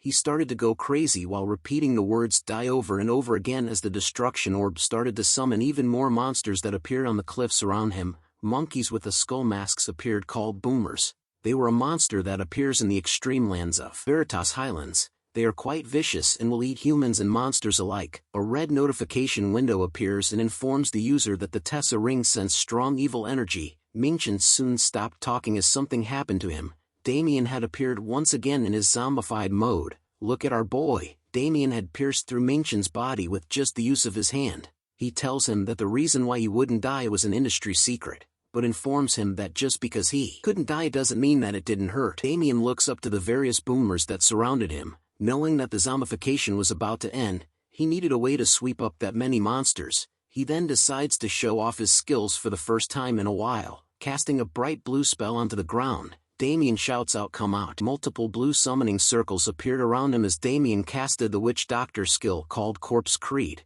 Something started to come out from those very same summoning circles. Damien's eyes were lighted up as he questions whether Mingchen was the only one that could call monsters. It turns out that Damien manages. Damien's newly summoned creatures, which were the gargoyles he had killed before, started to descend upon the boomers like vultures hunting its prey from the sky. The gargoyles were the first to draw blood as they bit hard into the boomers, but they weren't going down without a fight as one of the boomers leaped up into the air to counterattack, with a massive landing and powerful blow into the ground. The boomer's attack was able to send shockwaves through the air to push the gargoyles away from its pack. The battle between the beast continued on and on. Damien, on the other hand, was simply standing on top of a dead boomer's corpse, thinking about how from the start he never once thought of losing, as he watched the beasts battle against one another fiercely, which he expected of the high-ranked predators of the highlands. One of the boomers appears in the air right above Damien, which he sees as he looks up at it, but the boomer was stopped in the air by two gargoyles who appeared at just the right time. Damien smiles as he sees this and noted that the boomer's attack motion was too wide, which gave them a lot of gaps. He then summons a ton of his decay elixirs and threw them towards the boomer who tried to attack him. "Wipe them all out," shouted Damien as he smiled. Green explosions started to appear all across the skies due to Damien's witch doctor skill called Decay Elixir, but a different fierce roaring sound catches his attention as Damien turns to what caused the noise. Damien sees it as the leader of the boomers, but he didn't expect that it would have already come down from the cliff. Seeing the incoming boss made Damien immediately draw his knife as he intended to end their fight in one blow as he casted his witch doctor skill as well. Using Bloody Impulse, Damien stabs the leader of the boomers with his knife straight into its skull in one swing, but the knife decided to be weak and broke apart as Damien tried to pull it off its skull. Looking at the broken knife made him wonder if he had overdone himself, but it didn't matter to him as the attack worked and ended the leader's life easily. Notifications appear to inform Damien that he had defeated the named boomer and had gained EXP. Another notification appears to inform him that he had also obtained the obliterator's skull as a skull mask appears above his hand. Looking at the green aura that was exuding from his hand causes another notification to appear to tell Damien that the effect of the Rune of Greed Extorting Hand has been activated. He smiles upon seeing this effect and wonders if he should go recharge on blood and mana now. Our boy is now a vampire. Placing his hand on the dead leader boomer's body activates a notification to tell him that he was absorbing the HP and MP of the named boomer. As he drains the health and mana of the dead body, Damien looks up to see who was still alive. Seeing the Albion fortress ahead made Damien think that those who were alive were gathered there, so he needed to quickly chase after them. The scene changes to Giorno saluting and reporting to the High Commander that he had returned to Albion Fortress. Michael, the High Commander, commented that Giorno seems to have been looking for him upon his arrival, which made him question what he wanted. Giorno was ashamed by his conduct but still wanted something from the High Commander. Michael then questions him if he wanted their forces. This was exactly what he wanted as he reveals to Michael that there was an emergency that is equivalent to the Day of the Twin Moons. Hearing this from him made Michael realize that they were right to be worried from before. He immediately sends out commands for the fortress to be on the highest level of alert effective immediately and for everyone to assume protective formation for a great monster. Thor along with his own team started to form up and walk together to their formation positions. Giorno heads out as well, and soon enough, the members of the fortress soon stood side by side on top of the fortress walls to be prepared for what was coming to them. "Whoa, so cool," commented another player who opens his stream to inform the audience watching that the defense of Albion Fortress, the event that they had been waiting for, has finally started. The viewers started to go crazy over the numerous members that were participating in the defense event as an endless wave of players could be seen forming up in their defensive positions. Thor continues to give out commands to everyone, ordering them to go to their positions and to prepare to go into combat as the monsters will soon invade them. The mage I Love Choco tilted her hat down and noted that it was a shame as Damien should have been here to see this sight along with them. Hyun was still suffering from our boy's riz attack as her face blushes while telling the mage that Damien had probably logged out and is watching through the stream. One of the watchmen soon spotted something in the far distance and alerted everyone that the monsters were approaching them. An endless horde of different monsters were soon spotted from a close distance to Aldean Fortress. Some members of the fortress were terrified to witness this sight while the others simply wore a smile on their faces as though they wanted to fight the monsters for fun. But a familiar fierce roar is soon heard throughout the skies as its loudness was enough to cause the ground and monsters to shiver in fear over it. The leader of the boomers soon appeared on the cliff above the horde of monsters with its sickening aura spreading all around it. A mage from the fortress immediately casts the Night Crow skill called Scan, which gave out a green light. The mage reported to the others that the monster army at the front line was around 798 meters away and that they were slowly closing into the fortress. The war hears this and informs them that the special strike force of the Night Crow Knights should descend first. When the monsters are within 500 meters, they are to break through the battle line. Members of the fortress began to position near the walls as Thor tells them to prepare for the descent. Looking like Game of Thrones. "Wait!" shouted the mage who had scanned the area. He informs them that there was something approaching the fortress at speed. It was closing in on them from 650 meters to 580 meters within seconds.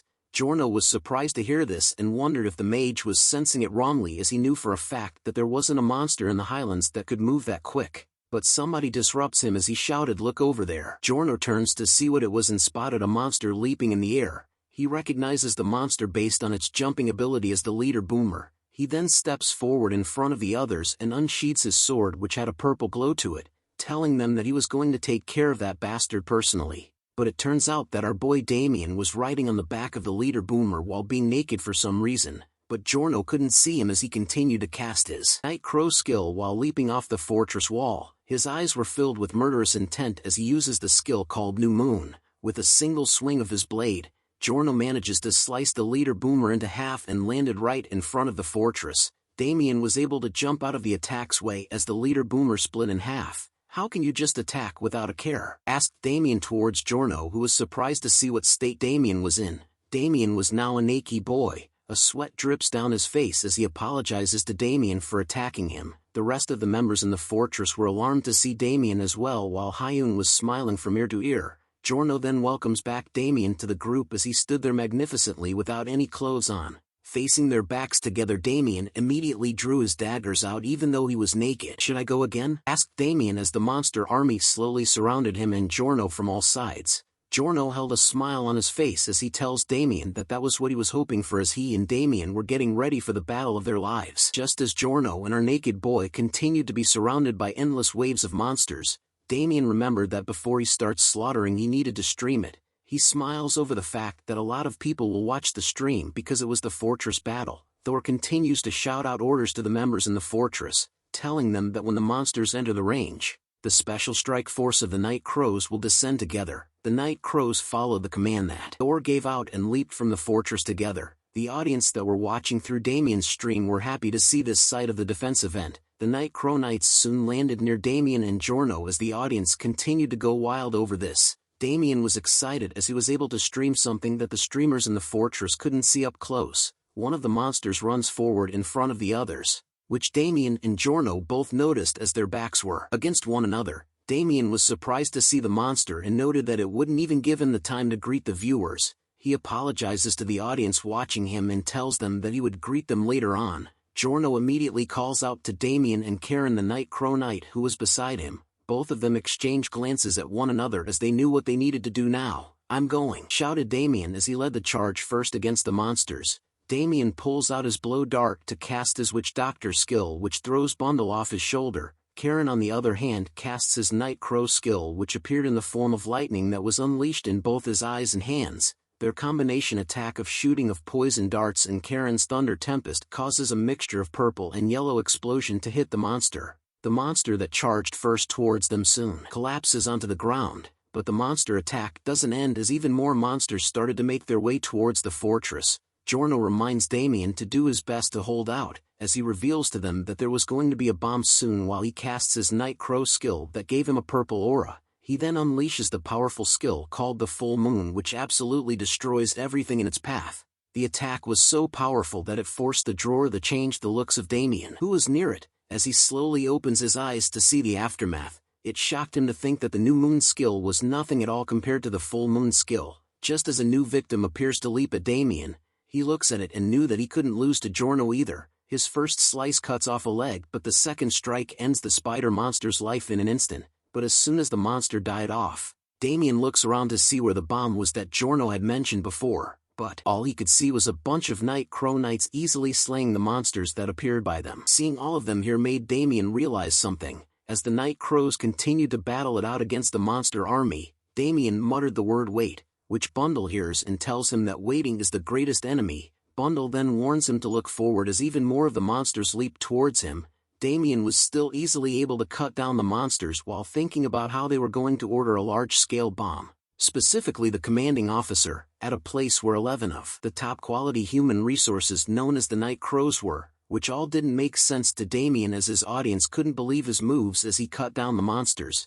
Damien then turns back to wonder if it was true that if the High Commander believes that the Night Crow Knights would be able to survive the bomb. He then shakes his head as he didn't need to know more details about the situation. Instead of trying to understand something annoying, Damien's eyes was more focused on the fight against the monsters. Soon enough Giorno issues out a command to everyone for them to retreat to the trench in front of the fortress immediately. All the other Night Crow Knights heard his command and quickly went to follow it. Damien heard the command and stood still while thinking if the bombing was about to begin. A red barrier started to spread around the fortress as Damien knew that there was no point in escaping for him as he wasn't a Night Crow, which would make him die on the spot. He continues to wonder about what he could do as the barrier started to flash. A voice shouted out loud that the bomb was starting as numerous magic circles appear onto the red barrier at once. Damien decided then and there that he needed to raise his mana and endure it like a boss. A massive explosion occurs which sends tremors and shockwaves in all directions, destroying everything that stood in its way. As the fog cleared away,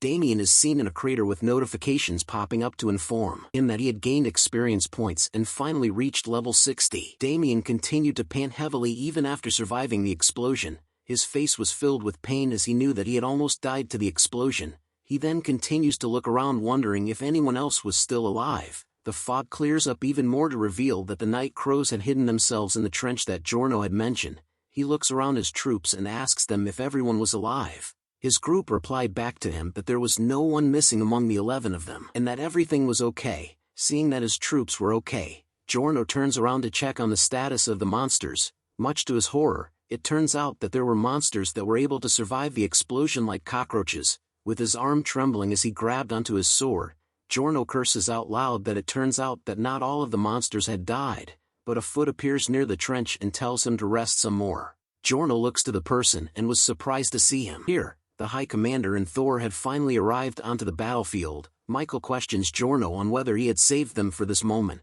More Night Crow Knights and players had gathered and formed up onto the battlefield where Giorno was. He was no longer alone anymore as everyone rejoiced together. This was the moment that Michael calls out to the countless forces that will protect Aldean Fortress. He orders everyone to advance at the top of his lungs. "Advance!" shouted Michael as the players and Night Crows rushed forward to meet the monsters head-on. "I'll kill you all, you monster bastards!" shouted the leading man as he led the charge in front of everyone. Stream highlights from when Damien showcased the defense mission was sent on all screens, from the time that the explosions were about to be set off, to the moment that Damien had decided to take on the full blast of the explosion like a man, were all highlights of the Aldean Fortress siege. As the explosion took over and destroyed everything in its path, the stream was destroyed as well as numerous users started to complain about the livestream being cut off all of a sudden. The scene then changes to someone else who was viewing the livestream from his phone. He wonders how Damien would have survived in that moment. He talked about how if he was a viewer then he wouldn't have believed it, if this video didn't exist on his monitor. The man was further surprised that Damien was able to upload this kind of video. With that speed, gaining tens of millions of views is nothing. He chuckled to himself and thought about how he had never seen a streamer with this kind of influence before, making him wonder how far Damien can climb. The scene then changes back into the world of AC, where a player is seen kneeling before Arthur while shouting "damn it." He held a painful expression on his face as he asks Arthur about how it was possible for him to kill all of his guild members alone. But Arthur simply smiled and laughed as he held onto a spellbook that was flipping through its pages on his hand. The player couldn't believe that he had defeated everyone from the Rising Dragon Assembly to the Azure Dragons, which wouldn't be possible without hacks. He slowly stands up and tells Arthur that the Azure Dragons that he belonged to will never surrender to a hacker like him. The man beside Arthur couldn't believe what the player said about Arthur and wanted to kill him, but Arthur tells him no. He will be the one to finish this, as his staff started to glow a red light which alerts the player as he took a defensive stance. As he raised the staff into the air, red lightning started to appear all around Arthur. The red lightning soon shocks the player, who could do nothing against it at all. Arthur smiles and commented that it was nothing much. The man who stood beside him soon informs him that Secretary Kim Woo-sung was urgently contacting him. Hearing that made Arthur end his game, as he soon returns to his real-life body. Secretary Woo-sung appeared beside him as he awakens from the game, handing a tablet over to Arthur as he apologizes for interrupting him, as he had something to report to him in regards to the AC community that he had mentioned before. Arthur takes the table and wonders what it was about. The tablet, 2 clips that challenged Arthur to Damien. The users online were commenting over which one of them would win if they fought one another. Secretary Woo-sung informs Arthur that Damien was the rookie and streamer receiving the most attention these days, and that Wiz Entertainment Korea has been supporting him with unusual marketing. Seeing and hearing all this information about Damien made Arthur comment that he was much more interesting than he expected, which made he felt that they would meet someday. The scene then changes to Damien, who was working out. He stops his workout halfway through to scratch his ear as he felt that someone from somewhere was talking about him. He soon wipes his sweat and started to look at his handphone. He was receiving chat notifications from his teammates at Aldean Fortress who were praising him and thanking him for being in the same team as them. Seeing all the notifications on his phone made Damien think that there must be a lot of OTube revenue now. Min Jun then pops up behind him wondering what he was looking at. Damien immediately hides his phone and tells him that it was just AC news, of course. As he continued to work out, Damien questions him on whether he had raised his level by a lot since he had just moved on to Jushin, but Min Jun wasn't sure as he had gotten himself trapped somewhere weird, and now he was just hearing about Tri-Flower Spirit Gathering or Quintic Anatomical Chi, but seeing Damien working out made him comment that he was a monster for lifting that much weight at once. Damien then thought deeply about what phrases he was talking about, as they didn't sound unfamiliar to him. He was certain that Min Jun was currently at least a hero rank, or even a legend rank.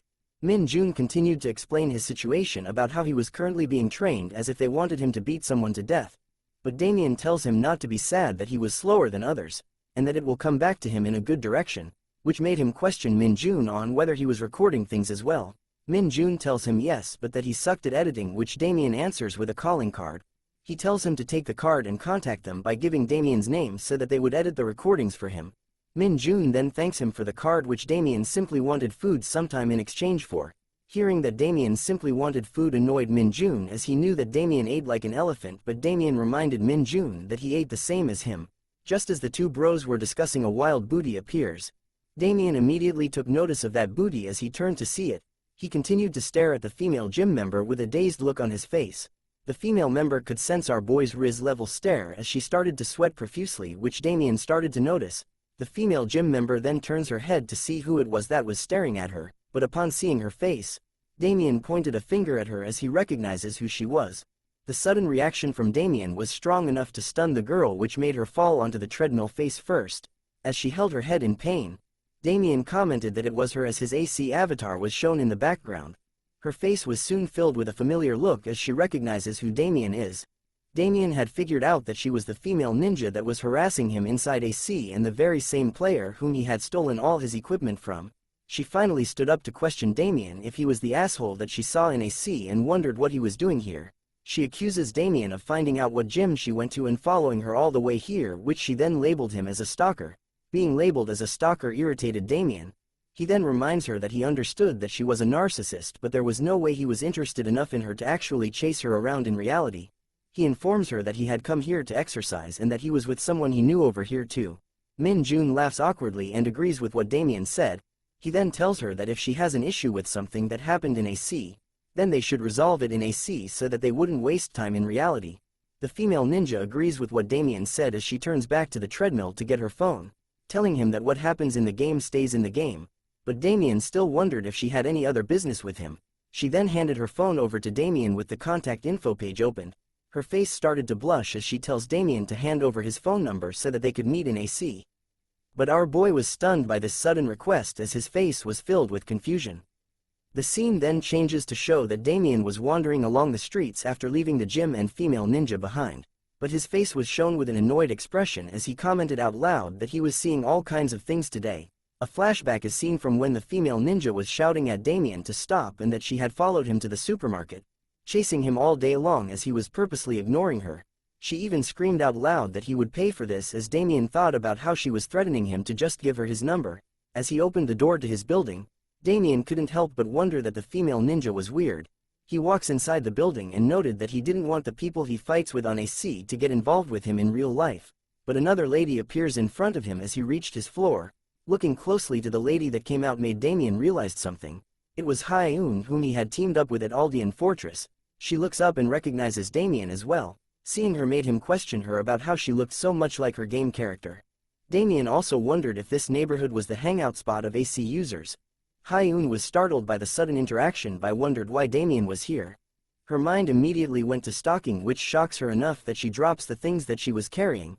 As the plastic bottle rolled out from her bag on the floor, Damien questions why everyone thinks that he had so much time to stalk someone.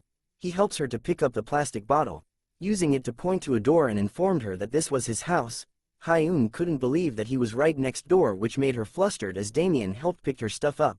He also couldn't have known that she was his neighbor as well, but as he packed her stuff, he tells her to not come up with some weird conclusions. Damien then went on to enter his house while noting that he couldn't believe that she would live in a place like this. He then tells her that even if they didn't greet each other when they see each other, they shouldn't dislike one another. As soon as he entered his house, Hyun looked at her bag and started to blush heavily once again, saying that Damien wasn't that bad of a guy. Damien finally lets down his stuff as he couldn't believe the day that he had. He went on to remove his shirt as he figures that he could finally rest, but a red notification window appears to tell him that he still had 11 hours 49 minutes and 57 seconds left. The notification then warns him that if he does not enter the game, he will die, so he needed to be careful. Seeing the red window annoys Damien as he couldn't get his rest at all. He storms into the room that held his gaming capsule while shouting that out loud if they wanted him to die while playing the game. He immediately sits inside the gaming capsule and activates it, telling the game that he was coming in. We return back to AC where Damien was lying on a huge bed. A notification window appears to welcome him to Arcia. More windows appear to inform him that he had cleared the defense of Aldean Fortress and Mysterious Rage quest.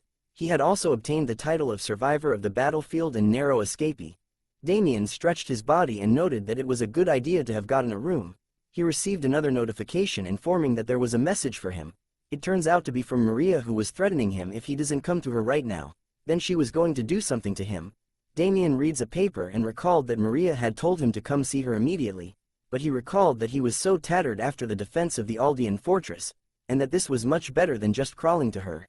Damien then figured that since he had refilled his health at the lodgings, then he should check his system window now. Seeing his current stats and abilities made Damien glad that he had worked hard to complete these quests, but comparing his stats and abilities to his equipment, he noted that it was extremely bad. But aside from his equipment being bad, he noted that his level was a bigger problem. He recalled that normally at this point, users would change jobs or get promoted, but a notification informs Damien that due to an unforeseeable wall blocking him, he cannot develop any further, so he needed to find the related quest and complete it to reach higher stages. Seeing this particular window made Damien pissed off due to the vague and stupid phrasing that kept happening. He shuddered to think that the system would only allow him to change jobs once he completes the 7 Deadly Sins tree, but figured that it wasn't like that. Another window soon appears to inform Damien that he had an unchecked item, so he needed to check his inventory and confirm the item. But a window suddenly opens up by itself. Damien stares at it and wondered why it appeared when he did nothing. Just as a bright light started to appear, it was revealed to belong to the Destruction Orb fragment piece. This was a fragment of an item with the power of the original 7 evils, the 7 Deadly Sins. Created with quite tough materials, it comes with the feature of simulating the instincts of monsters due to its feature of endlessly absorbing mana. The item's durability is quite low compared to its toughness, and because an unknown energy has not settled properly, it could easily endanger the user. Damien held onto the broken fragment in his hand and recalled that he had gotten it from the shattered destruction orb back then, which made him wonder why it had popped out, but feeling the energy coming from it made him realize that he had felt it before. He figured out that the mastermind was the Crucifix Dawn as expected, since it has the same nature as that guy.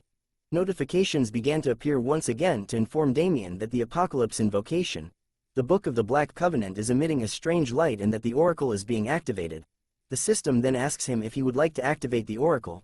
Damien stares at the book in shock and wondered what it was as the book itself appeared to be lighted up. Even Bundle was alarmed by what was going on as he questions Damien about why it was coming out. Damien remains stunned as he tells Bundle that he himself didn't know either. Damien thought about how seeing that they were both having the same reaction at the same time, it must be that there was a reason. He then decides to check what it was first as he stretched his hand towards the book. The book then began to emit a strong powerful light that causes Damien to flinch in pain for a bit as he held onto it. Damien soon vanished as the book closed itself and dropped onto his bed. Bundle was alarmed and wondered where Damien went. The scene then changes to show that Damien had been teleported to a different place as he fell from the light in the sky that was the same as the book. Damien kneeled onto the ground with a painful expression while exclaiming that he thought that he was going to die from motion sickness. He then looks around and wondered where he was, but something about this place was familiar to him at the same time. More notification appeared to inform Damien that the oracle had been activated and that he had been warped, but his current location remained hidden, while another notification tells him that he couldn't go back until he completes the oracle. Seeing the word oracle made Damien question what it was. He slowly began to stand up, but could only hear chirping noises that made him think of Bundle. But as he ventured deeper into the jungle, he realized that it was different from the sound Bundle makes. But just in case, Damien was going to be prepared to find it. He peeks out from the bushes to see that there was a campfire as he thought about how the sounds from earlier sounded like human voices. But Shaka appears right in front of Damien, shouting out "friend" at him. The sudden appearance of Shaka shocked Damien as he fell backwards. Shaka looks at Damien and questions him on why he haven't come all this time. But Damien was still alarmed to see Shaka in front of him, as Shaka was the god of the apocalypse. Shaka then grabs onto the back of Damien and tells him that he thought that he was going to die from boredom. Seeing Shaka here made Damien realize that this was probably Shaka's space too, which made him come to a sudden realization. He recalled the past memory of when Kiran had whacked him with the stick to send him to Shaka, which annoyed Damien as he questions why that old man had to knock him unconscious. Shaka continues to dance around Damien endlessly. Damien was focused on something as he sat near the fire. Notifications appear to inform him that the oracle has been activated, and to try again shortly. But seeing the multiple windows of the same notifications made him wonder why it kept popping up. He knew that traditionally, oracles are given to humans after they ask God a question, but aren't I closer to the opposite of that right now? Was the question he had in mind as he recalled being summoned to this place. Shaka appears and starts to complain to Damien about why he was just sitting there, which startles him. He apologizes to Shaka and got up, thinking that it was good that he was able to meet Shaka without getting beat up. Shaka then asks Damien to explain why he didn't visit them all this time. But seeing Shaka's annoyed face was unbelievable to Damien, as he couldn't believe that this kid, who acts so childish to him, is an equal of the Queen of Gods, Arya, in the mainstream, the unprecedented god of darkness who stands over all darkness. So, Damien just tells him that he was busy. Shaka wasn't impressed by his answer and called him a liar. He complained that he was so bored and that his friends had even waited for him too. Damien kneels to apologize once again and tells him that he would come more often. He thought about how no matter how strong of a god Shaka is, no man is an island. Shaka hears this from Damien and warns him to not do that again from now on. Damien stood up and replied that he understood, but was also relieved to see that he had these chicks with him. Shaka then wonders if Damien had brought presents with him with a smile on his face. Damien thought about the present just as a quest notification appeared called the condition of reconciliation. The quest explains that reconciliation means that he must resolve any negative emotions towards each other. There is nothing better than a genuine present when reconciling with an old acquaintance. Let us try to ease the anger of someone with all our hearts and feelings who we want to reconcile with. The quest type was epic and tells Damien to give an item that the target might like. Damien couldn't believe that the game was trying to rip him off so blatantly as he continued to stare at the window. With his inventory now opened, Damien was confused to see it suddenly open, while Shaka on the other hand was happy to see it. He wonders why Damien had brought so much with him as he stares at his inventory with stars in his eyes. Seeing the greed in his eyes, prompted Damien to tell him to wait a second to calm down, but Shaka simply grabs Damien's inventory off him. This action shocks Damien as he couldn't believe that you could just take someone else's inventory like that. Shaka went on to remove everything from Damien's inventory as he pulled out each item one by one. Damien could only scream in horror over this sight. Multiple windows appear to inform Damien that he had been robbed of numerous items. But all he could do was scream and wail as he thought about how the game knew he was being robbed, then they should stop it. Damien decides to chase after Shaka, who continues to hold onto his inventory. Damien chases him around the fire till a notification appears to inform him that the 7th god Shaka likes his present, and questions him if he wanted to give Shaka a present. Knowing that the quest was mandatory, Damien knew that he had to press yes. Shaka's eyes begin to glow once again as he finally spots an item that he found cool. Damien looks at him with displeasure as he asks what he was taking out now. Shaka shows the destruction orb fragment piece in his hand with a smile on his face, asking Damien if he was going to give him this. But our boy couldn't believe that Shaka wanted that thing amongst everything else. But he decides to think about it as Shaka waves it in front of him. He thought about how maybe this robbery in the pretext of an oracle is because of that. There must be a reason why this situation came to be, so he decides to press yes while cursing over the fact that he had been robbed just like that. Notifications appear to tell him that he had cleared the quest and that his favorability of the 7th god Shaka has risen to 100%. After receiving the gift, Shaka continued to speed around in circles like a speedster non-stop. Seeing his reaction made Damien wonder if he was a track and field athlete.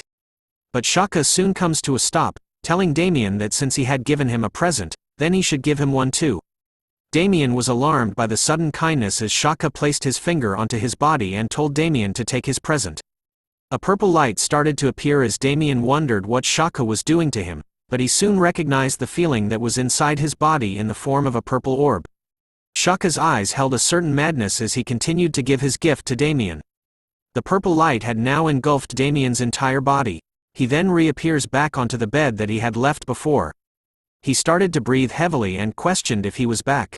Bundle appears by his side and questions where he went, but all Damien wanted to know was how much time had passed. Bundle wondered what the hell he was talking about as he tells Damien that only 10 seconds had passed since he vanished into the book. Damien couldn't believe what Bundle said, which caused him to attack Damien. As Bundle continues to attack Damien, he wonders if it was all just a dream. But he was certain that what he felt was too distinct to have been a dream as the purple orb of light remained inside his body. A notification appears to inform him that a strong surge of darkness has filled his body, and that the 7th god Shaka's power was reconfiguring his mana hall. Damien started to feel pain in his body as the purple orb within it started to react even more heavily. Another notification tells him that his incomplete mana hall is now forming its complete shape. His face was filled with pain as he struggled to breathe as the notification window showcased the percentage slowly increasing. Damien lets out one final scream of pain as the percentage reaches 100%. A notification informs him that it was a success. His mana hall is now complete and has formed a new ring. His body has knocked down an unknowable wall and developed into a higher stage. But he curses out loud over the fact that the purple orb wasn't stopping. Bundle was worried and asked what was wrong, but Damien could feel the change in his body now. He felt that the wall that was stopping him on level 60 was now gone as his stats showed that he was now level 70. His skill window now contained over 7 new skills. He finally understood the meaning of the oracle upon seeing it. This is a new beginning. The Witch Doctor class was now changing. Seeing that his Witch Doctor class was changing, Damien felt that he should test it out now. And so, he did. Damien leapt and ran around the room with a mad fury look in his eyes. He smiled as he could definitely feel that the flow of mana in his body had increased. He even practiced the 1-inch punch, which unleashed a purple aura around his body as he tested it out. He felt that his body and class were definitely up, which was absurd to him. He noted that it must be S rank or might even be SSS rank. Damien had basically formed a new circle. If his sixth sense activates here, he might be able to raise his senses like from his devoted days. Bundle was enraged by Damien's actions as he tells him that even though he was basically naked, he was super fast. Damien was pleased to hear that and replied that his body was indeed awesome. As he laid down on the bed, Damien thought about how he needed to get some gear right now, while Bundle was furious at him for taking all the space, which made it hard for him to lay down as well. But a pigeon with a letter tied around its neck started to peck against the window of Damien's room. He hears the noise and goes on to open the window. Picking the letter from its neck made him wonder what it was. It was written from Maria Jones, who tells him if he doesn't come immediately, she would kill him so that others couldn't even find his corpse. This message sends chills down Damien and Bundle's body as they read it themselves, as Damien had totally forgotten about it. The scene changes to a beautiful city called the Holy Theocracy Orinus's capital Upatel. A divine estate with glowing waters is seen where someone sat in the middle of it on a throne. It turns out to be Arya, the goddess of light. Mamma mia, her eyes remain closed as she stares up, but she slowly opens them after some time has passed. She could see that there was a black star in the sky, the star of darkness that swallowed everything is brewing. She wonders how something that had already died once is reappearing once again now. But the black star started to crack and reveal a red aura inside of it which she sees. Staring at it held no more purpose as she closed her eyes once again. Tens of millions of years ago, she definitely dropped that star, and yet it was still emitting such a strong energy. Arya then decided she needed to make preparations. She casts the spell called Light Aura to call her family.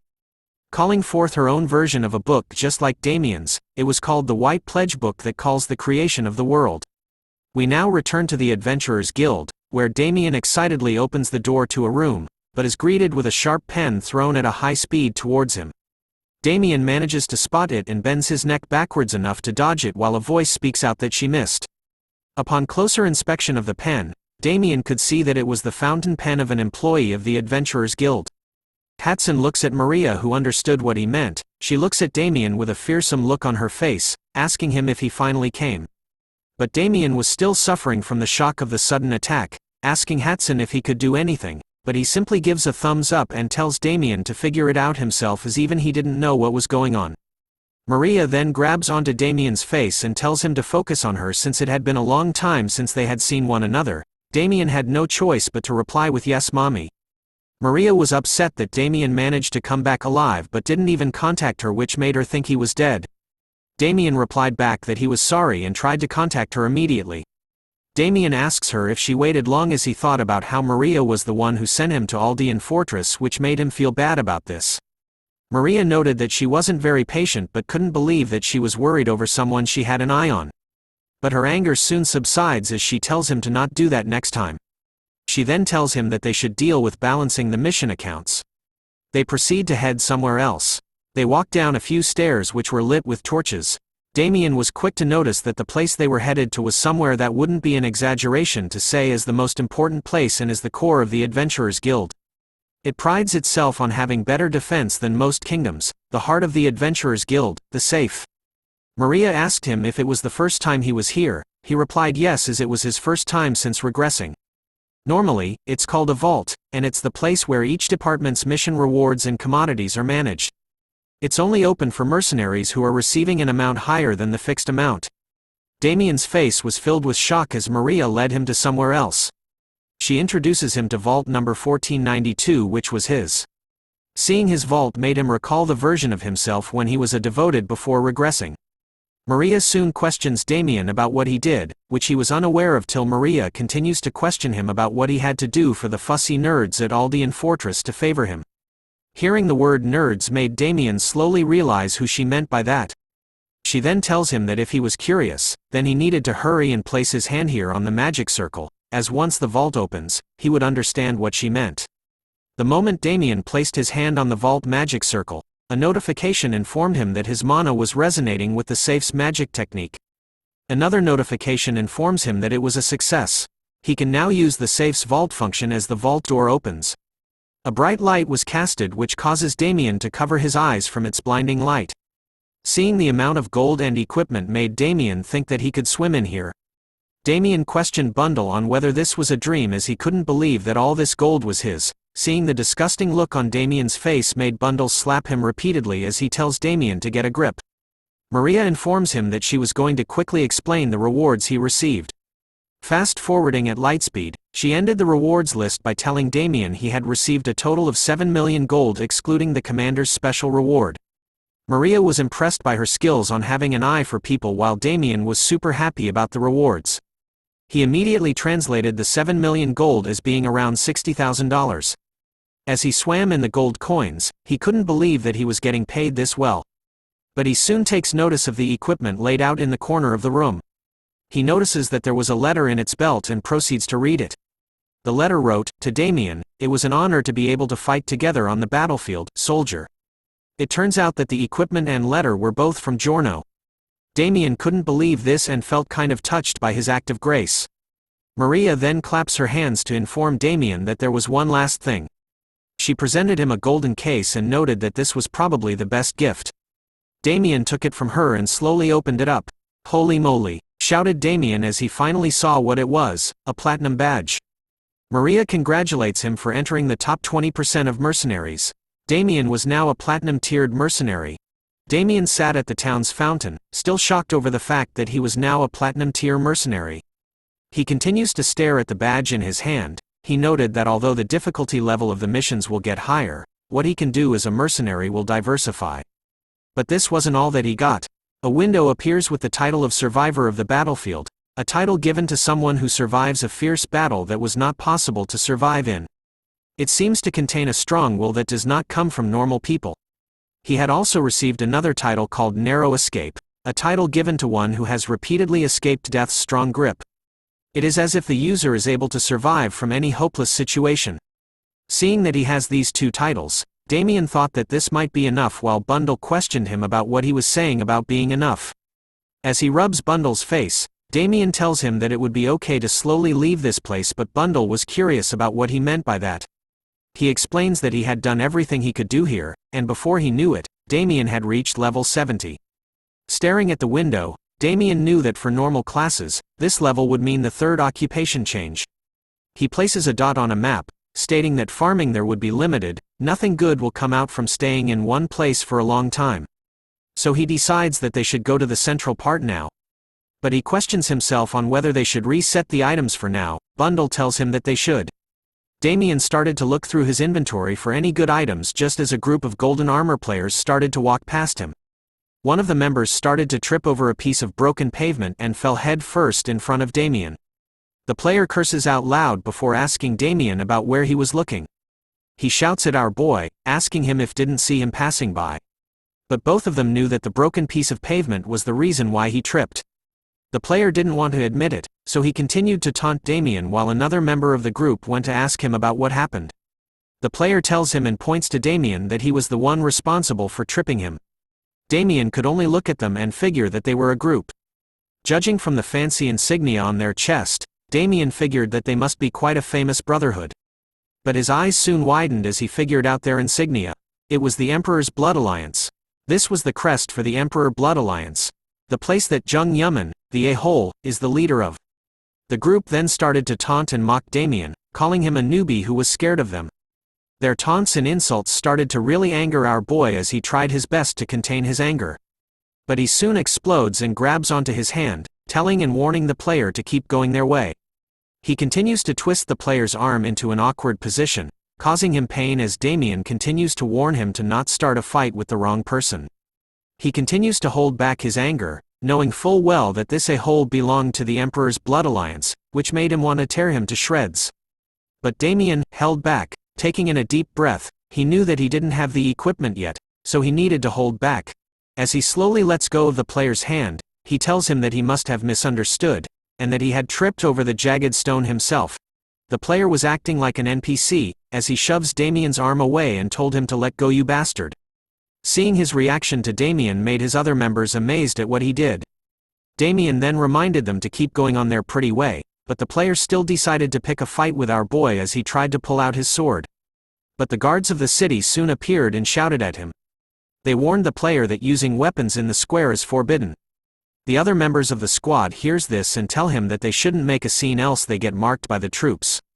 Hearing the word troops made Damien realize that this group were only common knights. As he understood that the Lord held the highest, Vice Lord the second, Escort Knights the third, Troop Knights the fourth, and the bottom dwellers were the common knight and apprentice knights. This made him wonder if the group were afraid of their higher-ups, but his thoughts were cut short as the player yelled at Damien to follow him to the hall. Damien was annoyed with this lil bitch but figured that there was no use in bluffing anymore, so he decided to follow the group of players who were walking to their deaths. As he walked, Damien knew that because of the war with the Azure Dragons, there's been more attention to the Emperor Blood Alliance, so there are quite a lot of onlookers as seen from the crowd that were talking amongst themselves. Damien tells the player that he didn't want to make this embarrassing, so he figured that they should end things quickly as he was busy. But the player continues to scold Damien, telling him that if he wanted to get destroyed, then he should keep talking. But a member of his group tells him to calm down, and advises him that if he wants to do something, he should do it at the gate. The player then turns to Damien to tell him to follow him as he would be dead today. Seeing his face filled with anger made Damien figure out more or less about what kind of bastard he is now. He noted that the player was like a high school bully. It was unsightly how drunk he was on attention. His face looks like he believes that he has become the protagonist of a movie. As they neared the gate, he turned around once again to tell Damien that he couldn't run now. Damien then heads into the gate first, much to the surprise of the player. He had been wrapped to the Fighter Street Endless Hall, where a tower so tall that it was covered by the clouds stood. Seeing the tower gave Damien a sense of nostalgia, as this was a neutral zone that adventurers can enter through the gate. And a ferocious battlefield where adventurers are ranked by battle. A scene out of Gladiator is shown as players fought one another while the crowd cheers and bets on whomever would win. This was a place where the strongest person owns the highest place of the tower. This was the place that made Damien a devoted in his last life. The player soon arrives as well and proceeds to shout at Damien, calling him a mannerless asshole for going in first without a reply. But his shouts and taunts meant nothing to Damien as he made his way towards the massive doors of the tower. A notification appears to welcome him to the Endless Hall. Damien knew that although there are a lot of people who want to test their own abilities, there were also a lot of bastards who would use this to legally destroy others. They soon arrive at a stand holding up a blue orb, with a notification asking Damien that if he agrees with the clauses, please reach your hand out to the sign. The player, being impatient, shouts at Damien to follow what the notification stated. The player turns out to be called Koharu, who invites Damien to free mode. Damien tells him that he talks too much and has a foul mouth, which irritates Koharu even more. Damien stretches out his hand to agree as he knew that he had no reason to reject. Both of them were soon teleported to the Field of Honor, a place that looks like an arena where gladiators fought one another like in ancient Rome. As Damien equipped the Night Crow equipment, he looked out his window and wondered if it was working. Koharu saw this and shouted at him about what he was doing right now. Damien informs him that he was filming their battle so he wouldn't go back on his words later on, but Koharu simply replied that he was an insane bastard. Damien went on to ask him, as a member of the Peerless Emperor Blood Alliance, was scared that he would lose to a newbie. Hearing those words made Koharu even more angry as he continued to shout out loud. He then warns Damien that he should do what he wants and just get ready to be destroyed. But our boy tells him that that was something he should do instead. The moment Koharu placed his hand on the handle of his sword, Damien disappeared in an instant. Koharu then felt something behind him in that same moment and turned around to see what it was. Damien appears with his fist raised high and tells him hi.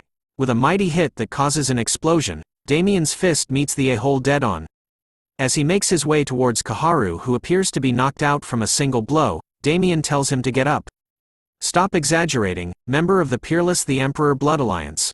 Koharu couldn't believe what just happened to him as he faced the ground with shock written all over his face. He couldn't even see Damien move at all.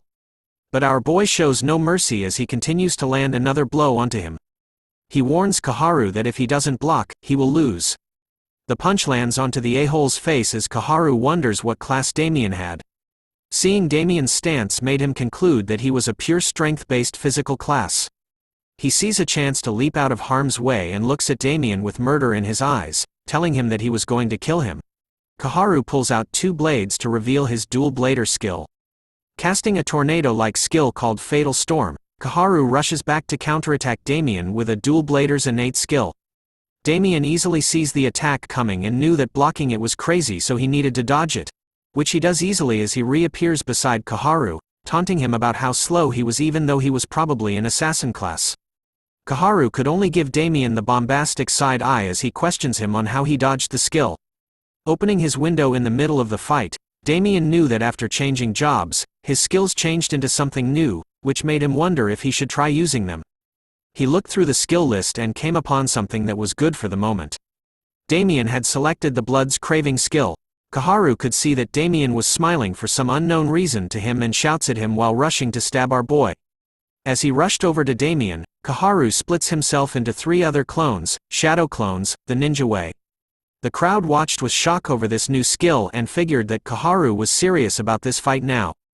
Damien knew that the clones were simply mirror images, unlike the Kunoichi class shadow clone technique, where the clones are substantial. Koharu warns Damien that he was screwed now, but Damien wore a smile on his face, wanting to know who was the one that was actually screwed. Just as the mirror images reached Damien, he used the witch doctor skill called Blood's Craving. He disappeared and reappeared with punches as gifts to all of Koharu's mirror images. His attacks sends him flying with a huge explosion as Koharu coughs blood while thinking that it made no sense. A blood shield started to form around Damien just as he was thinking of ending the fight right now. Koharu on the other hand started to panic as he breathed heavily, knowing that he was definitely going to die. The crowd watches on and couldn't believe that a member of the Emperor Blood Alliance couldn't even beat a normal adventurer. A member of his group started to scold Koharu, shouting at him to get up, and that losing would make them all look like fools. But a member of the crowd soon recognizes the equipment that Damien was wearing. They realized that Damien was the player from the defense of Aldean Fortress. The streamers in the crowd started to announce the news that one of the members of the Emperor Blood Alliance was fighting Teacher Da from the defense of Aldean Fortress and is getting crushed. They also commented that it was insane that Damien was also a Platinum tier adventurer. A member of Koharu's group scolded the streamers and ordered them to end their streams right now. We return to the moment where Damien was about to bitch slap the poop out of Koharu's face as he stood there in silence. As Damien gives each bitch slap across Koharu's face, he tells him to respond when he talks to him. But Koharu still held onto his blade, thinking that to wait just a bit more. Damien continues to taunt the poor little boy, asking him if he was crying right now. But Koharu's face was filled with an intense hatred which was alarming to Damien.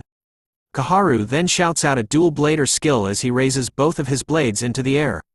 He summoned a bunch of chains that appeared from underneath the ground using the skill called Chain Ascension. The chains immediately went towards Damien, who instantly leapt back the moment the skill was casted. Seeing that the chains were about to hit him, Damien thought that Koharu was pretty good since he was trying to buy time until he could get up. As Koharu continued to cast the skill, Damien was still able to dodge it, knowing that it would be 30 seconds at most, and by his calculations, the fight was going to end soon. As Damien finally landed back on his feet, the chains stopped just inches away from his face. It appears that the chains had started to disappear, which was according to what Damien had predicted. He noted that this was quite fun as the chains started to disappear. But realized that his back was against the wall, which was what Koharu wanted in the first place.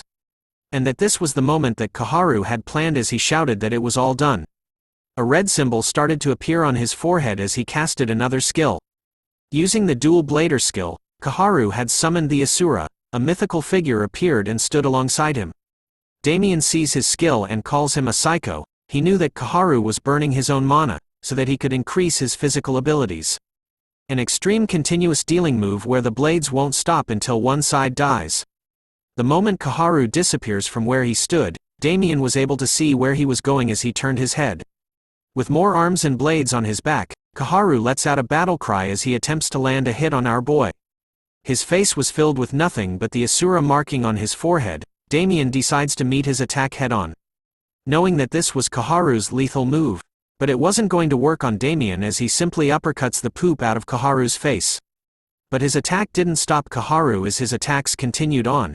Damien speculated that this was because of the Asura mode. Damien could feel that Koharu's arms and legs were moving separately, as if someone else was controlling him. Damien then tells him that he was confident in his speed too, just as he saw it earlier on. "Is your final struggle over now?" questioned Damien as he faced Koharu head-on with a smile on his face. Koharu too decides to fight head-on in response.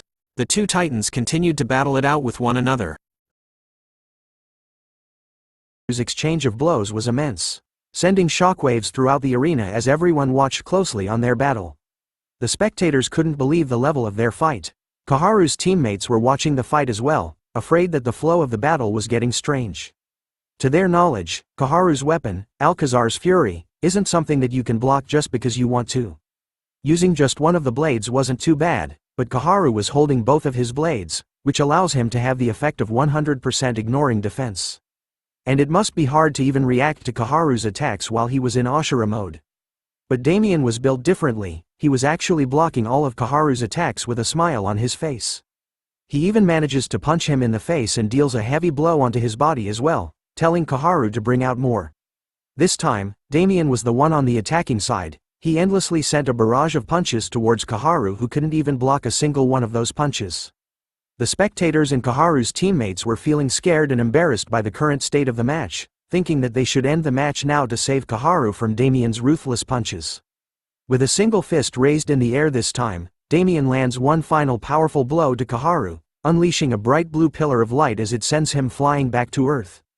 The recoil of the punch from Damien was so strong to the point that Kaharu bounced back into the air, before landing back onto the ground, completely unconscious. As Damien raises his fist in the air, the system announces that he had won the duel. Returning back to the arena, Damien started to yawn, feeling tired as this was the first time in a while his blood boiled over a match and he even had to fight an opponent with all he had without even knowing it. As he opened a window, Damien was wondering if he could use the video he recorded of the duel, thinking that it might be too cruel for everyone to watch. After all, he did beat Kaharu mercilessly until he bled from every hole in his face. But as he thought that uploading the video of their duel onto YouTube would make his image worse, Damien stumbled upon a bunch of internet comments, talking about his duel.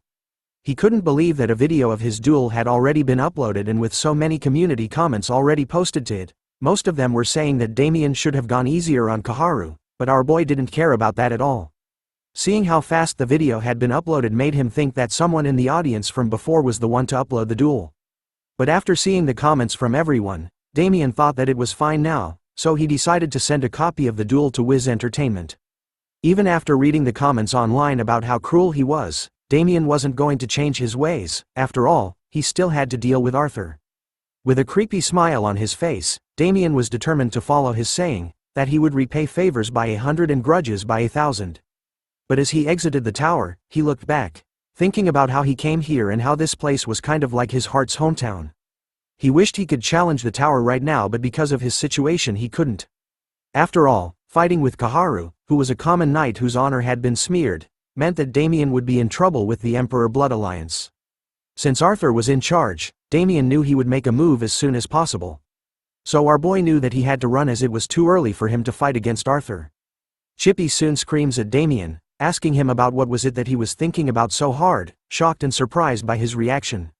Damien comforts Chippy by rubbing his face carefully, which he enjoys, informing him that he needed to prepare for a lot of things now, with a smile across his face.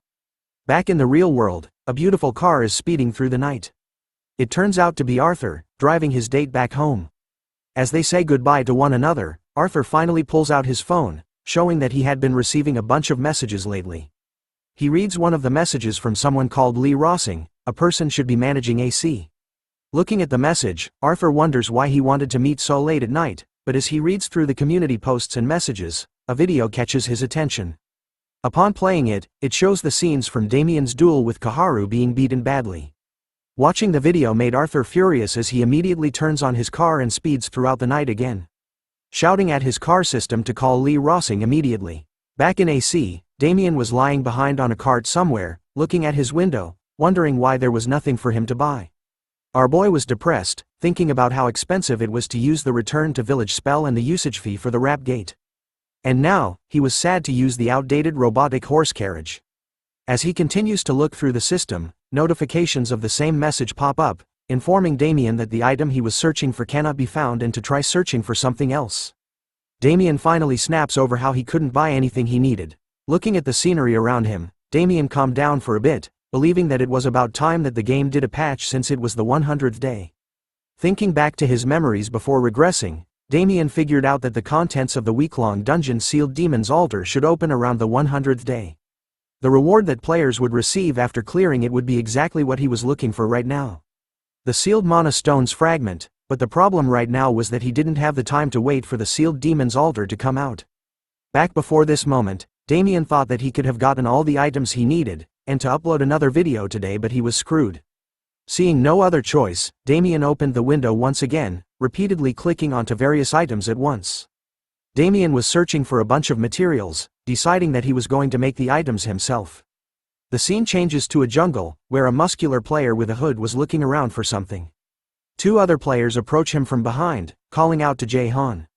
It's revealed that the mysterious player was called Seo Jaein, the youngest of the 3J trio. The bald one is called Jae-hyuk, the second oldest of the trio, while the shorter man with hair is called Jae-young, the oldest of the trio. The 3J trio were fighters from the Holy Theocracy arenas. Jae-young, the oldest brother, was known as the oldest of the bulletin board as he was someone that posts many tips and is a pioneer of the fighter class. He has quite the fame as a YouTuber with several 100,000 subscribers with quite a hold on the AC community. As the oldest and youngest were discussing if they were at the right place, their attention was drawn to some loud noises behind them. Turning to see what it was, it turns out to be their second brother, who was smashing the nearby trees to bits, complaining that he was so hungry to the point that he could die. The sound of trees being smashed like your mom seems to draw the attention of a giant spider monster that appeared right above the two brothers. Seeing its ugly face screaming at them, Jae-young immediately activates his temple monk skill, causing his fist to glow with a golden light. With a mighty scream, he unleashes his skill called the Six Fists Might, destroying the giant spider monster in a golden glow. After one-shotting the spider monster, Young immediately scolds Hyuk for making so much noise that it attracts the nearby monsters, but Hyuk could only complain that his stomach had been grueling and was extremely hungry. Young then orders him to get rid of the corpse of the dead spider monster he killed. With just one hand, Hyuk manages to fling the corpse of the spider high into the air above them. But as he was still complaining about being hungry, the youngest brother makes his appearance once again. Ensuring Hyuk that there was no need to worry about his hunger anymore. He proudly shows off that he had gotten the tail, causing Hyuk to start salivating. And so, the trio continued on with their journey, even though the process wasn't all that enjoyable. Looking back, their journey began from a quest of the Holy Order Chelenus, which serves Arya, the goddess of light. For any other players, this quest would seem insane for them, but the trio were convinced that the quest given to them would connect to the main ones. Since they heard about the story about the stars from it. And so, using his tracking skill from the temple monk class called Kiri Elazone, Han continues to track for their quest. Back to Damien using the slowest transport known to mankind, Chippy was complaining about how long it was going to take them to arrive. After hearing Damien say that it was going to take 37 hours, Chippy slams him in the face repeatedly with his beak. After riding for some time, the two bros finally see a different sight. A castle appears on the horizon. But the castle wasn't Damien's goal, as he was looking for something else to pop up now. Chippy was curious by what he meant by that, as a dragon or a giant wouldn't appear in these mountains. That's when something started to move quickly towards them, which Damien was happy to see. It turns out to be Ongoliant, a giant type of spider that exists in valleys or bogs. Even though it was coming straight towards them with immense speed, Damien was casually waving at it, making Chippy panic. As he stood up, Damien assured Chippy that they were going to be fine, and started to cast his witch doctor skill called Blood's Craving. But just as he was about to cast his skill onto the incoming giant spider, another voice shouts at the bros to move out of the way, surprising them. The moment Damien leapt out of the way from the spider, its body began to spin into the air before landing onto a nearby tree, with its head missing from its body.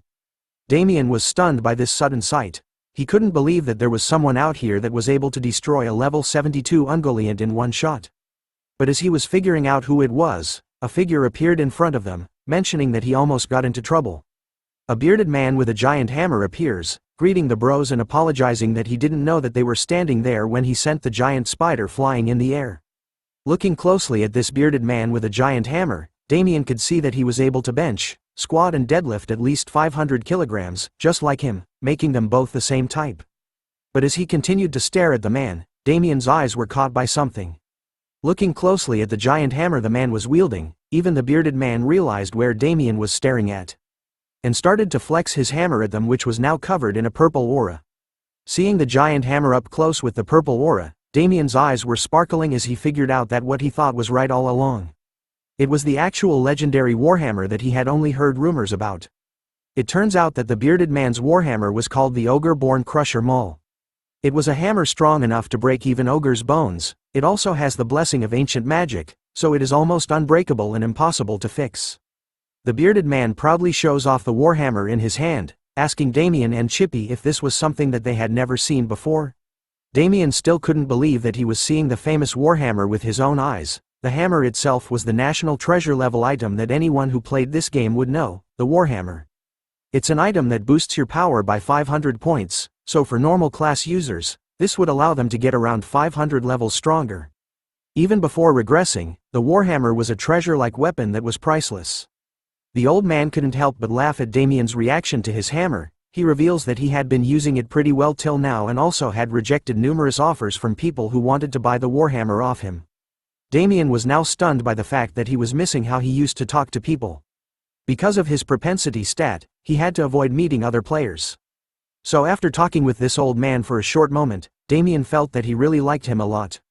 As the old man placed his hand onto Damien's shoulder, he asked him with a nervous look on his face whether he was free to help him out with something. As he reveals to Damien that he was actually lost at the moment, leaving our boy stunned. The old man recalled that his friends had told him to come to Pharma or Farami or some other place that sounded like those, so he went, but then he got lost because all he did was look at the map and simply moved in the east direction. Damien was shocked to learn this, as the place they were currently at was called the Sloth Valley, which has often sightings of ungoliants, the spider monster from before. Based on how dangerous this place was, most players would have used the Ripley's Store's warp gate. Even if a player has good luck and doesn't come across any monsters, it was still quite a far distance, since you needed to walk for a day straight. Forming a new plan in his mind, Damien couldn't help but smile to himself, thinking that based on the current situation, he should take this chance to level up, believing that if he was with someone who could send an ungoliant flying in one go, then it would be easy. So Damien agrees with the old man's request, telling him that they should go together. But the old man was chuckling to himself, placing his hand onto Damien's shoulder once again. He told Damien to call him uncle instead. Hearing that, our boy started to laugh, letting the old man know that he didn't even know his name. Surprised by that fact, the old man reveals his name to be Kim Chun Sam. But Damien could call him Uncle Chun Sam. As he laughed along, Damien was immediately shocked to learn about the name of the old man.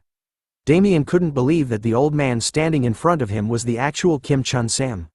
Kim Chun Sam held the title of the Great Commander. Before Damien had regressed, Uncle Chun Sam was not just a master blacksmith, but also the owner of the Iron Guard, the top-ranking manufacturing workers' alliance. The 10 greatest commanders are on an equal playing field with the 10 greatest blood alliances. Damien could not even begin to explain how incredible Uncle Chun Sam's standing was in AC. Since he led an up and rising manufacturing workers' alliance. Right now, that very same person was standing right in front of Damien's eyes. Knowing all of this, Damien couldn't let go of the opportunity. Wasting no time at all, Damien kneels and bows onto the ground repeatedly towards Uncle Chun Sam, who was confused by how Damien was suddenly acting, begging him to accept him. With sparkling eyes and blushed cheeks, Damien tells Uncle Chun Sam that bows were just a way for a nephew to greet his uncle. Damien's plan seems to work, as Uncle Chun Sam couldn't resist the fact that he now has a new nephew. Using this chance, Damien takes his hand, offering to guide him to the proper place. Damien knew that Uncle Chun Sam would be the one who would later create a mythical class weapon. And that was the Arya's Rage, the weapon that King Arthur would use in the future. Before he had regressed, Damien spent all of his time looking at the weapon that Arthur was using. As he gripped his fist hard, our boy swore that this time, he was going to prevent Arthur from getting such a weapon. Holding onto Uncle Chun Sam's hands in a romantic way, Damien suggests to him that they form a party since the journey they were going on was going to be dangerous. Activating the window screen in the game, Damien sends a request to Uncle, telling him that all he needed to do was to accept the invite. Uncle Chun Sam was impressed by this, seeing that this was the first time he had ever gotten a party invite from somehow and that he had finally learned how to do so. Once the boys had joined the same party, they decided to immediately set off to their destination. As the sun began to set in a further forest, we now could see Damien running fast away from something, screaming at Uncle Chun Sam to help. Hearing that his precious nephew was in danger, Uncle quickly asked him what was wrong. Damien reveals that a horde of those giant spider monsters were chasing fast after him. This type of beast was no challenge to Uncle at all, as he had already finished his preparations. So as the spider monster tried to attack him, just like the mighty Thor, Uncle only needed a single hit to kill the ungoliant. With each swing of his mighty warhammer, every single one of the ungoliant couldn't withstand a single blow from the old man, dying instantly again and again after a single hit. This continued for quite some time as Uncle just kept swinging and swinging his mighty warhammer, destroying all the spider monsters that were chasing after Damien. Our boy and Chippy this time was a spectator. Watching Uncle Chun Sam kill all those monsters was amazing to them. All Damien did was simply lure the ungoliants to where Uncle was on purpose in order to level up, not knowing that he was able to one-shot all of them, showing our boys that he truly was a monster. Uncle Chun Sam was clearly showing off to his nephew, telling him that since he was feeling a bit stiff, the spider monster's timing was perfect and that Damien was also doing great.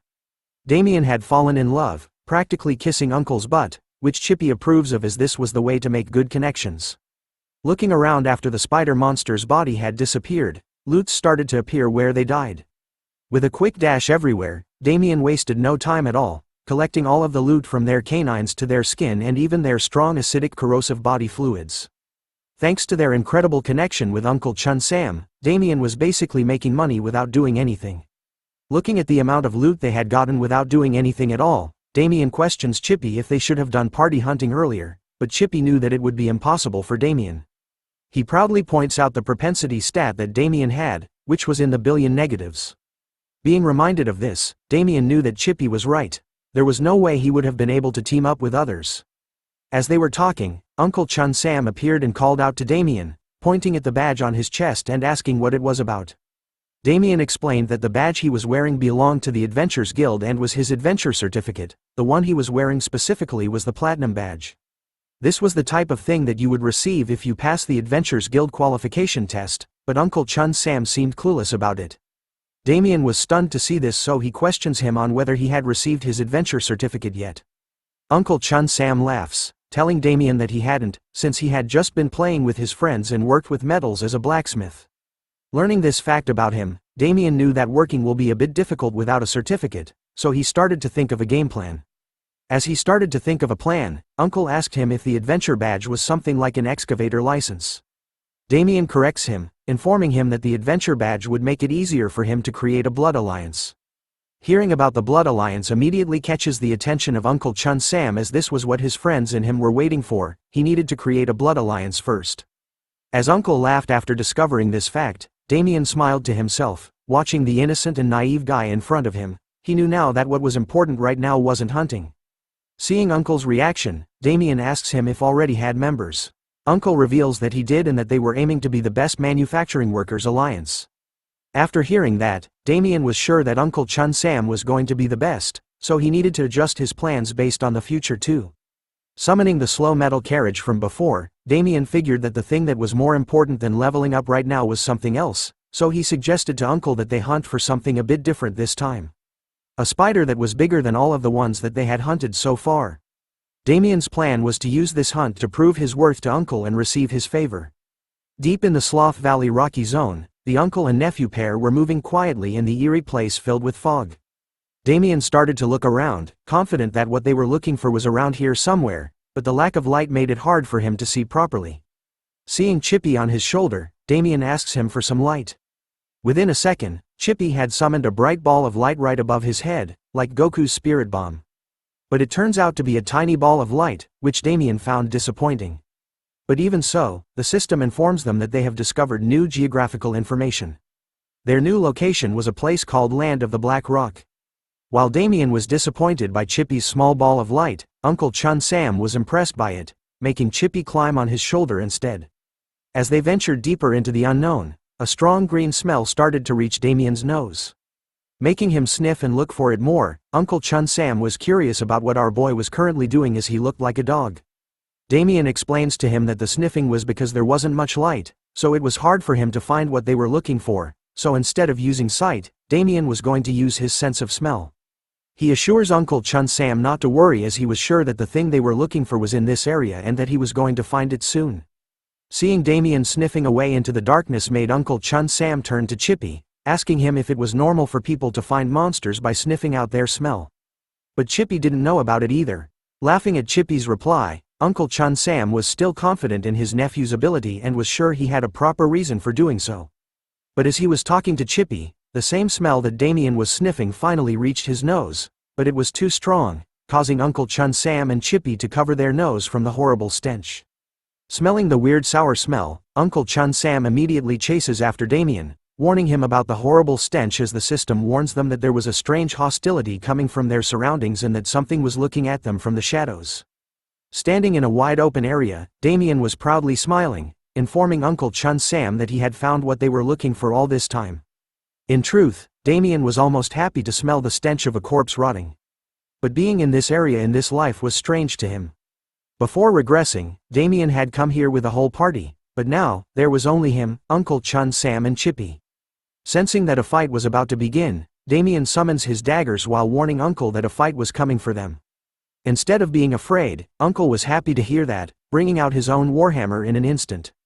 The system warns the boys that there was a strong feeling of death that was sweeping the place they were standing in, before informing them that the monsters of this place were finally revealing themselves. As a bunch of bright red eyes started to appear from the ceiling, right above them. To start off the fight, Damien immediately places his hand onto the ground, summoning a bright golden circle, which uses his witch doctor skill called reviving the dead. He then turns around, asking Chippy if he was ready. Soon enough, a bunch of Chippy's family members started to appear once again, holding onto their blow guns, armed and ready for firing. In his battle armor and holding a red flag, Chippy was leading his brothers and sisters, waiting for Damien's single command.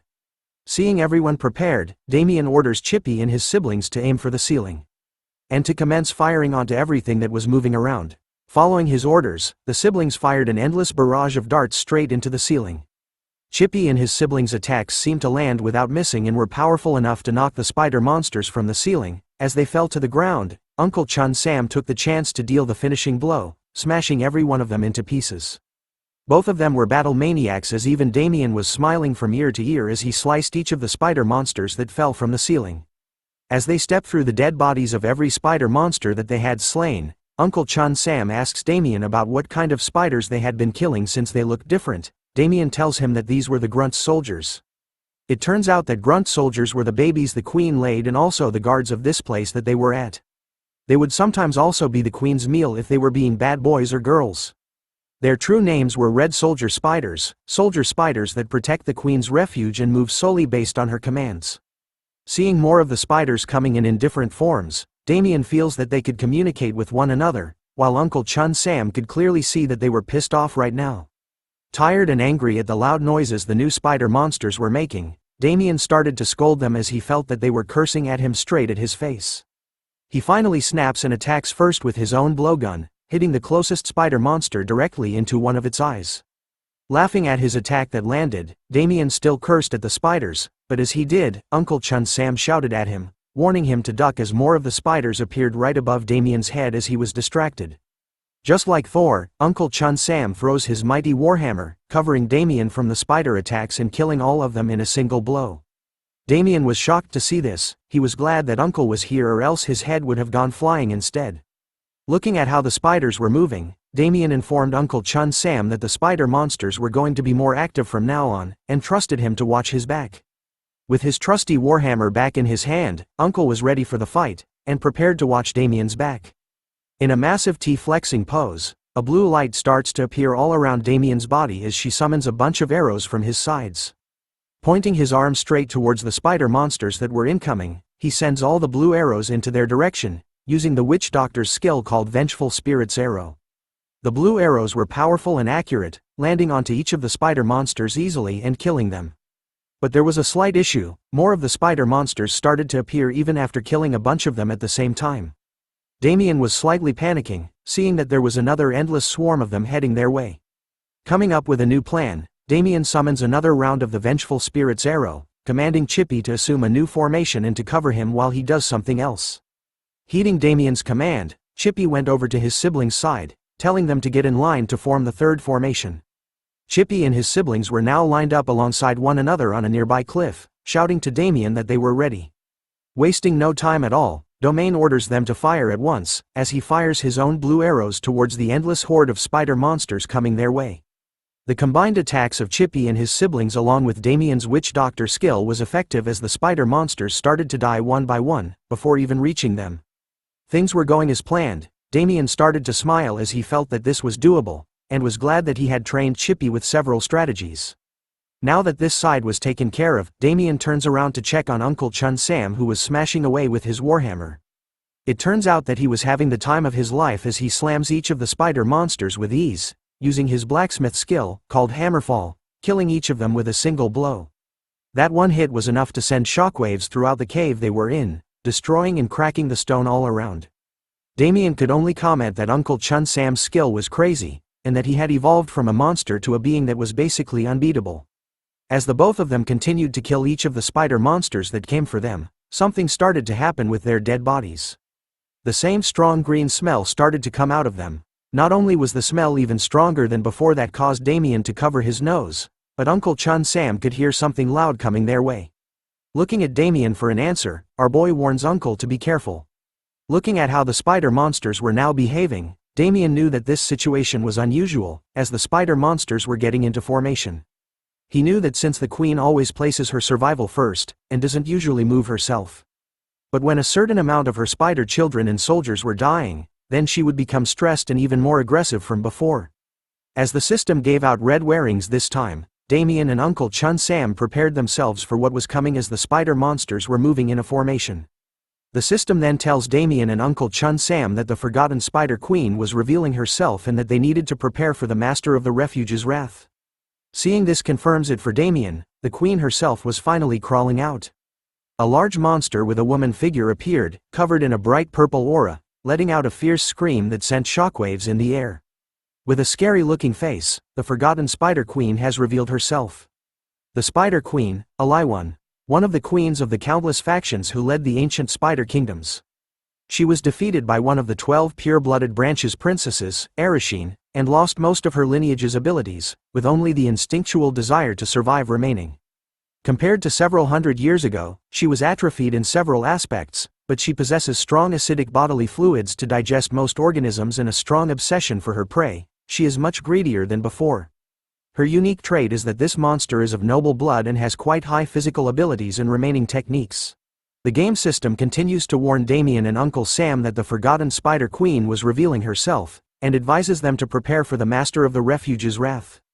Instead of being afraid of the big bad boss, Damien and Uncle were excited to finally see her come out. And so she does, covered in a demonic black and purple aura as she lets out a ferocious scream, announcing her presence to everyone in the cave. Her eyes are up there, gentlemen. As the Spider Queen Aliwan reveals her face, it shows a look of anger. Once again, she is one of the queens of the countless factions who led the ancient spider kingdoms. She was defeated by one of the 12 pure-blooded branches Princess Arachne, and lost most of her lineage abilities with only the instinctual desire to survive remaining. Compared to several hundred years ago, she has atrophied in several aspects, but she possesses strong acidic bodily fluids to digest most organisms and a strong obsession for her prey. She is much greedier than before. Her unique trait is that she is of noble blood, and has quite high physical abilities and remaining techniques, so players needed to be extra careful in dealing with her. Uncle was curious about why they were suddenly facing the big bad Spider Queen, so Damien tells him that he needed to think of her as his free pass to receive the Adventurer certificate. Looking at the Spider Queen closely, Damien could see that she was still the same as ever, and also, right now, they needed to be especially more careful. As the Spider Queen wasn't that far away from them, Damien knew that if they even moved by a little bit, she would charge towards them at a fast pace.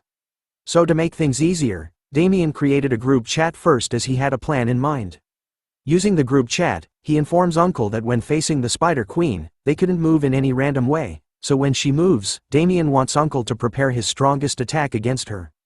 Because all they needed was one strong blow. Looking at the way Damien was smiling at him, Uncle was questioning about what he was thinking, but seeing how Damien has performed so far, Uncle decides to trust in his plan and starts to charge his warhammer with a powerful blue aura, hoping that a single blow was enough to work against the Spider Queen. But as Damien and Uncle were preparing for their plan, the Spider Queen started hers too. In the palm of her sharp claws, a ball of purple energy was gathering together. Draining the blood out of her fellow children, their blood seems to empower her skill. Damien was able to spot the skill and knew what it was the Spider Queen's blood explosion skill. Wasting no time at all, our boy started to cast his own spell, gathering a bunch of red energy in the palm of his hand just like the Spider Queen did. A bunch of explosions occurred in the air as the Spider Queen and Damien's skill fought against one another. The result was Damien and Uncle being completely fine from the spider's attack, revealing their Giga Chad aura, while the Spider Queen simply had Ohio aura on her side plus her ugly face. After defending themselves from her attack, Damien scolds the Queen for attacking them without saying a single word. Bundle agrees with him, even saying that the Queen has no morals. Uncle was stunned to see that the Queen was actually closer to them than before, wondering if Damien had actually seen her attack that quickly. As the battle had started, Damien tells him to just think of that one strong blow they needed. While he charges up his attack, Damien was going to stall her for as long as it takes. Seeing that everything was going to be okay, Uncle agreed with the plan and started to charge his powerful blue aura once more. The Spider Queen was bad as heck. Her face was filled with anger after seeing that Damien was able to block her surprise attack. Our boy started to gather even more of the red aura into his hand, warning the Queen to stop glaring at him while he's asking her nicely. As he charges towards the Queen, Leroy Jenkins style, he warns her that he was going to pluck out her eyes as revenge. While Damien charges recklessly to get the Spider Queen's attention while Uncle charges for his powerful blow, the queen unleashes a new set of skills, summoning multiple balls made out of her deadly purple aura. Bundle was scared, but Damien showed no fear as he went up against her skill using his own witch doctor skill. Explosions were seen once more in the air as Damien casted the blood's craving skill to counter the queen's skill. Damien was doing his best, knowing that the attack from the queen was the same from before, and that if he was a normal player, then he would have already helplessly fallen for it because the cave was so dark, making it hard to dodge or attack against her skill. But thanks to his sixth sense, Damien could see everything, as if the cave was fully lit. Ordering Bundle to move, Damien was on to the next part of his plan. Using his coolest skill, in my opinion, Bundle and his siblings were positioned above a cliff behind Damien as he stood in front, covered in his blue aura and surrounded by multiple arrows. Bundle was the acting commander for his siblings, asking them if they were ready for what's coming. They all chirped together in unison, blowguns in their mouths, aimed and ready to fire. Hearing their response, Damien orders for everyone to fire everything they got towards the Spider Queen's direction using his witch doctor skill called Vengeful Spirit's Arrow. The arrows proved to be effective against the spiders as they were shot down one by one, as each arrow flew past them. Damien even notices that the queen was using her own children as shields, so he knew that he needed to tie her feet before Uncle finishes preparing his one blow. This time, a dark green aura started to flow around Damien's arm as he casted another witch doctor skill. With a wave of his hand, a whole bunch of insects started to swarm towards the Spider Queen. Damien was using the witch doctor skill called Epidemic Rage. The insects followed Damien's instructions and gathered themselves towards the queen's legs, causing her to be confused by what was going on. It turns out that the skill Epidemic Rage applies 50% of magic damage per second by releasing Epidemic's aura to those around the caster. If the caster hits the mark, the target's defense ability, magic resistance, and abnormal status resistance will be reduced by 1% every second. The radius of the cast increases is proportional to the caster's intelligence stat, and if there is an enemy nearby not affected, they can move without being influenced by the casting radius. The insects were doing as Damien wanted, planting themselves onto the queen's legs, holding her in place. At the perfect time too, as Uncle informs Damien that he has completed his preparations for the one blow. Seeing the immense aura that Uncle was giving off, Damien was shocked to see that this was his actual power. His aura this time was from a different dimension, the scarlet light aura that surrounds his warhammer. Damien knew that if Uncle hits a vital point, then no monster would survive that hit. Seeing that everything was in place, Damien informs Uncle that it was time for the execution, so they excitedly charge towards the queen who was stuck in place, thanks to Damien's insects. Uncle unleashes his blacksmith skill called Unnatural Death, transforming his aura and turning him into a battle god, ready to smash a bitch into pieces. Even the Spider Queen was able to sense the danger of Uncle's aura as he charged towards her. In a desperate attempt to save her life, she screams out loud, unleashing another one of her skills. The system warns the boys that the forgotten Spider Queen Aliwan is now howling as she spews a highly acidic aura. Damien was pissed off to see this from the system. He couldn't believe that the queen was using Poison Nova, which takes an incredible amount of mana. The plan has now changed as Damien warns Uncle that he would die instantly if he gets hit by the wave of purple acid that was coming in their direction, so he shouts at Uncle to dodge it immediately. Uncle was panicking due to the sudden change of plan, so instead of casting Unnatural Death, he changed the skill halfway, and decided to use Gravity Pose to dodge the acid wave. After dodging the acid wave, Uncle using Downward Blow, to attack the queen instead. The impact of his warhammer was strong enough to shatter the ground and spread boulders made of stone everywhere, while leaving the queen buried in the rubble. Seeing the aftermath of his skill attack, Uncle wonders if he used too much strength in killing the queen. Damien rushes in afterwards, praising Uncle was his strong attack as it was no joke at all. But Uncle was nervous. He reveals to Damien that in order to dodge the acid wave, he used the one blow that was meant for the queen. Damien could see that the queen had survived, rising out of the rubble. He knew that it was a shame that Uncle had done that but guessed that it couldn't be helped. After all, if he had hit the queen on her head with the original skill, she would have died immediately. So he assures Uncle that it was fine, and to focus on surviving right now, while preparing to just do the final blow instead. Damien turns around, assuring Uncle that his nephew was going to take care of the rest. Uncle was hesitating a bit to leave everything to our boy, but reluctantly agreed with his suggestion. Damien started to think. He knew that the skill Gravity Pose, which is said to be the best blacksmith skill among all enchant skills, resulted in most of the Red Soldier spiders dead, but caused the Spider Queen to start raging instead. In his T-pose stance, Damien started to cast 2 different skills in each of his hands, the Witch Doctor's Blood Craving and Epidemic Rage. The Queen was serious this time too, combining and channeling all her aura into her body this time. The system continues to warn Damien that the Spider Queen is angered. But even after seeing the warning, Damien was focused. Determined to end this shit show of a fight right now, he combines the auras of the skills into his center, using the Witch Doctor skill called Compress to combine the 2 skills, turning them into a ball of blue aura, while summoning 100 vengeful spirit arrows. It's the final countdown, as the Spider Queen lets it all out, and so does our boy as he screams at the Queen to die. A massive blue and purple wave of aura clashed against one another, as Damien and the Spider Queen went all out, intending to kill the other. Damien seems to be winning the exchange of blows as the Spider Queen takes on his attacks without defending herself. Our boy knew that she had lost most of her bloodline skills, and only had limited skills at her disposal right now. As his attacks continued to land on her, Damien also knew that she couldn't use inherent traps or domain expansion attacks either. As he deals one more blow at her, Damina was smiling, wondering if he was able to use domain expansion at this point. Excited with that thought, he moves closer to the Spider Queen, realizing that the Spider Queen was no longer a free pass for Uncle, but instead, she was going to be the puppet that our boy was going to test his skills on. Changing from a long-range attack, Damien uses his Epidemic Rage skill once again, focusing it into his fist this time. While doing so, he decides to change his method and build the area too. The result was a domain expansion. As he landed his fist against the Spider Queen, the system notifies of the skill called Expand Darkness Spiritual Food Fruit. The moment it was announced, a black aura started to surround where Damien and the Spider Queen was. Deep inside the ball of darkness, Damien was amazed that what he thought actually worked. Even though this wasn't your typical domain expansion, he figured out another way to use Epidemic Rage. The moment he entered the domain expansion, Uncle was quick to message him in the group chat, wondering what had happened to him and if he had logged out.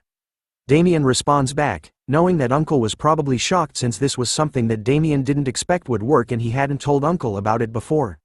In the group chat, Damien assures him that he was fine and to continue preparing his final blow since he was going to do the rest. Once he was done messaging Uncle, Damien turned around, to see that the Spider Queen was screaming in pain, due to it being poisoned.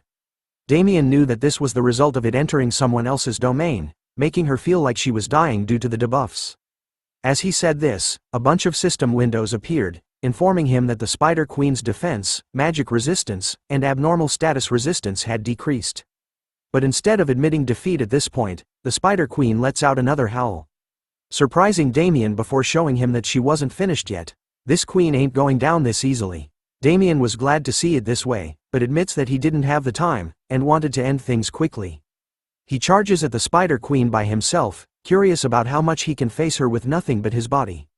With one of her arms missing and blood flowing, the Spider Queen does the insane. She uses her own blood to cast her skill, pulling out more of it. Seeing this, Damien stops in his tracks immediately, pissed off about what she was doing, and realizing that it was different from the blood explosion she had used before. He notices that she doesn't have her subordinate spiders to use as ingredients here, so she was trying to use her blood instead to attack. The way the Spider Queen was attacking right now, was no different from craving and eating her own skin. As he charges in, Damien dodges the Spider Queen's attacks, asking her if she thought he couldn't pierce through because of this. With a fist in the air, he challenges the Queen to fight each other properly. But instead of agreeing with his suggestion, the Queen goes in for a grab, but our boy manages to knock and block her hand away quickly, allowing him to reach her at just the right spot. With a massive blow onto the Queen, Damien was able to lessen their difference in size. His strike was powerful enough to send her crashing down, almost causing her health to reach half. But our boy wasn't stopping there. He was determined, knowing that being this close to her made it possible. So he charges into her once again, striking the same spot over and over. As he lands blow after blow, the system notifies him that the effect of the title Narrow Escapee has activated, and that the Queen was now bleeding. As she suffers from Damien's continuous punches, the system informs him that the effect of the title Survivor of the Battlefield has been activated. Damien's hand was glowing green due to the effect of the Rune of Greed Extorting Hand, which has been activated. This new effect allows him to absorb the Spider Queen's health and mana. Damien was glad. All the effects he had earned until now were becoming one and activating, causing the battle demon inside of him to come out. He happily smashes the Spider Queen's face with his fist, smiling like a mad demon as he relishes in the joys of the battle. As soon as the blow landed, he landed in a superhero position, wondering if the fight was over. But the system warning turns red, catching his attention. It turns out that the fight isn't over yet, as the Spider Queen still has a hidden card to play. It turns out that she was about to release a powerful energy. Our boy started to panic upon seeing the bright light, cause it might mean that he sees the final light. Unable to stop it in time, the powerful energy the Queen unleashed resulted in a massive explosion spreading everywhere. The domain expansion that contained Damien and the Spider Queen started to crack due to the power of the explosion. Even Uncle was stunned to see what was going on, covering his eyes from the bright light and wondering if the barrier had been released. Through the smoke, he could only see the Spider Queen's body coming out. In a hurry, Uncle looks around, shouting out for Damien to respond to his voice. And soon enough, he sees our boy, sitting on top of the Queen's body. Damien stands up, completely fine and without a scratch, calling out to Uncle and informing him where he was. Damien wanted to chat, but he knew that right now, they needed to handle the Queen, who was struggling to live. With his leg raised high up, Damien stomps the Queen's face, hoping to end the fight right now. After kicking the hoe in the face, Damien casually leaps down from her body, telling Uncle that the Queen wasn't much, just acting up. But Uncle was concerned, asking Damien if he was okay cause he thought that he had died from the light earlier on. Damien reveals that he was fortunate enough to have the perfect skill to use at that time. It turns out that this was the first time he had actually used the skill. We turn back time to when the Queen was about to let it rip, and Damien could see his death coming, but luckily, he still had one card to play, a skill called Ghost, which transforms his body into a spirit state and moves it into the spirit world, leaving a puppet in his place. His body, which will be transported to the spirit world, will move to a designated location within a 10-meter radius, and once time passes or the puppet is attacked, it will disappear. Items and skills cannot be used when in the spirit state. It turns out that Damien had used this skill in the very last moment, just before the Queen's last attack was about to reach him. But he tells Uncle that the fight isn't over just yet, as he takes something out from the inventory. Holding a potion in his hand, Damien reveals that this was the most important thing. Damien shocks Uncle by pouring a health potion onto the Queen's body, healing her in the process. As the Queen recovers a bit of her health, Damien turns to Uncle, asking him if he was ready to deal the final blow right now. Uncle was stunned about what was going on, as the Queen is healing, but Damien, with a smile on his face, tells him that he needed to deal the last hit. Uncle was surprised by Damien's suggestion, telling him that he was the one that did all the work, which makes him wonder whether it was actually okay for him to do the finishing blow. Damien tells him that this was a present that he had prepared for Uncle. Chippy, on the other hand, was urging for the boys to quickly kill the Queen, since she might recover. Seeing that the Queen right now was a present from Damien, Uncle agrees to his request and raises his hammer. With just a single swing of his warhammer, Uncle blew away the Queen's head completely off her body. The moment he does, the system notifies him that he had killed the Queen. He raises his warhammer high in the air as Damien praises him for the nice shot. Uncle couldn't help but laugh, feeling the excitement of killing such a powerful beast. A bright light started to surround Damien. He had leveled up to 71. Not only that, he also received various crazy rewards from being part of a party that killed the Queen. He received a Lion's core, blood, an awakening bead and 100,000 gold. But looking back at the fight with the Queen, Damien didn't just receive experience points or items from killing her. He was using mana for a vengeful spirit's arrow to make it into a tri-beam. And in doing so, he was able to create an area through epidemic rage, to expand darkness spiritual food fruit. He had basically obtained a new skill. After recalling what he did, the boys started to congratulate one another over a job well done. Before they were done, Uncle started to look for something in his pocket. He pulls out a red gem in the palm of his hand and presents it to Damien, telling him that this was something that just entered his inventory. Damien was stunned to see what it was. It turns out to be a bloodstone. Its description goes like this: a transparent gem that shines an ominous light, contains the blood abilities of the ancient Spider Kingdom. Although most of the abilities of the gem have been destroyed after much time has passed, the inherent mana of the Queen, which has accumulated over several hundred years, is booming with power. It contains a captivating beauty that will capture anyone's gaze. Damien knew that bloodstones were gems that are discovered in boss monsters who are named rank or above, and are mana stones that contain the inherent ability and traits of the boss. Unlike the artificial materials that alchemists make, they are rare because they are created in the bodies of organisms with high intelligence and ego. This is why even before Damien had regressed, they were very expensive, and also, he had a lot of fun with them.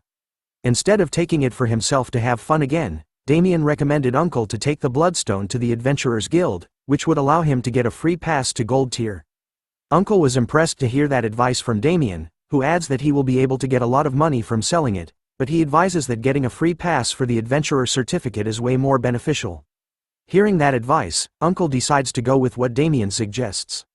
But there was something concerning our boy. He knew that they had taken a long time to defeat the Queen, which made him worry that Uncle's friends must have been waiting for quite a while. But Uncle shrugs Damien's concerns away, telling him that those old men were probably fine being on their own. As Damien recovers from the powerful slap from him, Uncle couldn't help but think that the whole raid was super fun, making him unaware that a lot of time had passed. Thinking about it deeply, this was all thanks to Damien, so with his talent, Uncle decides to propose something to him. He wanted Damien to play with him for a long time, which confuses our boy. This is when Uncle formally suggests to Damien that he should join the clan he was going to make. The system notifies our boy that Uncle was showing high levels of likeness towards him, and wants to become friends. The scene changes to a place called the Principality of Pharma. We exit an armor store where our boy is now decked out in a new set of clothes. Looking like a player from Assassin's Creed Origins, Chippy questions him on why he needed a new set of clothes. Damien reveals to him that the crow armor he was wearing the entire time became like rags after fighting the Queen. Even though he lost the clothes, he was still happy over the raid, since it was quite fun. Another reason was because of Uncle, who invited him to the clan, which he didn't reject. After all, joining the clan was Damien's main goal. If anything, he felt sorry for what Uncle had given him before they parted ways. In a flashback, Damien was shocked to hear what Uncle was offering him besides the clan invitation. It turns out to be the loot from the Queen, where Uncle happily gives them all to our boy. But Damien still didn't want it as he had nothing to exchange for the loot. So instead of taking it, Uncle decides to use it as activity funds for the Blood Alliance he was creating for later. Soon enough, our boys were walking towards a massive teleportation gate. As soon as they exited the gate, they found themselves in a new place, covered with multiple towers. This place was called the Mage Tower Street, called Ivory Tower of Truth. It's a place where you can find many rare items you can't get, even at the trade center. Mage Tower of Wisdom, researching in-depth inquiry and enhancement of mana. Mage Tower of Vision, researching magic scrolls and progressive experimental application of enchantment. Mage Tower of Dimension, researching other-world adventures and developing multidimensional and parallel world theory. Mage Tower of Traits, researching complete understanding of monsters and objective theory on evolutionary genealogy. There were many towers available in this place, but to Damien, there was only one that he wanted to go to. As he continues to walk past the towers, a sudden bright light catches Chippy's attention and also blinds him, causing our boy to shout for Damien's help. As soon as Damien casted his own eyes on what was causing the bright light, his eyes were soon affected as well. Covering his eyes, Damien knew what it was, a tower that shines so bright that you might go blind looking at it. It is called the Mage Tower of Alchemy, and it's the gold storage of what seems to be all of the treasures in the world. Before Damien had regressed, it used to be called the Gold Tower, where only money ghosts obsessed with alchemy and transmutation gathered. There were also rumors that if you entered, your pockets would be cleaned out. Regardless of those rumors, Damien decides to enter the tower anyway, as it was the place he was looking for. Entering the tower, Damien was greeted by someone dressed in a golden white robe. He welcomes our boy as an otherworld adventurer who is searching for the truth. The greeter introduces himself as Arwen, a probationary alchemist of the Mage Tower of Alchemy. Damien was startled to see a probationary alchemist, who was dressed fancier than the priests of the 6 orders. Arwen questions him on the reason why he visited their Mage Tower. Damien replies that he wanted to meet Sir Renos. Hearing the name he wanted to meet, Arwen recognizes who it was. Damien reaffirms that he wanted to meet Sir Renos, who is called the Hand of Gold. Based on Arwen's awkward reaction to Damien's request, he could see that he was acting. Arwen immediately apologizes to our boy, saying that Sir Renos was quite busy recently, so it would be hard for general people to meet him. Hearing that sad excuse, Damien knew the truth as he could see past Arwen's business smile. In truth, Arwen's mind was probably filled with thoughts like, Sir Renos is not someone a beggar like him can meet. Damien also knew that the person known as the Hand of Gold is a core character who runs the Mage Tower of Alchemy, so if you weren't someone of high status, then you cannot meet him. Arwen then offers a separate solution. If he still wanted to meet Sir Renos, then Damien would have to pay a separate deposit and make a reservation. But Damien immediately rejects the offer, and starts to look for something in his clothes. He lays a huge pouch onto the table in front of Arwen, asking him if this was enough. Because in Damien's mind, they are the same when it comes to moving through the logic of money. Instead of accepting the bribe, Arwen humbly rejects it, saying that the Mage Tower doesn't accept bribes or payments. Those words didn't matter to our boy, who angrily tells Arwen to open the pouch first. With his trembling hands, Arwen reluctantly agrees with what Damien wants and slowly pulls the pouch open. The moment it opens, a bright light shines out from it, stunning Arwen and causing his mouth to open wide. He was confused by what he was seeing, an endless amount of jewels ranging from different sizes and colors. With a smile on his face, Damien simply tells him that the pouch contains one big bill. Hearing that it was one big bill, Arwen automatically converts it, and figures that it meant 1 million gold. With a gangster-like look on his face, Damien tells Arwen that if he wanted all this gold, then he needed to guide him to see Sir Renos right now. The bribe seems to work as our boy moves on. An announcement tells him to please hold on tight to the handle, we are rising to the top floor. It turns out that he was now on a moving platform. Chippy couldn't believe his eyes while Damien tells him to stay still as it was dangerous for him. Chippy was amazed by the sudden technology. He questions Damien if he could make the thing he wanted here. Damien tells him that that was the most important part. Looking at all the moving platforms in front of them, Damien was sure that he would definitely be able to make it here. Even after seeing these 100 floating stones, he knew how advanced the magic engineering is here.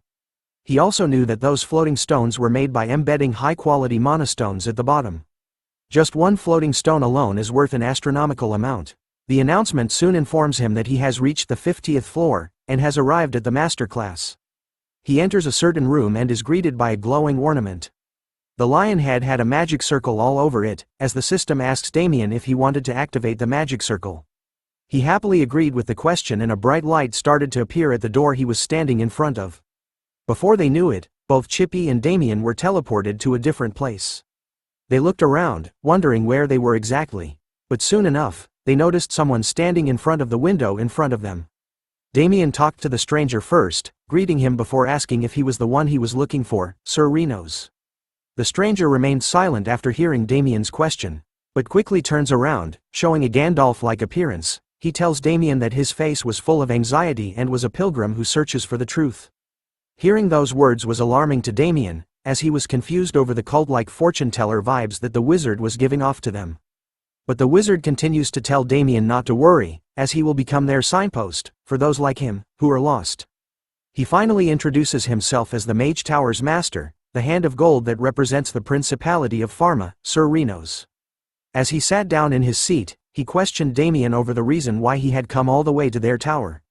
Damien reveals to Renos that he wanted to ask for an excellent opinion from the most outstanding alchemist, so there was no other way than to request an audience with him, Sir Renos.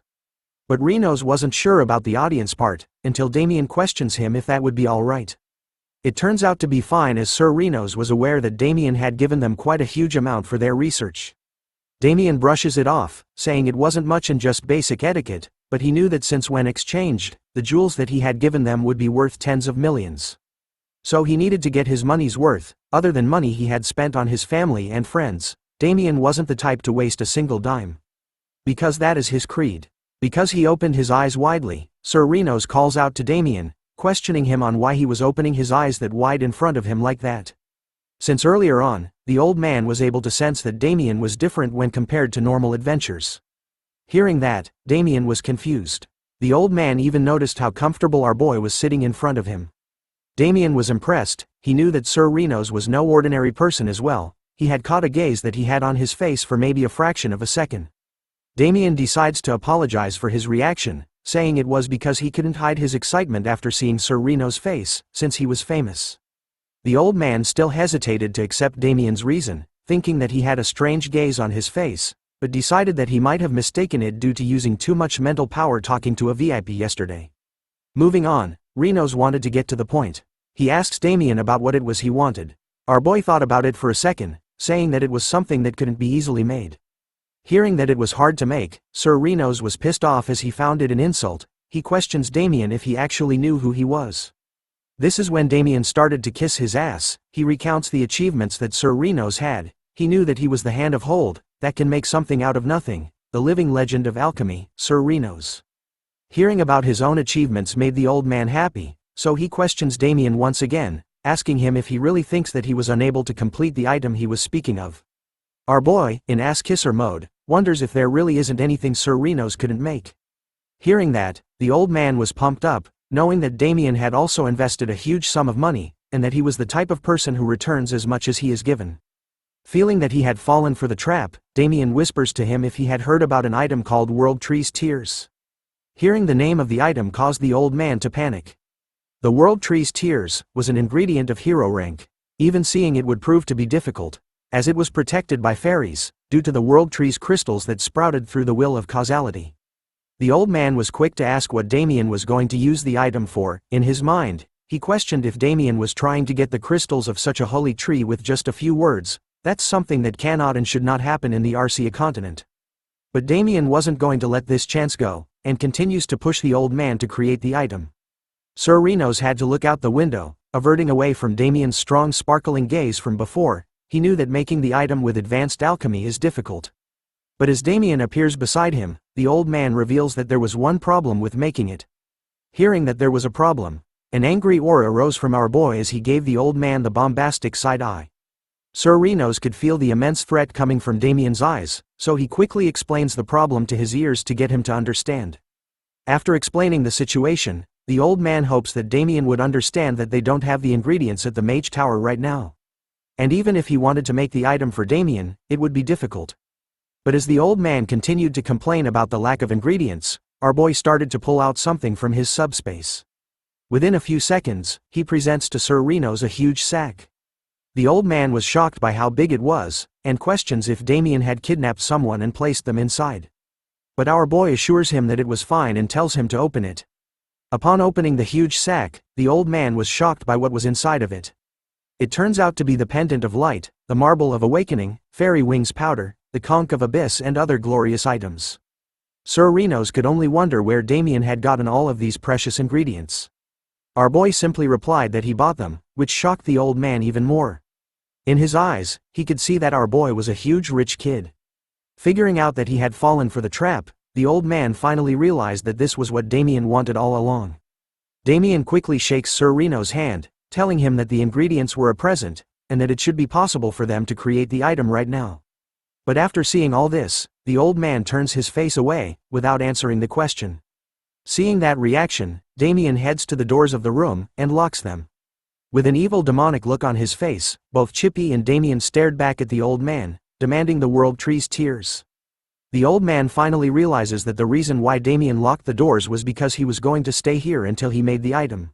We start off this chapter at a local tavern in the area. After forcing the old man to make his item, we find Damien and Chippy stuffing their faces with food, happy and satisfied after the old man had finally made the item for them, while being on his knees and trembling with fear. As he picked his teeth, even though it took quite a while to make the item, Damien was glad that at least, he got his money's worth. But as he was enjoying his meal, he overheard two other customers in the tavern talking about a recent rumor spreading around the town.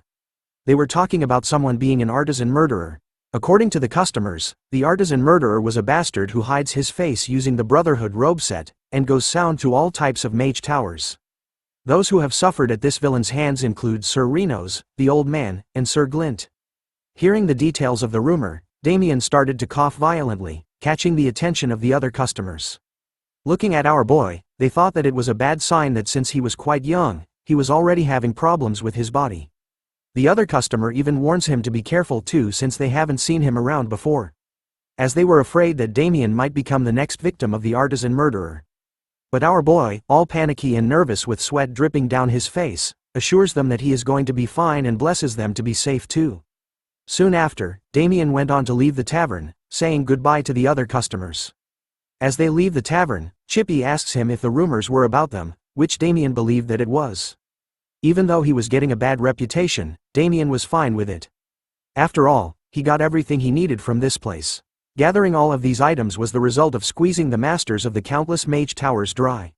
Seeing that he had done everything he needed in this place, Damien switches his outfit to the wolf totemic set, and proceeds to move on to his next location. Here's a bit of information on Damien's new outfit. It's called the wolf totemic set. A long time ago, the heir of the Mbadu tribe, Lakam Ya Dume, spent his whole life with the wolf he raised. When he united 46 tribes, people called him the incarnation of the Silver Wolf. Its rank is hero. Wearing a 2-set, Vengeful Spirit's arrow will change into the form of a wolf and, upon hitting the mark, will go into the abnormal status of blood loss. Wearing a 4-set, upon attacking, Vengeful Spirit's arrow will automatically activate and be divided with a 50% chance.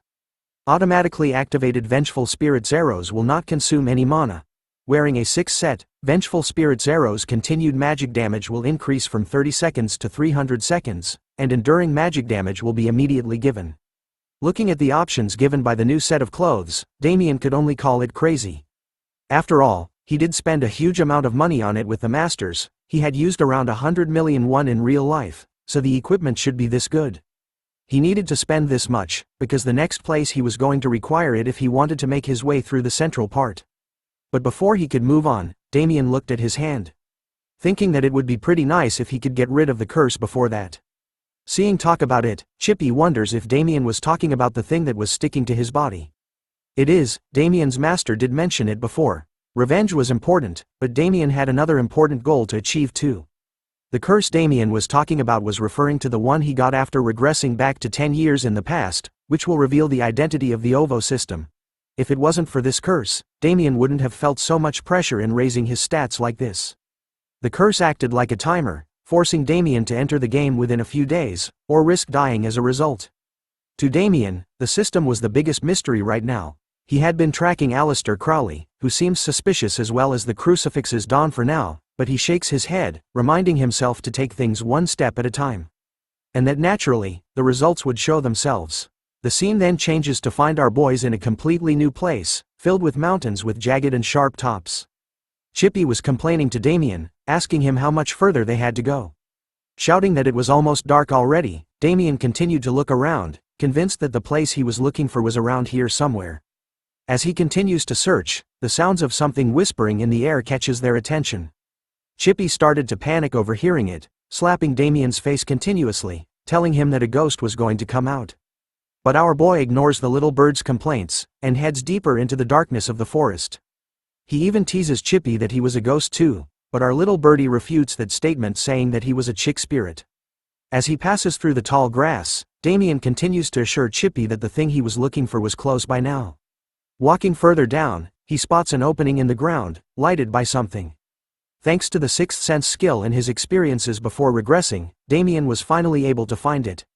Descending into the opening, this was a place that has been disconnected from the world, because players couldn't even set up a common warp gate here. And this was a place where you might lose your life upon entering if they weren't strong enough to handle what was inside. After all, this was a place where ancient monsters live eternally, transcending species and age, simply for one goal. Upon entering this new location, Damien shouts at the top of lungs, his voice echoing through the chambers, asking if there was anyone here. It turns out that his current location is known as Uldweir's Furnace. A place where lava was flowing like pillars. Chippy started to complain to Damien about the new place. He could feel that he was going to become like chicken soup, but at the same time, he could also feel that the mana here was super clean. What Chippy felt wasn't wrong. Damien knew that this place was blessed, and it's rich in mana, enough to be called a ley line. Walking around the place, Damien still couldn't see anyone, plus it was super quiet for some reason. But as he ventured deeper, Damien could pick up on some noises coming from a certain direction. He walked towards the source of it, the moment he was close to it. Another person spoke out, asking who was there. As a tall looming shadow covers Damien, our boy looks up at who it belongs to. With the words, "Sir Lexer?" a massive orc monster appears before our boys, eyes gleaming bright red, asking who Damien is. Its ferocious aura could be seen lingering all over its body in a red hue. The orc was called Lexer, and he was curious about how Damien knew his name. Damien couldn't respond at all. His entire body was covered with sweat due to the immense aura that Lexer was giving off. As expected, his overpowering presence is as incredible as ever. If Damien makes the wrong move, something bad is going to happen to him. He immediately bows his head before the great Lexer, acknowledging that his reputation far precedes him, as he was the one who led the Red Hammer Alliance. The sole heir of the incredible warrior, Sir Rocktar, and the owner of the immortal King Hammer. Hearing about his reputation, Lexer admits to being that guy at one point in time. But he also knew that it was from several hundred years ago. Which made him impressed, as he sees Damien as quite a knowledgeable human. In the orc world, it wouldn't be an exaggeration to call Lexer a mythical hero.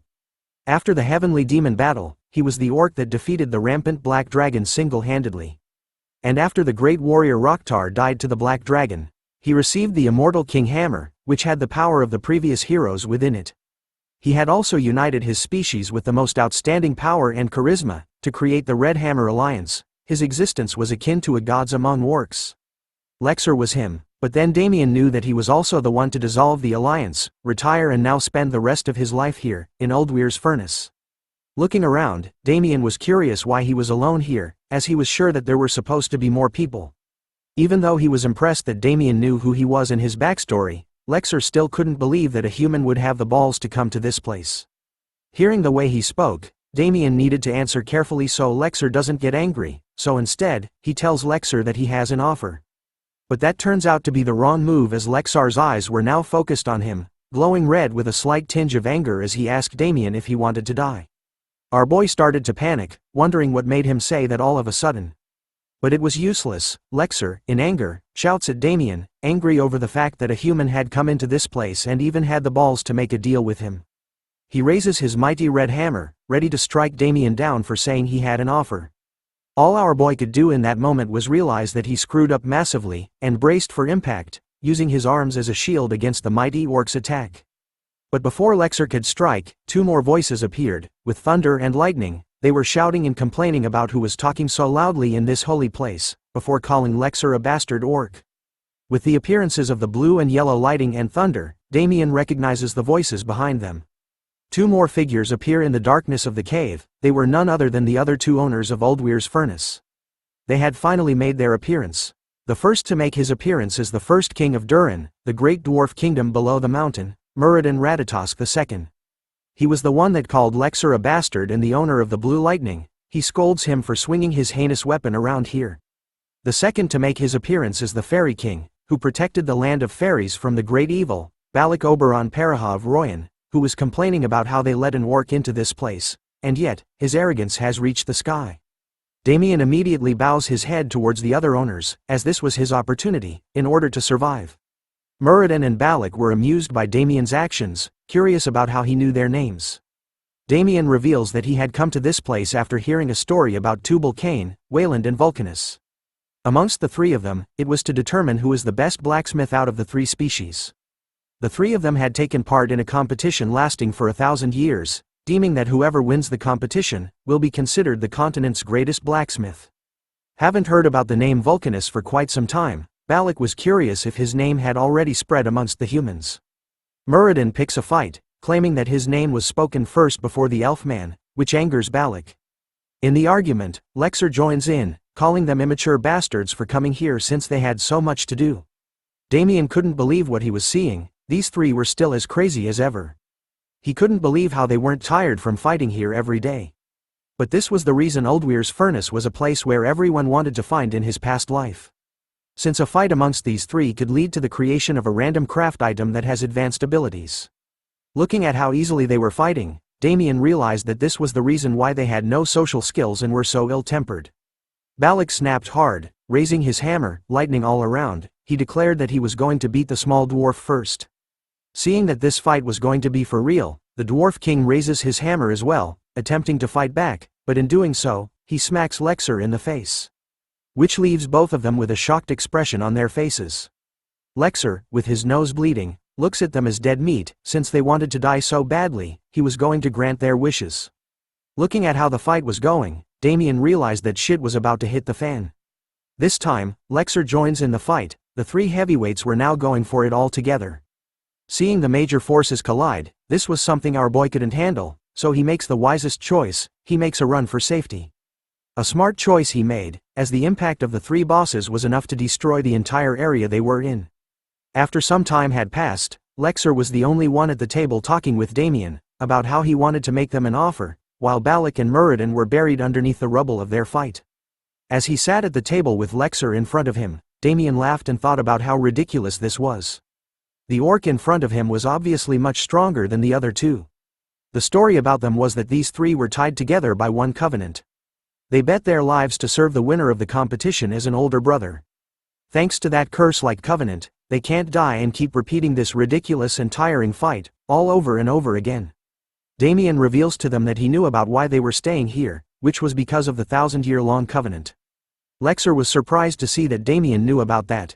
Damien starts to search for something in his clothes, telling them that he had something to end their bet with.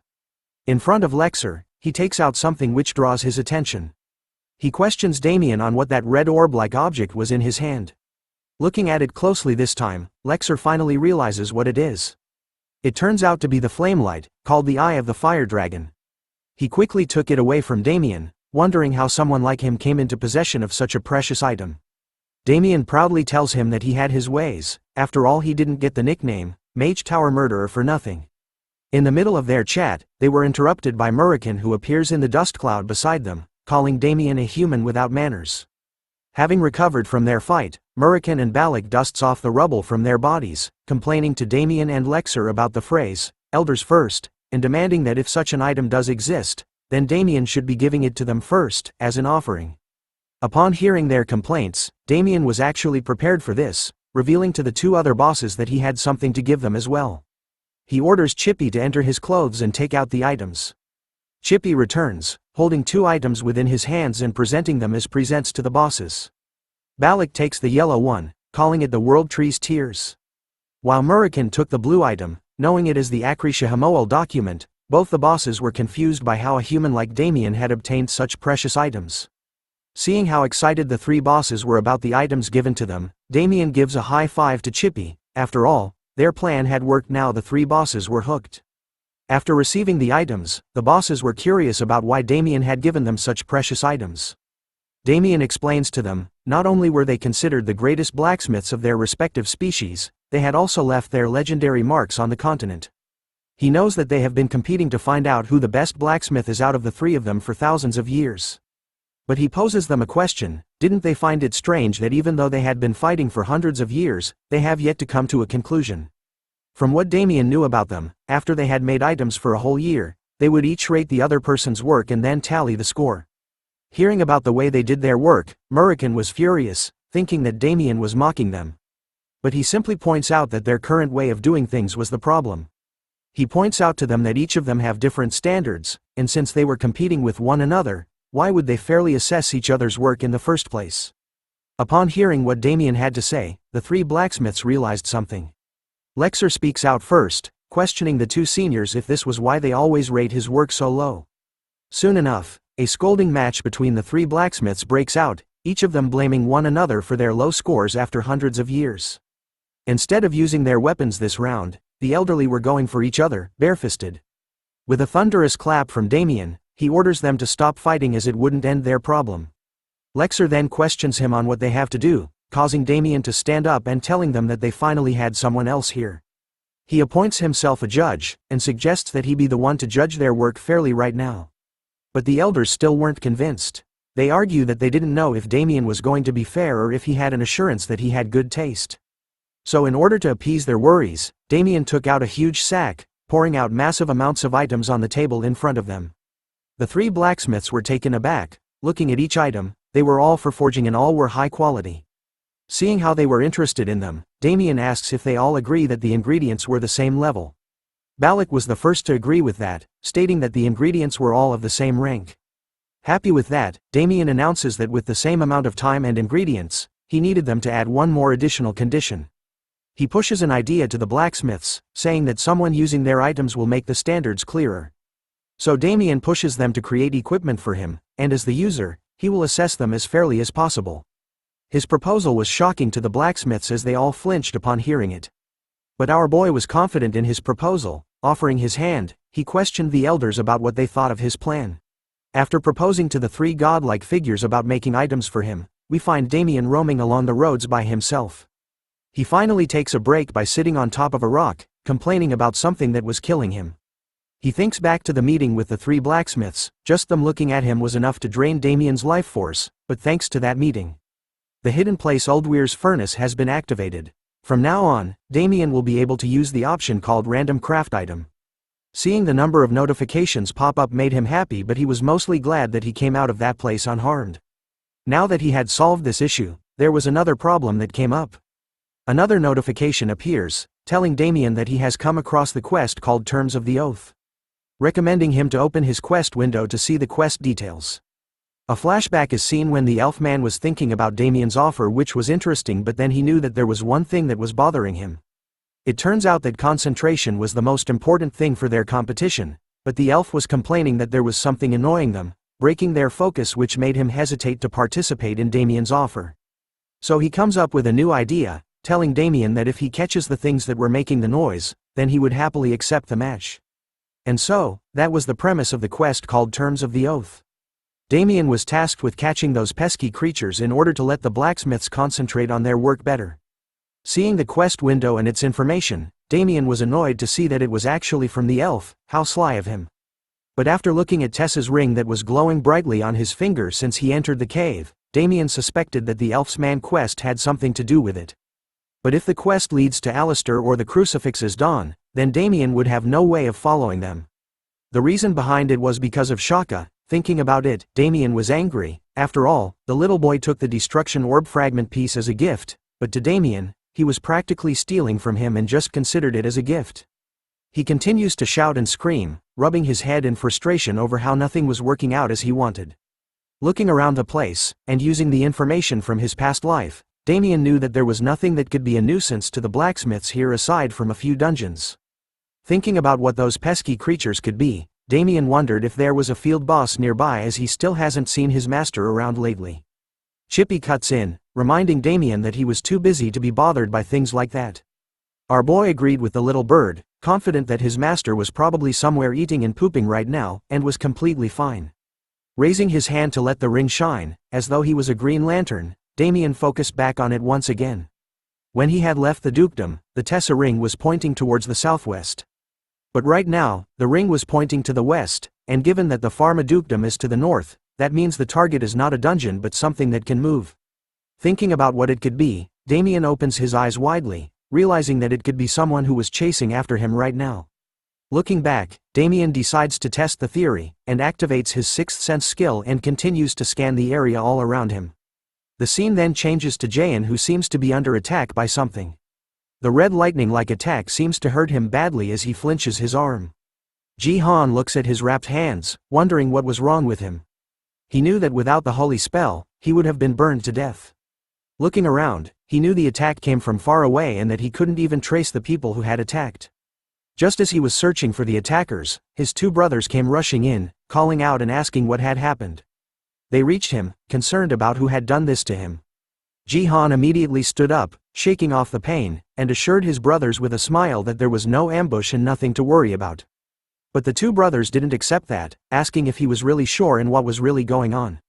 Ji-han then revealed he had missed the target, which surprised the two brothers. The eldest brother grabbed Ji-han's shoulder, asking him to explain in detail. Ji-han finally shared that it seemed the target had realized he was being tracked, as indicated by the destroyed tracking spell. Showing his bandaged hands with lingering holy magic and red lightning flame, the eldest brother was shocked and alarmed by what he saw. Trying to ease the tension, Ji-han assured them that the target hadn't escaped to unreachable heights or depths. If anything, this encounter made it easier to track him. Ji-han added that a third party might have detected and broken the tracking spell, but he was certain their target was still nearby.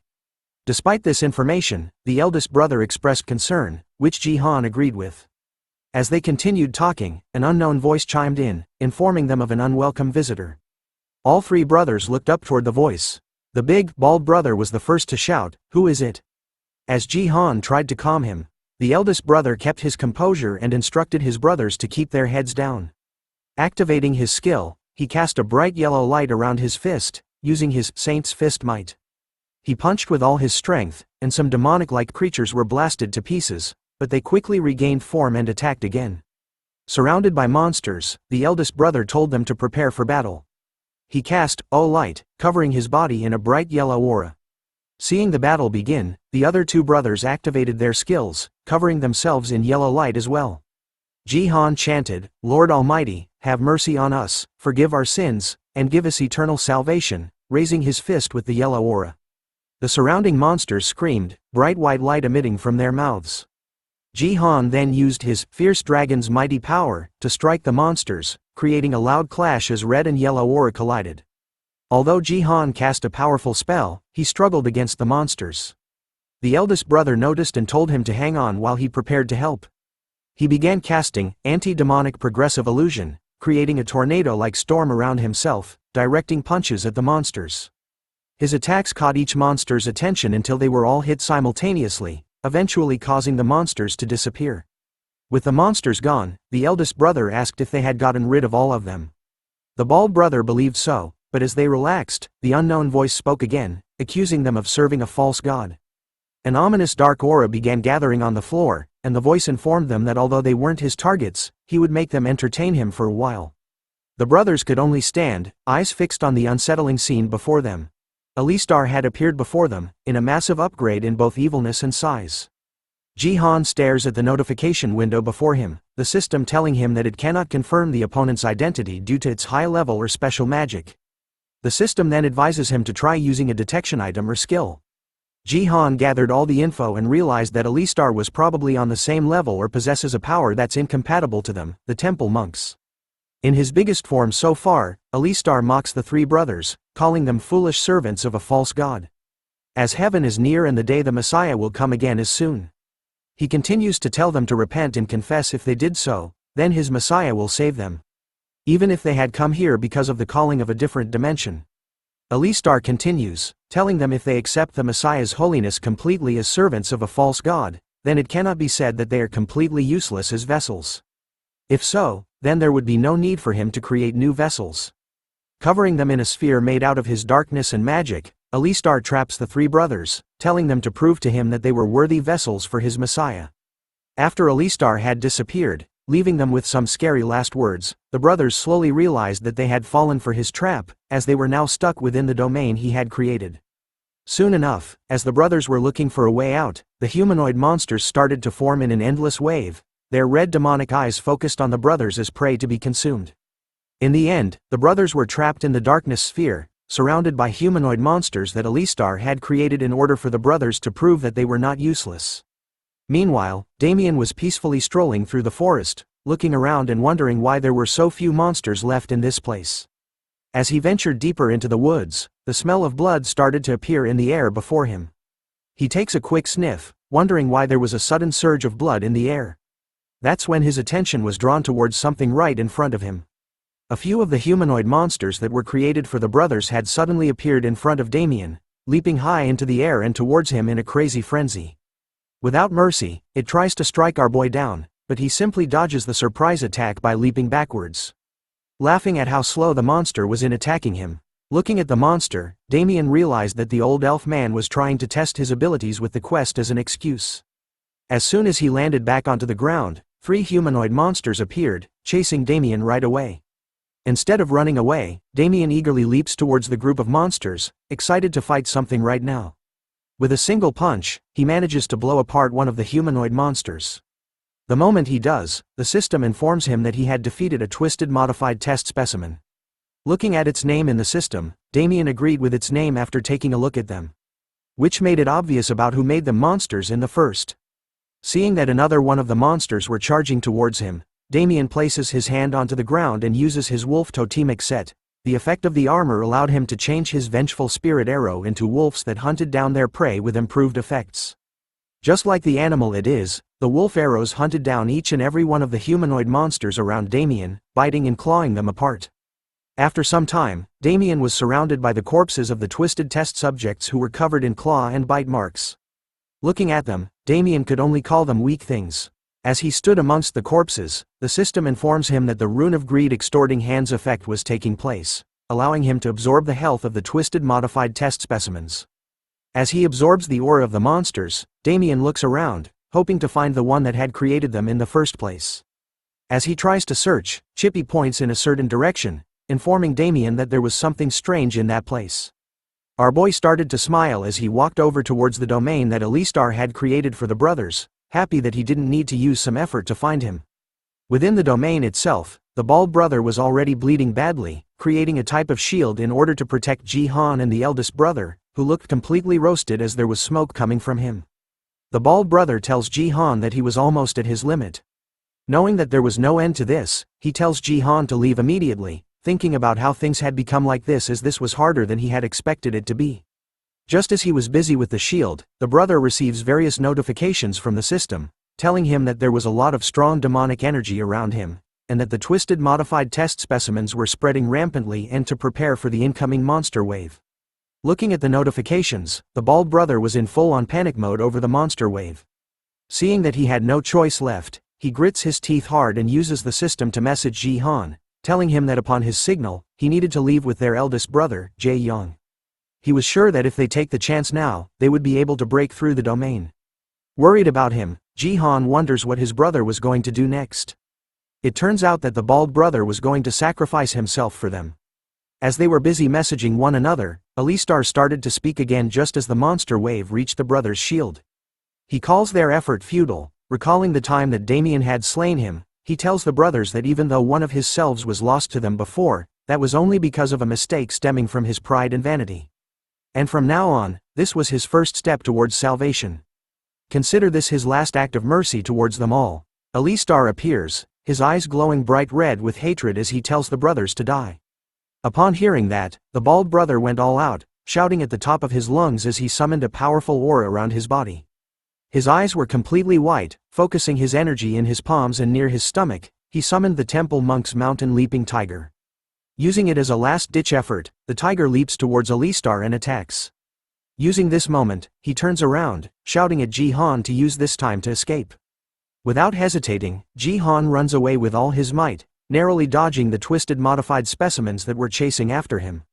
As he ran with his eldest brother on his back, Ji-han casted another temple monk skill, called Sanctum Asta, that formed a weapon made out of aura in his hand. With another loud shout, he throws the skill towards the domain, resulting in a massive explosion, as Alistar could be seen holding onto the neck of the bald brother. It turns out that he had died according to the system. Once he was done with that brother, Alistar turns his attention towards the ones running away, calling their efforts useless. It turns out that the hole he had made with his skill was slowly closing thanks to Alistar. Seeing this happen, Ji-han realized that there was only one thing for him to do. Carrying his brother with the yellow aura and lifting him, Ji-han then throws him through the hole he made before it manages to close. As he watched his brother fly to safety, the system informed him that his brother had died instead. Seeing this bit of information, Ji-han collapsed onto his knees, crying over the fact that everything was over for them. But as he was crying over his loss, the sounds of Damien and Chippy laughing over a monster that scared them attracted his attention. A wolf-like figure appears behind Ji-han as the system tells him that an endless abyss of darkness encroaches. The system continues to tell him that the Dark Star, a malefic star that helped the development of a star that swallows everything, has appeared before him. Looking at the immense shadowy figure, Ji-han couldn't help but call him the Dark Star. This man is the malefic star that inherited the progression of the dead star, the star of darkness that died once, as well as the core of the mainstream the brothers had required the order, the stars. Looking at Ji-han, who was covered in blood and had a confused look on his face, Chippy questions Damien about what he said about him, calling him the Dark Star. Damien took one look at the injured boy and recognized him as one of the 3 J brothers who were gaining popularity nowadays, which surprised Ji-han. It turns out that Damien knew about the brothers, as he figures that one day, they would all get together somehow. Thanks for watching the latest part from the voice of Manhwa. Subscribe for more content and don't forget to comment below what you want to see in the future. Like and share for more.